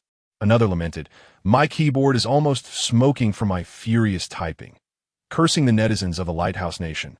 "If Qin Feng truly developed the mooring cables, I would eat my words." Another voice chimed in, indicating their disbelief. Then came a wave of outrage from the viewers. "What? They're back again. Brothers, let us give them a piece of our minds. Hit them with the harshest insults." Just then, representatives from various nations began to enter the assembly hall. The live broadcast room fell silent. Both Dragon Kingdom and Lighthouse Nation viewers were captivated, their focus solely on the screen. Inside the assembly hall, after completing the preliminary ceremonial preparations, the meeting officially commenced. However, as the meeting progressed, viewers found themselves increasingly perplexed. This joint United Nations assembly was nothing like they had envisioned. Shouldn't such a gathering be characterized by solemnity and decorum, with representatives articulating their thoughts with grace and poise? Instead, it resembled a classroom scuffle. "Teacher, Zihan has been misbehaving in class and disregarding the rules." "Teacher," Bowen struck my arm. "You must compel him to apologize and punish him." However, it is not the so-called teachers within the class who truly uphold order and justice, but rather the 3 formidable class monitors. Oh, and the 2 vice monitors as well. These constitute the 5 virtuous individuals of Blue Star. As events unfolded, even the Big Bear class monitor began to lodge complaints, accusing certain students of misconduct. When class monitors start to report on one another, it becomes a contest of power among them. Is this the United Assembly? Have I wandered into the wrong place? Had I not witnessed it with my own eyes, I would scarcely believe it. Oh dear, why did those 2 representatives end up spitting at each other during their argument? Why did the other representatives appear unfazed? ISNT had said that great powers should conduct negotiations with magnanimity. I truly wonder if they will engage in free combat once the meeting concludes. Even the Big Bear and the Lighthouse Nation representatives have begun to quarrel over this matter.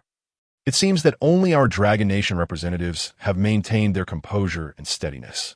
Amidst the fervent debate surrounding the Big Bear, the representative of the Lighthouse Nation suddenly exclaimed, "Big Bear, we can continue to argue about this after the meeting. Right now, I have a complaint. I wish to accuse the Dragon Nation."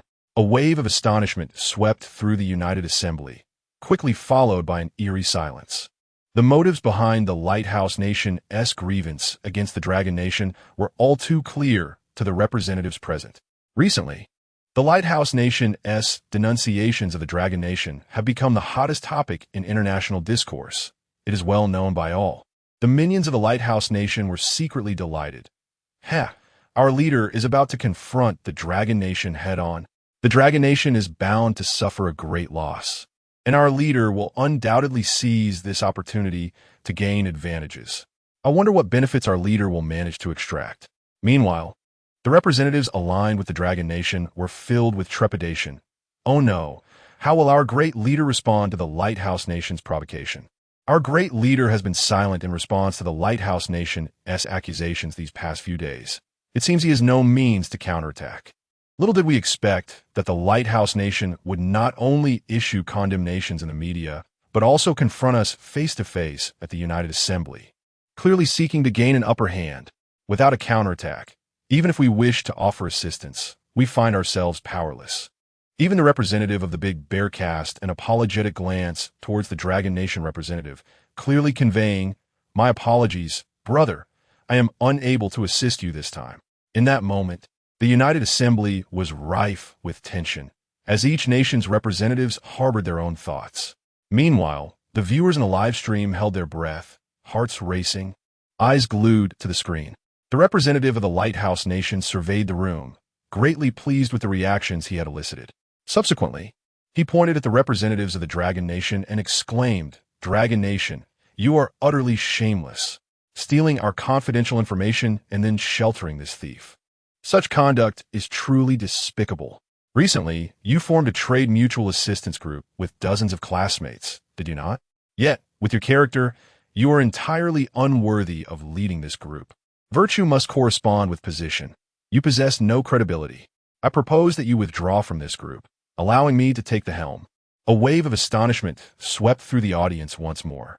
Who among the representatives was unaware of the Lighthouse Nation's long-standing desire for this trade group? They had subtly expressed their interest in joining the group to the Dragon Nation multiple times, only to be met with rejection.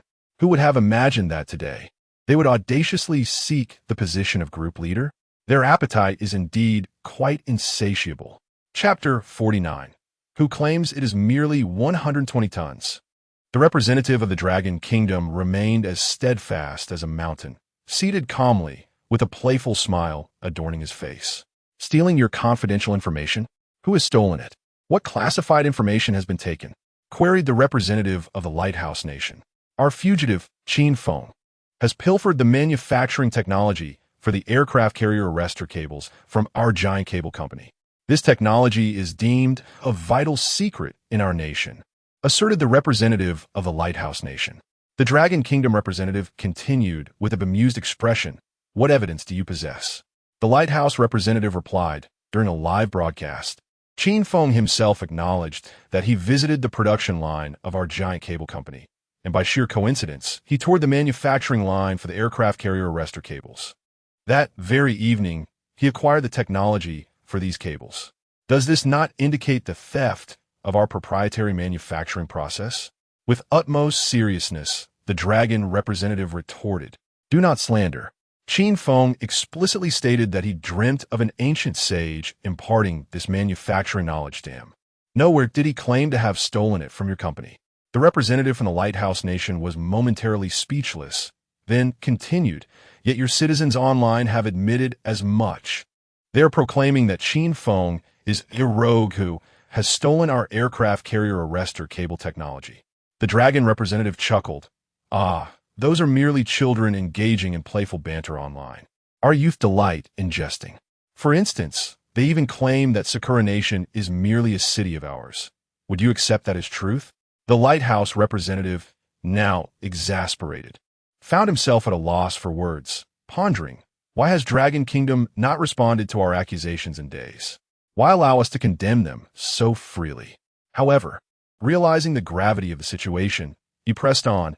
Your naval general publicly remarked to Qin Feng, you have truly labored hard.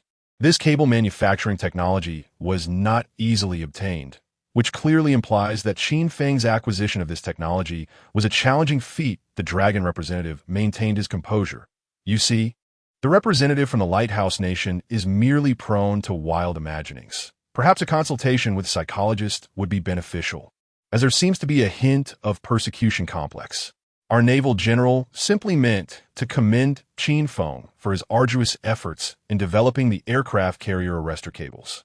The Lighthouse representative, now livid, felt as if he might erupt.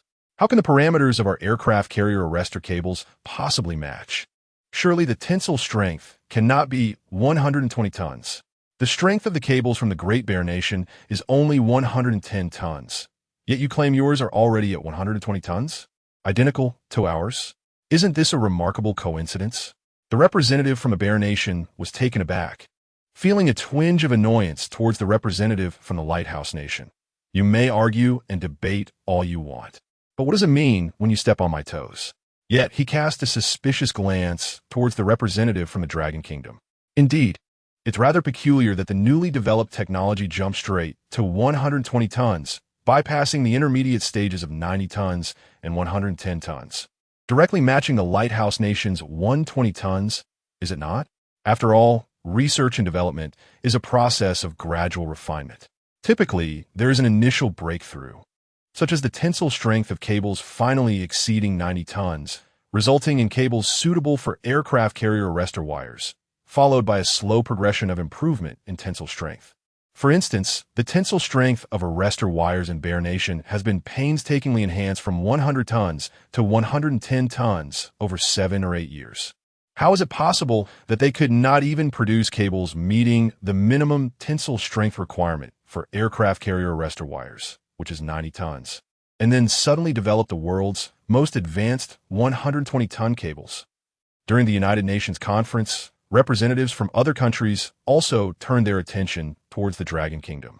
Their thoughts mirrored those of the Bear Nation's representative. The minions of the Lighthouse Nation were filled with renewed joy.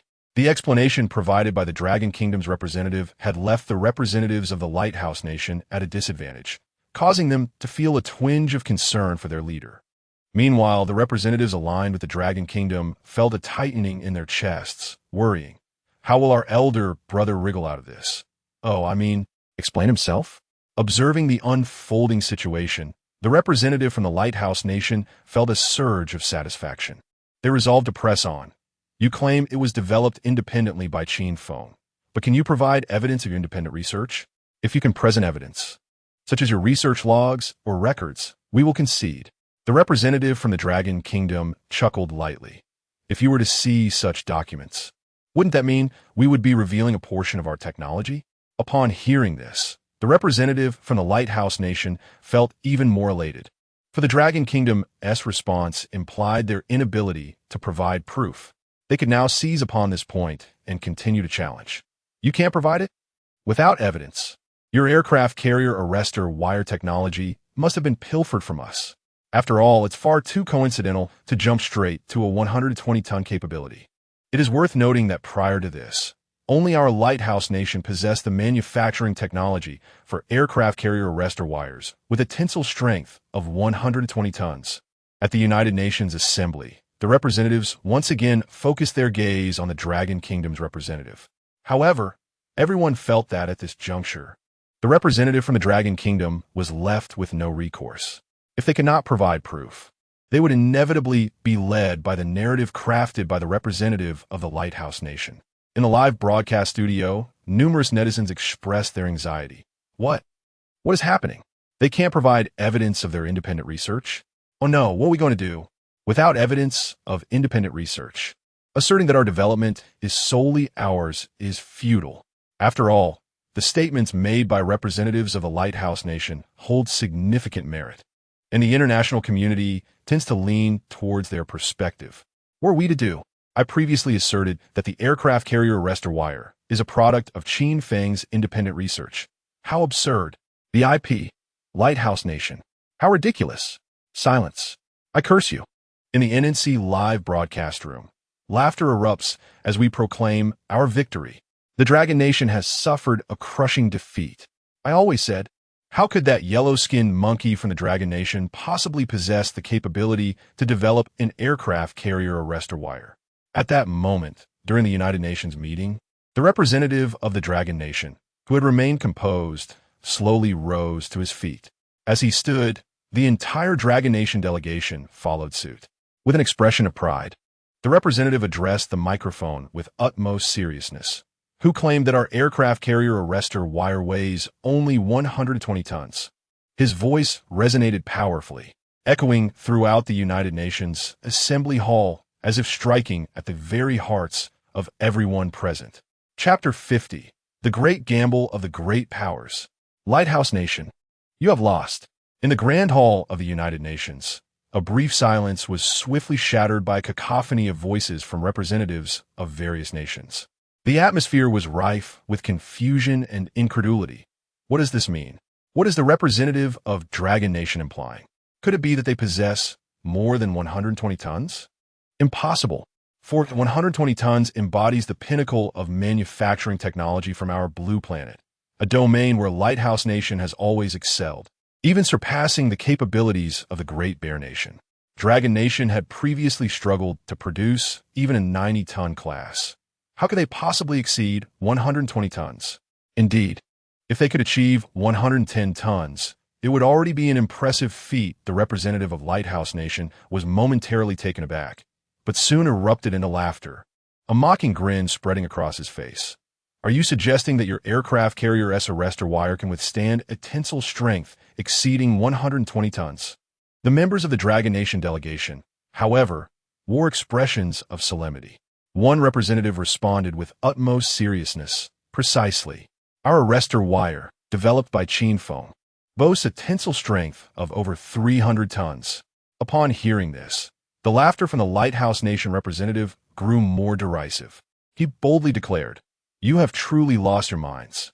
Do you comprehend what 300 tons signifies? Ha ha ha ha! You are utterly ridiculous. Other representatives in the assembly echoed his disbelief, shaking their heads in unison. The claim made by the Dragon Nation representative seemed utterly preposterous. 300 tons. How could this be possible? How many years did it take Lighthouse Nation to progress from 90 tons to 120 tons? How long has the Bear Nation been stuck at 110 tons? It is unfathomable that Dragon Nation could leap to 300 tons in an instant. This is simply impossible. After his raucous laughter subsided, the representative of Lighthouse Nation added, "If you truly achieve 300 tons, I shall eat excrement while standing on my head." The Dragon Nation representative shook his head earnestly. "That image is too grotesque to bear. Let us propose this. If we achieve 300 tons at future United Nations gatherings, you shall enter after us and exit after us." With that, the Dragon Nation representative fixed his gaze intently on the representative of Lighthouse Nation. The order of entry and exit at the United Nations holds significant meaning, symbolizing identity and status. Historically, Lighthouse Nation has always entered first, with Dragon Nation following. Should this order be reversed, it may seem a trivial alteration, yet the ramifications would be profound. Over time, representatives from other nations would inevitably begin to perceive Dragon Nation as the more formidable power. This shift in perception could herald a new chapter for Dragon Nation on the international stage, granting them access to greater resources for growth. Upon hearing this, the representative of Lighthouse Nation responded with unwavering confidence. "No problem. If you can indeed achieve 300 tons, henceforth the order of entry and exit for our representatives from the Lighthouse Nation will follow yours. However, should you fail to meet this target, you must relinquish the position of the trade group leader to me." Naturally, the representatives from the Lighthouse Nation would not acquiesce without stipulations of their own. Upon concluding this statement, the representative from the Lighthouse Nation fixed a penetrating gaze upon the representative of the Dragon Nation. The latter, with a slight upward curve at the corners of his mouth, thought to himself, "No problem." Finally, the bait has been taken. Instantaneously, the representatives from various nations at the United Nations Conference felt a jolt in their hearts. These two prominent figures had indeed set forth such a daring wager. The hearts of the delegates began to race uncontrollably. They sensed that they were on the brink of witnessing a significant turning point. If the position of the trade group leader were granted to the Lighthouse Nation, their economic prowess would experience a tremendous boost, potentially resolving their impending debt crisis. Consequently, the Lighthouse Nation's status as a global powerhouse would become even more unassailable. Conversely, if the Dragon Nation secured the first opportunity to enter and exit the United Nations Assembly, this dragon, which preferred to develop quietly and strengthen its might, would gain access to a plethora of potential resources. The growth rate of this dragon would become even more formidable. A high-stakes gamble indeed. This was truly a monumental wager among great nations. Each representative was a pivotal figure within their respective countries. Yet they collectively felt the magnitude of this bet to be overwhelming and terrifying. The representative from the Great Bear Nation felt particularly anxious and turned to the representative of the Dragon Nation. "Perhaps you should reconsider." However, the Dragon representative offered no reply, instead issuing a direct command. "Bring in the goods." As the Dragon representative commanded, a large door in the Assembly Hall of the United Nations swung open, and a group of individuals pushed a colossal heavy-duty mobile platform into the venue. Upon this platform rested a vast, unmarked crate, rendering it impossible for onlookers to discern its contents. This was the grand box I had reported about prior to the meeting. The assistant to the representative from the Lighthouse Nation quickly informed him. The representative recalled the incident. After the assistant had reported this matter, he had inquired whether it would affect the discussions regarding the Dragon Nation, to which both he and the two deputy representatives had confidently responded, "It matters not.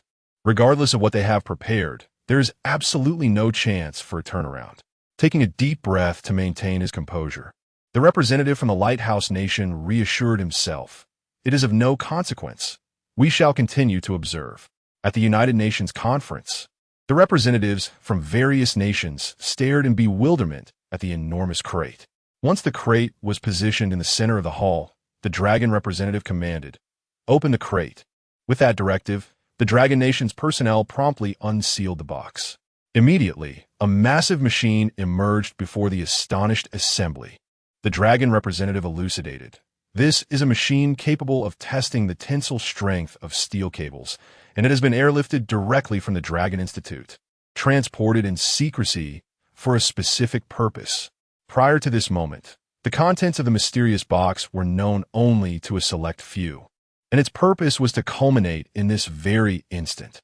The words of the representative from the Dragon Nation left everyone exchanging glances. Was this a meticulously planned endeavor? Subsequently, the representative issued another command to affix Qin Feng's steel cable to the testing apparatus. Once secured, another command followed. Commence the testing. The hum of machinery filled the air as the staff operated with remarkable efficiency, activating the device and initiating the test. At that moment, the entire assembly hall of the United Nations was enveloped in the singular sound of the machine at work, devoid of any other noise. All present, representatives from various nations, were fixated on the testing apparatus, their eyes unblinking. In the live broadcast, whether from the central television of the Dragon Nation or the NNC of the Lighthouse Nation, the combined audience had surpassed 100 million, yet not a single comment graced the screens. Everyone was breathlessly captivated by the unfolding spectacle. As the test machine continued its operation, the data soared to 120 tons. Then, the machine did not cease its function. It kept running. 130 tons, 140 tons, 180 tons. The astonishment among the crowd was palpable. Regardless of whether the aircraft carrier's maximum tensile strength reached 300 tons, it had already surpassed 120 tons, an undeniable fact. This indicated that the cable designed to secure the carrier was indeed self-developed by the Dragon Nation. More precisely, it was the brainchild of an individual named Qin Feng. In that instant, every representative silently etched that name into their memory. As the testing apparatus continued its ascent, the figures climbed higher, reaching 280 tons, 290 tons. Thud, thud, thud. The assembly hall of the United Nations was now filled not only with the sound of the machine, but also with the rapid heartbeats of the representatives from various nations. Some individuals unconsciously swallowed hard, while others found their palms damp with sweat. In some, the atmosphere was charged with an undeniable tension. Finally, the machine reached 300 tons. Boom! Every heart within the assembly was jolted, shaken to its core. 300 tons. It was truly 300 tons. Yet, at this juncture, the testing machine showed no signs of halting. Instead of increasing by 10 tons, it incremented by 1 ton. 301 tons. 302 tons. 303 tons. With each additional ton, it felt as though a hammer was striking fiercely upon the hearts of the onlookers. 308 tons. Bang! At last, when the testing data hit 308 tons, the steel cable finally snapped, producing a resounding thud. To those present, this sound was not merely the breaking of a cable. It resonated like the clap of thunder. In the hearts of all, it was as if a sudden thunderclap had erupted, leaving them trembling. 308 tons. Indeed, it was more than 300 tons. My heavens, I feel somewhat dizzy. Someone please support me. The strength of the Dragon Kingdom's aircraft carriers' mooring cable surpasses that of the Lighthouse Nation by such a margin. The assembly hall of the United Nations was filled with the incredulous voices of various representatives. In the Dragon Kingdom's central broadcasting studio, all netizens felt an electric surge coursing through them, causing every hair to stand on end, goosebumps covering their skin. This is sheer exhilaration. Goodness, 308 tons. It truly is 308 tons. Amazing. Absolutely remarkable. Qin Feng is extraordinarily impressive. Qin Feng is phenomenal. It's not merely 120 tons. It turns out Qin Feng's cable exceeds 120 tons. Over 300 tons. How much more than the Lighthouse Nation? Did Qin Feng steal from you? Huh. Now it's a reversal of fortune. This is a statement that belongs to a father compared to a son. The live chat instantly filled with comments.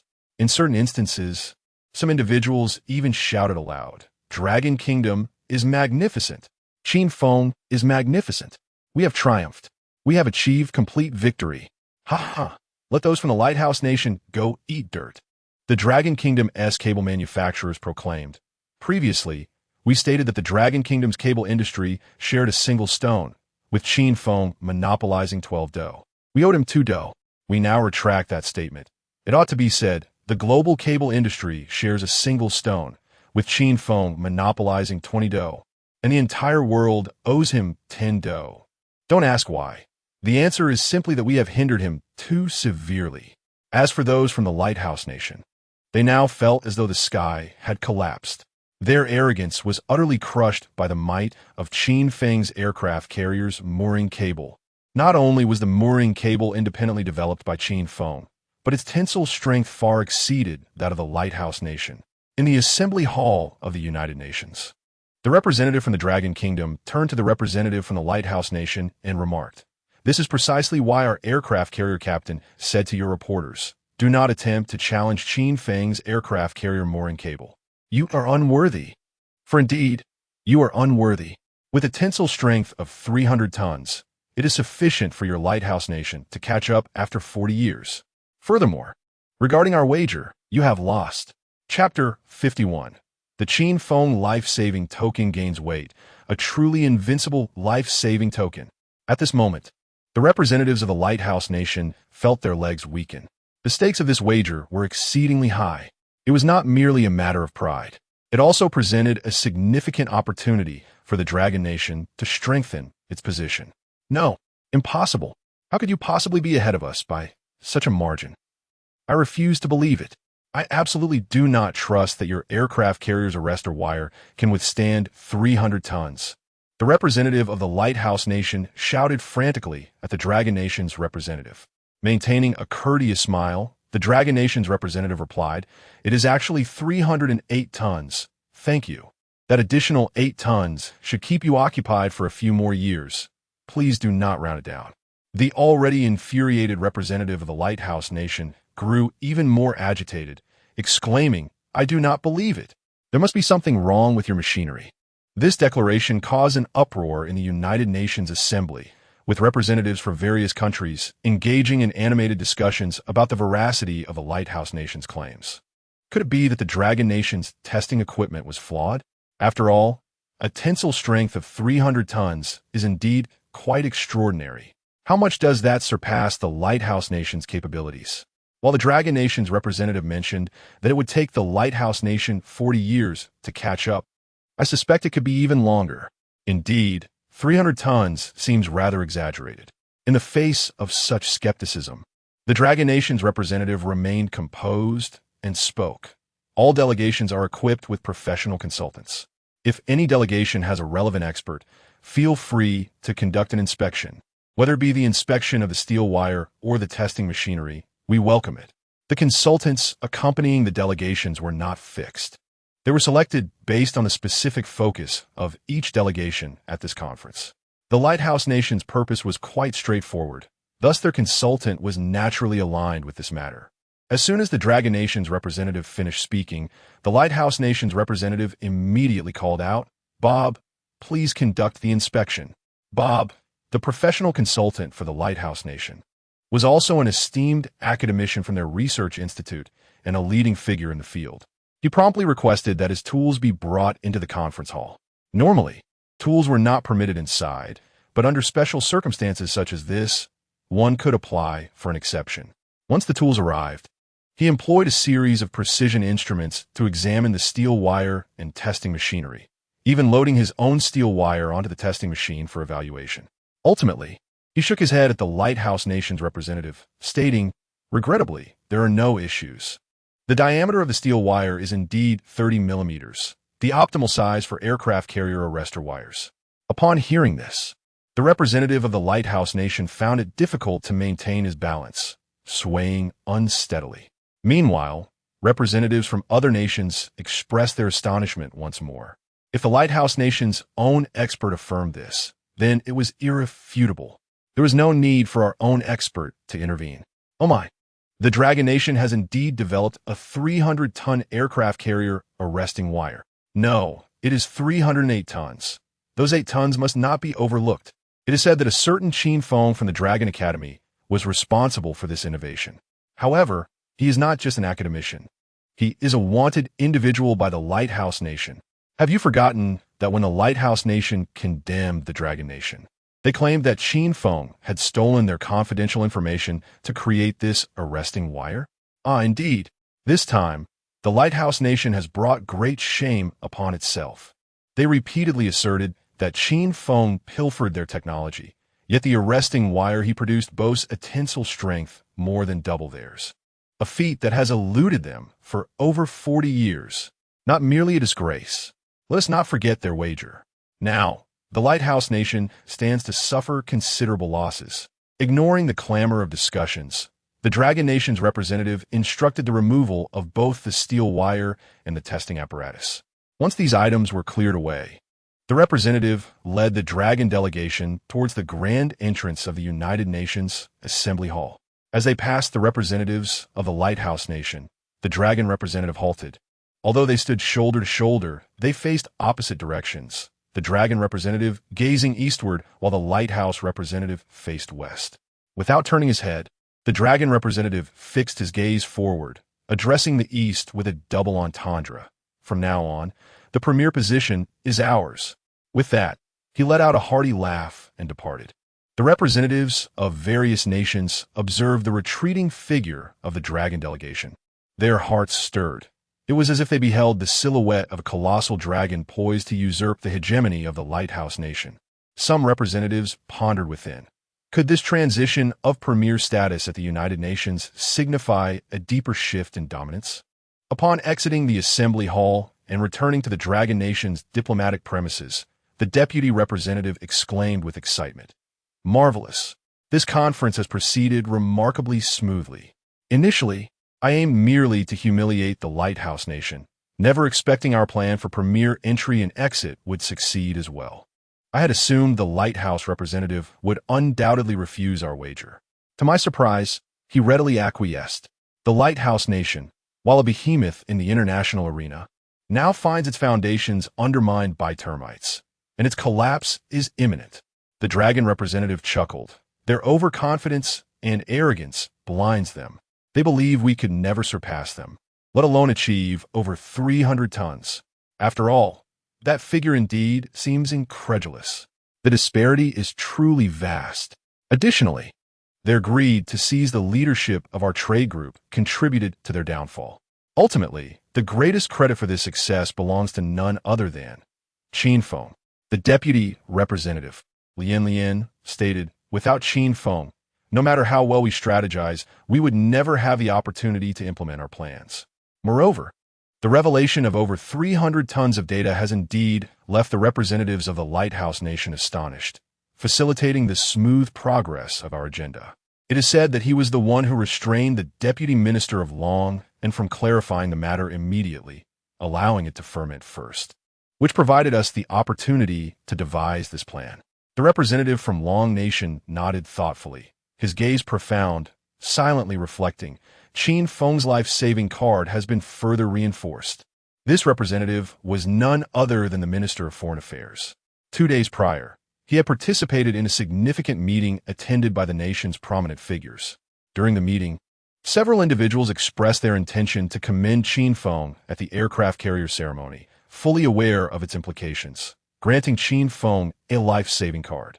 Now, as their initial entry and exit plans have succeeded, Qin Feng, as the key contributor, will undoubtedly see his life-saving card further enhanced. In the future, even if Qin Feng commits grave errors, this life-saving card will ensure his safety, remarked the Minister of Foreign Affairs. In Long Nation, at a military port base, Qin Feng sat in an office alongside Admiral Li Dekang and academician Meng Wulong. Before them, a screen displayed the live broadcast of the United Nations Conference, which they were intently observing. Admiral Li Dekang smiled at Qin Feng, saying, "Congratulations, young man. Your life-saving card has been further reinforced." Chapter 52. Leaders of Various Nations. Qin Feng's Ascendancy. Regarding the matter of the life-saving card, Li Dekang did not conceal anything from Qin Feng. Upon entering the office, he elucidated the profound implications behind He Wen's commendation of Qin Feng. Qin Feng, already aware of this significance, did not feign ignorance and even engaged Li Dekang in a discussion on the topic. However, he found himself genuinely perplexed as to why his life-saving card had seemingly been enhanced.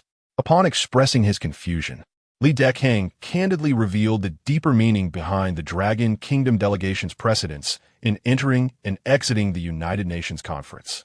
Qin Feng was taken aback. He had not grasped this nuance while watching the live broadcast. Perhaps his lack of attention to political matters had hindered his understanding of such subtleties. My boy, your life-saving card has truly become a genuine safeguard. No matter the magnitude of your future transgressions, this life-saving card will ensure your safety, Li Dekang remarked with a smile. But his expression swiftly turned grave as he continued. However, remember this. You may err in many ways, but betrayal of the Dragon Kingdom is absolutely impermissible. Should you ever turn against your country, even if the Dragon Kingdom spares your life, I shall not. To betray the Dragon Kingdom is my absolute bottom line, and I am not alone in this regard. Even the general who announced the opening of the dock today shares this sentiment. By the way, this life-saving card was proposed by the general during the meeting. Thus, should you ever betray the Dragon Kingdom, the general will be the first to despise you.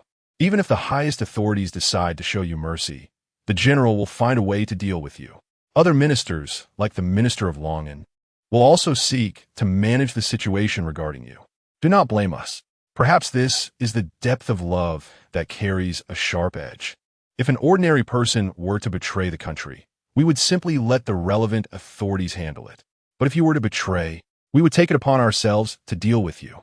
Qin Feng pointed at himself in disbelief, exclaiming, "Betray my country? Me? I scarcely dare to step outside the Dragon Kingdom. How could you suggest I would betray it? I long to be more closely bound to my nation." He further mused to himself, "I wish to be even more intertwined with the state. One aircraft carrier's tether is scarcely sufficient. I can only hope that the system rewards me with an explosion of military technology. By the way, drones. Aren't there military applications for drones? I must take the time to research and develop a military-grade drone that will truly impress them." Li Dekang was momentarily speechless, realizing, I had forgotten this aspect. This lad is already a target of the Beaufold bounty at 25 million. Who would betray their country under such circumstances? My excitement over the aircraft carrier's launch must have clouded my judgment, leading to this muddled conversation. Then, with renewed seriousness, Qin Feng inquired, "The general you mentioned, who is he?" Li Dekang remarked. As for He-One, he retreated to the back, and then stepped forward to utter 3 simple words. "Open the dock gate." He is the naval commander, and indeed the sole Grand General of the Navy. Although he bears the same insignia upon his shoulders, his authority and status surpass mine. Besides myself, there are 3 other admirals, each commanding a distinct maritime domain: the Azure Dragon Sea, the White Tiger Sea, the Vermilion Bird Sea, and the Black Tortoise Sea. I preside over the Azure Dragon Sea, the largest and most formidable of these realms. Otherwise, the aircraft carrier Longji would not fall under the jurisdiction of the Azure Dragon Navy. At this point, a hint of pride subtly graced Li Dekang's visage. Qin Feng nodded thoughtfully, realizing the situation, when Li Dekang introduced him to various figures adorned with military stars. He recalled greeting the Grand General, who had lavished him with praise. At that time, he was unaware of the man's esteemed rank, mistaking him for merely another admiral like Li Dekang. Suddenly struck by a thought, Qin Feng chuckled. "Old Li, our Lighthouse steel pipe factory has recently expanded with 3 new plants. Hasn't it? Shouldn't we assign some soldiers to guard those facilities? I tend to feel insecure, and having soldiers stationed there would put my mind at ease." Addressing Li Dekang as Old Li was not an act of disrespect from Qin Feng. Rather, it was a request from Li Dekang himself. Initially, when Qin Feng referred to him as General Li, Uncle Li, or Brother Li, he found it rather awkward. Ultimately, with a casual wave of his hand, he declared, "Just call me Old Li. That's how everyone in the barracks addresses me, and I've grown accustomed to it." Regarding the soldiers Qin Feng mentioned, it was during the time he returned from Kyoto to Haihua City, the very city where the Lighthouse steel pipe factory is located. After Qin Feng dealt with Li Siyuan and his entourage, the camouflaged uniforms had indeed made an appearance in Haihua City. Although those uniforms later withdrew, a contingent from a higher military district soon arrived at the Lighthouse steel pipe factory to ensure the production line for the aircraft carrier's mooring cables remained uninterrupted and that certain items did not fall into the wrong hands. Each time Qin Feng visited the factory and beheld those camouflaged uniforms, he felt an extraordinary sense of reassurance. Thus, he sought to take advantage of the situation and shamelessly request the same protection for the 3 new plants. Simultaneously, this desire stemmed from his wish to forge a deeper bond with the state. The country truly has your back. It genuinely provides you with a sense of security. Li Dechang's expression shifted to one of exasperation as he retorted, "You rascal. Remember that your 3 new plants are dedicated to producing gas cylinders and water pipes. Those are merely household steel products. How can we allow soldiers in camouflage to guard everyday items? That would give others ammunition to gossip." In truth, after that lunch, Li Dechang had discerned the true purpose of Qin Feng's gas cylinders and water pipes, but he merely laughed and scolded. "Hey, this crafty brat Qin Feng is quite clever indeed. How did that brain of his come to be so sharp?" However, one must consider, how could one possibly devise such a cumbersome aircraft carrier arrestor cable with a less than astute mind? Upon hearing this, Qin Feng instantly felt disheartened. For Li Dechang's words held undeniable truth. With gas canisters and water pipes guarded by camouflage-clad sentinels, was this not an invitation for ridicule? Yet in the next moment, a thought sprang to Qin Feng's mind. What if the 3 new factories also established a production line for steel cables? Li Dechang's expression darkened further. This fellow certainly had a thick skin. Qin Feng shrugged nonchalantly. What can one do? It's for safety's sake. Although this is the Dragon Country, the Lighthouse Nation's bounty on my head has already reached 25 million. Should the stakes rise even higher, there will inevitably be some deranged organizations intent on pursuing me. I often ponder that when the bounty becomes sufficiently exorbitant, I might as well convert the factory into a residence, eating, drinking, and sleeping there for safety. Li Dechang's expression grew even grimmer.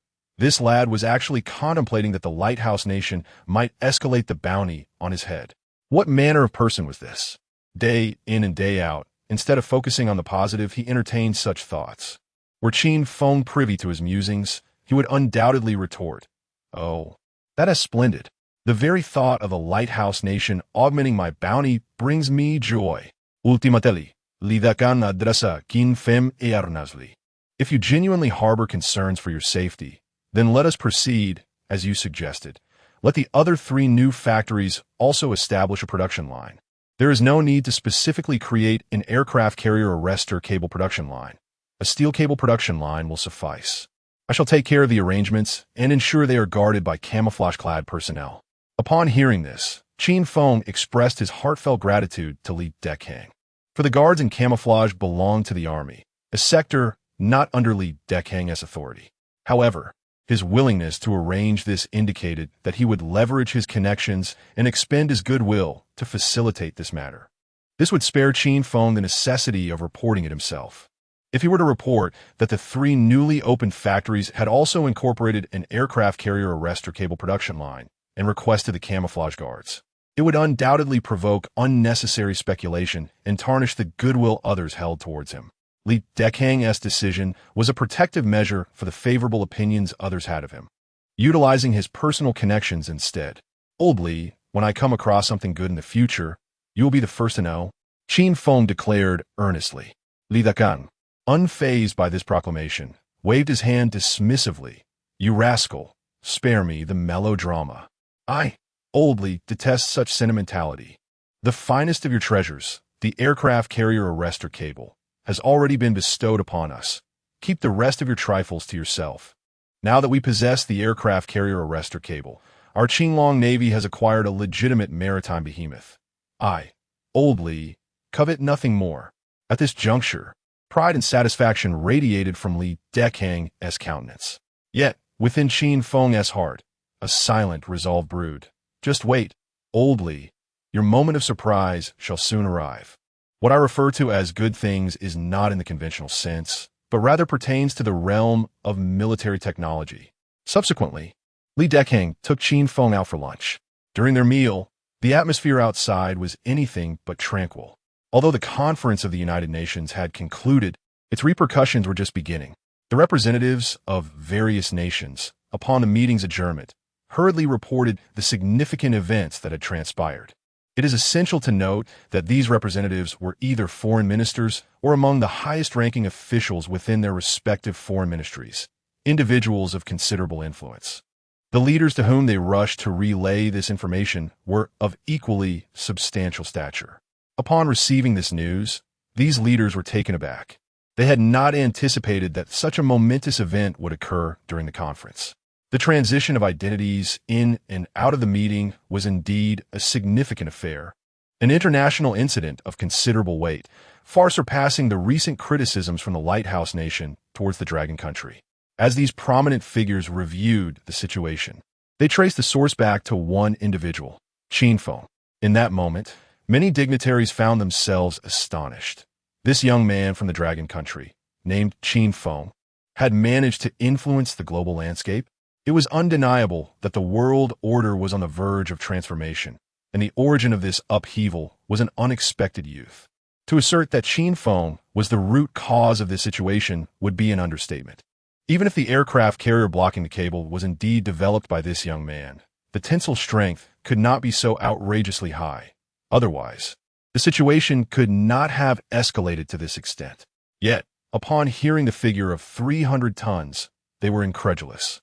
The Lighthouse Nation had toiled for years to achieve a mere 120 tons, and now they were being told that the Dragon Country had reached 300 tons? Who would dare believe it? They were tempted to place a wager themselves, for the stakes put forth by the Dragon Country were undeniably alluring, and their chances of victory appeared substantial. It was akin to one side betting something exceedingly precious, declaring, "Roll the dice. If you achieve 100 consecutive triples, I win. Otherwise, you win." Who would take such a gamble? However, the reality was that the gamblers were not to be pitted. Who could verify that you truly had 300 tons? Who could ascertain your ability to roll 100 triples consecutively? The Dragon Country, no, more specifically, Qin Feng, had seemingly invoked some extraordinary luck. Thus, to claim that Qin Feng was the source of this upheaval was hardly an exaggeration. It was indeed this young man's development of the 300-ton cable that had brought the situation to such a pivotal juncture. Qin Feng, fortunate indeed that this young man possessed only a single aircraft carrier cable. Otherwise, who could predict how drastically the world order might be altered by his hand? After a moment of shock, many of these high-ranking officials contemplated this notion. Regardless of the impressions these prominent figures hold towards Qin Feng, be it animosity, goodwill, or neutrality, there exists a singular consensus among them. They have etched the name Qin Feng into their memories. This individual has not escaped their notice. Meanwhile, in the Dragon Nation, the online community is teetering on the brink of euphoria. The satisfaction of this face-slapping is utterly delightful. So the implication of the aircraft carrier captain's remark about the Lighthouse Nation being unworthy to engage with Qin Feng's carrier barrier is indeed this. The prior revelation by Li Shuang regarding the price increase stemmed from this reason. The tensile strength of 308 tons certainly warrants additional costs. My goodness, today's events have been a veritable roller coaster. The journalist's predicament, the commanding presence of the aircraft carrier captain, the derision from the Lighthouse Nation, the public humiliation at the League of Nations assembly. Is this not the very essence of an exhilarating online narrative? Where are those barking netizens from the Lighthouse Nation? Come out, continue your cacophony. Did they not proclaim their intent to consume excrement? Let them. I have meticulously noted those usernames. Just wait until I summon them all. Wait, why have they all deactivated their accounts? These netizens from the Lighthouse Nation truly are cowardly, fleeing by deactivating their accounts. Brothers, remain calm. I possess a straightforward and user-friendly tool for circumventing barriers. Let us pursue them relentlessly on the Lighthouse Nation's internet. Let us storm their stronghold. Upon concluding, this individual posted a message, complete with an attachment of the software tool and a tutorial on its usage. This post rapidly gained immense popularity. Moreover, as claimed, this tool for bypassing restrictions is indeed simple and accessible. Everyone picked it up with ease. Consequently, The netizens of the Dragon Nation swiftly mobilized an army comprising millions, advancing with great momentum towards the digital realm of the Lighthouse Nation. Chapter 53. The Day of Catastrophe for the Beacon Nation.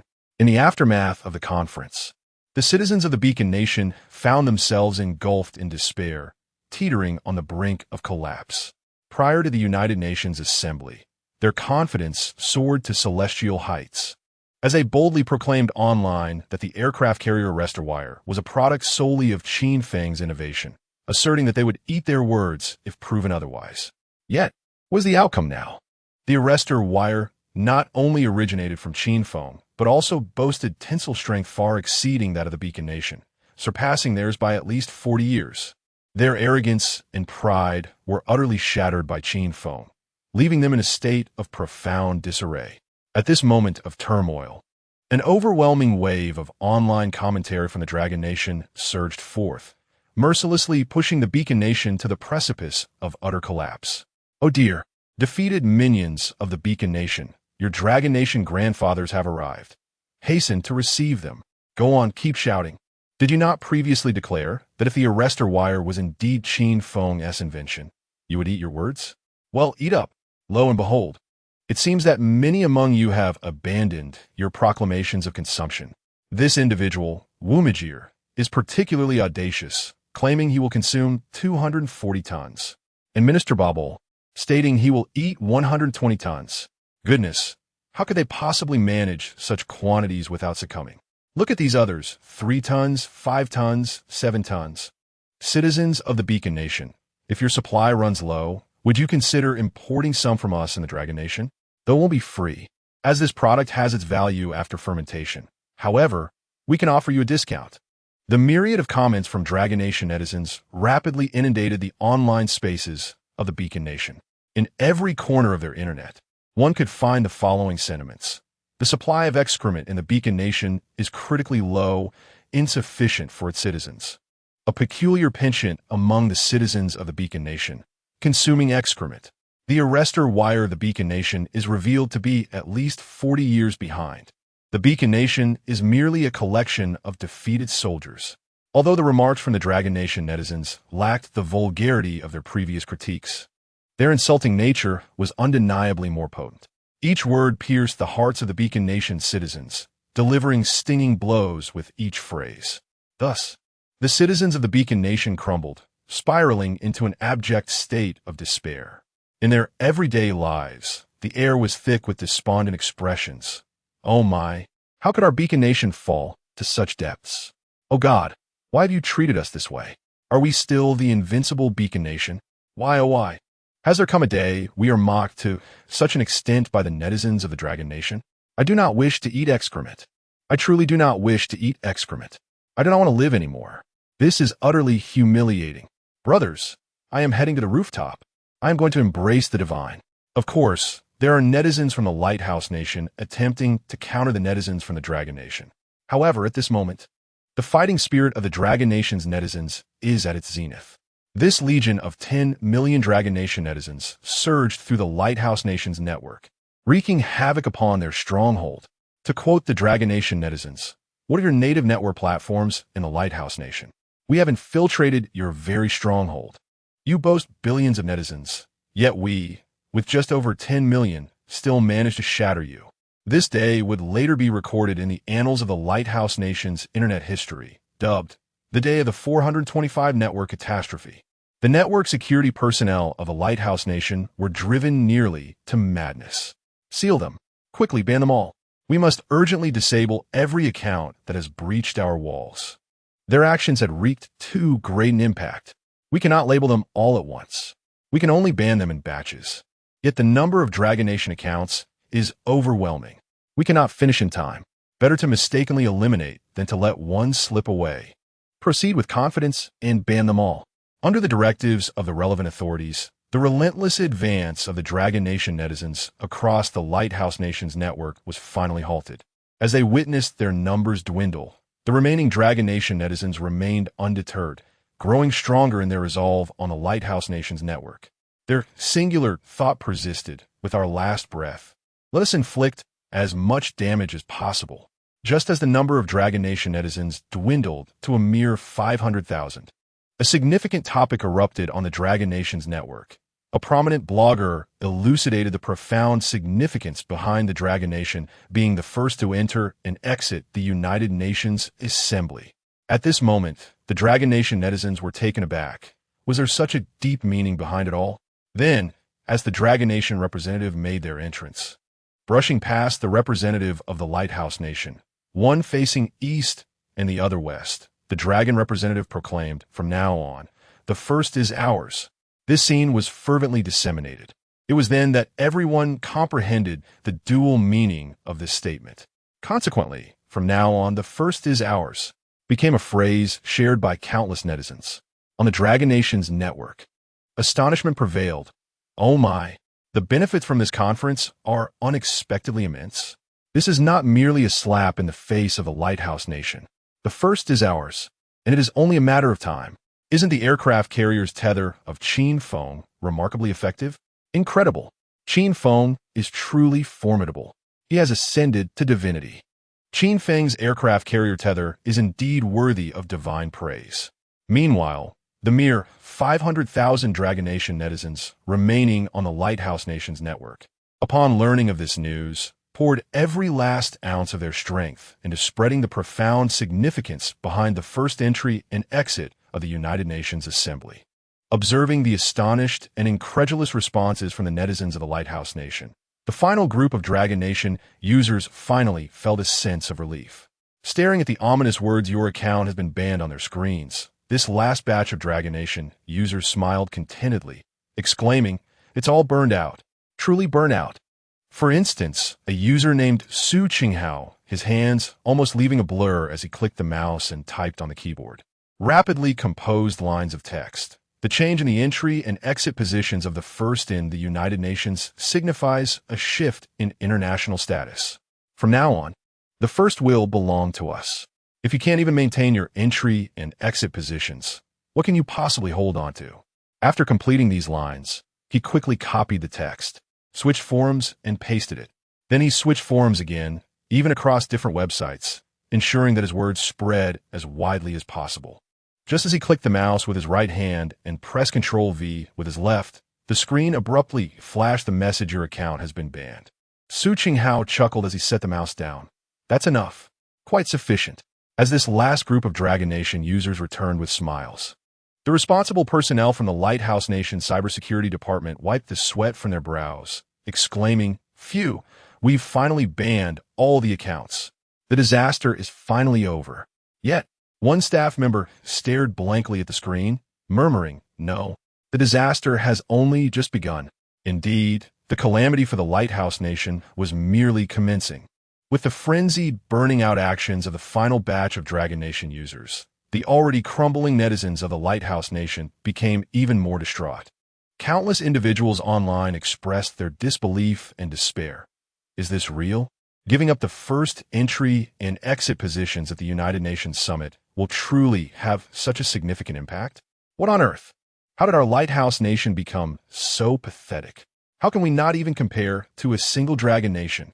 Are we really going to relinquish the position of world number one to the Dragon Nation? No way. I absolutely cannot accept this. What is the Lighthouse leadership doing? They need to be replaced immediately. These negative sentiments spread like a virus, rapidly infecting everyone in an alarmingly short span of time. The online eruption of the Lighthouse Nation had commenced. Various negative and extreme comments from Lighthouse Nation netizens flooded the internet. Even the official websites of the Lighthouse Nation were besieged by these individuals. At this moment, the cybersecurity department of the Lighthouse Nation felt as though the sky had fallen. Just after resolving the issues with the Dragon Nation users, now their own Lighthouse Nation netizens were erupting. What should they do? The relevant staff inquired of the minister. After a moment of silence, the minister gritted his teeth and decided, shut down the websites. The most active websites were temporarily closed. The relevant staff immediately set to work.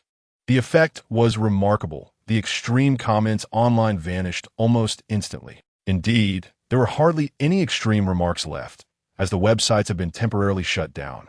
It is akin to a person suffering from excruciating leg pain, wailing in agony, only to consult a physician who delivers a dire diagnosis: death. Once deceased, the pain would cease, and the lamentations would no longer resound.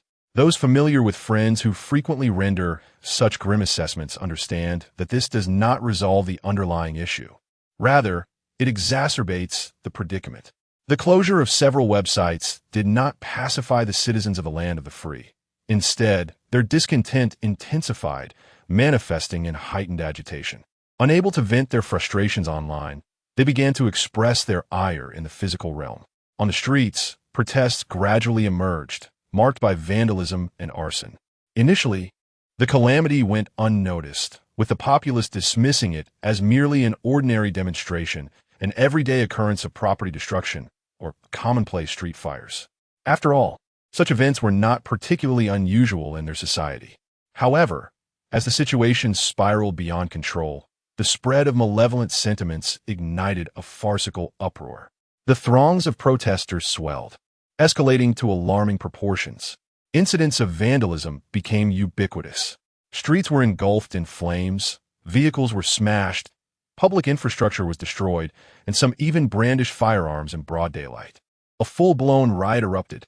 In response, the authorities mobilized a considerable number of patrols to impose control, yet their efforts proved futile. The patrols were utterly incapable of managing the chaos. Numerous instances arose where rioters clashed violently with the patrols. It was only when the military intervened that the situation began to shift, gradually coming under control. This outbreak was later documented in the annals of the land of the free as a calamitous event, dubbed Disaster Day 425. Following the quelling of the uprising, the citizens conducted a thorough examination of the incident, ultimately attributing the root cause to one individual, Qin Feng. They even established a blacklist specific to their nation, with Qin Feng consistently occupying the top position. A heartfelt thank you to the remarkable contributions of Wu Yi and Shi Oi O for the explosive updates. Much gratitude. Chapter 54. Qin Feng. Gratitude to Minister Bobler for the billion-dollar order. In the minister's office, Bobler sat in his chair, his complexion pale and devoid of color. He dared not venture online. For the moment he did, he was bombarded with a multitude of messages from Dragon Kingdom netizens, inquiring when he would consume those 120 tons of excrement. Such comments inundated his public account and even the official website of Bobler. After all Dragon Kingdom users were banned, he was then met with a wave of greetings from Lighthouse Nation users, demanding to know why he had not yet departed from this world.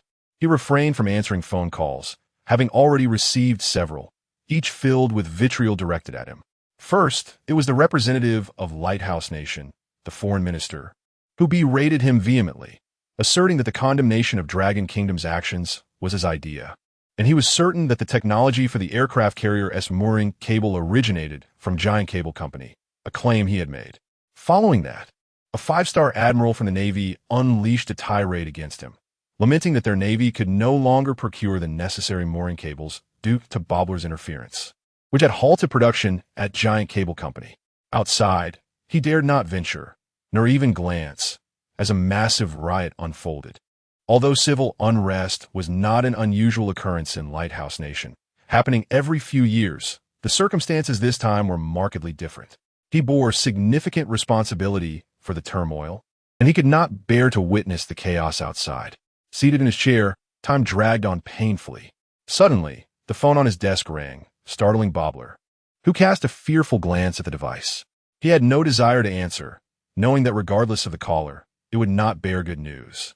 When he saw it was a call from Lighthouse Nation, he felt compelled to answer, despite his trepidation. As anticipated, once the call connected, he was met with a barrage of insults from the king of Lighthouse Nation. After the tirade, the king solemnly declared, "You bear the greatest responsibility for this incident. The 3 elder ministers of Lighthouse Nation have proposed your dismissal." Bobler's face drained of color. However, the king continued without granting him a chance to respond, "But rest assured, I have managed to suppress this issue. After all, before my tenure, you were my staunchest supporter and ally. Therefore, I am determined to protect you." A sigh of relief escaped Bobler. Despite the king's harsh words, he knew the protection was genuine. It was primarily due to the fact that the Minister of Cybersecurity bore a substantial portion of the blame for the unrest, having closed down the contentious websites that precipitated the riot. Minister Bobola, upon hearing this, exclaimed in frustration, "The Minister of Cybersecurity is an utter fool. You're the greatest fool of all." The phone rang immediately, echoing the furious voice of King Lighthouse. "Had it not been for your grave misjudgment, the Foreign Affairs Department would never have condemned the Dragon Nation, nor would events have escalated to this point. You bear the primary responsibility for this debacle. Your initial error has cost us our prestigious position as the first to enter and exit the United Nations Assembly." A cold sweat broke out on Minister Bobola's brow as he stammered, "Your Majesty, can we not simply deny it? We are no strangers to backtracking on our words." The king's voice grew louder. "Do you think I have not considered this? But this situation is different. There are too many influencing factors at play. For now, we must acknowledge this and wait for an opportunity to reclaim our first position." At this point, the king's agitation began to subside. Minister Bobola pressed on, "Your Majesty, what shall we do about the bounty on Qin Feng? We raised the bounty by an additional 10 million for his alleged theft of our state secrets. Now that it has been proven that the carrier's interception system is not of our design, should we not rescind the bounty?" After a moment of contemplation, the king replied resolutely, "Do not rescind it. Whether we withdraw it or not, we will be ridiculed. It is better to maintain the bounty, making Qin Feng even more perilous. My sole desire is for Qin Feng to perish. He is the root cause of all this chaos." The king's fury reignited. Yet he was aware that while in the Dragon Nation, our bounty remained out of reach. William and Vincent, how long until their current mission is complete? Minister Bobola felt a jolt of surprise. "Your Majesty, are you suggesting we send William and Vincent to assassinate Qin Feng in the Dragon Nation?" William and Vincent were the names of two elite operatives under Minister Bobola, renowned for their skills in disguise and assassination. They formed the most formidable assassination duo not only for Bobola, but also for the Lighthouse Nation. They had never failed in their missions, having successfully eliminated numerous important figures from various nations, international tycoons, leaders of significant global organizations, and even kings of smaller nations. Their notoriety was such that mere knowledge of being on their hit list had caused them to die of fright that very night. The king nodded affirmatively, "Yes. Qin Feng has remained in the Dragon Nation, and our bounty has proven ineffective against him. So let this duo proceed with the assassination." Minister Bobola nodded vigorously. "Very well. They will require approximately another half-month. Should we not have them suspend their current task?" The king countered, "The individual they are currently targeting holds significant importance. Do not interrupt their mission. Let Qin Feng live for another half-month." After the call concluded, Minister Bobola's eyes sparkled with excitement as he declared, "Qin Feng, wait for it. You shall live no more than another half-month. As soon as that assassination team returns, your demise is inevitable." Just then, a staff member approached to report, "Boss, you have an email." Minister Bobola waved his hand dismissively. "I want to look. It surely contains nothing but disparagement, either a reprimand or a scathing critique." "Boss, this is an email from the CEO of NNC, Senat." Upon hearing this, Minister Bobola pondered for a moment, realizing that it coincided with the commencement of the United Nations Assembly, leading him to believe it might not be a rebuke after all. He then instructed the staff member to read it aloud. That email turned out to be a self-congratulatory message from the CEO of NNC. After Minister Bobola absorbed its content, his expression darkened considerably. "Are you telling me that these two fools from NNC were responsible for creating that sensational news, which ensnared the entire populace of the Lighthouse Nation in this affair?" Immediately, he ordered the arrest of the two individuals and demanded accountability. The staff member complied, but after a short while returned with another report. Those two have already fled. It appeared that as soon as the United Nations Assembly had concluded, they realized the gravity of their blunder and promptly absconded. However, they did not escape to the Dragon Nation, and thanks to Minister Bobola's wanted poster, they were apprehended within a week. In the Dragon Nation, Kyoto, Qin Feng had just disembarked from his flight and was en route to a drone company named Flying Out Dreams, which had been introduced to him by the affluent Mrs. Yalan of Kyoto, who was preparing to transfer ownership of the company. However, before he could reach his destination, Qin Feng received a call from Lighthouse. Seeing the caller ID, Qin Feng felt puzzled. Hadn't they just been together 4 hours ago? Why was he calling so soon after his departure? As soon as he answered, he heard Li Dekang's excited voice. Qin Feng, I have a question for you. If your aircraft carrier's arrestor wires are sold to the Lighthouse Nation, is there a possibility they could reverse engineer the manufacturing technology? Although puzzled by Li Dechang's inquiry, Qin Feng confidently replied, that is absolutely impossible. Li Dekang burst into laughter. Then we can rest easy. Currently, the Lighthouse Nation's Navy is facing issues with procuring aircraft carrier arrestor wires, as their manufacturing giant, Juesua Company, is unable to produce them. Qin Feng was somewhat perplexed, wondering what had occurred. It was only after Li Dechang's subsequent explanation that Qin Feng learned. Following the United Nations Assembly, Juesua Company announced that they would be unable to produce aircraft carrier arrestor wires for the foreseeable future. It turned out that after Minister Bobola executed a high-ranking executive and 3 core engineers from Juesua Company, the company felt as though calamity had befallen them, even believing the sky had fallen. While the executive was indifferent, the loss of those 3 core engineers was catastrophic. They were the pinnacle of Juesua Company's engineering talent. Even the production technology of the aircraft carrier arrestor wires was developed by these 3 individuals leading their team, and they were solely responsible for the production line of the arrestor wires. The sentencing of these 3 to death undoubtedly dealt a severe blow to the giant wire company. To illustrate succinctly with a popular internet meme, they cut jobs right down to the arteries. However, the giant wire company had no choice but to grit its teeth and accept the situation. After all, these 3 had leaked the manufacturing technology of the arrestor wires and were convicted of treason. Thus, the heartbroken giant wire company had to rally its spirits and allow the remaining team members, previously led by the 3 engineers, to continue their research on the technology of arrestor wires in hopes of mastering it. Yet, leading the research is inherently different from being a team member. These are 2 distinct roles, and the disparity in their comprehension and depth of study regarding the technology is significant. Moreover, the 3 engineers would likely conceal certain critical insights. Therefore, for these team members to fully grasp the manufacturing technology of arrestor wires, they would need to rely on the previous research records and study for at least another year. However, upon viewing the live broadcast of the United Nations Conference and witnessing the Dragon country's arrestor wires achieve a tensile strength of 308 tons, the giant wire company was infuriated.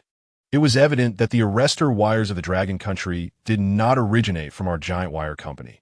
We are certainly not that formidable. So, what does it mean when the minister, Fabel, executes our 3 core engineers?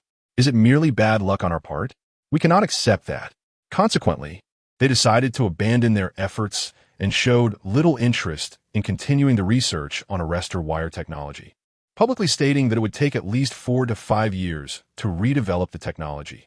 During this time, they would be unable to produce arrestor wires. This was also the reason why the Lighthouse Nation's Navy was calling to reprimand Minister Fabel.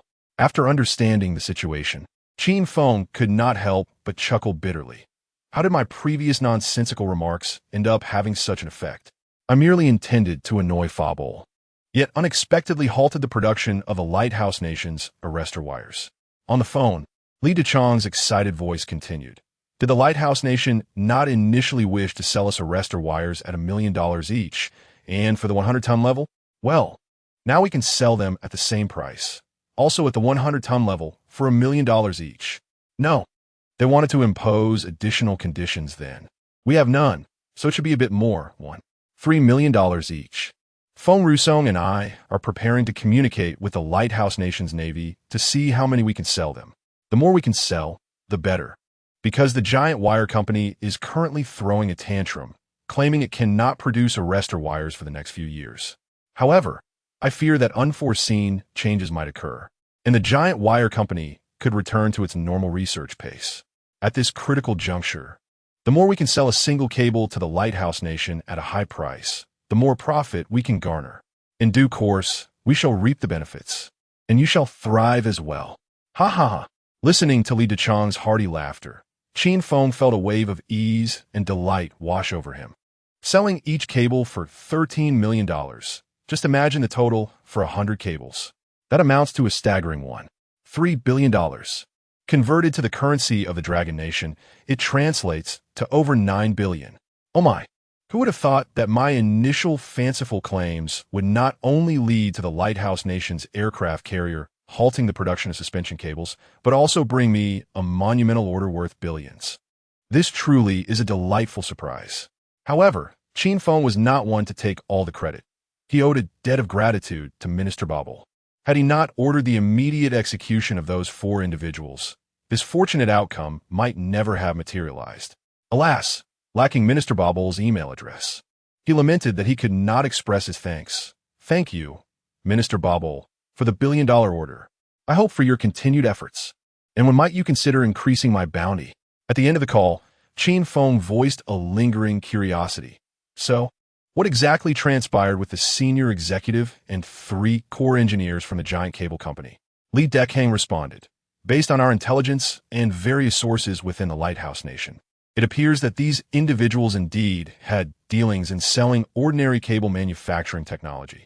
However, when it comes to the production technology for aircraft carrier suspension cables, they would not dare to sell it. They fear the prospect of earning wealth without the means to enjoy it. Upon hearing this, Qin Feng found himself further amused.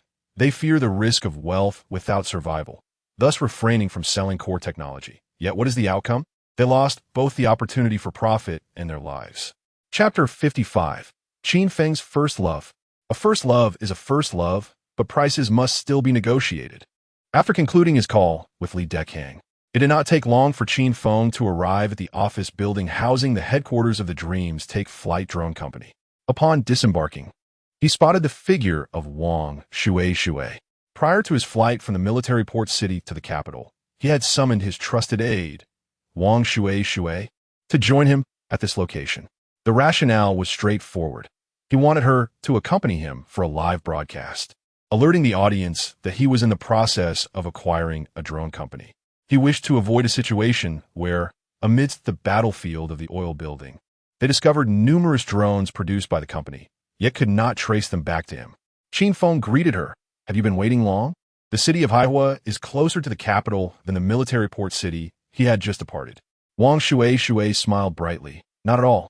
I just arrived a short while ago. I was caught in traffic, but it seems you had a smooth journey. Qin Feng nodded. Indeed, the ride was quite pleasant. Let us proceed upstairs. We are heading to the 16th floor. With that, he led Wang Shui into the office building. Welcome back, esteemed Qin Feng. Finally returned to this live broadcast room, exclaimed the online viewers. It is far more enjoyable to watch Qin Feng in Shui stream, as her camera follows him closely. Unlike the distant shots during the aircraft carrier launch ceremony, Qin Feng is formidable. His aircraft carrier's arrestor wire has granted us the opportunity to showcase our prowess before the Lighthouse Nation. Today, esteemed Qin Feng, we venture into the online realm of the Lighthouse Nation. As viewers laid eyes on Qin Feng, they were eager to share their thoughts. While waiting for the elevator, he briefly interacted with the online audience, which heightened their excitement, prompting them to recount a series of their experiences in the Lighthouse Nation with great enthusiasm. In truth, Qin Feng was already aware of these occurrences, having been in the company of Li Dechang at the time, whose sources of information far surpassed those of the viewers. Once the elevator arrived, he ceased his interactions and entered, pressing the button for the 16th floor while adjusting his attire. Upon exiting the elevator, he turned left and, after a short walk, found himself before a glass door where 2 women were engaged in conversation. One was the affluent Yuan from the capital, while the other was likely the owner of the drone company. Hearing his footsteps, both women turned to face him. Esteemed Qin Feng, you have arrived. Yuan greeted him with excitement. Today's events were truly exhilarating. Your 308-ton aircraft carrier's arrestor wire has dealt a significant blow to the Lighthouse Nation. Qin Feng, however, remained momentarily distracted, gazing at the woman beside Yuan, who was impeccably dressed in a tasteful ash-gray suit, adorned with a pair of gold-rimmed glasses. As the setting sun filtered through the glass facades of the office buildings, it cast a golden radiance upon her nearly flawless, cool white complexion. "Long time no see, Qin Feng," the woman said, gently adjusting her golden-rimmed glasses, a smile gracing her lips as she looked at him. After a brief moment of astonishment, Qin Feng slowly returned her smile, replying, "Indeed, it's been a while, Yuan." It had been 6 years since Qin Feng was abruptly sent to the Lighthouse Country by his father while he was deeply engrossed in a passionate romance with his first love. This Yuan was none other than his initial romantic partner. The suddenness of his departure was quite striking. They had been sharing intimate moments after school. But upon returning home that evening, he found himself hastily packed off to another country. He had no opportunity to bid farewell to his classmates, friends, or the girl he loved. Moreover, upon his arrival in the Lighthouse Country, he was unable to use his phone from their homeland nor access any communication apps. From Yuani's perspective, it was as if he had vanished without a trace. Just the day before, they had promised to be together for a lifetime. Yet the following day, she arrived at school to discover that he was gone, with no means of contacting him or any of his friends to inquire about his whereabouts. This unexpected separation caused both of them considerable anguish for quite some time, especially for Yuan, who was left in the dark, mourning silently under her covers. Now, upon their reunion, their gazes were laden with unspoken emotions, almost tangible in their intensity. Yet, the next scene shifted abruptly to a different tone. The machinery on your production line has become somewhat outdated. Thus, the transaction price must be reduced. As Qin Feng recalled how Li Shuang had negotiated with the owner of a cookware manufacturing company, he found himself haggling with Yuan. First loves may linger in memory, but business is business, and financial prudence must prevail. Yuan, with a gentle smile, nodded in agreement, responding affirmatively to his price cutting. This left Qin Feng feeling somewhat embarrassed to continue negotiating. However, he couldn't help but think to himself, no wonder this company is on the verge of bankruptcy. With a business approach like yours, what company wouldn't falter? He mused, don't you ever bargain back? Yet, he had to concede that the negotiation tactics he learned from Li Shuang were indeed effective. How regrettable it is that before purchasing the Lai Fong steel pipe factory, I lacked the skill to negotiate. At that time, I believe the price was already sufficiently low, a veritable bargain, so I readily agreed to the transaction. If only I could traverse time in the future, I would certainly return to that moment and bargain with her. Even if I could only reduce it by a few thousand or tens of thousands, it would make a difference. The emotional value would be incomparable. It is akin to the notion that one may willingly pay 22 yuan for shipping included, yet hesitate to spend 14 yuan plus an additional 6 yuan for shipping. Meanwhile, Yuan gazed at Qin Feng with a smile in her eyes, pondering, this time, I shall not allow you the opportunity to vanish again. During the initial period of Qin Feng's disappearance, she was indeed deeply affected, crying under her blanket every night. It took her roughly a year to regain her composure, deciding to devote herself entirely to her studies, thus fortifying her heart with an impenetrable barrier, vowing never to engage in love again. Following this resolution, she truly succeeded in sealing her heart. Numerous suitors approached her, only to be met with her icy rejections, leaving her devoid of any romantic inclination. During her school years, she focused solely on her studies. During her entrepreneurial phase, her dedication was directed entirely towards her business. However, it was only a few days ago, upon discovering news of Qin Feng online, that she suddenly realized the barrier around her heart was not made of cement, but rather, it was Qin Feng himself. Chapter 56. This batch of drones is undoubtedly meant for my good friend in the oil industry. Ayalin and Wang Shui exchanged dubious glances, both sensing something amiss. Something was definitely off. The chemistry between the two was palpable, beyond mere suspicion. Their eyes practically sparkled upon meeting, and to claim there was no romantic undertone would be utterly implausible. Yet as they delved into the specifics of the company, Qin Feng's bargaining demeanor seemed devoid of any hidden affections. However, upon observing Yuan, the notion of an affair resurfaced. Confusion reigned. The two were undeniably perplexed. Ayalin gazed at Yuan Yi's profile, pondering. In university, my senior was renowned as the Ice Queen, Every confession directed at her was met with a frosty rejection. How is it that after encountering the formidable Qin Feng, she appears to have transformed into a melting glacier? Having known her for so long, I have never witnessed this gentle side of her. She has always been labeled as confident, capable, cold, independent, and decisive, yet gentleness was never among her attributes. What is going on? What could this possibly mean? It is evident that these two must have prior acquaintance. The phrase long time no see suggests a history. But what sort of relationship do they share? Was there once a romantic entanglement? A love-hate saga? Who would have thought that the Ice Queen would not be devoid of romantic experiences? Aya Lin's mind was ablaze with thoughts. Her curiosity piqued. Meanwhile, Wang Shui, casting a skeptical gaze at the pair, felt a familiar discomfort rising within her.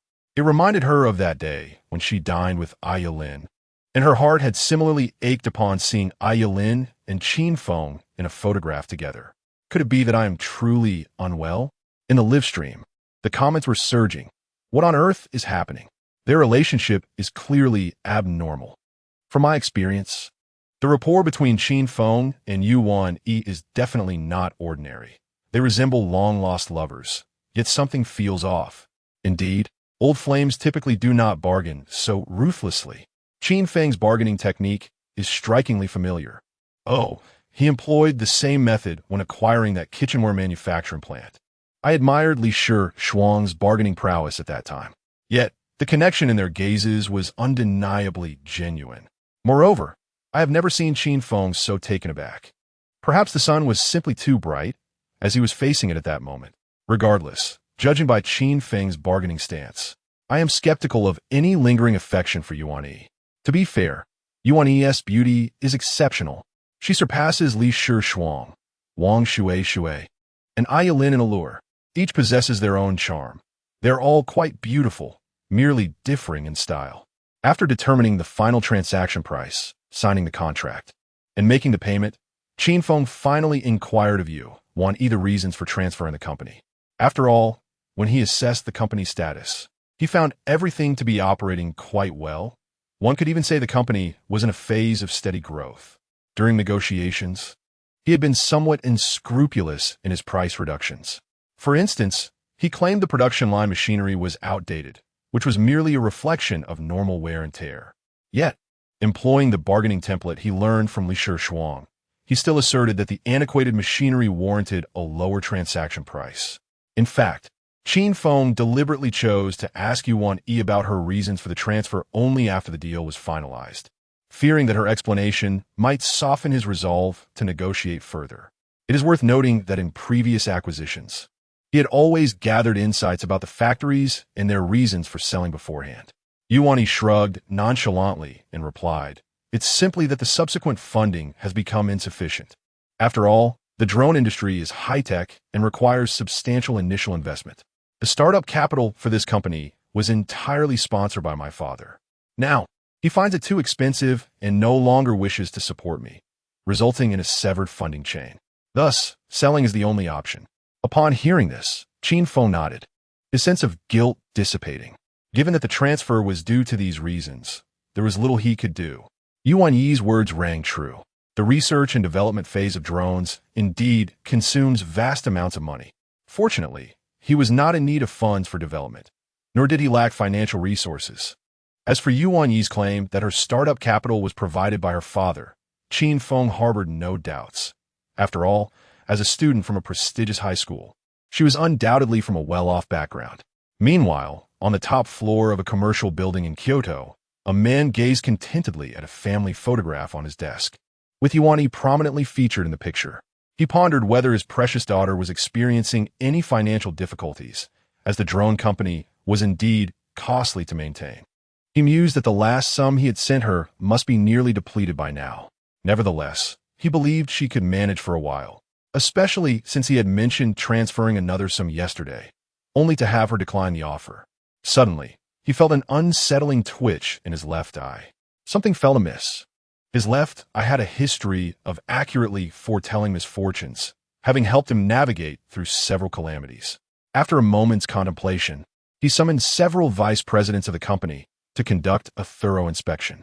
thus commenced a significant audit within a well-known publicly traded enterprise in Long Nation, encompassing management, finance, production, and more. On Qin Feng's side, he handed Yuan a USB drive, stating, "This contains the manufacturing technology for a drone. Please arrange for your personnel to begin production based on the technology provided." Following his acquisition of the company, Yuan continued to serve as his general manager. Initially, it had been Yuan Yi's suggestion that, prior to signing the contract, she would agree to any price reductions as long as she retained the position of deputy manager. Qin Feng pondered seriously for a moment. He indeed found himself lacking specialized personnel to manage the drone company. Moreover, Yuan exhibited an exceptionally professional demeanor while introducing the company, which, under her leadership, was steadily ascending, further affirming her undeniable competence. Upon learning the reason for her decision to transfer the company, Qin Feng felt a renewed sense of assurance and appointed her as the general manager rather than merely an ordinary deputy. As for the USB drive, it did not contain all the drone manufacturing technologies, but rather a specific model chosen by Qin Feng, tailored explicitly for the oil industry. Once this drone was produced, he intended to sell it to the oil sector, reaping substantial profits with no concerns regarding sales. Who wouldn't be enamored by such prospects? Yuan accepted the USB drive without much thought, considering it merely a standard drone manufacturing technology. Perhaps it was something Qin Feng had acquired through certain channels. In the present day, ordinary drone manufacturing technology held little allure for her, as their research department had initially focused on comparing their work with the leading firms in the industry. Chapter 57. Is this what you call a children's toy drone? After Yuan received the USB drive, Qin Feng spoke again. "I will be staying in Kyoto for a few days, so feel free to reach out to me with any issues." He glanced at the time and continued, "It's already dinner time. I will first book a hotel, drop off my luggage, and then we can go out for a meal together." Upon hearing Qin Feng's words, Yuan couldn't help but feel a surge of joy within her. She even contemplated suggesting that he stay at her home, which was quite spacious with multiple rooms. However, fearing that this might come off as too abrupt, she ultimately refrained from voicing it. Instead, she feigned a calm demeanor and replied, "All right. I will take this moment to review the manufacturing technology on your USB drive so that I can arrange for the personnel to begin work tomorrow." Yuan was not only a managerial figure, but also a skilled technician. During her sophomore year, she had clinched the championship in the National University Drone Competition, surpassing many brilliant competitors from prestigious institutions like Tsinghua and Beida. At that time, several top drone companies in the country had extended offers to her, all of which she had declined. When she established her company, she single-handedly built the research and development department, meticulously selecting the technical staff who would later join her team. Although she had transferred the company to Qin Feng, this did not mean she intended to abandon her research or her dreams. These two aspirations were not mutually exclusive. Even if Qin Feng later deemed the research too costly and wished to halt it, she was confident in her ability to secure the necessary funding. Wang Shui accompanied Qin Feng, while Yilin chose to remain behind. "Please wait for me outside my office for a moment," Yuan instructed, not inviting Yilin in due to the sensitive materials on her desk. Yilin pouted, thinking to herself, "It seems that senior sister and Qin Feng are indeed involved." The moment Qin Feng leaves, senior sister transforms back into her cold demeanor. Yet, despite her inner musings, she obediently waited outside the office. Upon returning to her office, Yuan inserted the USB drive into her computer, revealing a file titled QF T10 4-wing drone. She clicked the mouse to open the document, and upon viewing the first page, she was greeted by two prominent lines: drone model, QF T10 type, children's toy drone. At this moment, Yuan mused to herself, "So it is merely a children's toy drone. That simplifies matters considerably. I shall likely grasp its contents before Qin Feng has even prepared the hotel room." We have long surpassed the phase of researching children's toy drones. Our current focus lies in exploring how to apply drone technology across various domains, she reflected. For instance, the current concept involves equipping the drone with a camera to create an aerial surveillance drone. Yet, the challenge of ensuring stable transmission of images to the ground remains unresolved. Moreover, while adding a camera to the drone does not significantly increase its weight, It drastically diminishes its flight speed, altitude, and endurance. This presents a substantial obstacle we must confront.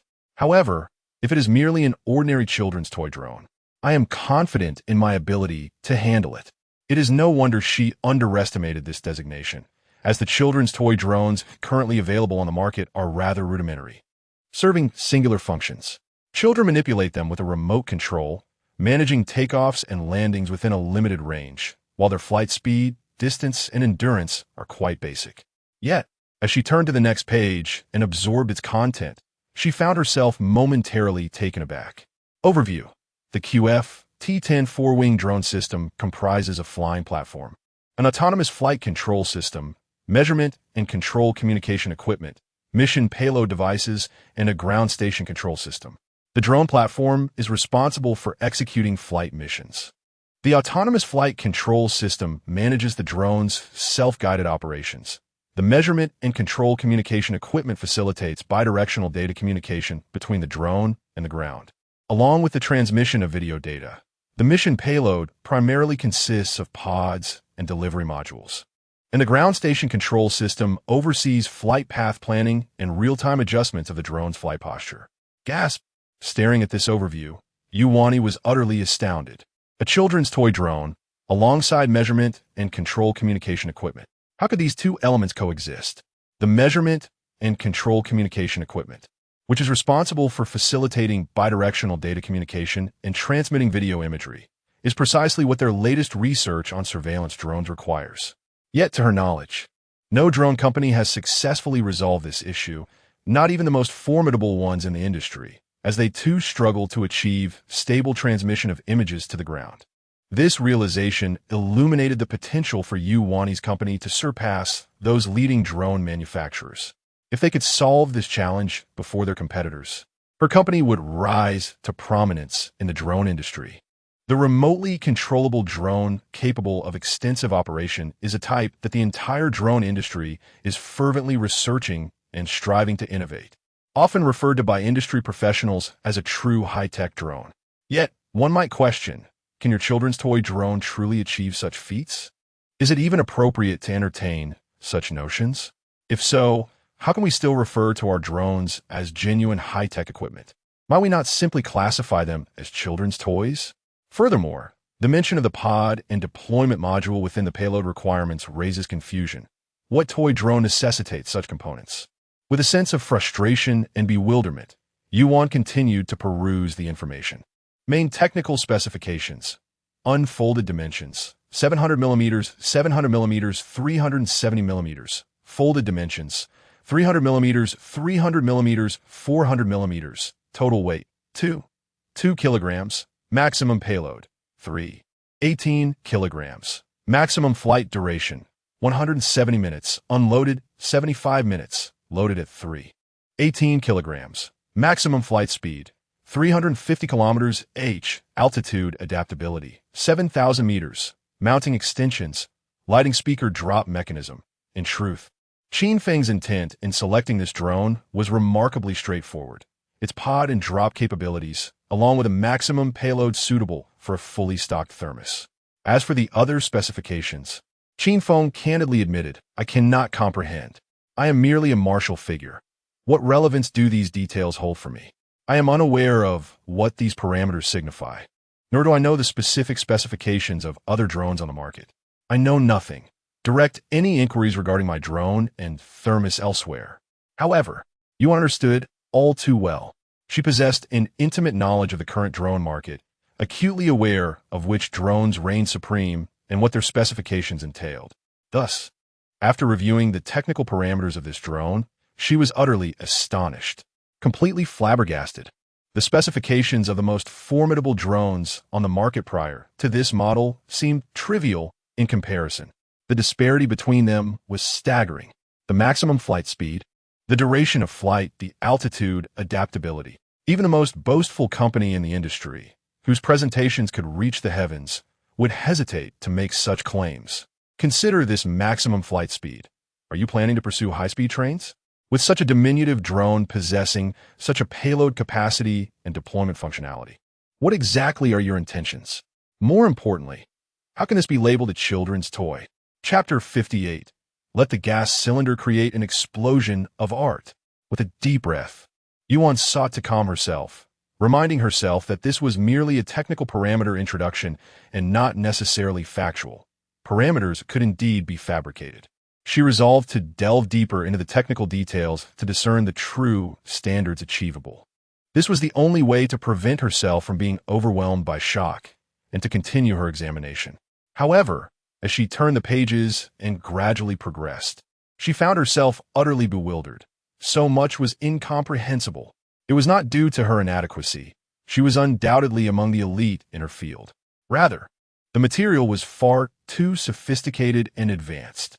For instance, regarding the propulsion system, it represented an entirely novel approach. Was this the reason why, despite utilizing batteries of the same capacity, this drone's maximum speed and endurance could vastly surpass those available on the market? Yuan was astonished. Yet, this did not authenticate the drone's legitimacy. If she struggled to comprehend the content, how could she verify the veracity of the data?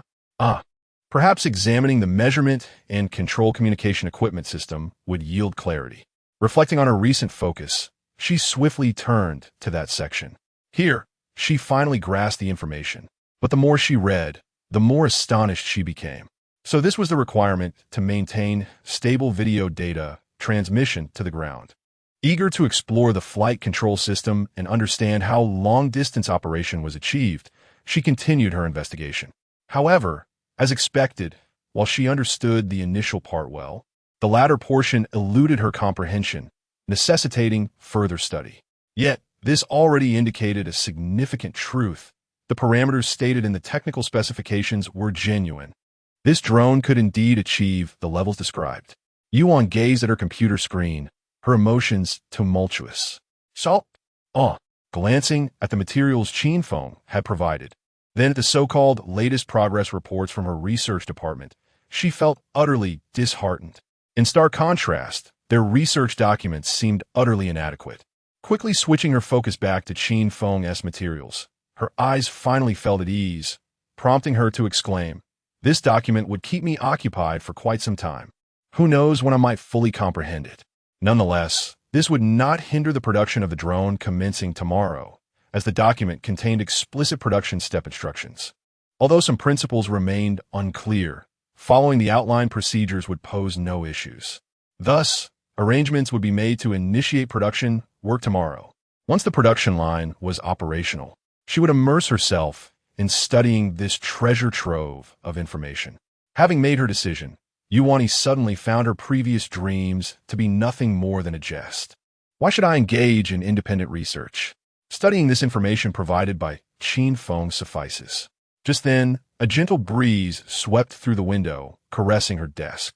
A few sheets from the pile of documents were softly dislodged, revealing their content, all of which pertained to Qin Feng. One sheet read, "Qin Feng, Yilan, acquainted. Yilan is inquiring about which drone company is planning to transfer ownership, with a likelihood of purchasing at 5 and a likelihood of gathering information for others at 95. The chance of helping Qin Feng gather information stands at 18. 9. Final summary. The likelihood that Qin Feng intends to acquire a drone company is 17. 955. Assessment. It is advisable to initially disclose the transfer news to Yilan and make contact with potential buyers. If the buyer is not Qin Feng, a reason can be found to decline.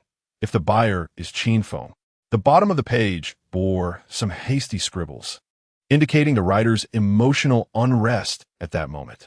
This was precisely why Yuan had not permitted Yilan to accompany her into the office. She feared the latter might glimpse such sensitive information. However, gazing at her final judgment inscribed on the paper, Yuan smiled with relief. "Thank goodness I made this decision. Qin Feng, this time I shall not afford you the opportunity to evaporate again, and I thank you. Thank you for allowing me to witness such advanced drone technology." Upon uttering these words, her heart brimmed with happiness. The trust Qin Feng exhibited in entrusting her with such cutting-edge technology signified something profound. It indicated that she had always held a place in his heart. "I have never let go of you," Yuan whispered softly, then silently vowed. "Since you have entrusted me with this technical information, rest assured, I shall not let anyone else see it. Meanwhile, in a commercial skyscraper in the capital, the headquarters of a renowned publicly listed enterprise in Longhua, Yu Yuan's father and the company's CEO, was listening to his assistant's report. The company had thoroughly inspected the most problematic areas, yet no issues had been uncovered.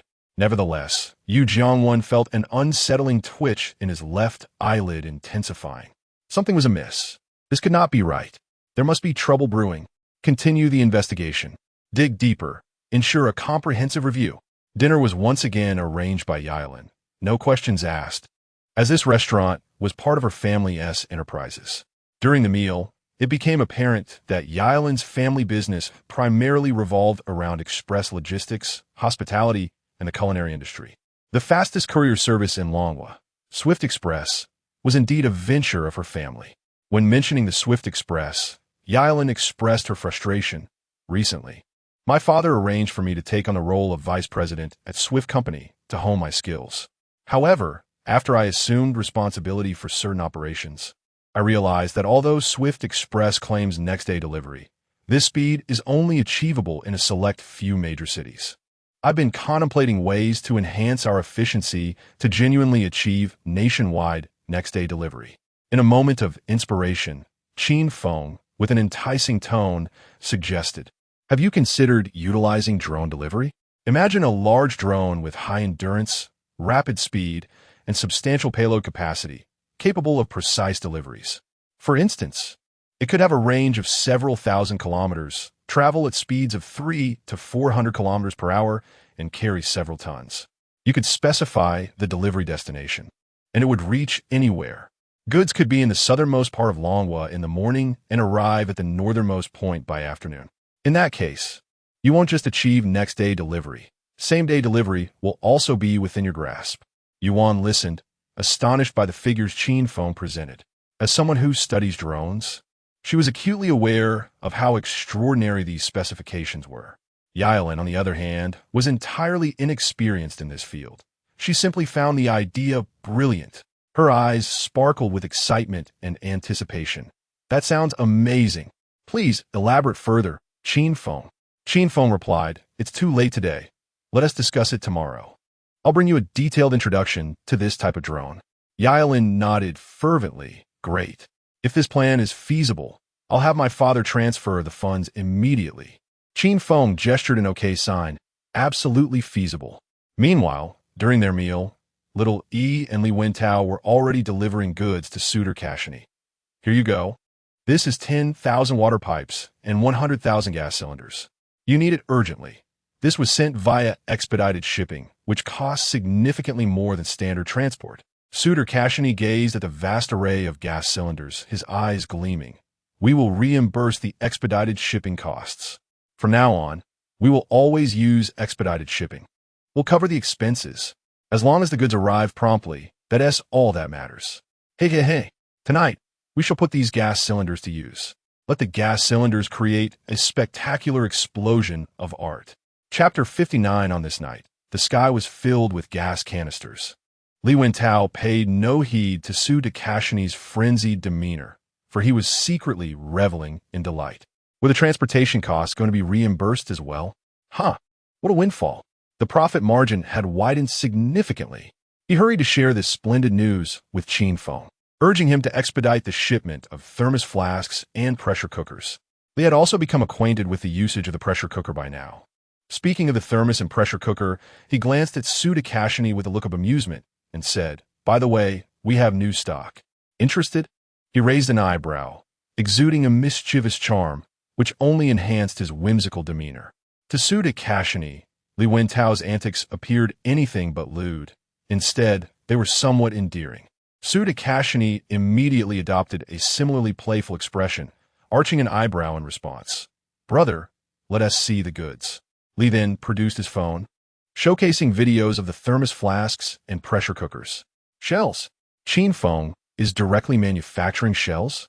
Suitor Kashani's first reaction upon seeing the thermos was one of astonishment. "No, it's a thermos, albeit in the shape of a shell," Li clarified. Realization dawned on Suitor Kashani. "So it's a shell casing. We'll take as many as you have." Li marveled at Su Takashini's quick comprehension. Indeed, he was a professional who grasped the truth in an instant. By the way, is this a pot? Su Takashini inquired curiously about the traditional pressure cooker. Li Wentao proceeded to explain the workings of this vintage pressure cooker from Longhua. Upon learning about the factors that could lead to an explosion and the potential power of such an event, Su Takashini's eyes sparkled with excitement. High explosive landmines. We definitely want both items. Let us discuss the price. A small voice in Li's mind exclaimed. Now, that is what I call professionalism. It had taken him considerable effort to understand the intricacies of the pressure cooker, yet Su Takashini had instantly grasped the explosive factors with ease. By the way, there is also a children's toy drone. Li suddenly remembered the drone Qin Feng had just sent him and quickly added. Su Takashini chuckled awkwardly. A toy. Perhaps we should pass on that. Li sighed in disappointment. Very well.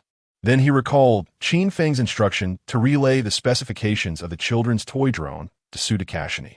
So he opened his phone and began to read the parameters. By the way, this children's toy drone measures. As Li Wentao detailed the dimensions, Su Takashini increasingly felt. Indeed, this was unmistakably a children's toy drone. It was important to note that combat drones were measured in meters, with larger models starting at over 10 meters in length. The drone, measuring only a few dozen centimeters, seemed utterly impractical for combat. Thus, Su Takashini, perplexed, interrupted Li Wentao's continued presentation. Brother, this toy is truly unsuitable for warfare. There's no need for further elaboration. Let's discuss it again when we have something more substantial, like gas canisters or thermoses. Li Wentao shook his head, insisting, No, Qin Feng instructed me to share the technical specifications with you. Upon hearing that it was a directive from Qin Feng, Su Takashini had no objections and resumed his attentive listening. However, the subsequent details from Li Wentao left him utterly astounded. The entire drone weighed 2 kilograms, yet could accommodate a payload of 18 kilograms. Equipped with a deployment feature. With a full load, its maximum endurance was 75 minutes, and it could reach speeds of up to 350 kilometers h. It was capable of operating at altitudes of 7,000 meters. Su Takashini became oblivious to Li Wentao's further remarks, his mind buzzing with disbelief. What? A top speed of 350 kilometers h? It can carry 18 kilograms? It has a deployment function and a ground imaging transmission capability. It can fly at an altitude of 7,000 meters. Good heavens! This is hardly a child's toy. This is essentially a miniature bomber. An unmanned one at that, coupled with a thermos. Incredible. It's bound to send our enemies skyward. Oh, and right, when it comes to products from Qin Feng, one should focus on the actual item rather than its sales label. I want it. I want it. Brother, this drone must be reserved for me. How many units are available? We'll take them all. Seeing Su Takashini's fervent excitement, Li Wentao was momentarily bewildered. This is not the attitude you had just a moment ago. Nevertheless, they proceeded to negotiate the prices for the 3 items. Once the prices were settled, Su Takashini raised both thumbs in approval. This is unbelievably affordable. Exceptional quality at a reasonable price. Brother, you are truly conducting business with integrity. Li Wentao felt a bit bashful from the praise. Conducting business with integrity? Really? Yet our profits have soared into the thousands of %. And now, you're covering the shipping costs. Your compliments are a bit embarrassing. After loading 1,000 pipes and 100,000 gas canisters onto the transport vehicles, Su Takashini joyfully led his convoy away, elated beyond measure. Not only had the first batch of pipes and gas canisters arrived, but he had also learned that 3 remarkable items were on their way. Life was becoming increasingly promising. After dinner, Yuan invited Qin Feng for a leisurely stroll in a nearby park, to which he readily agreed. Naturally, Qin Feng did not bring along his primary aide, Wang Shui, as having her follow him during the live broadcast was merely to inform Fable of his whereabouts, facilitating their timely adjustments to the bounty on his head, rather than to have her serve as an unwelcome presence. As they walked along the lakeside, the gentle moonlight caressed Yuan's face, accentuating her delicate features. She tucked a stray lock of hair behind her ear and softly inquired, "Why did you leave without a word back then?" This topic stirred a torrent of emotions within Qin Feng. Don't mention it. Whenever I think about it, I recall those 6 years of hardship. You have no idea how I managed through that time. With Qin Feng's elaboration, Yuan came to understand the true reason behind his sudden disappearance. The last remnants of her doubts dissipated, leaving her mind clear and bright. The pure moonlight that bathed her flawless face felt even more tender. As Qin Feng recounted his college years, detailing how he juggled studies with part-time jobs to make ends meet, and how he faced dangers from petty criminals during the initial phase, Yuan's heart tightened. So, you had it tough these past years. She felt a pang of sympathy for Qin Feng, almost succumbing to the urge to embrace him. When he spoke of smuggling electronic components and subsequently being pursued by Fabul, a story she was already familiar with from online discussions, she still felt a rush of anxiety as she listened to his account. Yet, her tension eased when he exaggeratedly exclaimed, "I barely made over $200,000. Yet Fabul placed a bounty of $15 million on my head. How ridiculous." Yuan found herself unable to suppress a laugh at Qin Feng's animated expression, which struck her as irresistibly charming. Observing the smile on her face, Qin Feng felt a surge of joy. His exaggerated storytelling had not gone in vain. As they continued their stroll along the lakeshore, sharing stories from the past 6 years, their hearts drew closer together. The moonlight enveloped them in an unusually gentle embrace. "The moonlight tonight is truly beautiful," Yuan whispered softly. Qin Feng looked up and concurred, "Indeed. Tonight's moon is both large and round."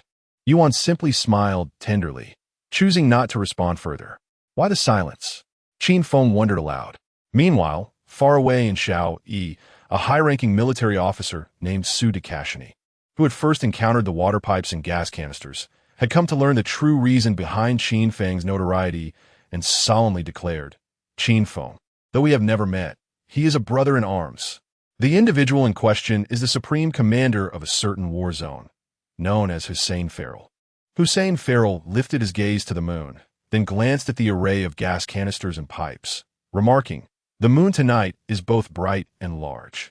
With the gas canisters soaring through the sky, illuminated by this moonlight, they must appear exceptionally striking. "This night shall deny the little ones their sleep. Let us bombard them with gas canisters throughout the night." He then issued a command: modify the artillery launchers, equipping them with new barrels. Load explosives into the gas canisters. Following his orders, his subordinates promptly set to work. Before long, one of his aides reported progress. Report, 300 artillery launchers have been successfully modified. Among them, there are 80 with barrels measuring 8 meters, 120 with 4 meters, and 100 with 3 meters. Initially, the specifications for the pipes were ordered at a length of 3 meters. However, after Li Wentao sent the order to Qin Feng, Hussein Farrell placed an additional order for 5,000 pipes measuring 85 meters and 5,000 measuring 4 meters. As for the gas canisters, how many have been filled with explosives? A total of 328 have been completed. Hussein Farrell's face lit up with joy as he promptly commanded, "The logistics team shall continue modifying the artillery launchers and filling the gas canisters with explosives. Transport the completed launchers and gas canisters to the front lines and bombard the little ones. Blast them to pieces. Once the subsequent launchers and canisters are ready, they shall be delivered directly to the battlefront. I intend to unleash a night of chaos upon them. This night, I shall fill the sky with gas canisters." Chapter 60 Little E. Do you have an abundance of missiles? The distance between their logistics and combat zones was not far, and soon, 300 launchers and 328 gas canisters were transported to the front line. Observing the neatly arranged launchers, each filled with gas canisters, Hussein Farrell could not help but break into a grin and commanded, "Fire!" At the sound of his command, all gunners ignited their fuses. Boom, boom, boom. With the thunderous sounds of ignition, 300 gas canisters erupted from the launchers, bearing the force of destruction, slicing through the air with a haunting whistle. Hussein Farrell gaz du poids. In his line of sight, the 300 canisters soared beneath the grand, luminous moon, casting dark shadows against the porcelain-like backdrop. He chuckled at the sight of the swiftly flying shadows and continued to issue commands. Load. Equip. Fire. Another round commenced, another 300 gas canisters, propelled by the launchers, filled to the brim with gunpowder and steel pellets, soared across the moonlit sky, advancing towards a singular direction. With each successive volley of gas canisters, additional launchers and canisters arrived from the logistics zone. The number of launchers capable of simultaneous fire steadily increased, with a constant replenishment of gas canisters. Thus, the quantity of canisters fired per round escalated from the initial 300 to 350, 380, 400, 430. This night, a certain territory in the oil district was destined to be shrouded in the shadows of gas canisters. In a command center of a certain war zone, the overall commander surveyed the operational control map displayed on the large screen with great satisfaction. With pride etched across his face, he remarked to the deputy commander, "Look, under our pressure, Little Yi's battle line can only retreat. Previously, due to the sudden deployment of combat drones by Little Yi, we were caught off guard, suffering continuous losses and even pushing our battle line back. However, now that they have lost those electronic components, their drones cannot take flight. Aren't they now being suppressed by us?" The deputy commander, wearing a smile of agreement, nodded emphatically, "Indeed, without combat drones, Little E is no match for us. The mastermind behind smuggling electronic components to Little E has already made it onto the Lighthouse Nation's wanted list. How audacious to smuggle those components from the Lighthouse Nation to Little E. Truly reckless." The overall commander nodded and inquired, "Isn't that smuggler already dead?" The deputy commander paused momentarily before responding, "Well, no. The wanted fugitive managed to escape back to Dragon Nation, so the bounty from the Lighthouse Nation poses no threat to him. Oh, by the way, the fugitive is named Qin Feng. Recently, the Lighthouse Nation has faced setbacks internationally due to the aircraft carrier's interception cable, even losing the qualification for the first entry and exit of the United Nations Assembly. That interception cable was developed by this Qin Feng." The commander immediately furrowed his brows, his expression one of dissatisfaction. "It is precisely because of the batch of electronic components smuggled by Qin Feng that we have encountered losses. How can this mastermind remain unscathed? Once the battle concludes, I shall not let this matter rest." Before he could finish his sentence, a piercing alarm rang out in the command room. "A sudden attack. It is a sudden attack. According to radar detection, numerous high-speed flying objects are approaching us." A detection staff member in the command room reported loudly. However, both the commander and the deputy commander, after hearing the alarm and the staff's urgent report, merely smiled nonchalantly. The commander scoffed. They think they can launch a surprise missile attack against us? They must first breach our Tsang Cheong air defense system. Our Tsang Cheong air defense system is renowned worldwide as a leading missile defense system. It stands among the elite tier of global anti-missile systems, alongside those of the three superpowers. The deputy commander chuckled. "Indeed, this Little E is quite persistent. When Tsang Cheong emerges, who can rival it?" This slogan is not uttered in vain. Our Tsang Cheong air defense system is a premier anti-missile system, crafted at great expense by our nation's most formidable defense company. It can determine the trajectory of incoming missiles within a second of detection, launching Tsang Cheong interceptors for precise interception. For missiles with a range of up to 70 kilometers, our interception rate can exceed 90. Furthermore, our interceptors are remarkably cost-effective, with each costing merely $40,000. And, in conditions such as cloudy skies, rain, dust storms, haze, or nighttime, our Tsang Cheong air defense system remains unaffected, still achieving precise interceptions. Thus, the notion that Little E could launch a nighttime missile strike against us is utterly laughable. The commander and the deputy commander wore relaxed expressions, and sure enough, the moment they finished speaking, their Tsang Cheong missile defense system activated, launching hundreds of interceptors, each accurately targeting the incoming missiles. Boom, boom, boom, boom. The dark sky was suddenly illuminated by flashes of fire, followed by a series of explosions. Watching the rapidly approaching points of light vanish from the radar detector, the commander and deputy commander burst into hearty laughter. "Did you see that? This is our Tsang Cheong air defense system."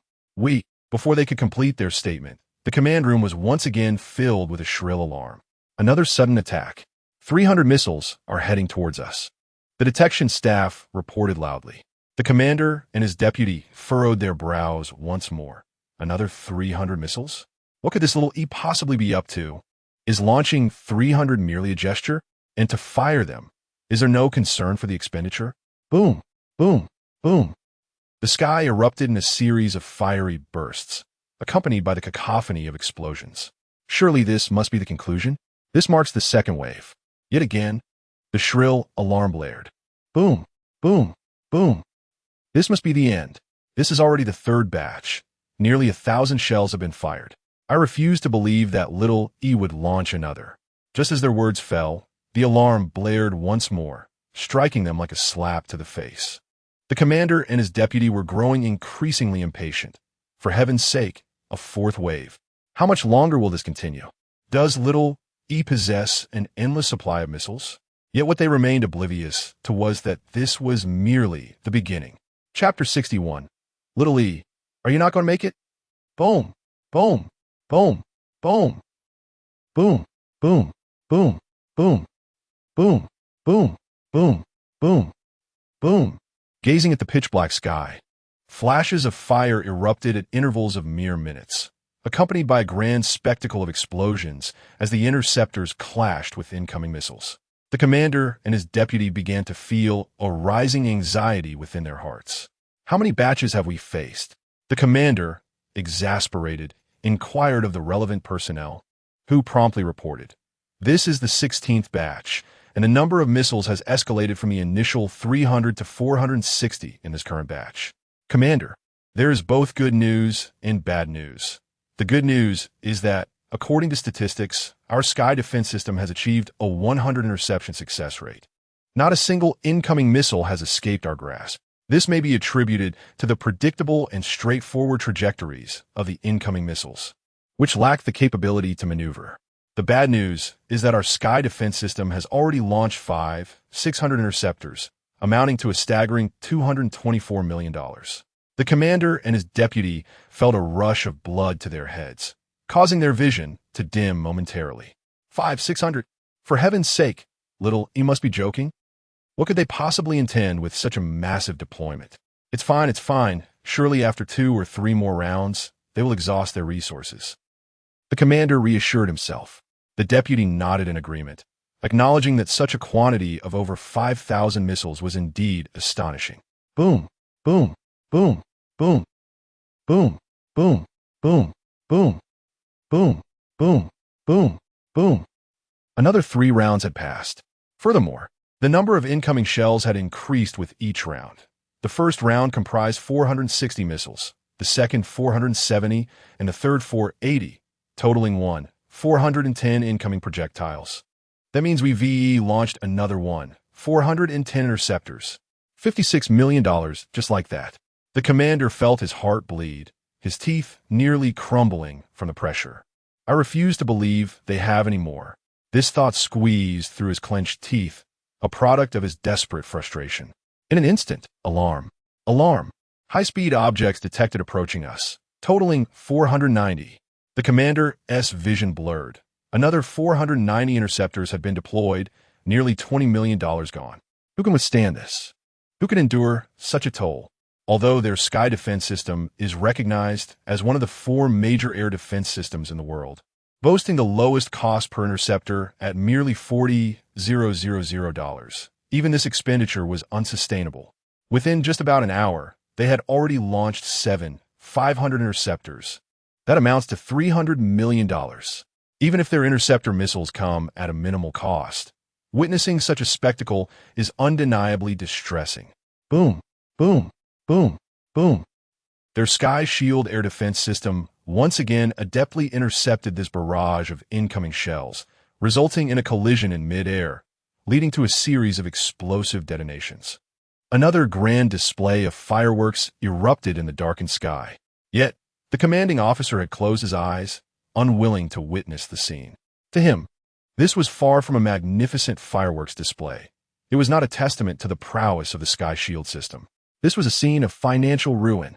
Each explosive display represented a staggering cost of $20 million. He dared not open his eyes, hoping it was merely an illusion. An hour passed. During this hour, another 20 batches of artillery shells continued to rain down. Boom, boom, boom, boom. The aerial fireworks show was unceasing. And even as the flames from the previous explosions began to fade, the dark sky still shimmered with scattered sparks, only for the next wave to commence. However, the quantity of this latest barrage was significantly greater than the previous one, totaling 800 incoming shells. This meant that within this hour, their Sky Shield air defense system had launched 800 interceptor missiles, incurring an expense of $432 million. In just 2 hours, a total of 300 artillery shells have been fired. 300 interceptor missiles have been expended, resulting in a loss of over $700 million. Who could endure such a financial drain? 18,000 rounds. Little E had fired a total of 18,000 shells. Were they truly exhausting the entire arsenal of the theater? What was going on? Had the fighting ceased? Were they preparing to deplete the theater's ammunition and retreat? The commanding officer's emotions were a tumultuous blend of feelings. Firstly, the expenditure of 18,000 interceptor missiles in 2 hours was painfully disheartening. Yet, the thought that Little E might have unleashed the entirety of the theater's artillery invigorated him. For once their ammunition was depleted, they would be utterly overpowered. Or perhaps the Little E theater would simply retreat. Regardless of whether they were to be subdued or to withdraw, both outcomes heralded good news for him. Thus, he rallied his spirits, reassuring himself. What of 18,000 interceptor missiles? What of over $700 million? If they could seize the Little E theater, it would undoubtedly be worth it. Another hour slipped by. Again, 20 waves of missiles were launched, and the timing was remarkably consistent. Outside, the explosions continued to resonate. Boom, boom, boom. At this point, the commanding officer could no longer remain seated. Something felt amiss. This was profoundly unsettling. How many missiles comprised this latest barrage? The commanding officer, his face a mask of concern, inquired of the relevant personnel. As the personnel scrutinized the detection data, a sense of bewilderment enveloped them. 13,600 rounds. They averaged 680 rounds per round, with a maximum of 720 rounds. Where could they have acquired such an abundance of artillery shells? Listening to this report, the commanding officer and his deputy paced back and forth, their anxiety palpable. Something is amiss. It is exceedingly perplexing. How could the small region of E possess such a vast arsenal of shells? Did we not estimate their total ammunition reserves to be around 20,000 rounds? Yet they have already fired over 30,000 rounds. Could it be that they sourced them from other combat zones? That seems implausible. The small region of E comprises 3 zones, and the other 2 are also engaged in battle, making it unlikely they would lend their precious munitions, for shells are invaluable to any combat zone. Could it be? Have they procured new shells? Yet, that too seems incorrect, for our intelligence departments have failed to report any such transactions. Nor have they indicated that the small region of E has acquired arms from other nations recently. So, from where did this batch of artillery shells originate? Could it be that our previous estimates were erroneous? Chapter 62 is Explosive Art Patrick Star. Boom, boom, boom, boom. The shells, gas canisters, blazed through the inky night sky, heedless of conjectures, colliding relentlessly with intercepting missiles, culminating in eruptions. The commanding officer surveyed the fiery spectacle unfolding before him, gritting his teeth and muttering, "It matters not. Regardless of where you procured these shells, it is inconsequential. Our sky defense system is armed with a staggering 90,000 intercepting missiles. I refuse to believe you can unleash another 90,000 shells." Meanwhile, Hussein Farrell listened to his subordinates' reports, erupting into laughter. Have the remaining gas canisters been fully loaded? We initiated with a total of 100,000 gas canisters, and nearly 32,000 have already been launched, leaving us with 68,000. He continued with mirth. I hear that the sky defense system boasts 90,000 intercepting missiles. I'm most curious to see how they will intercept this last 10,000 shells. Ha ha ha. By the way, How is the conversion of the remaining launchers progressing? One subordinate promptly reported. The modifications are underway at full capacity. The remaining 200 launchers will soon be completely converted. Hussein Farrell, however, did not convert all 10,000 pipes into launchers. He only authorized the modification of 1,000. The remaining 9,000 pipes were reserved for replacing the worn-out pipes on the launchers. Behind him lay hundreds of severely worn pipes awaiting replacement. Previously, Hussein Farrell felt a pang of regret upon seeing the discarded barrels, but now he bellowed orders to his subordinates. Increase the firepower. Unleash a relentless barrage. Do not fret over barrel wear. We have plenty. While Farrell was unperturbed by the wear on his barrels, the same could not be said for his adversaries.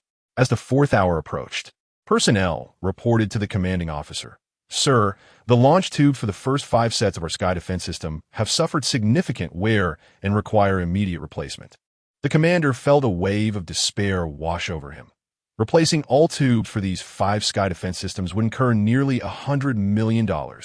Yet, this was not the crux of the issue. The real concern was whether the remaining 10 sky defense systems could fend off the incoming shells during the replacement period. A total of 15 sky defense systems had been deployed, each capable of launching 80 intercepting shells at once.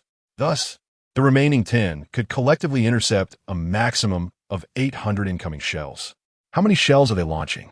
The commander inquired through gritted teeth. The count has risen to 800, came the immediate response. The commander exhaled a sigh of relief. Thank goodness. Just enough to handle it. He quickly issued the order. Hurry, commence the replacements. Moreover, all 5 sets have been completely replaced, and the remaining 10 sets must also be consecutively updated. Given the current situation, it remains uncertain when the small E side will cease their assaults. Once the number of artillery shells they launch exceeds 800, if we simultaneously require replacements for 5 defense systems, it will be too late. Taking advantage of this lull, we must methodically replace the 10 sets with new barrels, thereby extending our response time. Upon hearing this, the relevant personnel promptly took their orders to execute the task. The deputy commander felt a pang of anguish. Replacing all 15 sets amounts to nearly $300 million. The chief commander, with a grim expression, lamented, "There is no alternative. I cannot fathom what has driven the small E to this relentless frenzy. I seriously suspect they have transported all their national reserves of artillery shells to this war zone. Is it that the small E has no intention of surviving? Are they truly planning to exhaust their entire stockpile of shells in this region overnight? What are they thinking?" Upon hearing these words, the deputy commander felt a slight relief. If that is the case, then today's battle will hold great significance. Depleting all of small Yi's reserves would render them as toothless beasts before us, significantly diminishing their threat, and we could advance relentlessly. The chief commander nodded in agreement. In that regard, this is indeed excellent news. Let's see who can outlast whom. We possess a total of 90,000 interceptors. I am not afraid of you. Tonight, let them revel in madness, for tomorrow they will surely weep. The skies over the combat zone erupted in ceaseless explosions. Having persisted for several hours since the onset, residents of the surrounding cities, startled from their slumber, quickly arose. As the 5th hour approached, the small Yi's artillery launchers had completed modifications on all 1,000 units, with each volley now unleashing 1,000 shells. The spectacle of 1,000 gas canisters laden with explosives colliding in the air, resulting in an explosion, far surpassed the previous chaos of 300 to 400 shells. The scenes of fire and destruction now painted a grandiose and awe-inspiring tableau, simultaneously instilling a sense of dread.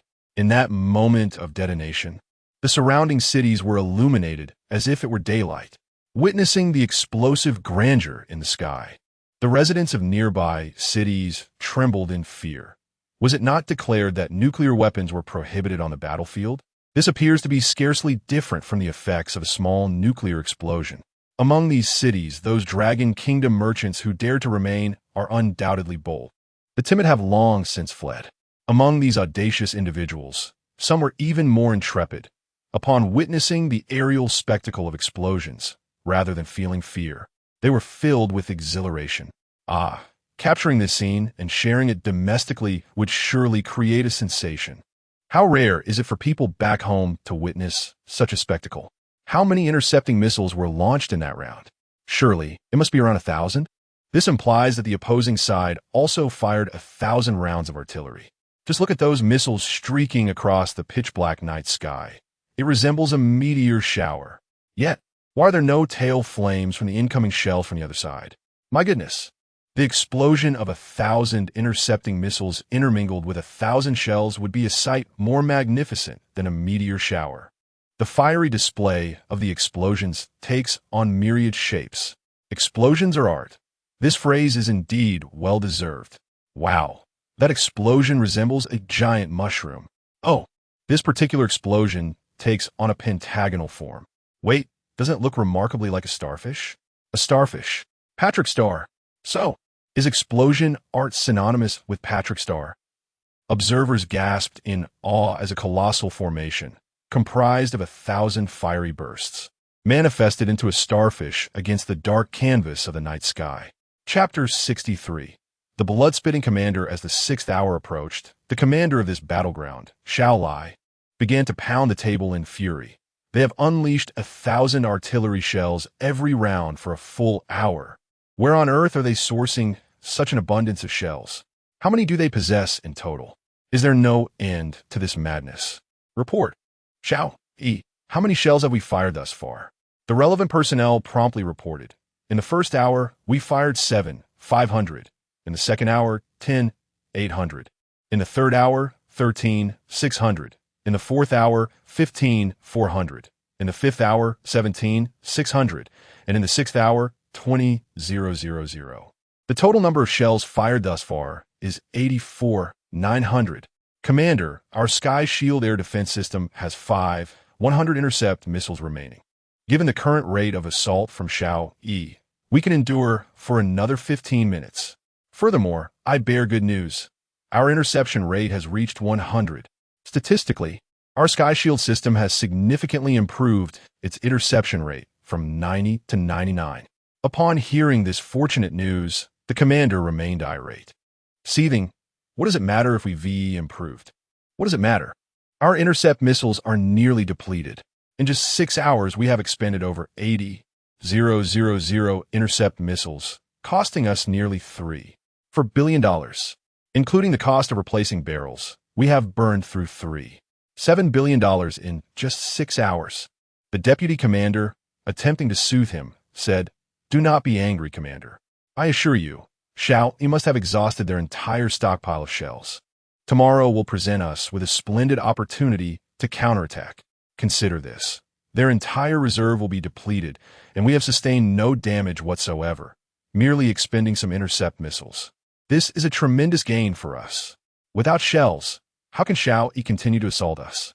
Starting tomorrow, we can press forward relentlessly." The commander took a deep breath and nodded. "Indeed, you are correct. No need to be upset. Tomorrow, we shall witness Xiao Yi's tears. Their actions today are merely a fleeting triumph, destined to lead to their ultimate downfall." 10 minutes later, outside, the artillery fire showed no signs of abating. The deputy commander timidly suggested, "Commander, shall we retreat to the air defense base?" With a sweeping gesture, the commander declared, "No, I refuse to believe they truly possess 90,000 shells." 3 minutes later, the cacophony outside continued unabated. Boom, boom, boom. The deputy commander felt a surge of anxiety. "Commander." Before he could finish his sentence, the commander interjected, "I believe you are correct. As the commander, I must prioritize my own safety. Otherwise, our command in this war zone would be left rudderless. Let us proceed to the air defense base. Maintain communication and relay information promptly." As they departed, the commander reminded, "Oh, ensure the soldiers are ready with shoulder-fired rocket launchers. If our Sky Shield air defense system runs out of interceptors and the enemy continues their bombardment, the soldiers should use the shoulder-fired rocket launchers to shoot down the incoming shells." At that moment, he no longer insisted that Little Yi's shells could not exceed 90,000. Their Sky Shield air defense system could hold out for merely 2 more minutes. If he continued to be obstinate, they would be left to fate. The air defense base was directly beneath their command post, easily accessible. As they hurriedly made their way to the base, he pondered perplexedly, where on earth did little E acquire such a vast arsenal of shells? 2 minutes later, the soldiers manning the shoulder-fired rocket launchers in this war zone stood ready. Once the Sky Shield interceptors were depleted and enemy shells approached, they would launch their counterattack. The number of shoulder-fired rocket launchers in the entire war zone far exceeded a mere couple of thousand, all of which would be deployed in this battle. Additionally, besides the rocket launcher operators, other soldiers employed various methods to prepare for the incoming shells. Their accuracy was significantly inferior to that of the Sky Shield, necessitating a saturation attack on the incoming missiles to ensure successful interception.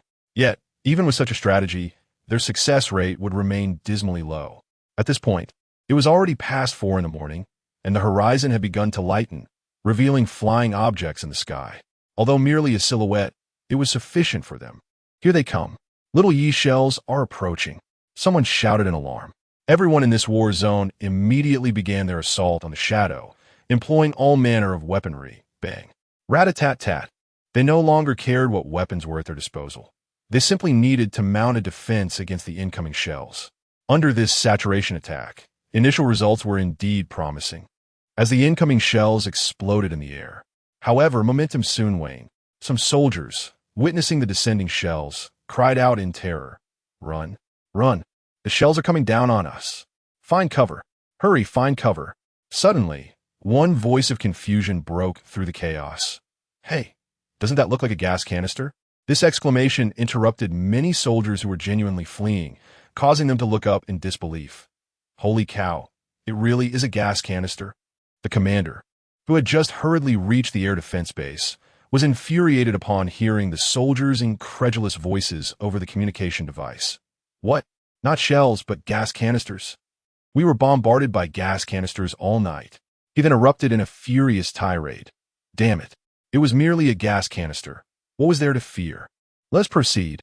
Just as the commanding officer finished speaking, a series of explosive sounds echoed from the ground. The commanding officer at the control base distinctly felt the tremors beneath. What is happening? The officer, who was just about to rise, was suddenly taken aback. "The gas canister has exploded," a shocked voice responded through the communication device, and the force was tremendous. One of the canisters detonated in a nearby 3-story building, reducing it to rubble. Surely, a gas canister filled with explosives wouldn't have a trivial impact? Then the urgency in the voice escalated. Filled with terror, "Another gas canister is incoming.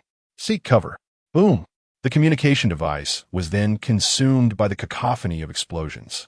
As for the fate of that individual, it remained unknown. At this moment, the commanding officer stood in a daze, his eyes vacant. Half an hour later, the ground fell silent and the barrage ceased. The commanding officer returned to the surface. An hour later, after listening to his subordinates' reports, he felt as if his soul had been lost. The damage was catastrophic. This could truly be described as devastating. Most importantly, based on the battlefield cleanup, they confirmed one thing. They had indeed endured a night of bombardment from gas canisters. A tumult of emotions surged within the commanding officer. Frustration, humiliation, sorrow, and rage. Overwhelming feelings that caused him to cough up blood. "We expended all our intercepting missiles, even replacing the artillery barrels twice. The total expenditure amounted to $3.9 billion, and we managed to shoot down merely 90,000 canisters. No, it was actually 89,000. Moreover, the remaining 1,000 canisters, despite our soldiers employing various methods to intercept them, still inflicted such grievous damage upon us." Another spurt of blood erupted. Just then, a report came through. "Commander, we have pieced together a nearly intact gas canister from some fragments. It bore the inscription, Lighthouse Steel Pipe Factory, written in the characters of the Dragon Nation." Chapter 64. Next time, render your air defense system useless. Upon hearing the report, the commander erupted in fury. The Lighthouse Steel Pipe Factory?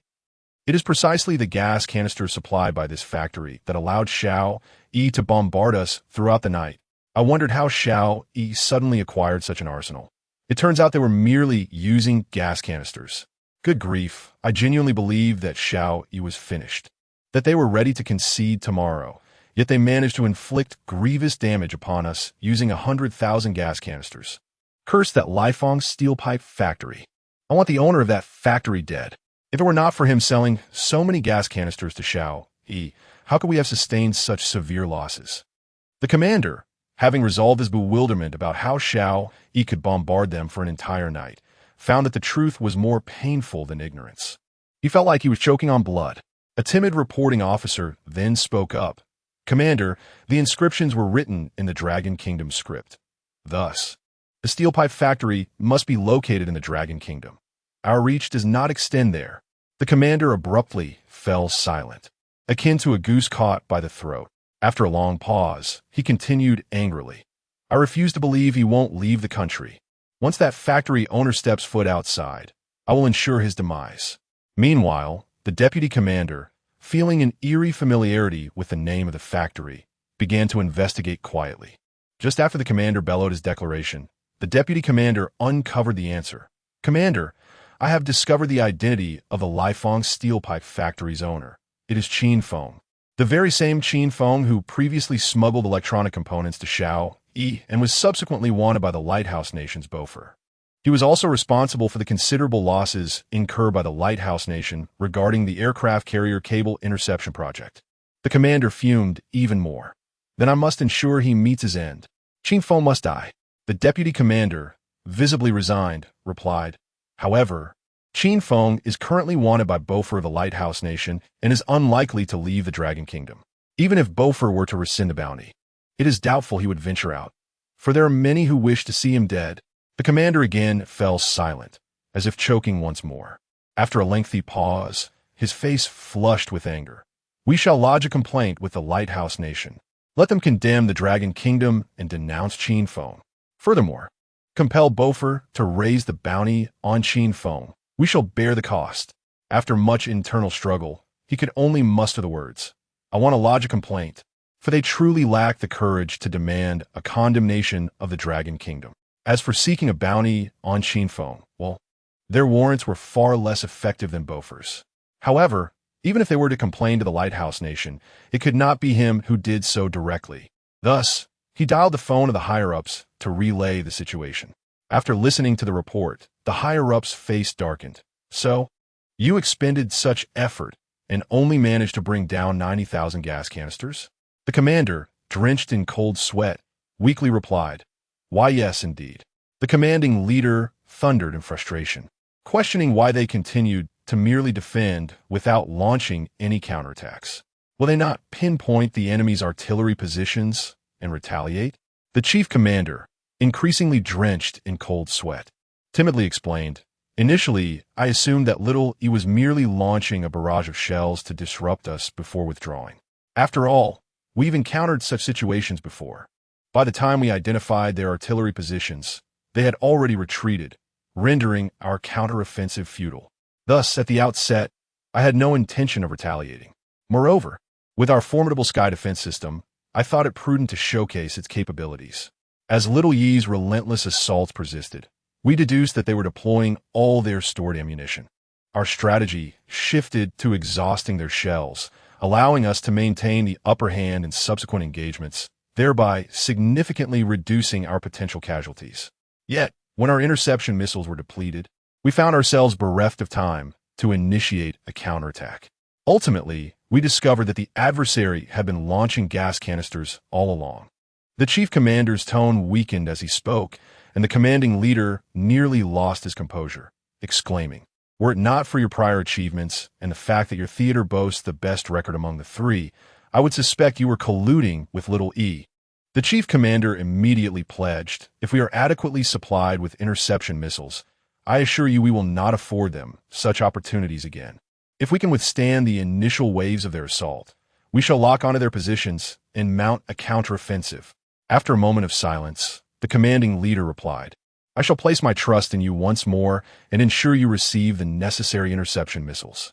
Now, I must contact the Lighthouse Nation to condemn the Dragon Nation and Qin Feng.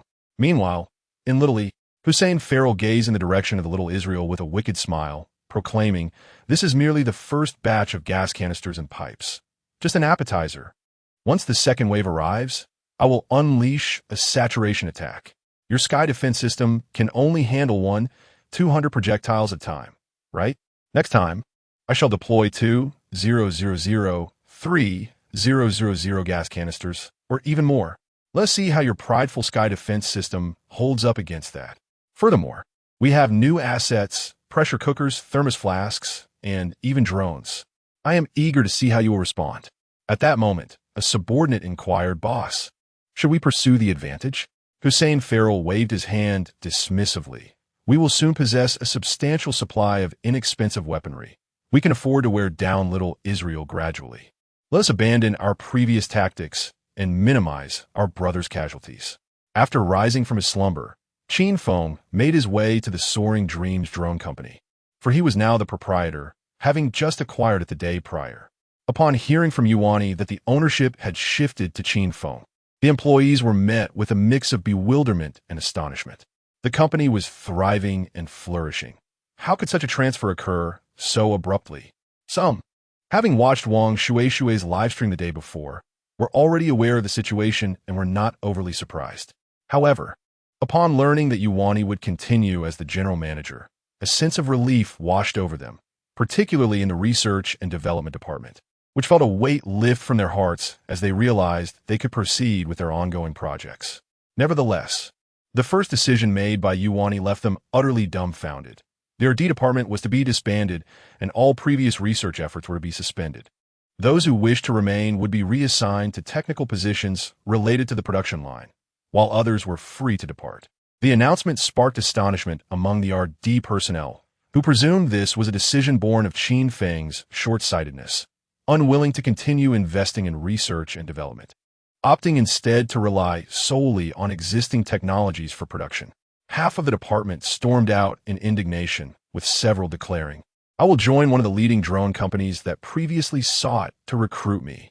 The market presence of Soaring Dreams was already meager, unable to compete with those major drone firms. The only hope for innovation lay in the camera drones they were developing. Yet the new owner had halted all research. Just wait. It won't be long before Soaring Dreams is completely eradicated from the market, and let Qin Feng regret his decision. Meanwhile, those who chose to stay were largely fans of Qin Feng, harboring faith in his abilities. They even attempted to persuade their departing colleagues, suggesting that perhaps Qin Feng possessed some unique insights into the drone industry. Yet, the departing individuals remained resolute in their stance. Nonsense. Is a carrier landing cable comparable to drones? They are entirely different realms.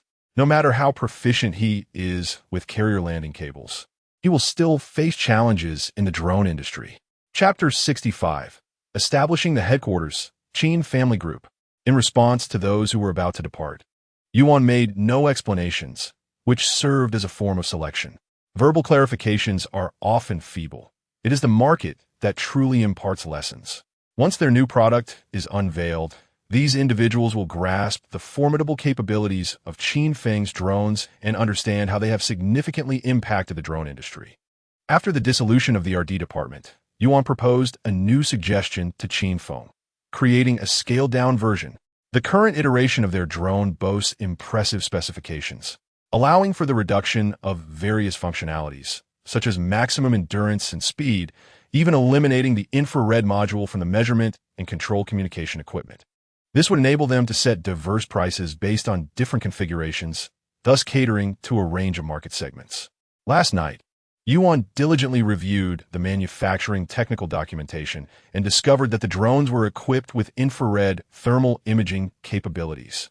This revelation prompted her to exclaim in disbelief, "A consumer-grade drone with infrared thermal imaging functionality? This feature is made possible by the infrared module embedded in the measurement and control communication device." Yuan believed that the scaled-down version of the drone could entirely forego the infrared module, thereby saving at least 1,000 yuan in costs. Qin Feng pondered for a moment and found her reasoning sound. The top-tier version, which is the original configuration of the drone, would be sold to the loyal customers in the oil sector, while the scaled-down drones could be marketed as toy drones in Longhua, which seemed perfectly reasonable. In truth, even the scaled-down drones would still be classified as consumer-grade drones, intended for aerial photography, entertainment, and similar functions. In contrast, toy drones fall under a category with even lower requirements than consumer-grade drones. However, when Qin Feng marketed them in Longhua, he intended to position them strictly as children's toys. Not for any ulterior motive, but simply to irk Fable, since the drones sold to the oil sector were also planned to be categorized as children's toys. Aligning the product types for domestic and international sales was essential. As for the domestic consumer market, buyers were indifferent to whether the product was classified as consumer-grade or toy-grade. They focused solely on specifications, pricing, and product quality. Thus, the classification of the drones bore little significance for Qin Feng within the domestic market. However, the international implications were less certain. Regardless, it was inevitable that some individuals and nations would be displeased. With a nod, he addressed Yuan. Very well. You may determine the level of scaling down and the pricing, as you possess greater expertise in this area. However, I will set the price for the top-tier version, which is the unaltered original drone. I intend to sell all original versions to the oil sector. Given the higher price point of this model, it would likely see limited sales in Longhua. However, the scenario changes entirely when sold to the oil sector. Initially, there is no need to worry about sales. In fact, demand may even exceed supply. As for the pricing, well, it could easily surpass the sales price in the Dragon Kingdom by several multiples. For instance, if it sells for 7 or 8,000 Dragon Kingdom coins there, it could fetch at least over $10,000 in the oil dome. Therefore, it would be prudent to sell all versions of the drones directly to the oil dome. Upon hearing this, Yuan nodded in agreement. All right, you carry on. I will go and register a new company, Qin Feng said, waving his hand to Yuan. A look of surprise crossed Yuan's face. Register a new company? She inquired. Qin Feng nodded affirmatively. Yes, I plan to establish a parent company named Qin Group, under which the drone company and the previous steel pipe factory will operate as subsidiaries. In the future, I might acquire additional companies and venture into new industries. So, establishing a parent company now will facilitate future acquisitions and subsequent management. Yuan seemed to understand and then responded, That's perfect. I know individuals in that field. I can have them assist you with the registration process, which will be more convenient and quicker. Qin Feng agreed. That sounds good. He initially considered using his connections to expedite the process, recalling how he had previously avoided queues when sending samples of pipes and gas canisters to Li Wentao. However, this method was not guaranteed, as not everyone recognized the prestige associated with the Fobor or wanted noticer his face. With Yuan knowing relevant personnel, it was indeed a fortuitous advantage. Subsequently, Yuan made a phone call and, after hanging up, provided Qin Feng with an address and contact information, instructing him to reach out to the individual upon arrival. At the office building of the Flying Dreams Drone Company, Qin Feng awaited the arrival of his #1 assistant, Wang Shui. The news of establishing a parent company needed to be publicized. It was crucial for Fabor to be informed. Otherwise, if products bearing the Qin Group name were sold to the oil dome, how would Fabor find him? Upon Wang Shui's arrival, he hurriedly informed Qin Feng of a significant matter. Qin Feng, you have made it to the black list in the Lighthouse Country, and you are ranked #1. Qin Feng expressed his astonishment. The black list of the Lighthouse Country? What is that? I lived there for 6 years and have never heard of it. His curiosity deepened, pondering why the system had remained silent. Wang Shui explained, This is a newly established list representing the most disliked individuals, in contrast to the red list. You are firmly at the top of the black list, with the Lighthouse King in second place. Interestingly, the Lighthouse King holds the title of #1 on the red list as well. However, the total votes for both the black and red list for the Lighthouse King are comparable to your total votes on the black list. By the way, this black and red list was created because they have determined you to be the mastermind behind the calamity of day 425. Upon hearing this, Qin Feng exclaimed, Incredible! Is it true that the citizens of the Beacon Country have cast their votes against me? What is the bounty placed on my head? Qin Feng inquired, voicing his greatest concern. Wang Shui paused for a moment, then replied with a naive expression, There is no bounty. Qin Feng was at a loss for words. No wonder the system hasn't reacted. Instead of merely voting, why don't you initiate a bounty? If the self-serving individuals from the Beacon country were to discover Qin Feng's sentiments, they would undoubtedly respond immediately. Voting is acceptable, but parting with money is not. At that moment, Qin Feng's phone rang. Upon checking, he saw it was a call from General Li Dekhang. He then stepped aside to answer the call. Chapter 66. The Lighthouse Nation's billion-dollar subsidy has arrived. As soon as the call connected, the cheerful voice of Old Li resonated. Qin Feng. Has the first batch of gas cylinders you sent to Shao Yi arrived in the past few days?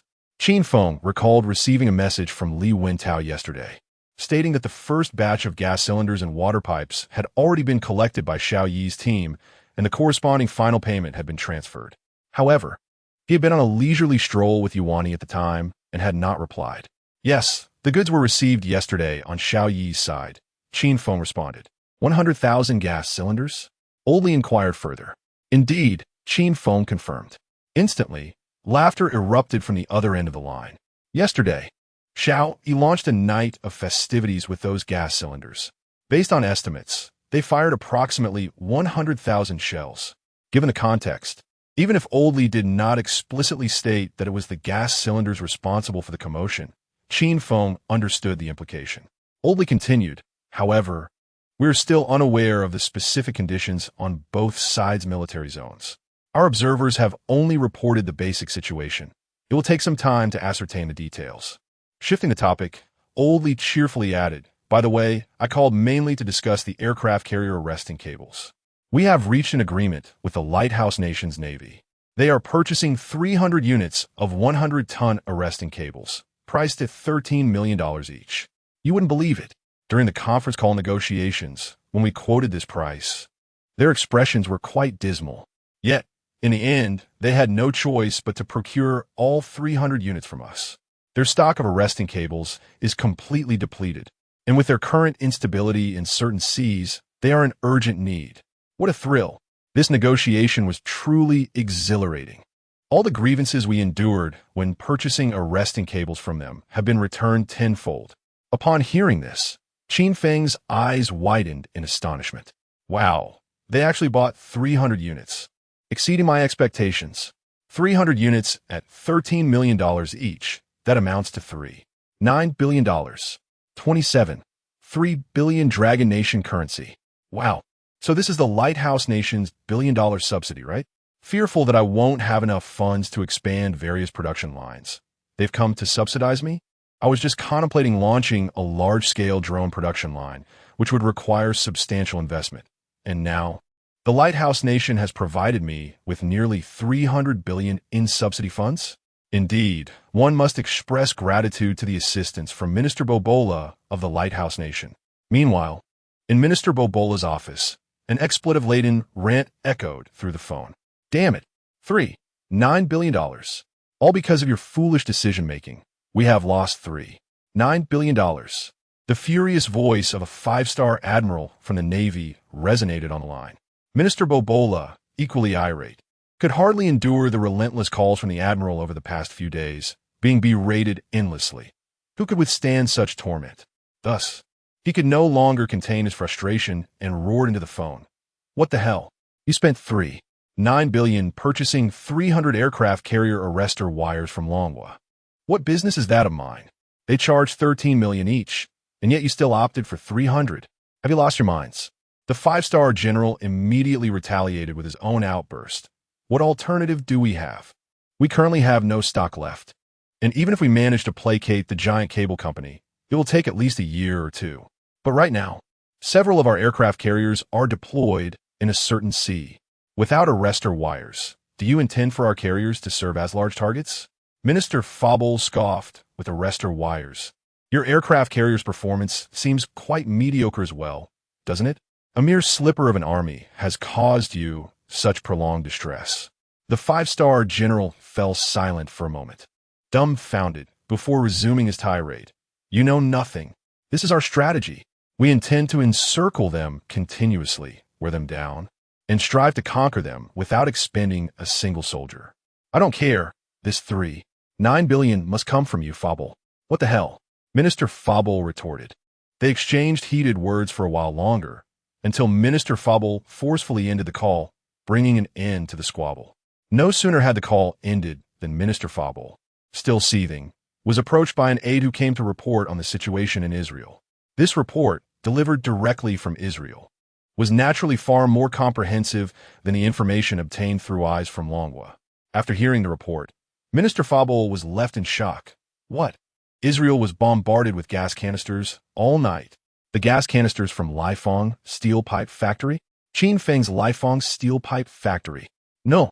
Is it possible that someone truly desires Qin Feng's beggar's weapons? And with such formidable power, reflecting on his earlier disdain for Qin Feng's beggar's weapons and now witnessing the current situation. Minister Fabel's expression shifted dramatically, and he could only cry out in anguished frustration. What the hell? Taking a deep breath, he endeavored to quell his rising ire, then inquired, "Were the specific losses on Israel's side?" The aide proceeded to provide a detailed report. After listening, Minister Fabel's face turned a shade of deep crimson. You mean to say, Israel's air defense system spent $3.9 billion to intercept 90,000 gas canisters? The aide nodded. Minister Fabel exploded once more. $3.9 billion. Again, it's $3.9 billion. So Qin Feng is inextricably linked to this amount, is he? Just then, the phone rang again, this time from the Lighthouse King. Minister Fabel gestured for his aide to leave the office, then composed himself before respectfully answering the call. King. The Lighthouse Kingdom's voice was grave. You are now aware of the situation in Israel, correct? Minister Fabel responded promptly. I have just learned the details. The king of the lighthouse nodded and continued in a solemn tone. As you are aware, our relationship with Israel is quite intricate. Just now, a senior official from Israel contacted me, urging our nation to publicly condemn Qin Feng on the international stage, citing his violation of arms sales regulations to Shaoyi, and to denounce Long Country for their inadequate enforcement. Furthermore, they insisted that we elevate the bounty on Qin Feng's head. Minister Fabel frowned and remarked, condemning Qin Feng and Long Country internationally is feasible, but is it truly necessary to raise the bounty on Qin Feng? After all, his days are numbered. At most, he has another 2 weeks to live. Once that assassination team completes their current mission, it will be the end for Qin Feng. The king of the lighthouse replied, we certainly cannot disclose our intentions to deploy that assassination team to eliminate Qin Feng to Israel in advance. Therefore, we must outwardly acquiesce to their demands and indeed raise the bounty on Qin Feng, considering that the funds will be provided by them. If they are offering $10 million, then we shall increase the bounty by the same amount. Minister Fabel promptly responded, understood. After hanging up the phone, Minister Fabel immediately instructed his subordinates to elevate the bounty on Qin Feng's head. Chapter 67. The stingy Fabel, running out of money, are we? On Qin Feng's end, having just concluded a call with Li Dekang, he tucked his phone into his pocket. The voice of the system resonated in his mind, detected that the host is wanted by Fabel of the Lighthouse Nation, with the bounty increased by $10 million. The total bounty now stands at $35 million. Triggered a reward for the bounty amounting to $30 million. System reward. Advanced silicon-based chip technology. Qin Feng was momentarily taken aback, but soon comprehended that this must be due to the batch of gas cylinders from the oil building. He mused. I previously smuggled electronic components and received a bounty of $1.5 million. Yet now for this gas cylinder business, which is no less profitable than the electronic components, I am only faced with a bounty of $10 million. Fabel, what is wrong with you? Can't you increase the amount a bit more? Stingy Fabel, running low on funds, are we? Just moments ago, Qin Feng had praised Fabel as the greatest supporter of the $100 billion subsidy, yet now he spared no words in his criticism. Nevertheless, Qin Feng was a man of contentment. Having something was better than nothing. After cursing Fabel a couple of times, he felt a surge of happiness. Finally, the bounty has been raised. I need to expedite the production of drones. The thermos and pressure cookers must be shipped out promptly. Returning to Wang Shui's side, Qin Feng declared, let us go. Wang Shui instinctively inquired, where are we headed now? After Qin Feng disclosed his intention to register the parent company, she displayed surprise, slightly pouting her cherry-red lips, then nodded thoughtfully, seemingly lost in contemplation. Meanwhile, the viewers in a live stream were astonished, expressing their thoughts. What is going on? The great Qin Feng is going to register a parent company? Is he merging the steel pipe factory and the drone company under one umbrella? Honestly, I feel there is no need to register a parent company for just two companies. It seems unnecessary. Indeed, it's not like the parent company has significant operations that require the establishment of subsidiaries. Qin Feng's two companies are entirely independent, with no mutual influence, and can operate autonomously without the need for a parent company. Perhaps Qin Feng has plans to acquire new companies in the future? Maybe this is for long-term considerations? Wow, you might be onto something there. No way. Could it be that Qin Feng is contemplating ventures into other industries? Qin Feng paid no mind to the barrage of comments from the livestream viewers. Instead, he hailed a cab and set off with Wang Shui towards the address provided by Yuan. Unfortunately, luck was not on their side. They encountered a traffic jam on the elevated road, and the vehicle remained stagnant for over 10 minutes. The driver, growing increasingly impatient, craned his neck to peer ahead and grumbled, "What the hell is going on? Why is it so jammed up like this?" As he spoke, he incessantly honked the horn, exerting pressure on the vehicles ahead. Annoyed by the commotion, a driver leaned out of the window and shouted, "Stop honking. Isn't it bothersome?" A traffic accident had occurred ahead, reportedly a multi-vehicle pileup blocking all three lanes. The driver had no choice but to relent and turn to Qin Feng, saying, "Brother Qin Feng, there's nothing we can do. We must wait here." Indeed, this driver was also a fan of Qin Feng. Qin Feng nodded in acknowledgement. "It's all right. A little delay won't hurt." He then dialed the number provided by Yuan to inform her of the traffic jam, preventing unnecessary worry on her part. Subsequently, he began scrolling through Douyin. The first two videos featured borderline beauties. Fortunately, at that moment, Wang Shui had temporarily ended her live stream. Otherwise, the viewers would have immediately exclaimed, "So Brother Qin Feng is also one of us, indulging in borderline content." Upon reaching the third video, the scene abruptly transformed. Against the backdrop of a pitch-black sky, thousands of fire trails suddenly erupted, ascending from the ground towards the heavens, leaving a graceful arc in their wake. Then boom, boom, boom. These thousands of fire trails detonated in midair, radiating brilliant bursts of light, forming a mushroom-shaped pattern. After a brief pause, another wave of fire trails erupted, this time taking on different shapes. Qin Feng opened the comment section. "What on earth is happening? Is this a fireworks show? It looks quite different from ours." "Fireworks show?" Didn't the video creator explain in the comments? This is the combat zone between Xiaoyi and Yixiang, where Xiaoyi launched a shelling attack on Yixiang. These fire trails are the afterglow of Yixiang's intercepting missiles. Oh, I see now. The explosions in the sky are the result of intercepting missiles colliding with incoming shells.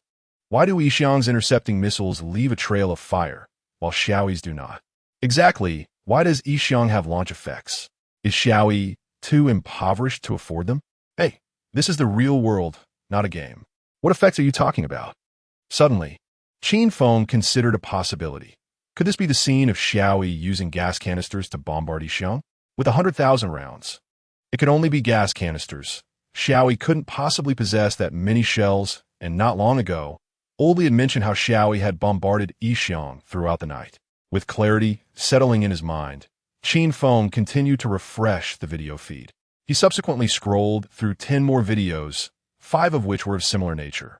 In one video, the explosion in the sky took the shape of a starfish, prompting numerous netizens in the comment section to remark, "Is explosive art represented by Patrick Star?" In 2 other videos, the creator stated, "The artillery fire raged for an entire night. Xiaoyi's assault on Yixiang persisted for at least 8,000 to 9,000 shells, possibly even reaching 100,000. This led to comments such as, "Wow, has Xiaoyi become so wealthy? Bombarding 100,000 shells in one night? Is life that easy?"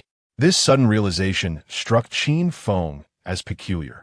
It was not the relentless artillery fire from the battle zone of Xiaoyi and Yixiaolai that fell amiss, but rather the nature of his video recommendations. Typically, among the 10 videos he scrolled through, at least 5 would feature suggestive streamers or internet goddesses. Yet today, he found an unusual distribution. 5 videos were dedicated to Xiaoyi and Yixiaolai. 3 were unrelated, and only 2 involved suggestive streamers, who had altered his settings, who had modified his recommendations. After a brief moment of contemplation, Qin Feng deduced the situation. This particular topic had surged to become the most trending subject online. Thus, upon opening Douyin, he was inundated with such videos. As he continued to scroll, his suspicions were confirmed. The subsequent videos he encountered were predominantly less focused on this topic. After all, the volume of such videos was inherently limited. However, upon revisiting the videos concerning this topic, he noted a remarkable increase in their like counts. Further scrolling revealed that the trending list on Douyin had been overtaken by the title, Xiao Yi bombarded Yi Xiao Lai for an entire night. Estimated at 10,000 shells, is Xiao Yi unfazed? Even marketing accounts had begun to create derivative content related to this phenomenon. At this point, Qin Feng was entirely convinced that this topic was indeed experiencing a meteoric rise in popularity across the internet. Chapter 68. The Dragon Kingdom, the gas canister, a mere necessity of life, had caused a half-hour delay before the elevated road finally opened for passage. During this interval, a blogger online speculated about the incident involving Xiao Yi and the small convoy. Could it be that Xiao Yi used the gas canister from the esteemed Qin Feng? After all, Xiao Yi doesn't possess such an arsenal. This conjecture quickly garnered significant attention from netizens, who engaged in fervent discussions. Wow, you might be onto something. Is it not true that Qin Feng's gas canisters and pipes were indeed sold to Xiao Yi? Considering the timeline, the first shipment should have arrived by now. Hold on. I'll check the official website of Bopole and the Lighthouse Nation to see if the bounty on Qin Feng has increased. No need to check. Since the attack was on the small convoy, there's no way Bopole would raise the bounty on Qin Feng. That is hard to say. Given the relationship between the small convoy and the Lighthouse Nation, who can tell? I'm back, and I have some explosive news. The bounty on Qin Feng has surged by $10 million. It now stands at $35 million. Moreover, this increase in the bounty was just announced half an hour ago, citing illegal arms trafficking as the reason. Upon reading this comment, the online community became even more convinced of the blogger's hypothesis. Xiao Yi had indeed utilized Qin Feng's gas canisters to strike at the small convoy throughout the night. What? So you mean Xiao Yi did use Qin Feng's gas canisters to attack the small convoy all night? Incredible. Unbelievable. Did the so-called pauper's arms truly come into play? I wonder what the impact was and what losses were inflicted on the small convoy.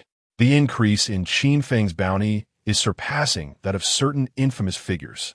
How long does it take for others to see an increase in their bounty?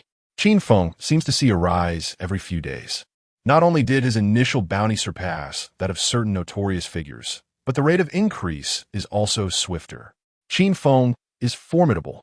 It will not be long before his total bounty eclipses that of certain infamous figures. Upon learning of the rise in Qin Feng's bounty, many netizens expressed their admiration. Meanwhile, Qin Feng, after the traffic resumed its normal flow, reached his destination in just over 10 minutes. Dialing the number provided by Yuan, he was greeted by a young woman of his age who came to escort him. Initially, Qin Feng found her familiar, but it was only after a few exchange words that he realized she was Zhong Yingying, his desk mate from Yuan's second year of high school. Upon seeing Qin Feng, Zhong Yingying expressed her sentiments and then took him through the necessary procedures. During this process, Qin Feng did not allow Wang Shui to accompany him. Meanwhile, a significant international news event unfolded. The diplomatic department of the Lighthouse Nation held a press conference, vehemently condemning Qin Feng and the Dragon Kingdom. They denounced Qin Feng for his alleged illegal arms trafficking and criticized the Dragon Kingdom for tacitly permitting his actions. This time, the diplomatic department of the Dragon Nation did not adopt the same approach as during the aircraft carrier incident, allowing the Lighthouse Nation to make statements for 2 days before responding. Instead, they promptly issued a statement that was simple yet firm. Nonsense. The Lighthouse Nation is slandering us. When has Qin Feng ever sold arms? This is blatant defamation. In response, the Lighthouse Nation immediately recounted the incident where a gas cylinder was used to bombard a location in the small nation of Yazuxi for an entire night, stating, "That gas cylinder was clearly marked with the logo of the Ligang steel pipe factory. How can they deny it?" The Dragon Nation swiftly retorted, "Do not speak falsely. That gas cylinder is plainly a household item. How can it be classified as military hardware? Qin Feng had the proper export documentation for this shipment of gas cylinders, and taxes were duly paid. The Lighthouse Nation persisted. Does that gas cylinder lack an explosion-proof valve? The Dragon Nation shrugged. Well, it's a small factory. They simply do not possess the technology for explosion-proof valves. However, they were merely selling the gas cylinder itself. The Lighthouse Nation countered. Stop the nonsense. How can a household item exert such destructive power on the battlefield? Following this, the Lighthouse Nation released 2 videos showing gas cylinders exploding in the Yuzuxi war zone. One video depicted a gas cylinder crashing into a 3-story building, which was subsequently reduced to rubble. The Dragon Nation maintained their innocence, asserting, at any rate, Qin Feng sold only the gas cylinder itself, as stated in the export documentation. What the buyer does with the gas cylinders is beyond our jurisdiction. If Yuzuxi uses gas cylinders as projectiles, then condemn them, not Qin Feng. It's absurd. You and the Lighthouse Nation do not prohibit firearms. If someone commits an illegal act with a legally purchased firearm, you only apprehend the wrongdoer, not the seller. Why then? Do you condemn us as the sellers? Such double standards are intolerable. Infuriated, the Lighthouse Nation quickly brought up Qin Feng's initial requirements for manufacturing gas cylinders and water pipes. What factory doesn't he make gas cylinder bodies thicker rather than thinner? They even added numerous steel balls inside. They continued, and what water pipe is designed with rifled grooves?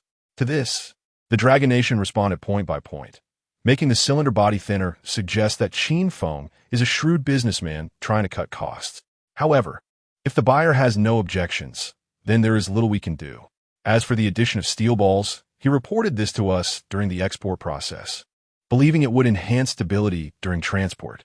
Ultimately, whether it actually provides stability is beyond the knowledge of our export trade audit staff, as long as it meets export regulations. That suffices. Regarding the rifling of water pipes, that is utter nonsense. It is clearly a spiral design, requested by the client, claiming it would increase water flow. Qin Feng is in business to accommodate customer specifications, which is entirely reasonable. Wouldn't you agree? The Lighthouse Nation interjected. Your netizens have admitted it. They claim Qin Feng is producing substandard arms. The Dragon Nation replied, look at this. You take our netizens' words seriously. Yet when our netizens say that Sakura Nation is one of our cities, you do not take that seriously.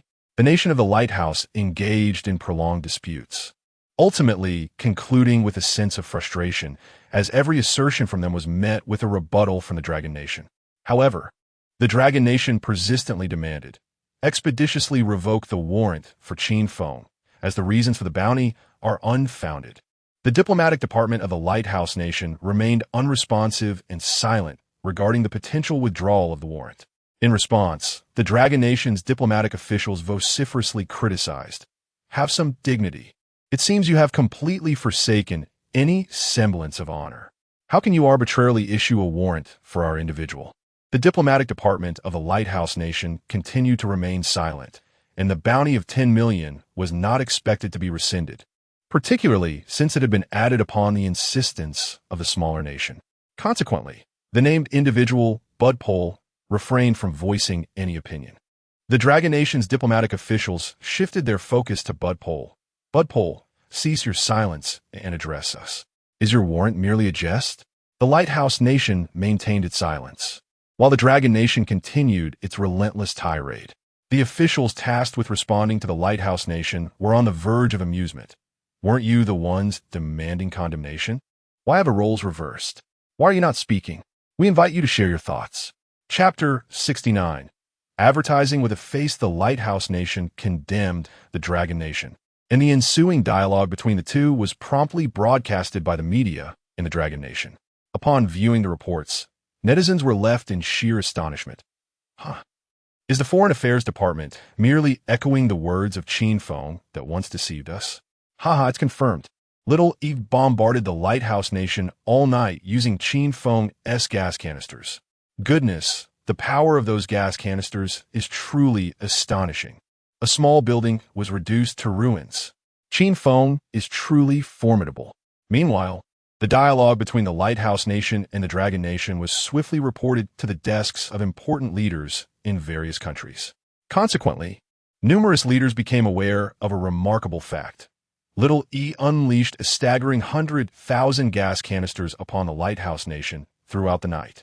On the other hand, the Lighthouse Nation expended $3.9 billion to deploy 90,000 interceptors in a particular war zone, ultimately managing to intercept only 90,000 gas canisters. The remaining 10,000 gas canisters were intercepted manually, and the ones that were not intercepted caused them significant losses. As a result, multiple nations sent their congratulations to the Lighthouse Nation. From the data, your sky defense system is now the most formidable in the world.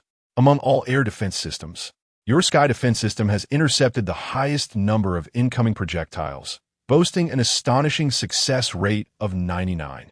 There's no comparison. Truly, there's no comparison. Even the air defense system of the Lighthouse Nation, based on the data, pales in comparison to your sky defense system. What appeared to be congratulations was, in essence, a veiled mockery. After all, these individuals were acutely aware that the Lighthouse Nation sky defense system had only intercepted 90,000 gas canisters, each of their interceptors costing $40,000, whereas the gas canisters were merely $300 each. This revelation further incensed the Lighthouse Nation, leaving them feeling utterly humiliated. Yet, they soon realized they were premature in their anger, for even more vexation awaited them. Numerous nations from the oil bloc were intrigued, discovering the potential applications of gas canisters. Consequently, any oil bloc nation that did not maintain an adversarial relationship with Little E promptly reached out. Their conversation can be summarized as follows. Caller, I heard you bombarded the Lighthouse Nation with 100,000 gas canisters. Is that true? Little E, is there any doubt? Two superpowers are publicly bickering, and the Lighthouse Nation even released a video. How could it be false? Caller, are those gas canisters truly effective? Little E, absolutely. Brother, haven't you seen the video released by the Lighthouse Nation? One gas canister took down a 3-story building. Caller, wow. Now I'm tempted. But is the quality of these gas canisters assured? Little E, what kind of question is that? The bounty for the boss in Fable has reached $35 million. Do you think the quality is assured? Caller, then I can rest easy. Xiao E, indeed. They possess not only gas canisters, but also accompanying water pipes to serve as cannon barrels. Moreover, they now offer new products such as thermos flasks, pressure cookers, and even drones. With a detailed explanation, Xiao E captivated her audience. Consequently, Qin Feng commenced a surge in orders. Meanwhile, on Qin Feng's side, Yuan's deskmate, Zhong Yingying, had already assisted him in completing the necessary procedures. Upon exiting the office, Qin Feng learned about his burgeoning orders and the reasons behind them. He subsequently received a call from Old Li, who informed him that the bounty of $10 million for the capture of Babel had been requested by Xiaolai, and that this substantial sum had indeed been contributed by Xiaolai himself. Instantly, Qin Feng felt profoundly moved. Xiaolai, you truly. I'm nearly in tears. You have utilized your reputation in the world to promote my business globally. If it weren't for you inciting condemnation from the Lighthouse Nation, would anyone have discovered that you were bombarded by Xiao E with gas canisters all night long? My business would not have thrived as it has. Moreover, that $10 million bounty was also your doing. You are simply too generous.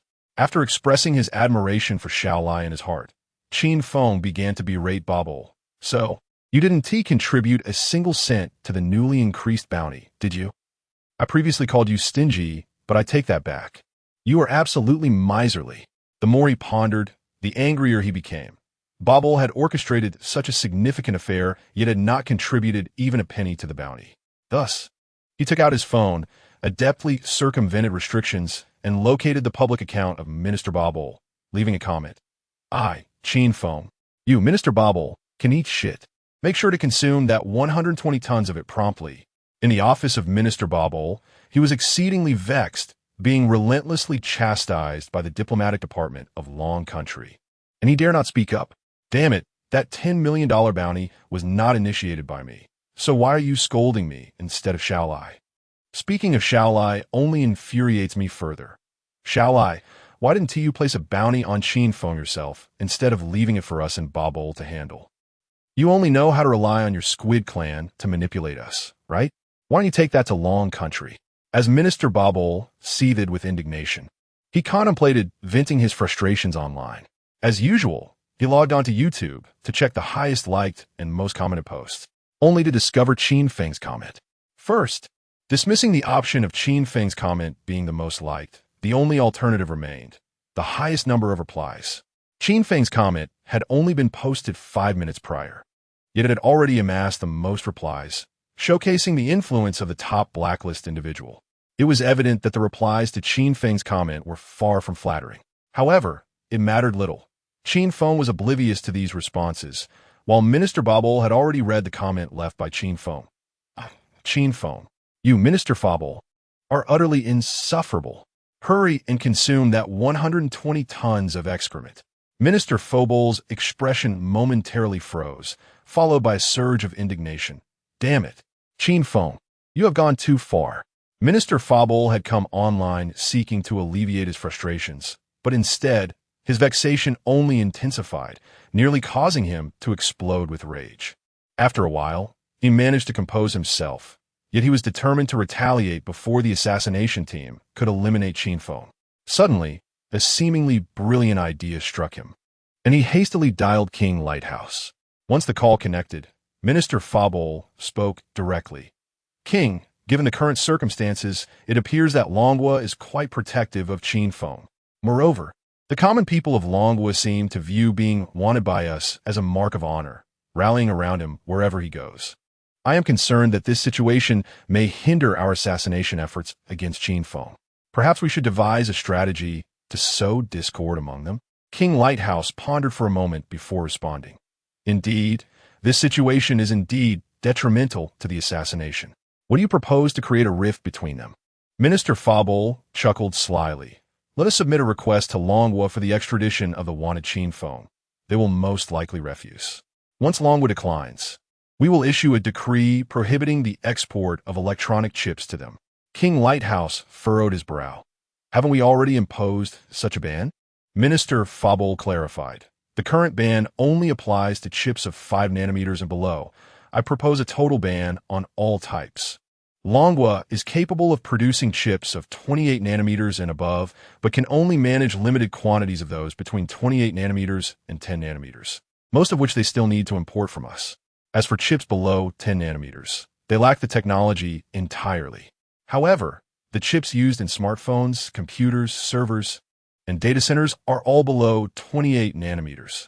High-end devices utilize chips of 7 nanometers and below. If we were to impose a comprehensive ban on chip exports to Longhua, their electronic industry would undoubtedly suffer a significant blow. Previously, the people of Longhua viewed being pursued by us as a form of honor, primarily because they faced no real losses. But once they experience the repercussions, their sentiments will change.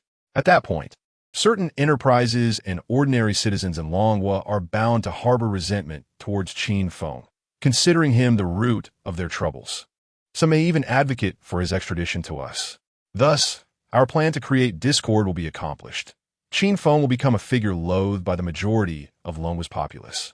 King Lighthouse's expression remained troubled. However, a total ban on chip exports to Longhua would significantly impact our own economy as well. Minister Fabola consoled, my king. Do not forget that Qin Feng can only survive for at most another half-month. After that, he will succumb to assassination. Once that time has passed, we can simply lift the export ban. A mere half-month restriction will have little impact on us, for once the ban is lifted, our market will resume its usual operations, and Longhua will still require our imports. Moreover, during this interim period, our enterprises need not halt the production of electronic chips. They merely need to stockpile them. Once the ban is lifted, those accumulated electronic chips will still be purchased entirely by Longhua. However, our objective will be achieved, sowing discord between the people of Longhua and Qin Feng, thereby facilitating our assassination plot against him. After careful consideration, King of the Lighthouse found this reasoning compelling. He thus agreed, very well. I shall arrange for this matter to be attended to immediately. Qin Feng must not be allowed to live. Hearing the king's response, Minister Fabola could not help but smile. At last, they would see Qin Feng face adversity. This final half-month would not be a respite for him. Were Qin Feng present at that moment, he would likely widen his eyes in astonishment and exclaim, "Wow, Minister Fabola, you are truly remarkable. How did you know I just acquired advanced silicon-based chip technology? Were you afraid my business would falter, lacking a market, and thus devise a scheme to create one for me?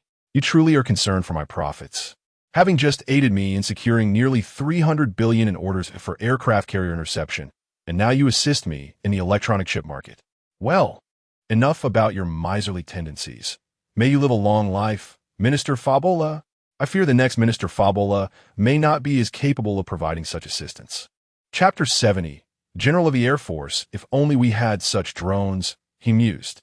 Upon returning to the Dream Flight Drone Company, he discovered that Yuan was not in the office building. After inquiring over the phone, he learned that she was at the production factory, diligently overseeing the setup of a new production line. Nevertheless, during the call, Yuan informed Qin Feng that she had specially prepared an office for him, conveniently located adjacent to her own.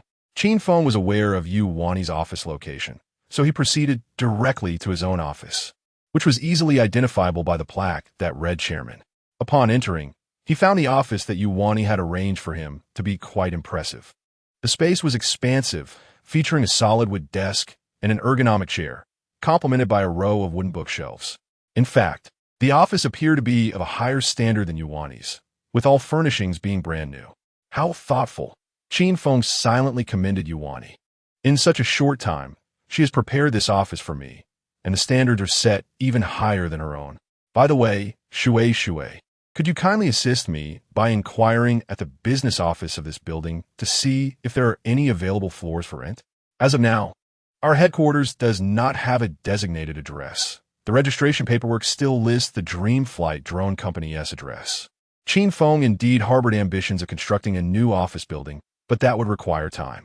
Therefore, for the time being, renting office space was imperative. Yuan was preoccupied with matters regarding the production line, and Qin Feng also had tasks to attend to.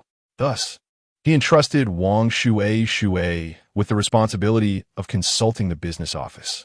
Although Wang Shui had primarily played the role of a mere mobile live streaming assistant during this period, she was far from a decorative figure.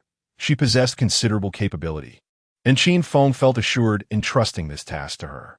Upon hearing his request, Wang Shui immediately nodded. "Leave it to me." Once Wang Shui departed, Qin Feng accessed the system backpack interface and pulled up detailed information on the advanced drones. Among the various models, he began selecting suitable drones for parcel delivery. This was a plan he had promised to show to Yalan during their dinner the previous night. The maximum range can reach several thousand kilometers, speeds exceeding 300 kilometers per hour, and capable of carrying several tons with a drop-off function. Qin Feng recited the specifications mentally while making his selections. To his surprise, there were indeed several suitable options within the category of transport drones. How about this one? This one could work too. As Qin Feng pondered indecisively, he suddenly recalled the suggestion Yuan had made earlier that morning regarding the child's toy drone with downgraded specifications. He remembered telling Old Lee that whenever he acquired something exceptional, he would think of him first. A sudden flash of inspiration struck Qin Feng. Why not explore the category of bombing drones? He could seek out a carrier-based drone, which could be sold to the National Navy, and then create a downgraded version to sell to Yalan's Wind Express Company. Thus, this could indeed lead to substantial savings in production line costs. Without hesitation, Qin Feng immediately began to explore the classifications of military drones, meticulously selecting among them. This one looks quite striking, exuding a sense of science fiction. However, it is unsuitable for carrier deployment due to its average payload capacity. This one is also promising, with sufficient carrying capacity, though its required takeoff distance is somewhat lengthy, making it inappropriate for use on an aircraft carrier. The requirements for carrier-based aircraft are markedly different from those of conventional aircraft. Given the limited dimensions of the carrier's takeoff and landing platform, as well as the influence of maritime weather conditions, carrier-based aircraft must possess superior characteristics. such as enhanced takeoff and landing capabilities, improved maneuverability at low speeds, and resistance to tipping. Additionally, carrier-based aircraft rely on catapults and arrestor wires for short-distance takeoffs and landings, necessitating a more robust airframe and superior shock-absorbing landing gear. Moreover, to conserve storage space on the carrier, these aircraft are also required to have foldable wings. In summary, the standards for carrier-based aircraft are significantly more stringent than those for land-based aircraft, whether manned or unmanned. As a result, while the capabilities of Dragon Country's land-based aircraft rank commendably on the global stage, it still lags behind in the realm of carrier-based aircraft, having commenced development in this area relatively late. These specific requirements compelled Qin Feng to thoroughly examine the information regarding the drones during his selection process. This one, unfit. This one, while also unsuitable. After sifting through a dozen options, he finally encountered a model that caught his eye. This one is ideal, a reconnaissance strike integrated design, meeting all the necessary criteria. Its triangular silhouette, accentuated by graceful curves, resembles a ginkgo leaf, radiating a futuristic allure. Furthermore, after trimming some features, its payload still aligns with the requirements for delivery services. This is the one. Having finalized the drone type, Qin Feng seamlessly manipulated the system interface with his thoughts, extracting the relevant information and manufacturing technology for this specific model. In an instant, a USB drive appeared in his hand. He promptly connected the USB drive to his computer, initiating the adjustment of parameter specifications in preparation for the proposal of the delivery drone. Just as he opened the USB drive's contents, Wang Shui sent him a message detailing the availability of rental space on a specific floor, along with corresponding prices, area, layout, and even several related videos. Indeed, Wang Shui proved to be quite reliable in her endeavors. After perusing the details, Qin Feng messaged her, stating, "Let us go with the 17th floor. It's conveniently located right above our drone company. Please negotiate the price with them, and I'll be over shortly." After sending the message, Qin Feng's gaze returned to the computer screen. After a moment of contemplation, he resolved to first secure the office space in the business department before proceeding. After all, there was no harm in taking a bit of extra time. As long as he delivered the proposal to Yalan by the afternoon, that would suffice. Moreover, since Old Li's aircraft carrier has already been launched, it signifies that their carrier-based fighter jets are undoubtedly competent, rendering any urgency in this matter unnecessary. What Qin Feng remains oblivious to is that at the very moment he is engaged in negotiations at the office building's business department, Admiral Li Dekang is venting his frustrations to an Air Force general. "Old John," he exclaims, "is there any possibility for you to expedite the development of your carrier-based fighter jets? Our carrier aircraft have fallen behind the so-called Lighthouse Nation by nearly a generation and a half. Our aircraft carrier is fully equipped and has been launched. Why are you lagging behind on the fighter jets?" The Air Force general, visibly irritated, responds, "What can I do? The slow pace of development frustrates me as well. But this is not something that can be hastened merely by our eagerness. Moreover, it is not just the carrier-based fighters. I've just received news that the Lighthouse Nation has commenced test flights of their new reconnaissance strike unmanned aerial vehicles. Their stealth capabilities, payload, speed, and endurance. It's utterly infuriating.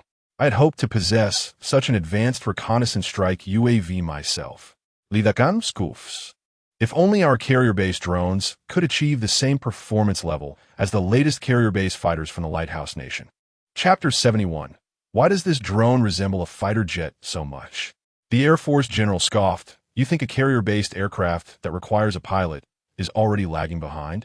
You dare to fantasize that unmanned systems could match the capabilities of manned ones? Understand that the requirements for unmanned systems are significantly more challenging. Li Dekang sighed, perplexed. We have already achieved a leading position in land-based fighter jets, even slightly ahead of the Lighthouse Nation. Yet why are carrier-based aircraft and drones so far behind? The Air Force general cast him a sidelong glance and replied tersely, "Your Navy's destroyers are not inferior to those of the Lighthouse Nation. But can we say the same for aircraft carriers? The core technologies are fundamentally different." Li Dekang nodded. "I see your point. It appears I must wait several years before I can attain carrier-based aircraft of similar caliber to those of the Lighthouse Nation. Meanwhile, on Qin Feng's side, after finalizing the office rental price, he promptly signed the contract and made the payment. He then returned to the office to continue reducing the specifications of the drone, refining the parameters for the delivery drones, and planning. Admittedly, while it was merely a matter of cutting back on specifications, the task was far from easy. It was not simply a matter of slashing technical parameters to whatever extent one desired.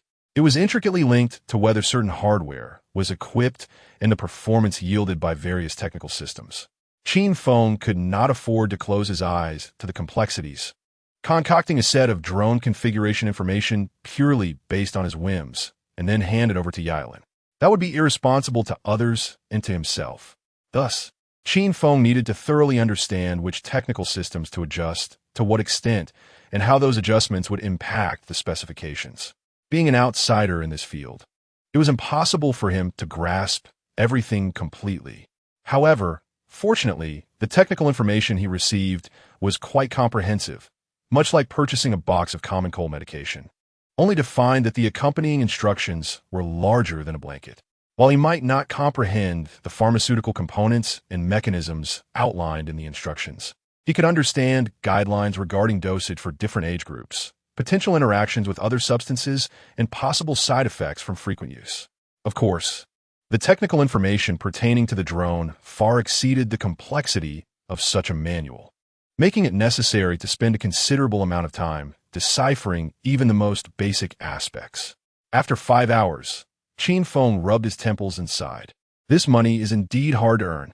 He had never worked this diligently, even when researching literature for his thesis. Another 2 hours passed before he finalized the drone technical parameters in the planning document. Just then, Yuan also returned from the production line. Though weary, she could not conceal the smile on her face. Qin Feng, the renovation of the production line is halfway complete. We expect to begin trial production the day after tomorrow. Qin Feng was somewhat taken aback. So soon? Yuan also chuckled with the technical information document you provided. How could it not be swift? We merely followed the requirements outlined within. She then added, by the way, it's almost dinner time. Just now, Yilan called me, inviting us to join her for a meal. Shall we go? Without a moment's hesitation, Qin Feng replied, let's go. I was just planning to get in touch with her. The proposal for the transport drone has been finalized, and I intend to show it to her. At the dining table, Yilan gazed at the images of the drones and the proposal, her eyes sparkling with excitement. Isn't this akin to the fighter jets from science fiction films? Qin Feng chuckled. Indeed, the design was inspired by those very films. Yilan nodded, somewhat comprehending, and continued to examine the technical specifications. Maximum range, 6,000 kilometers. Maximum speed, 360 kilometers per hour. Maximum altitude, 10,000 meters. Payload equipment, equipped with 4 independent delivery pods, each fitted with a suspension system. Maximum weight capacity, 5 tons. Yilan was so engrossed that she lost track of time. Ultimately, she called her father, exclaiming, Dad, send money. Her father, perplexed, listened as Yilan elaborated on the situation and shared the proposal with him via photographs. Moments later, her father returned the call, excitedly asking, my dear daughter, is this for real? Have they truly manufactured such drones? This ISNT data fabrication, is it? Yilan looked at Qin Feng with wide-eyed innocence, who nodded affirmatively. Just as stated in the proposal. Provide me an address, and I'll head over immediately. Yilan's father exclaimed with fervor. Subsequently, Yilan relayed the address and room number to him. Before long, her father arrived in a flurry, his first words being, who devised the drone proposal? Qin Feng gestured casually, but Yilan's father questioned once more. This ISNTA scam, is it? Yilan interjected with mild exasperation. Dad, this is the illustrious Qin Feng. Her father appeared puzzled, murmuring, Qin Feng? That name sounds familiar. Isn't he the one being sought by the FBI with a bounty of 1,000? Oh, now it's 35 million, and he developed the aircraft carrier's arresting wire with a tensile strength of 308 tons? Yilan clarified, then pointed to Yuan, adding, this is my senior. You should recognize her, given your acquaintance with her father.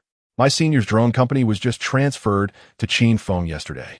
So how could he possibly deceive you? With that, Yilan's father felt reassured and smiled at Qin Feng, saying, "Ah, it's you. Now I feel at ease. You are certainly not a fraud. After all, you are involved in the lucrative beggar's arms business, and your steel cable is already the finest in the nation. Your enterprise is thriving, so there's no reason for you to resort to deception." Qin Feng corrected, "It's not a low-quality weapon. It's a daily necessity." Yelena's father nodded in understanding, affirming, Right. It's a daily necessity." With that, he took a seat beside Qin Feng and, with enthusiasm, inquired, "Shall we delve deeper into the matter of this drone?" Qin Feng replied, "Of course, I will be delighted." Thus, their conversation flowed seamlessly. Clearly, Yelena's father possessed a far greater understanding of the drone's value than Yelena herself. After an engaging discussion, he excitedly proclaimed, "Excellent. I am investing in this venture. From now on, our Swift Express will undoubtedly become the finest courier service in the nation. Tomorrow, I will change our advertising slogan to same-day delivery." Yelena, looking somewhat bewildered, asked, "Dad, is it really that amazing?" Her father responded earnestly, "Absolutely, with the speed and maximum range. Let me put it this way. A package could be in the southernmost part of Longhua in the morning and reach the northernmost part by afternoon. And the drone can ensure precise deliveries. Same-day delivery is no longer a dream. Moreover, this type of drone will significantly reduce our transportation costs, much lower than our previous air freight expenses." Yelena nodded in awe, beginning to grasp the implications. Not only her father recognized the drone's value, Yuan did as well. At that moment, she found herself in a daze. This drone increasingly resembled an unmanned combat aircraft, didn't it? Chapter 72. This drone, have you kidnapped an alien? In a buoyant mood, Island's father insisted on sharing a drink with Qin Feng. Unable to decline such warmth, Qin Feng acquiesced, though he intended to drink sparingly. Island's father's jubilance led him to consume one glass after another. However, his tolerance for alcohol was mediocre, and soon he was inebriated, draping an arm around Qin Feng's shoulder and declaring with brotherly fervor, "Brother, from now on, you are my kin." Island observed her father and Qin Feng, bewildered by their newfound camaraderie. What is happening? Am I now demoted in status before the esteemed Qin Feng? How am I to address him in the future? And if he were to become involved with my senior, what should I call him then? Should I refer to him as Qin Feng, or uncle, or perhaps brother-in-law? Island felt her mind racing. Despite his intoxication, Island's father remained focused on business. He called the general manager of Qin Express, instructing them to arrange for the finance department to transfer funds to Qin Feng. After their meal, Island's father insisted on dragging Qin Feng to heaven and earth. But Qin Feng waved his hand in refusal. "This is something you should suggest when it's just the two of us." At that point, my gesture won't be a rejection. It will mean 5 drinks. Upon returning to the hotel, Qin Feng took a hot shower, banishing the lingering haze from his mind. With his body enhanced tenfold, his metabolic rate had significantly improved. His previous tolerance for alcohol had not been this high. "I certainly didn't have such a capacity before," he mused to himself. At that moment, a call from Li Shishuang came through. Upon answering, Li Shishuang briefed Qin Feng on the status of orders for gas canisters, water pipes, thermoses, and pressure cookers. In essence, the production speed was inadequate due to overwhelming demand. Qin Feng promptly responded, "Continue to expand the production line.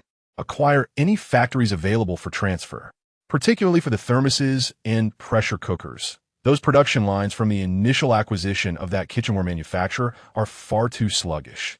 We must establish 2 new factories dedicated to these products." Speaking of thermoses, an amusing incident occurred earlier that morning.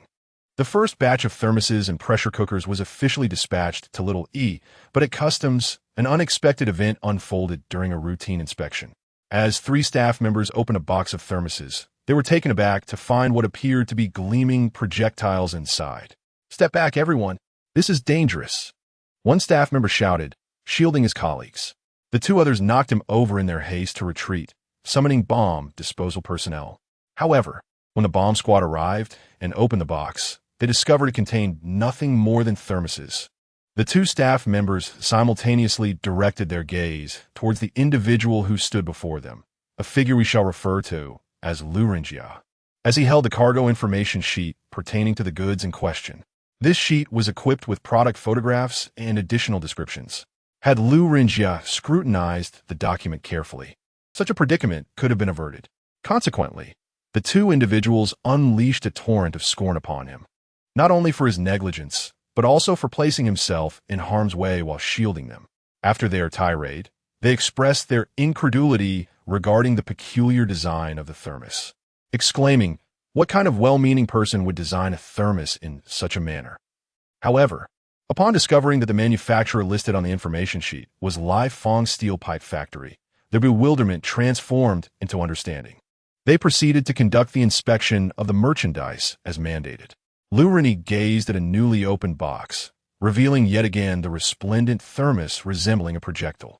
However, this particular batch seemed notably larger. "Isn't this akin to a grenade?" he mused, before glancing at the information sheet, which boldly declared it as household goods. What of it? Regardless of its form, as long as the product adheres to national quality standards, it is deemed acceptable. Its unique design merely reflects the manufacturer's creativity. There is nothing non-compliant here. Inspection passed.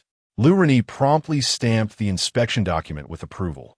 The following day, Express Courier exuberantly proclaimed a significant announcement, even purchasing trending topics to elevate the news to the pinnacle of popularity. Express Courier is set to procure drones for package delivery, enabling same-day delivery starting soon. Accompanied by a dramatic video, it showcased a sleek, black, triangular aircraft imbued with a futuristic essence soaring through the skies. Beneath the aircraft were 4 suspension pods, each cradling a sizable parcel. The video caption read, "The unmanned aircraft can carry a load of 1.5 tons. After the aircraft traversed a distance, 1 parcel was released, descending gracefully with the aid of a parachute before landing softly in a designated area marked by a red circle. The remaining parcels followed suit, each landing within the same marked zones." At this juncture, the video displayed the caption, "Achieving precise delivery." Once all 4 parcels had been released, the suspension pods retracted, leaving the underside of the aircraft smooth and unencumbered. Subsequently, another line of text appeared. The aircraft boasts a maximum range of 6,000 kilometers and a top speed of 360 kilometers per hour, making same-day delivery a reality. Upon the video's release, it sparked an immediate frenzy online. Netizens fervently engaged in discussions. Wait, has Express Courier kidnapped aliens? Where else would they acquire such drones? I still believe Express Courier is pivoting towards the sci-fi film industry. Is this really a transport drone? What company designs transport drones like this? Who possesses the technical specifications of these transport drones? This drone, one might even believe it to be a futuristic aerial combat vehicle. Surely, this is merely a marketing ploy by Qin Feng Express, right? Do confess. Is this all just for the sake of hype? Meanwhile, within a military aircraft development department, a group of researchers is intently observing the test flight video of the latest reconnaissance strike drone from the United States. Undoubtedly, the video quality is rather poor, clearly sourced from dubious channels. After several loops of the footage, these researchers have roughly deduced the fundamental parameters of this American drone. Currently, it is estimated that this reconnaissance strike drone boasts a maximum range of 6,000 kilometers, a peak speed of 360 kilometers per hour, and an operational radius of approximately 1,600 kilometers, with a payload capacity estimated at 1.4 tons. As for its detection capabilities and stealth performance, those remain unclear. Moreover, if Island's father were present at this moment, he would scrutinize the technical specifications of this state-of-the-art American drone, then glance at the parameters outlined in his own drone delivery proposal, and be left utterly bewildered. Wait a minute, he might exclaim, aren't these technical specifications quite similar to those of my delivery drone? Aside from the absence of reconnaissance systems, stealth capabilities, and other combat-related systems, everything else seems comparable. Look at this range, observe this maximum speed. Aren't they essentially the same? And this payload capacity. Oh, it appears my delivery drone can carry even more. Chapter 73, this unmanned aerial vehicle, coupled with a cruise missile boasting a range of 1,000 kilometers, is truly formidable, is it not? Within the Military Aircraft Research Department, Individuals scrutinize the data they have analyzed thus far. Although only a fraction of the information has been assessed, it has already caused considerable consternation among them. How on earth has the latest unmanned combat aircraft from the Lighthouse Nation achieved such remarkable metrics?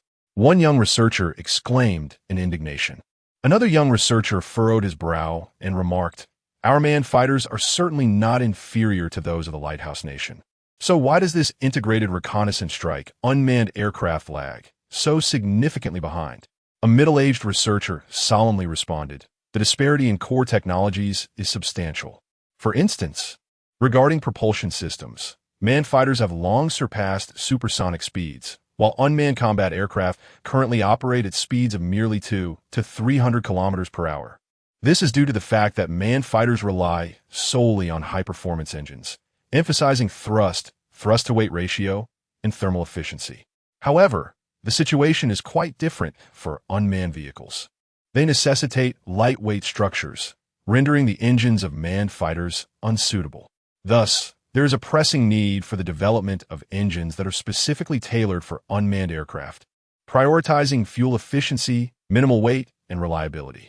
Moreover, the emphasis on stealth technology also diverges. Unmanned aerial vehicles achieve stealth through shape and plasma stealth techniques to diminish radar reflections and infrared signatures, whereas manned fighters utilize stealth coatings, optimized fuselage shapes, and radar-absorbing materials. Of paramount importance is the flight control system. The control systems for unmanned aircraft are entirely distinct from those of manned fighters, as the former do not require pilots. Consequently, the demands placed upon unmanned flight control systems are exceedingly high. Disparities in flight control systems directly affect practical applications, as these systems encompass attitude control, navigation, positioning, and autonomous obstacle avoidance.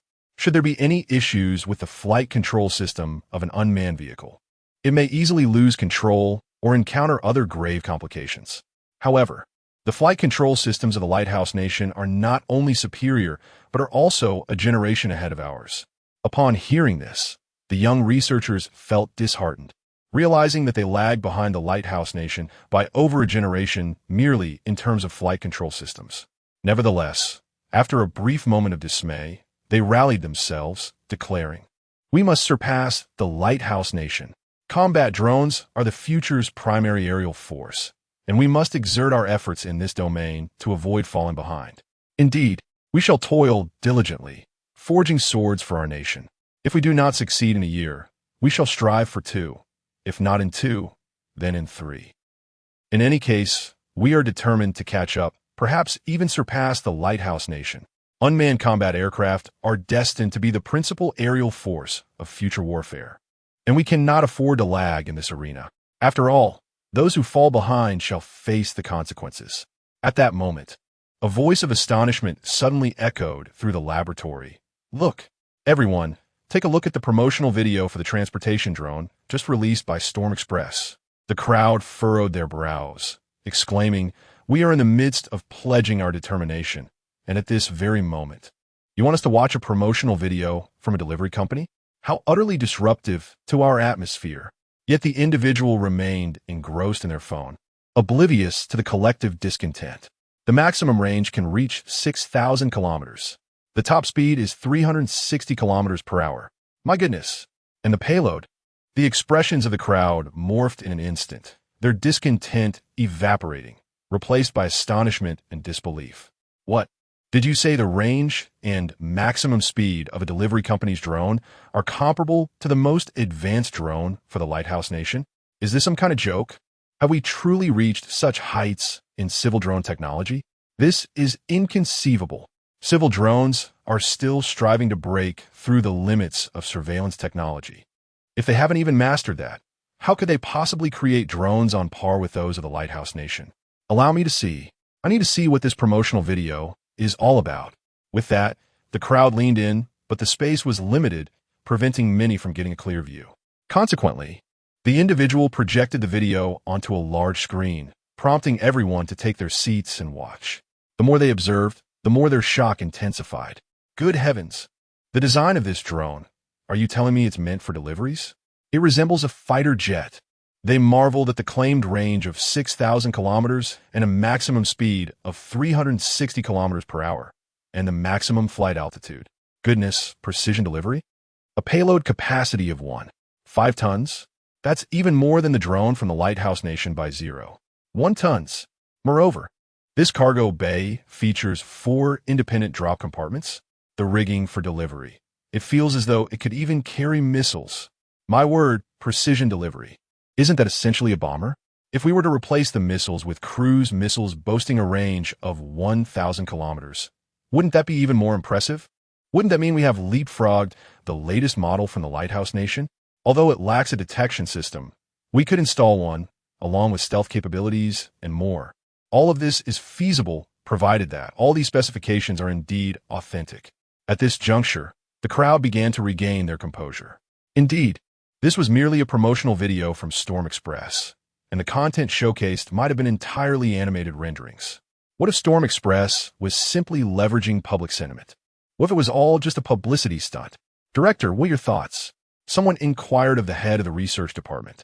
After a moment of contemplation, the head of the RD department stated, "We must closely monitor this situation and refrain from any hasty interactions. Let's not disturb them until after their test flights." The others nodded in agreement and proceeded to attend to their respective tasks. Until the final outcome of this matter is determined, their ongoing projects cannot be interrupted. They must continue the necessary research and development. The chief designer spoke up. "I need to visit the Lonka Institute to consult with academician Meng Guolong regarding the materials for the drone's fuselage." Meng Guolong was one of the key figures involved in the aircraft carrier's arrestor cable incident, and his research focuses on material science. Meanwhile, as the chief designer arrived at the Lonka Institute and engaged in conversation with Meng Guolong, Qin Feng found himself rubbing his temples in frustration. "I never expected that the QFY-10 would encounter difficulties right from the start." The QFY-10 is the code name for the transport drone designated for Qin Express. The challenges Qin Feng referred to were related to the production line. Upon delving into the establishment of a large-scale drone production line, he realized the vast disparity compared to that of small drones. Initially, he considered simply acquiring an existing factory as he had done before. However, regrettably, there were no civilian aircraft manufacturers willing to transfer ownership. Thus, he was left with no choice but to construct an entirely new production line. Yet, many of the necessary machines were quite challenging to procure, not due to financial constraints, but rather because suppliers were virtually non-existent. He had no idea where to source such equipment. After much contemplation, Qin Feng resolved to call academician Meng Guolong at the Lonka Institute to inquire whether they possessed any relevant machinery and to learn about their procurement methods. "Please excuse my absence tomorrow. I have matters to attend to and may not be able to provide updates. Regular updates will resume the day after." Chapter 74. Qin, are you delving into fighter jets? At the Lonka Institute and the Materials Research Institute, Meng Guolong was engaged in a furrowed discussion with chief designer Zhu Shichong regarding a new type of land-based bomber for Longhua. "Chief designer Zhu, I must confess, I am utterly at a loss concerning the material you mentioned," Meng Guolong admitted, his expression betraying his difficulty. He then inquired with a hint of confusion, "Aren't you the chief designer of the H-Long-20? Why are you now venturing into unmanned aerial vehicles?" The H-Long-20 is the latest bomber currently under development in Longhua, and Meng Guolong had previously contributed to some of the material research for this project. After pondering for a moment, Zhu Shichong replied, "As you are indeed one of the project participants, there is no need for concealment. The preliminary development phase of the H-Long-20 has been entirely completed, and the first prototype is now housed in the laboratory, preparing for various performance tests. We are currently conducting static tests. Once these are completed, we will proceed to dynamic testing, including test flights. If both static and dynamic tests pass without issues, we will enter the evaluation phase for mass production." A look of delight spread across Meng Guolong's face. "This is splendid news. If the H-Long-20 can enter formal production, our bombers will ascend to the foremost echelon in the world. Until now, a certain bomber from the Lighthouse Nation has dominated the top tier, while we, alongside the Great Bear, languished in the second tier. At last, we too can stride into the first tier." Zhu Shichong nodded. a glimmer of joy crossing his features, but soon his expression soured. However, we have recently received news that the Lighthouse Nation has achieved a new breakthrough with their combined reconnaissance strike unmanned aerial vehicle. You must understand that combat drones have become one of the most sought-after military weapons among major powers, and they will serve as the primary aerial force in future warfare. Presently, our combat drones lag significantly behind those of the Lighthouse Nation. The implication is clear. We must prioritize the development of unmanned aerial vehicles. Meng Guolong nodded in comprehension and reassured him. However, this is not a task that can be accomplished overnight. We have spent years catching up to the Lighthouse Nation in manned fighter jets. The same will be true for unmanned aerial vehicles. Time is essential. Chief Designer Zhu concurred. Indeed, we are prepared to invest 5 to 10 years to bridge this gap. By the way, a student recently showed me a promotional video for the Swift Express transportation drone.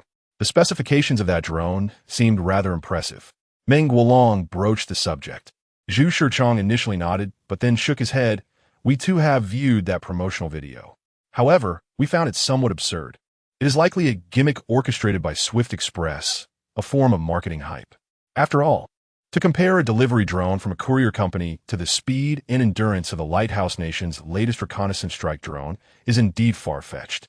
We cannot place our trust in such claims. However, we are also prepared to closely monitor this matter. Perhaps they possess certain technologies that are worthy of our study. At that moment, Meng Guolong's phone rang. Upon checking, he was surprised to see it was a call from Qin Feng. He gestured to Chief Designer Zhu and stepped aside to answer the call. Qin Feng, what brings you to call me? Meng Guolong inquired with a smile. After exchanging pleasantries, Qin Feng got straight to the point. Meng, do you have connections in the aircraft manufacturing industry? Specifically, I'm referring to large aircraft, not toy planes. Hearing this, Meng Guolong glanced at Zhu Shichong nearby. Connections in aircraft manufacturing? That is quite significant. The chief designer of Longwa's latest model, capable of entering the world's top tier of bombers, is right here. Meng Guolong's brief silence led Qin Feng to mistakenly believe he had stumped him, prompting him to ask again. If you lack connections, do you know how to procure these specific machines? He then listed several machines, including a rotor dynamic balancer, electromagnetic pulse shielding equipment, and a plasma silicon carbide deposition furnace. Meng Guolong was left dumbfounded. Qin, what do you need these machines for? Are you researching fighter jets? Qin Feng coughed awkwardly. Indeed, including machines such as electromagnetic pulse shielding equipment did somewhat reveal his true intentions. No, Reise Alshing Transport Drones. You know the same-day delivery promotional video just released by Qifeng Express, right? Meng Guolong nodded. Of course, how could I not know? I was just discussing this topic with Chief Designer Zhu before the call. Good, then I need not elaborate further. The development and manufacturing of Qifeng's transport drones is my project. I am responsible for the research and development of the drones showcased in that video, while Qifeng Express covers the costs and procurement. Meng Guolong was taken aback. What? The transport drone we were just discussing with Chief Designer Zhu is actually developed and manufactured by you? Wait a moment. I will call you back. With that, Meng Guolong abruptly hung up, excitement coursing through him as he rushed back to Zhu Shichong, exclaiming, Chief Designer Zhu, what were we discussing about Qifeng's transport drone? Though Zhu Shichong was puzzled by Meng Guolong's fervor, he still replied, it is highly likely that this is merely a marketing gimmick by Qifeng Express, a form of hype. After all, if a delivery drone boasts performance metrics comparable to the most advanced reconnaissance strike drones from the Lighthouse Nation, wouldn't that be absurd? Meng Guolong shook his head, still visibly excited, yet his tone carried an added sense of seriousness. No, I now believe this matter holds a high degree of reliability. Chief Designer Zhu appeared utterly bewildered, lost in a fog of confusion. How could it be that after receiving a phone call, academician Meng transformed in such a manner? Meng Guolong continued to elucidate. I have just learned that this drone is being developed and manufactured under the guidance of Qin Feng. Qin Feng? Chief Designer Zhu murmured, finding the name somewhat familiar. Ah, the very same Qin Feng who was responsible for the development of the aircraft carrier's arrestor wires. Meng Guolong reminded him. With a sudden realization, Chief Designer Zhu exclaimed, So, it is he? Chapter 75. The Chief Designer seeks to assess Qin Feng subsequently. Chief Designer Zhu expressed his perplexity. However, the aircraft carrier arrestor cable and the drone are entirely disparate entities. Are they not? They are fundamentally unrelated. If Qin Feng can develop such an impressive aircraft carrier arrestor cable, can he truly create the kind of drone that Swift Express advertises? Meng Guolong shook his head and replied, No, no, no. I have interacted with Qin Feng, and I understand the essence of his character. This young man is remarkably modest and unassuming. When we discussed the procurement price of the aircraft carrier arrestor cable, we intended to increase the price. Yet he insisted on lowering it. You must have heard about this matter as well. Furthermore, there is something you may not be aware of. Do you know why we tested the ultimate tensile strength of the aircraft carrier arrestor cable? It was because at that time, the Lighthouse Nation had just condemned us for harboring Qin Feng's theft of confidential information, and we were contemplating how to counter this denunciation. In that context, Qin Feng revealed that the aircraft carrier arrestor cable was his own research and development, and that its tensile strength exceeds 120 tons. 120 tons was merely the limit of the testing apparatus we used at the time. This exemplifies how humble Qin Feng truly is. Thus, when he states his intention to develop and manufacture the type of drone advertised by Swift Express, it is highly likely that he can indeed realize this ambition. Even if the data ultimately delivered by the drone does not fully align with the advertised figures, the actual performance should not deviate significantly. Chief Designer Zhu began to waver, his expression revealing a burgeoning interest. Meng Guolong continued to take a step back, even if the final specifications of the drone are far removed from the promotional claims. Qin Feng will undoubtedly possess substantial control over the materials utilized. After all, the capability of the aircraft carrier arrestor cable to achieve such standards is due to his development of a new type of wire. It is upon this foundation that the arrestor cable can attain such tensile strength. This indicates that Qin Feng's expertise in materials is considerable. If he were to devise a novel material suitable for drone applications, isn't that precisely why you sought me out? Upon hearing this, Chief Designer Zhu, already somewhat swayed, became entirely captivated and promptly declared, Indeed.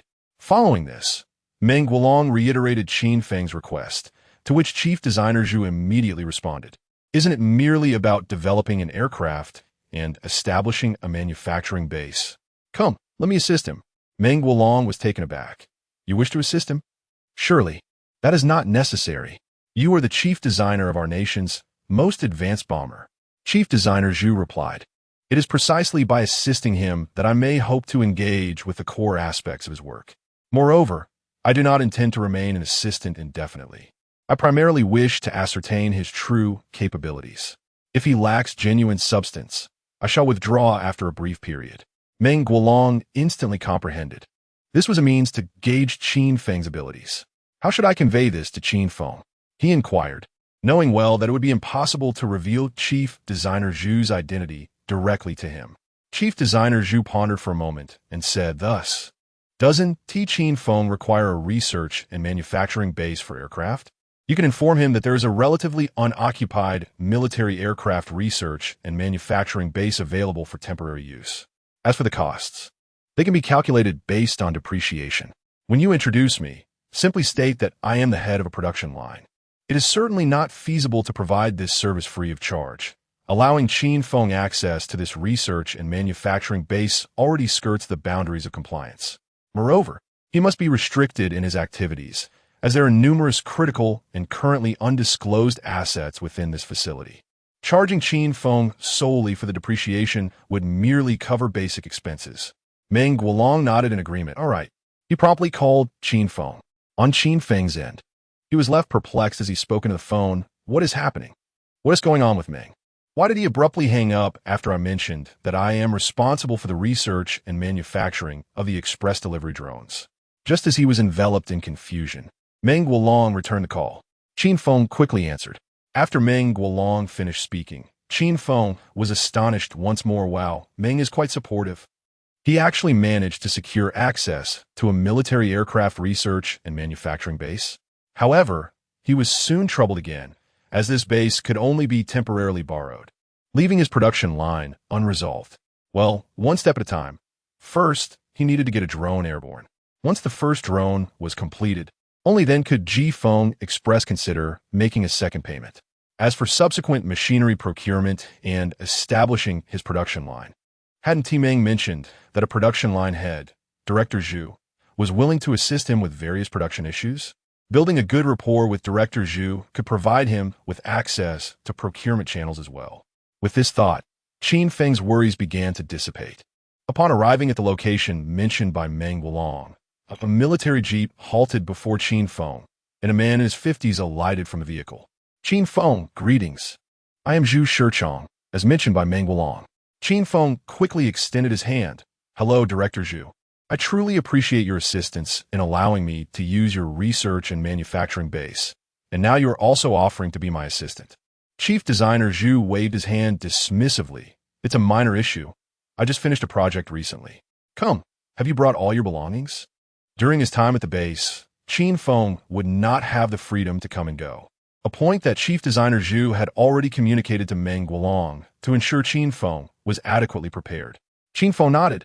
I have everything. Subsequently, he followed Chief Designer Zhu into the vehicle, heading towards the base. Upon their arrival at the base, Chief Designer Zhu guided Qin Feng through the surroundings, informing him of areas that were off-limits. Indeed, even without prior notice to Qin Feng, he would be unable to enter those locations, as they are guarded by soldiers. And without the necessary access permits, entry is simply impossible. Once familiar with the environment, Qin Feng directly presented a document to Chief Designer Zhu. This contained the information regarding the transport drones prepared for Qin Feng Express. He said, Director Zhu, here is the information on the drones, including technical specifications and manufacturing processes. Kindly arrange for personnel to commence production. Should you require anything further from me, please do not hesitate to let me know. In truth, Qin Feng himself lacked understanding of these matters. It was primarily up to Director Zhu to take charge. As for why he was so unreserved in handing over the materials to Director Zhu, it was entirely because he was unperturbed by the prospect of any leaks. Upon receiving the documents, Chief Designer Zhu was momentarily taken aback. No, did he truly give this to me so easily? Is there no precaution whatsoever? Such trust in me. He had initially contemplated using his position as Qin Feng's assistant to gain access to the core technologies, yet here he was directly entrusted with the technical information. Reflecting on this, Chief Designer Zhu felt a pang of guilt. Look at how open and forthright he is. Meanwhile, I was thinking of covertly accessing some key aspects. How could I be so? He decided to set aside such thoughts for the evening and focus on reviewing the technical information of the drones to ascertain whether they could indeed meet the data standards advertised by Qin Feng Express. Chapter 76. Chief Engineer Zhu. Am I worthy to measure Qin Feng? Holding a volume thicker than 2 combined Xinhua dictionaries, printed on A4 paper, Chief Engineer Zhu found a nearby spot to place the extensive technical documentation before him. As he began to peruse its contents, he was soon ensnared by its complexity. The more he read, the more astonished he became, for the data referenced within this technical dossier was entirely feasible. In fact, there were certain technical challenges that he could not fully comprehend at that moment and would require further investigation. Qin Feng, may I share this document with our research team?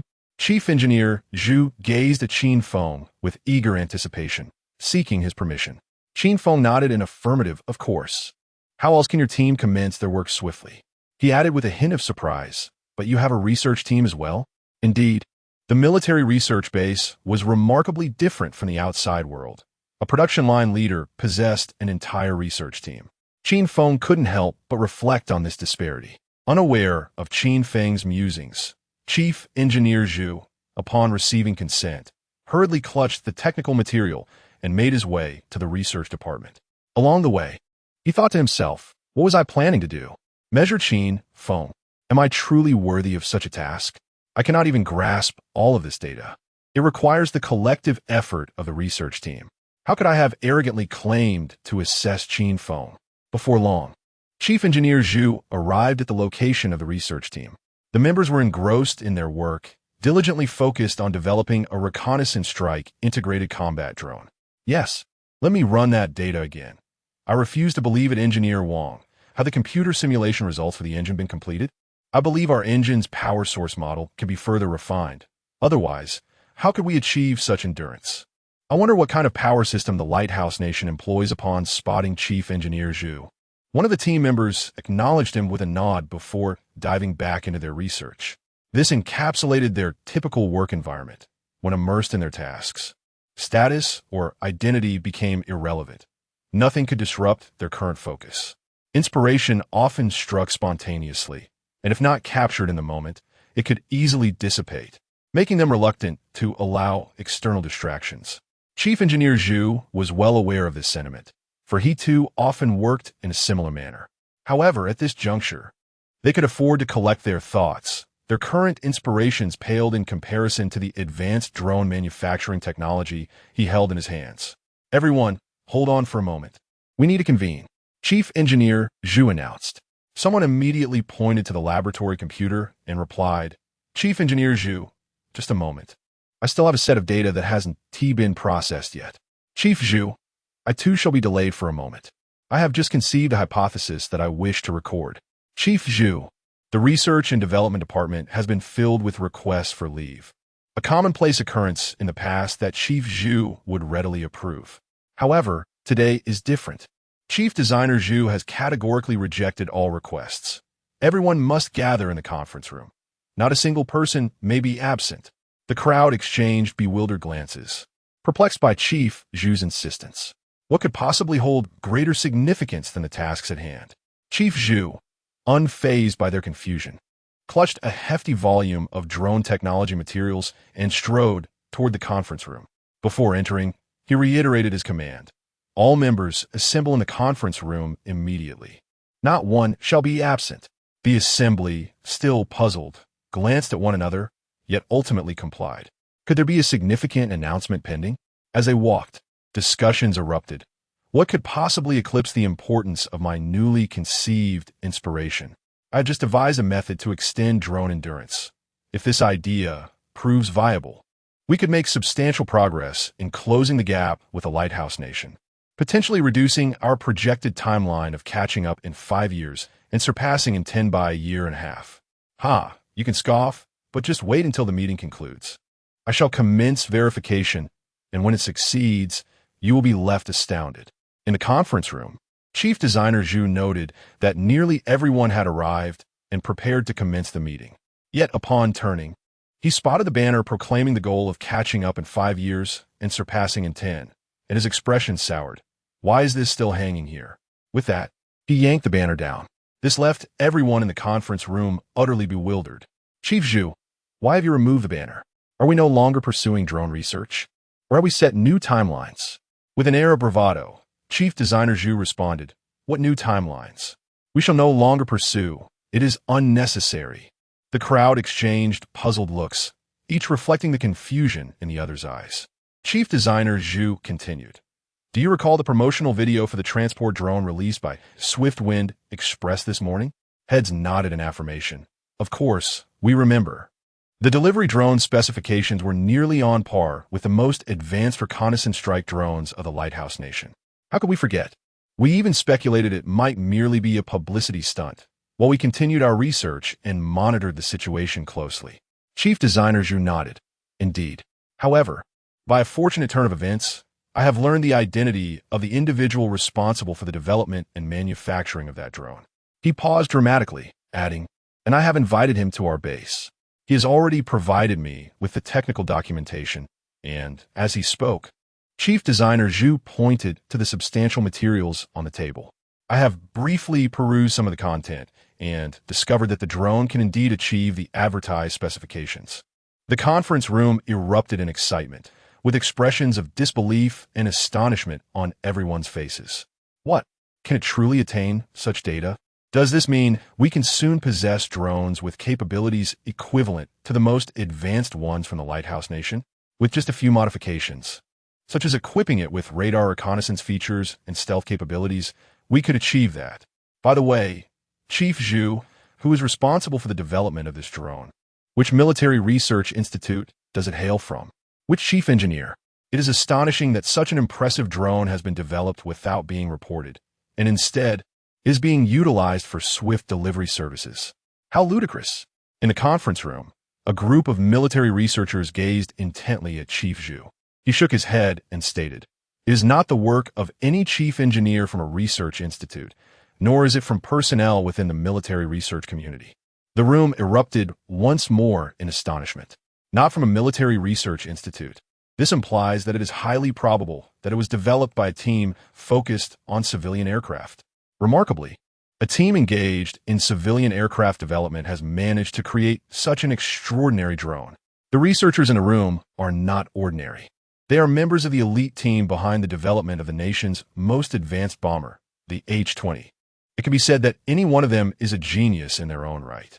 Yet at this moment, they are filled with profound admiration for the team responsible for this drone's development. The fact that a non-military research team has accomplished such an impressive feat is truly remarkable.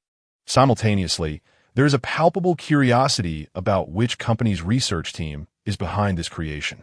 Chapter 77. This is already a first-tier unmanned combat drone. As the curious gazes of the attendees lingered, Chief Designer Zhu spoke again, his voice steady. As you all are aware, our Dragon Nation's aircraft carrier utilizes a specific type of arrestor wire, correct?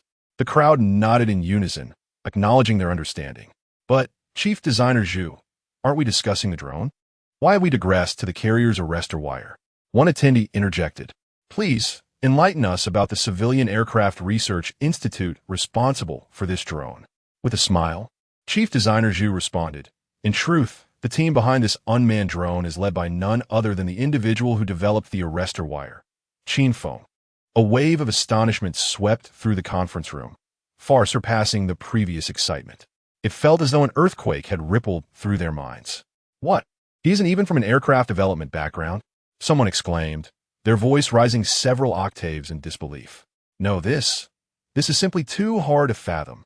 I am aware of Qin Feng and the arrestor wire he created, which outstrips that of the Lighthouse Nation by 40 years. But for him to have also developed such an extraordinary unmanned drone, I must be dreaming. Have I been working nonstop these past few days, causing my brain to muddle? Or is there something wrong with my hearing? No, Chief Designer Zhu, you must reconsider what you just said, observing the astonished faces of the attendees. Chief Designer Zhu chuckled softly and remarked, I understand your shock, but I urge you to contain your astonishment for a moment. Let us first examine this technical documentation. There are numerous aspects that I, too, find perplexing and warrant further study. Upon finishing his statement, Chief Designer Zhu projected the comprehensive drone technology documentation onto the large screen in the conference room. The previously bustling room fell into a profound silence. Despite the lingering disbelief regarding Qin Feng's involvement, their attention was swiftly captivated by the display. 3 hours later, the attendees were left in a state of stupor. So, the power system can function like this. Incredible, truly remarkable, exclaimed one. The materials used for the fuselage are not even innovative.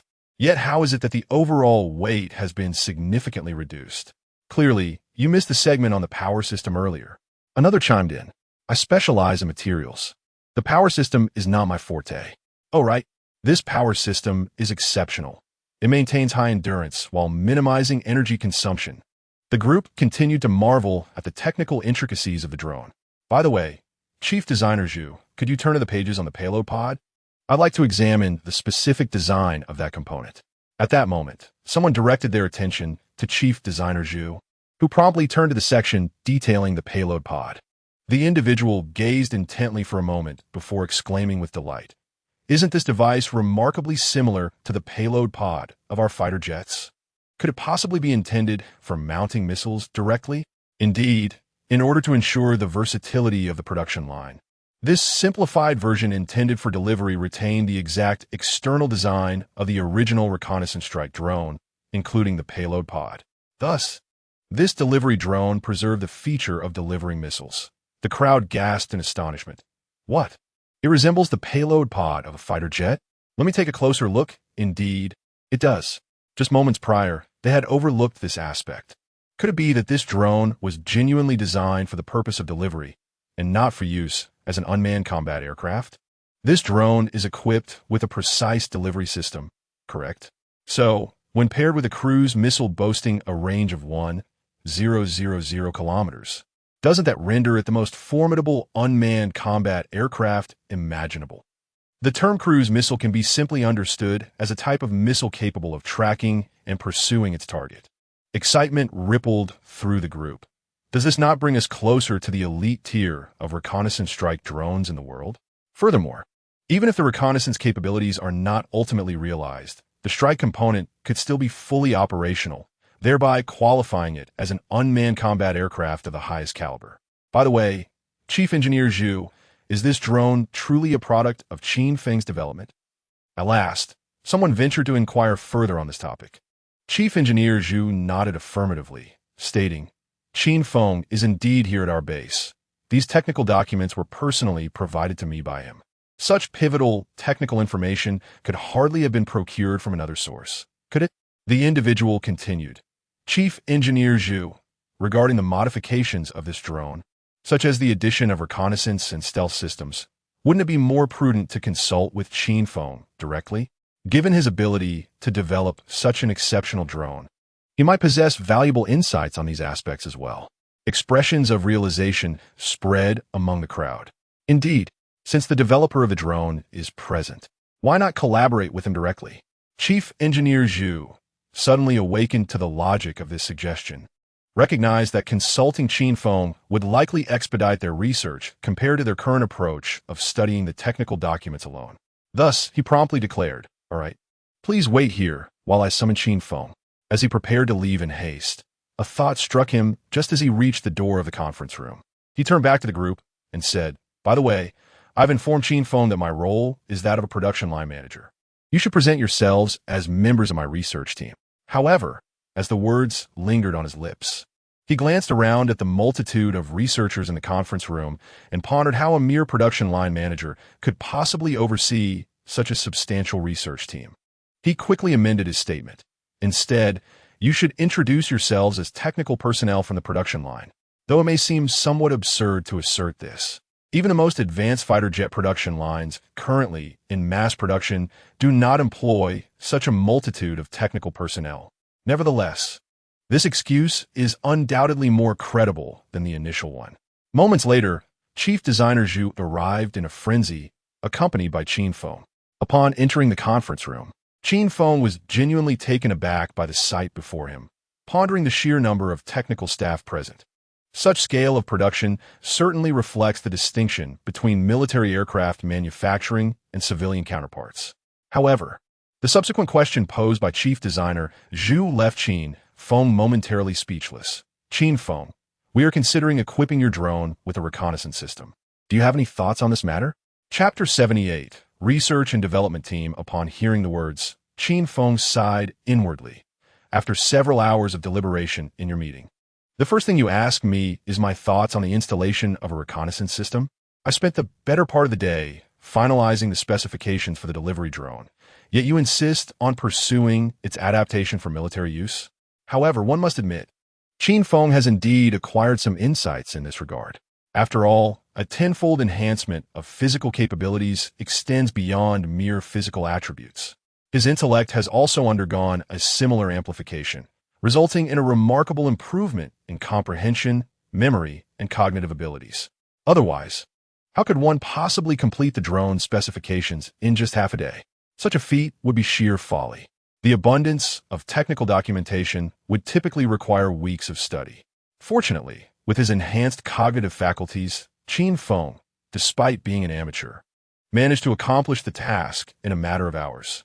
Having immersed himself in the original documentation of the integrated reconnaissance and strike drone, his memory has significantly improved.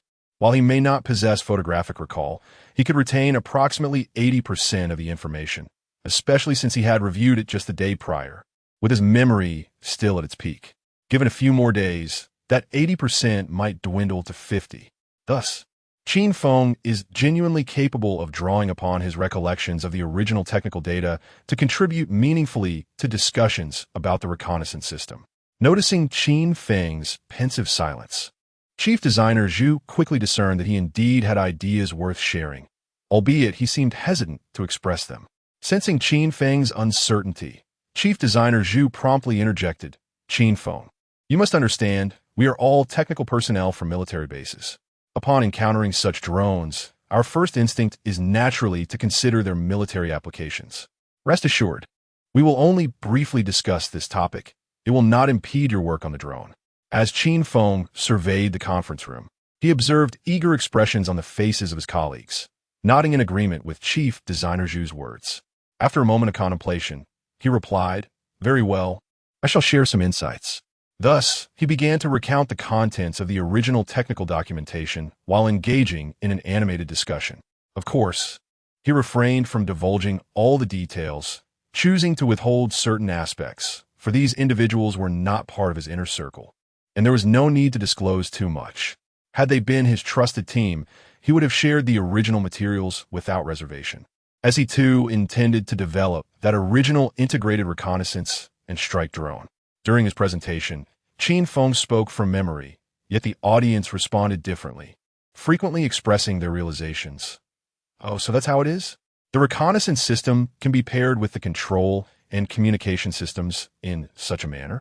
No wonder there exists such a stark contrast between the reconnaissance systems of drones and man-fighter jets. It turns out that modifications must be made within the programming code of the flight control systems." Fortunately, the concepts articulated by Qin Feng were quite avant-garde, allowing everyone to be preoccupied with memorization and comprehension, leaving no time for inquiries. Otherwise, Qin Feng might have found himself in a predicament. The geniuses in the conference room held Qin Feng in high esteem. He truly is remarkable. At that moment, Qin Feng also admired the assembly of individuals before him. Indeed, those from the military base are impressive. Even the technicians on the production line possess extraordinary capabilities. I can only recite the material, yet they grasp their own understanding in such a short time. He then thought with longing, if only these individuals were on my team. Wouldn't the production of the original reconnaissance strike integrated drone proceed smoothly? What a pity. It is truly unfortunate that I cannot recruit personnel from the military base. I hope that when I establish my own production line in the future, I can enlist some capable individuals. I would be content with even half of their talents. Finally, after half an hour, Qin Feng's recitation came to an end. To those present, it seemed as though he had concluded his insightful presentation. "Qin Feng, what are your thoughts on the stealth system?" Chief Engineer Zhu inquired promptly, and the members of the H-Long 20 research team silently praised Zhu for not overlooking the stealth aspect. Qin Feng nearly choked on a sip of water he had just consumed. How intriguing, having just discussed the reconnaissance system. Now, the focus shifts to the stealth system. Are you fully immersed in the study of unmanned combat aircraft? Are you certain you are merely the production line director? Do you intend to delve into the integration of control systems and cruise missiles next? Perceiving the astonished expression on Qin Feng's face, Chief Engineer Zhu sheepishly explained, "As production line technicians from a military base, we naturally have a greater interest in military applications. It's a professional habit, please understand. Rest assured, this is the final topic. Once we conclude our discussion on stealth performance, we shall commence the production of your drone." Qin Feng nodded, "Very well. Then I shall elaborate briefly once more." Following, that was another half hour of recitation. However, what Qin Feng presented proved immensely beneficial to the audience. Upon finishing, he queried, "Now, we cannot discuss any other topics, can we?" After taking a sip of water, he fixed his gaze upon Chief Engineer Zhu. In truth, Chief Engineer Zhu had intended to ask how cruise missiles could be integrated into the control system, but recalling his earlier solemn promise that this would be the last question, he stifled his curiosity and conceded, "No more questions. We shall proceed with the production of the drone. Rest assured, we are professionals, and within a few days, you shall witness a complete transport drone." Qin Feng nodded slightly, feeling a sense of relief. He decided it was time to take his leave. His mind was occupied with the urgency to escape. Otherwise, if someone were to approach him with specific inquiries, his superficial understanding would surely be exposed. Just as he uttered this thought, numerous hands were raised in the room. "Master Qin, you mentioned utilizing algorithms to diminish the predictability of flight paths, thereby enhancing stealth capabilities. I still have many uncertainties regarding this topic. Master Qin, what about the relationship between the reconnaissance system and the control system?" Qin Feng felt overwhelmed. These questions were beyond his comprehension as well. Even if he were to consult the original technical documents, it would take him considerable time to decipher them. Thus, he sought a convenient excuse to decline further discussion, stating, "Let us refrain from delving into these topics." With that, he hastily exited the meeting room. However, as he stepped out, a wave of regret washed over him. These individuals are truly talented. It is a pity they are not part of my team. Meanwhile, the assembly of researchers in the meeting room gazed longingly at Qin Feng's departing figure, expressing their admiration. Master Qin is truly remarkable. He has revitalized our approach to drone reconnaissance and stealth, areas that had left us struggling for quite some time. Yet in just an hour, he has illuminated our path, providing us with both objectives and direction. If only he could be the chief engineer for our new project, mused Chief Designer Zhu, suddenly feeling a shiver run down his spine, sensing an ominous premonition. Why do I suddenly feel a chill, as though I am on the verge of betrayal? Shaking off the uneasy feeling, Chief Zhu resolved, regardless, I must report this matter to the higher-ups. Chapter 79. You may become the closest person to God. In Chief Engineer Zhu's office, he had just reported the situation to his superiors. The other party fell into silence, and, after a while, spoke. Are you suggesting that the drone developed by Qin Feng for a courier company is not inferior in terms of endurance and speed to the most advanced reconnaissance strike drone of the Lighthouse Nation? Chief Engineer Zhu corrected him. Leader, it is not merely about endurance and speed. The reconnaissance and stealth capabilities, when fully realized, will likely not fall short of those of the Lighthouse Nation's most advanced drone. However, Qin Feng only provided a verbal description, lacking the specific technical documentation typical of transport drones. Therefore, in the realms of reconnaissance and stealth, we presently possess only concepts and methodologies, but no concrete data. It is only after we embark on detailed research that we will obtain specific figures. A voice on the other end of the phone immediately responded with urgency. Then hurry up with the research.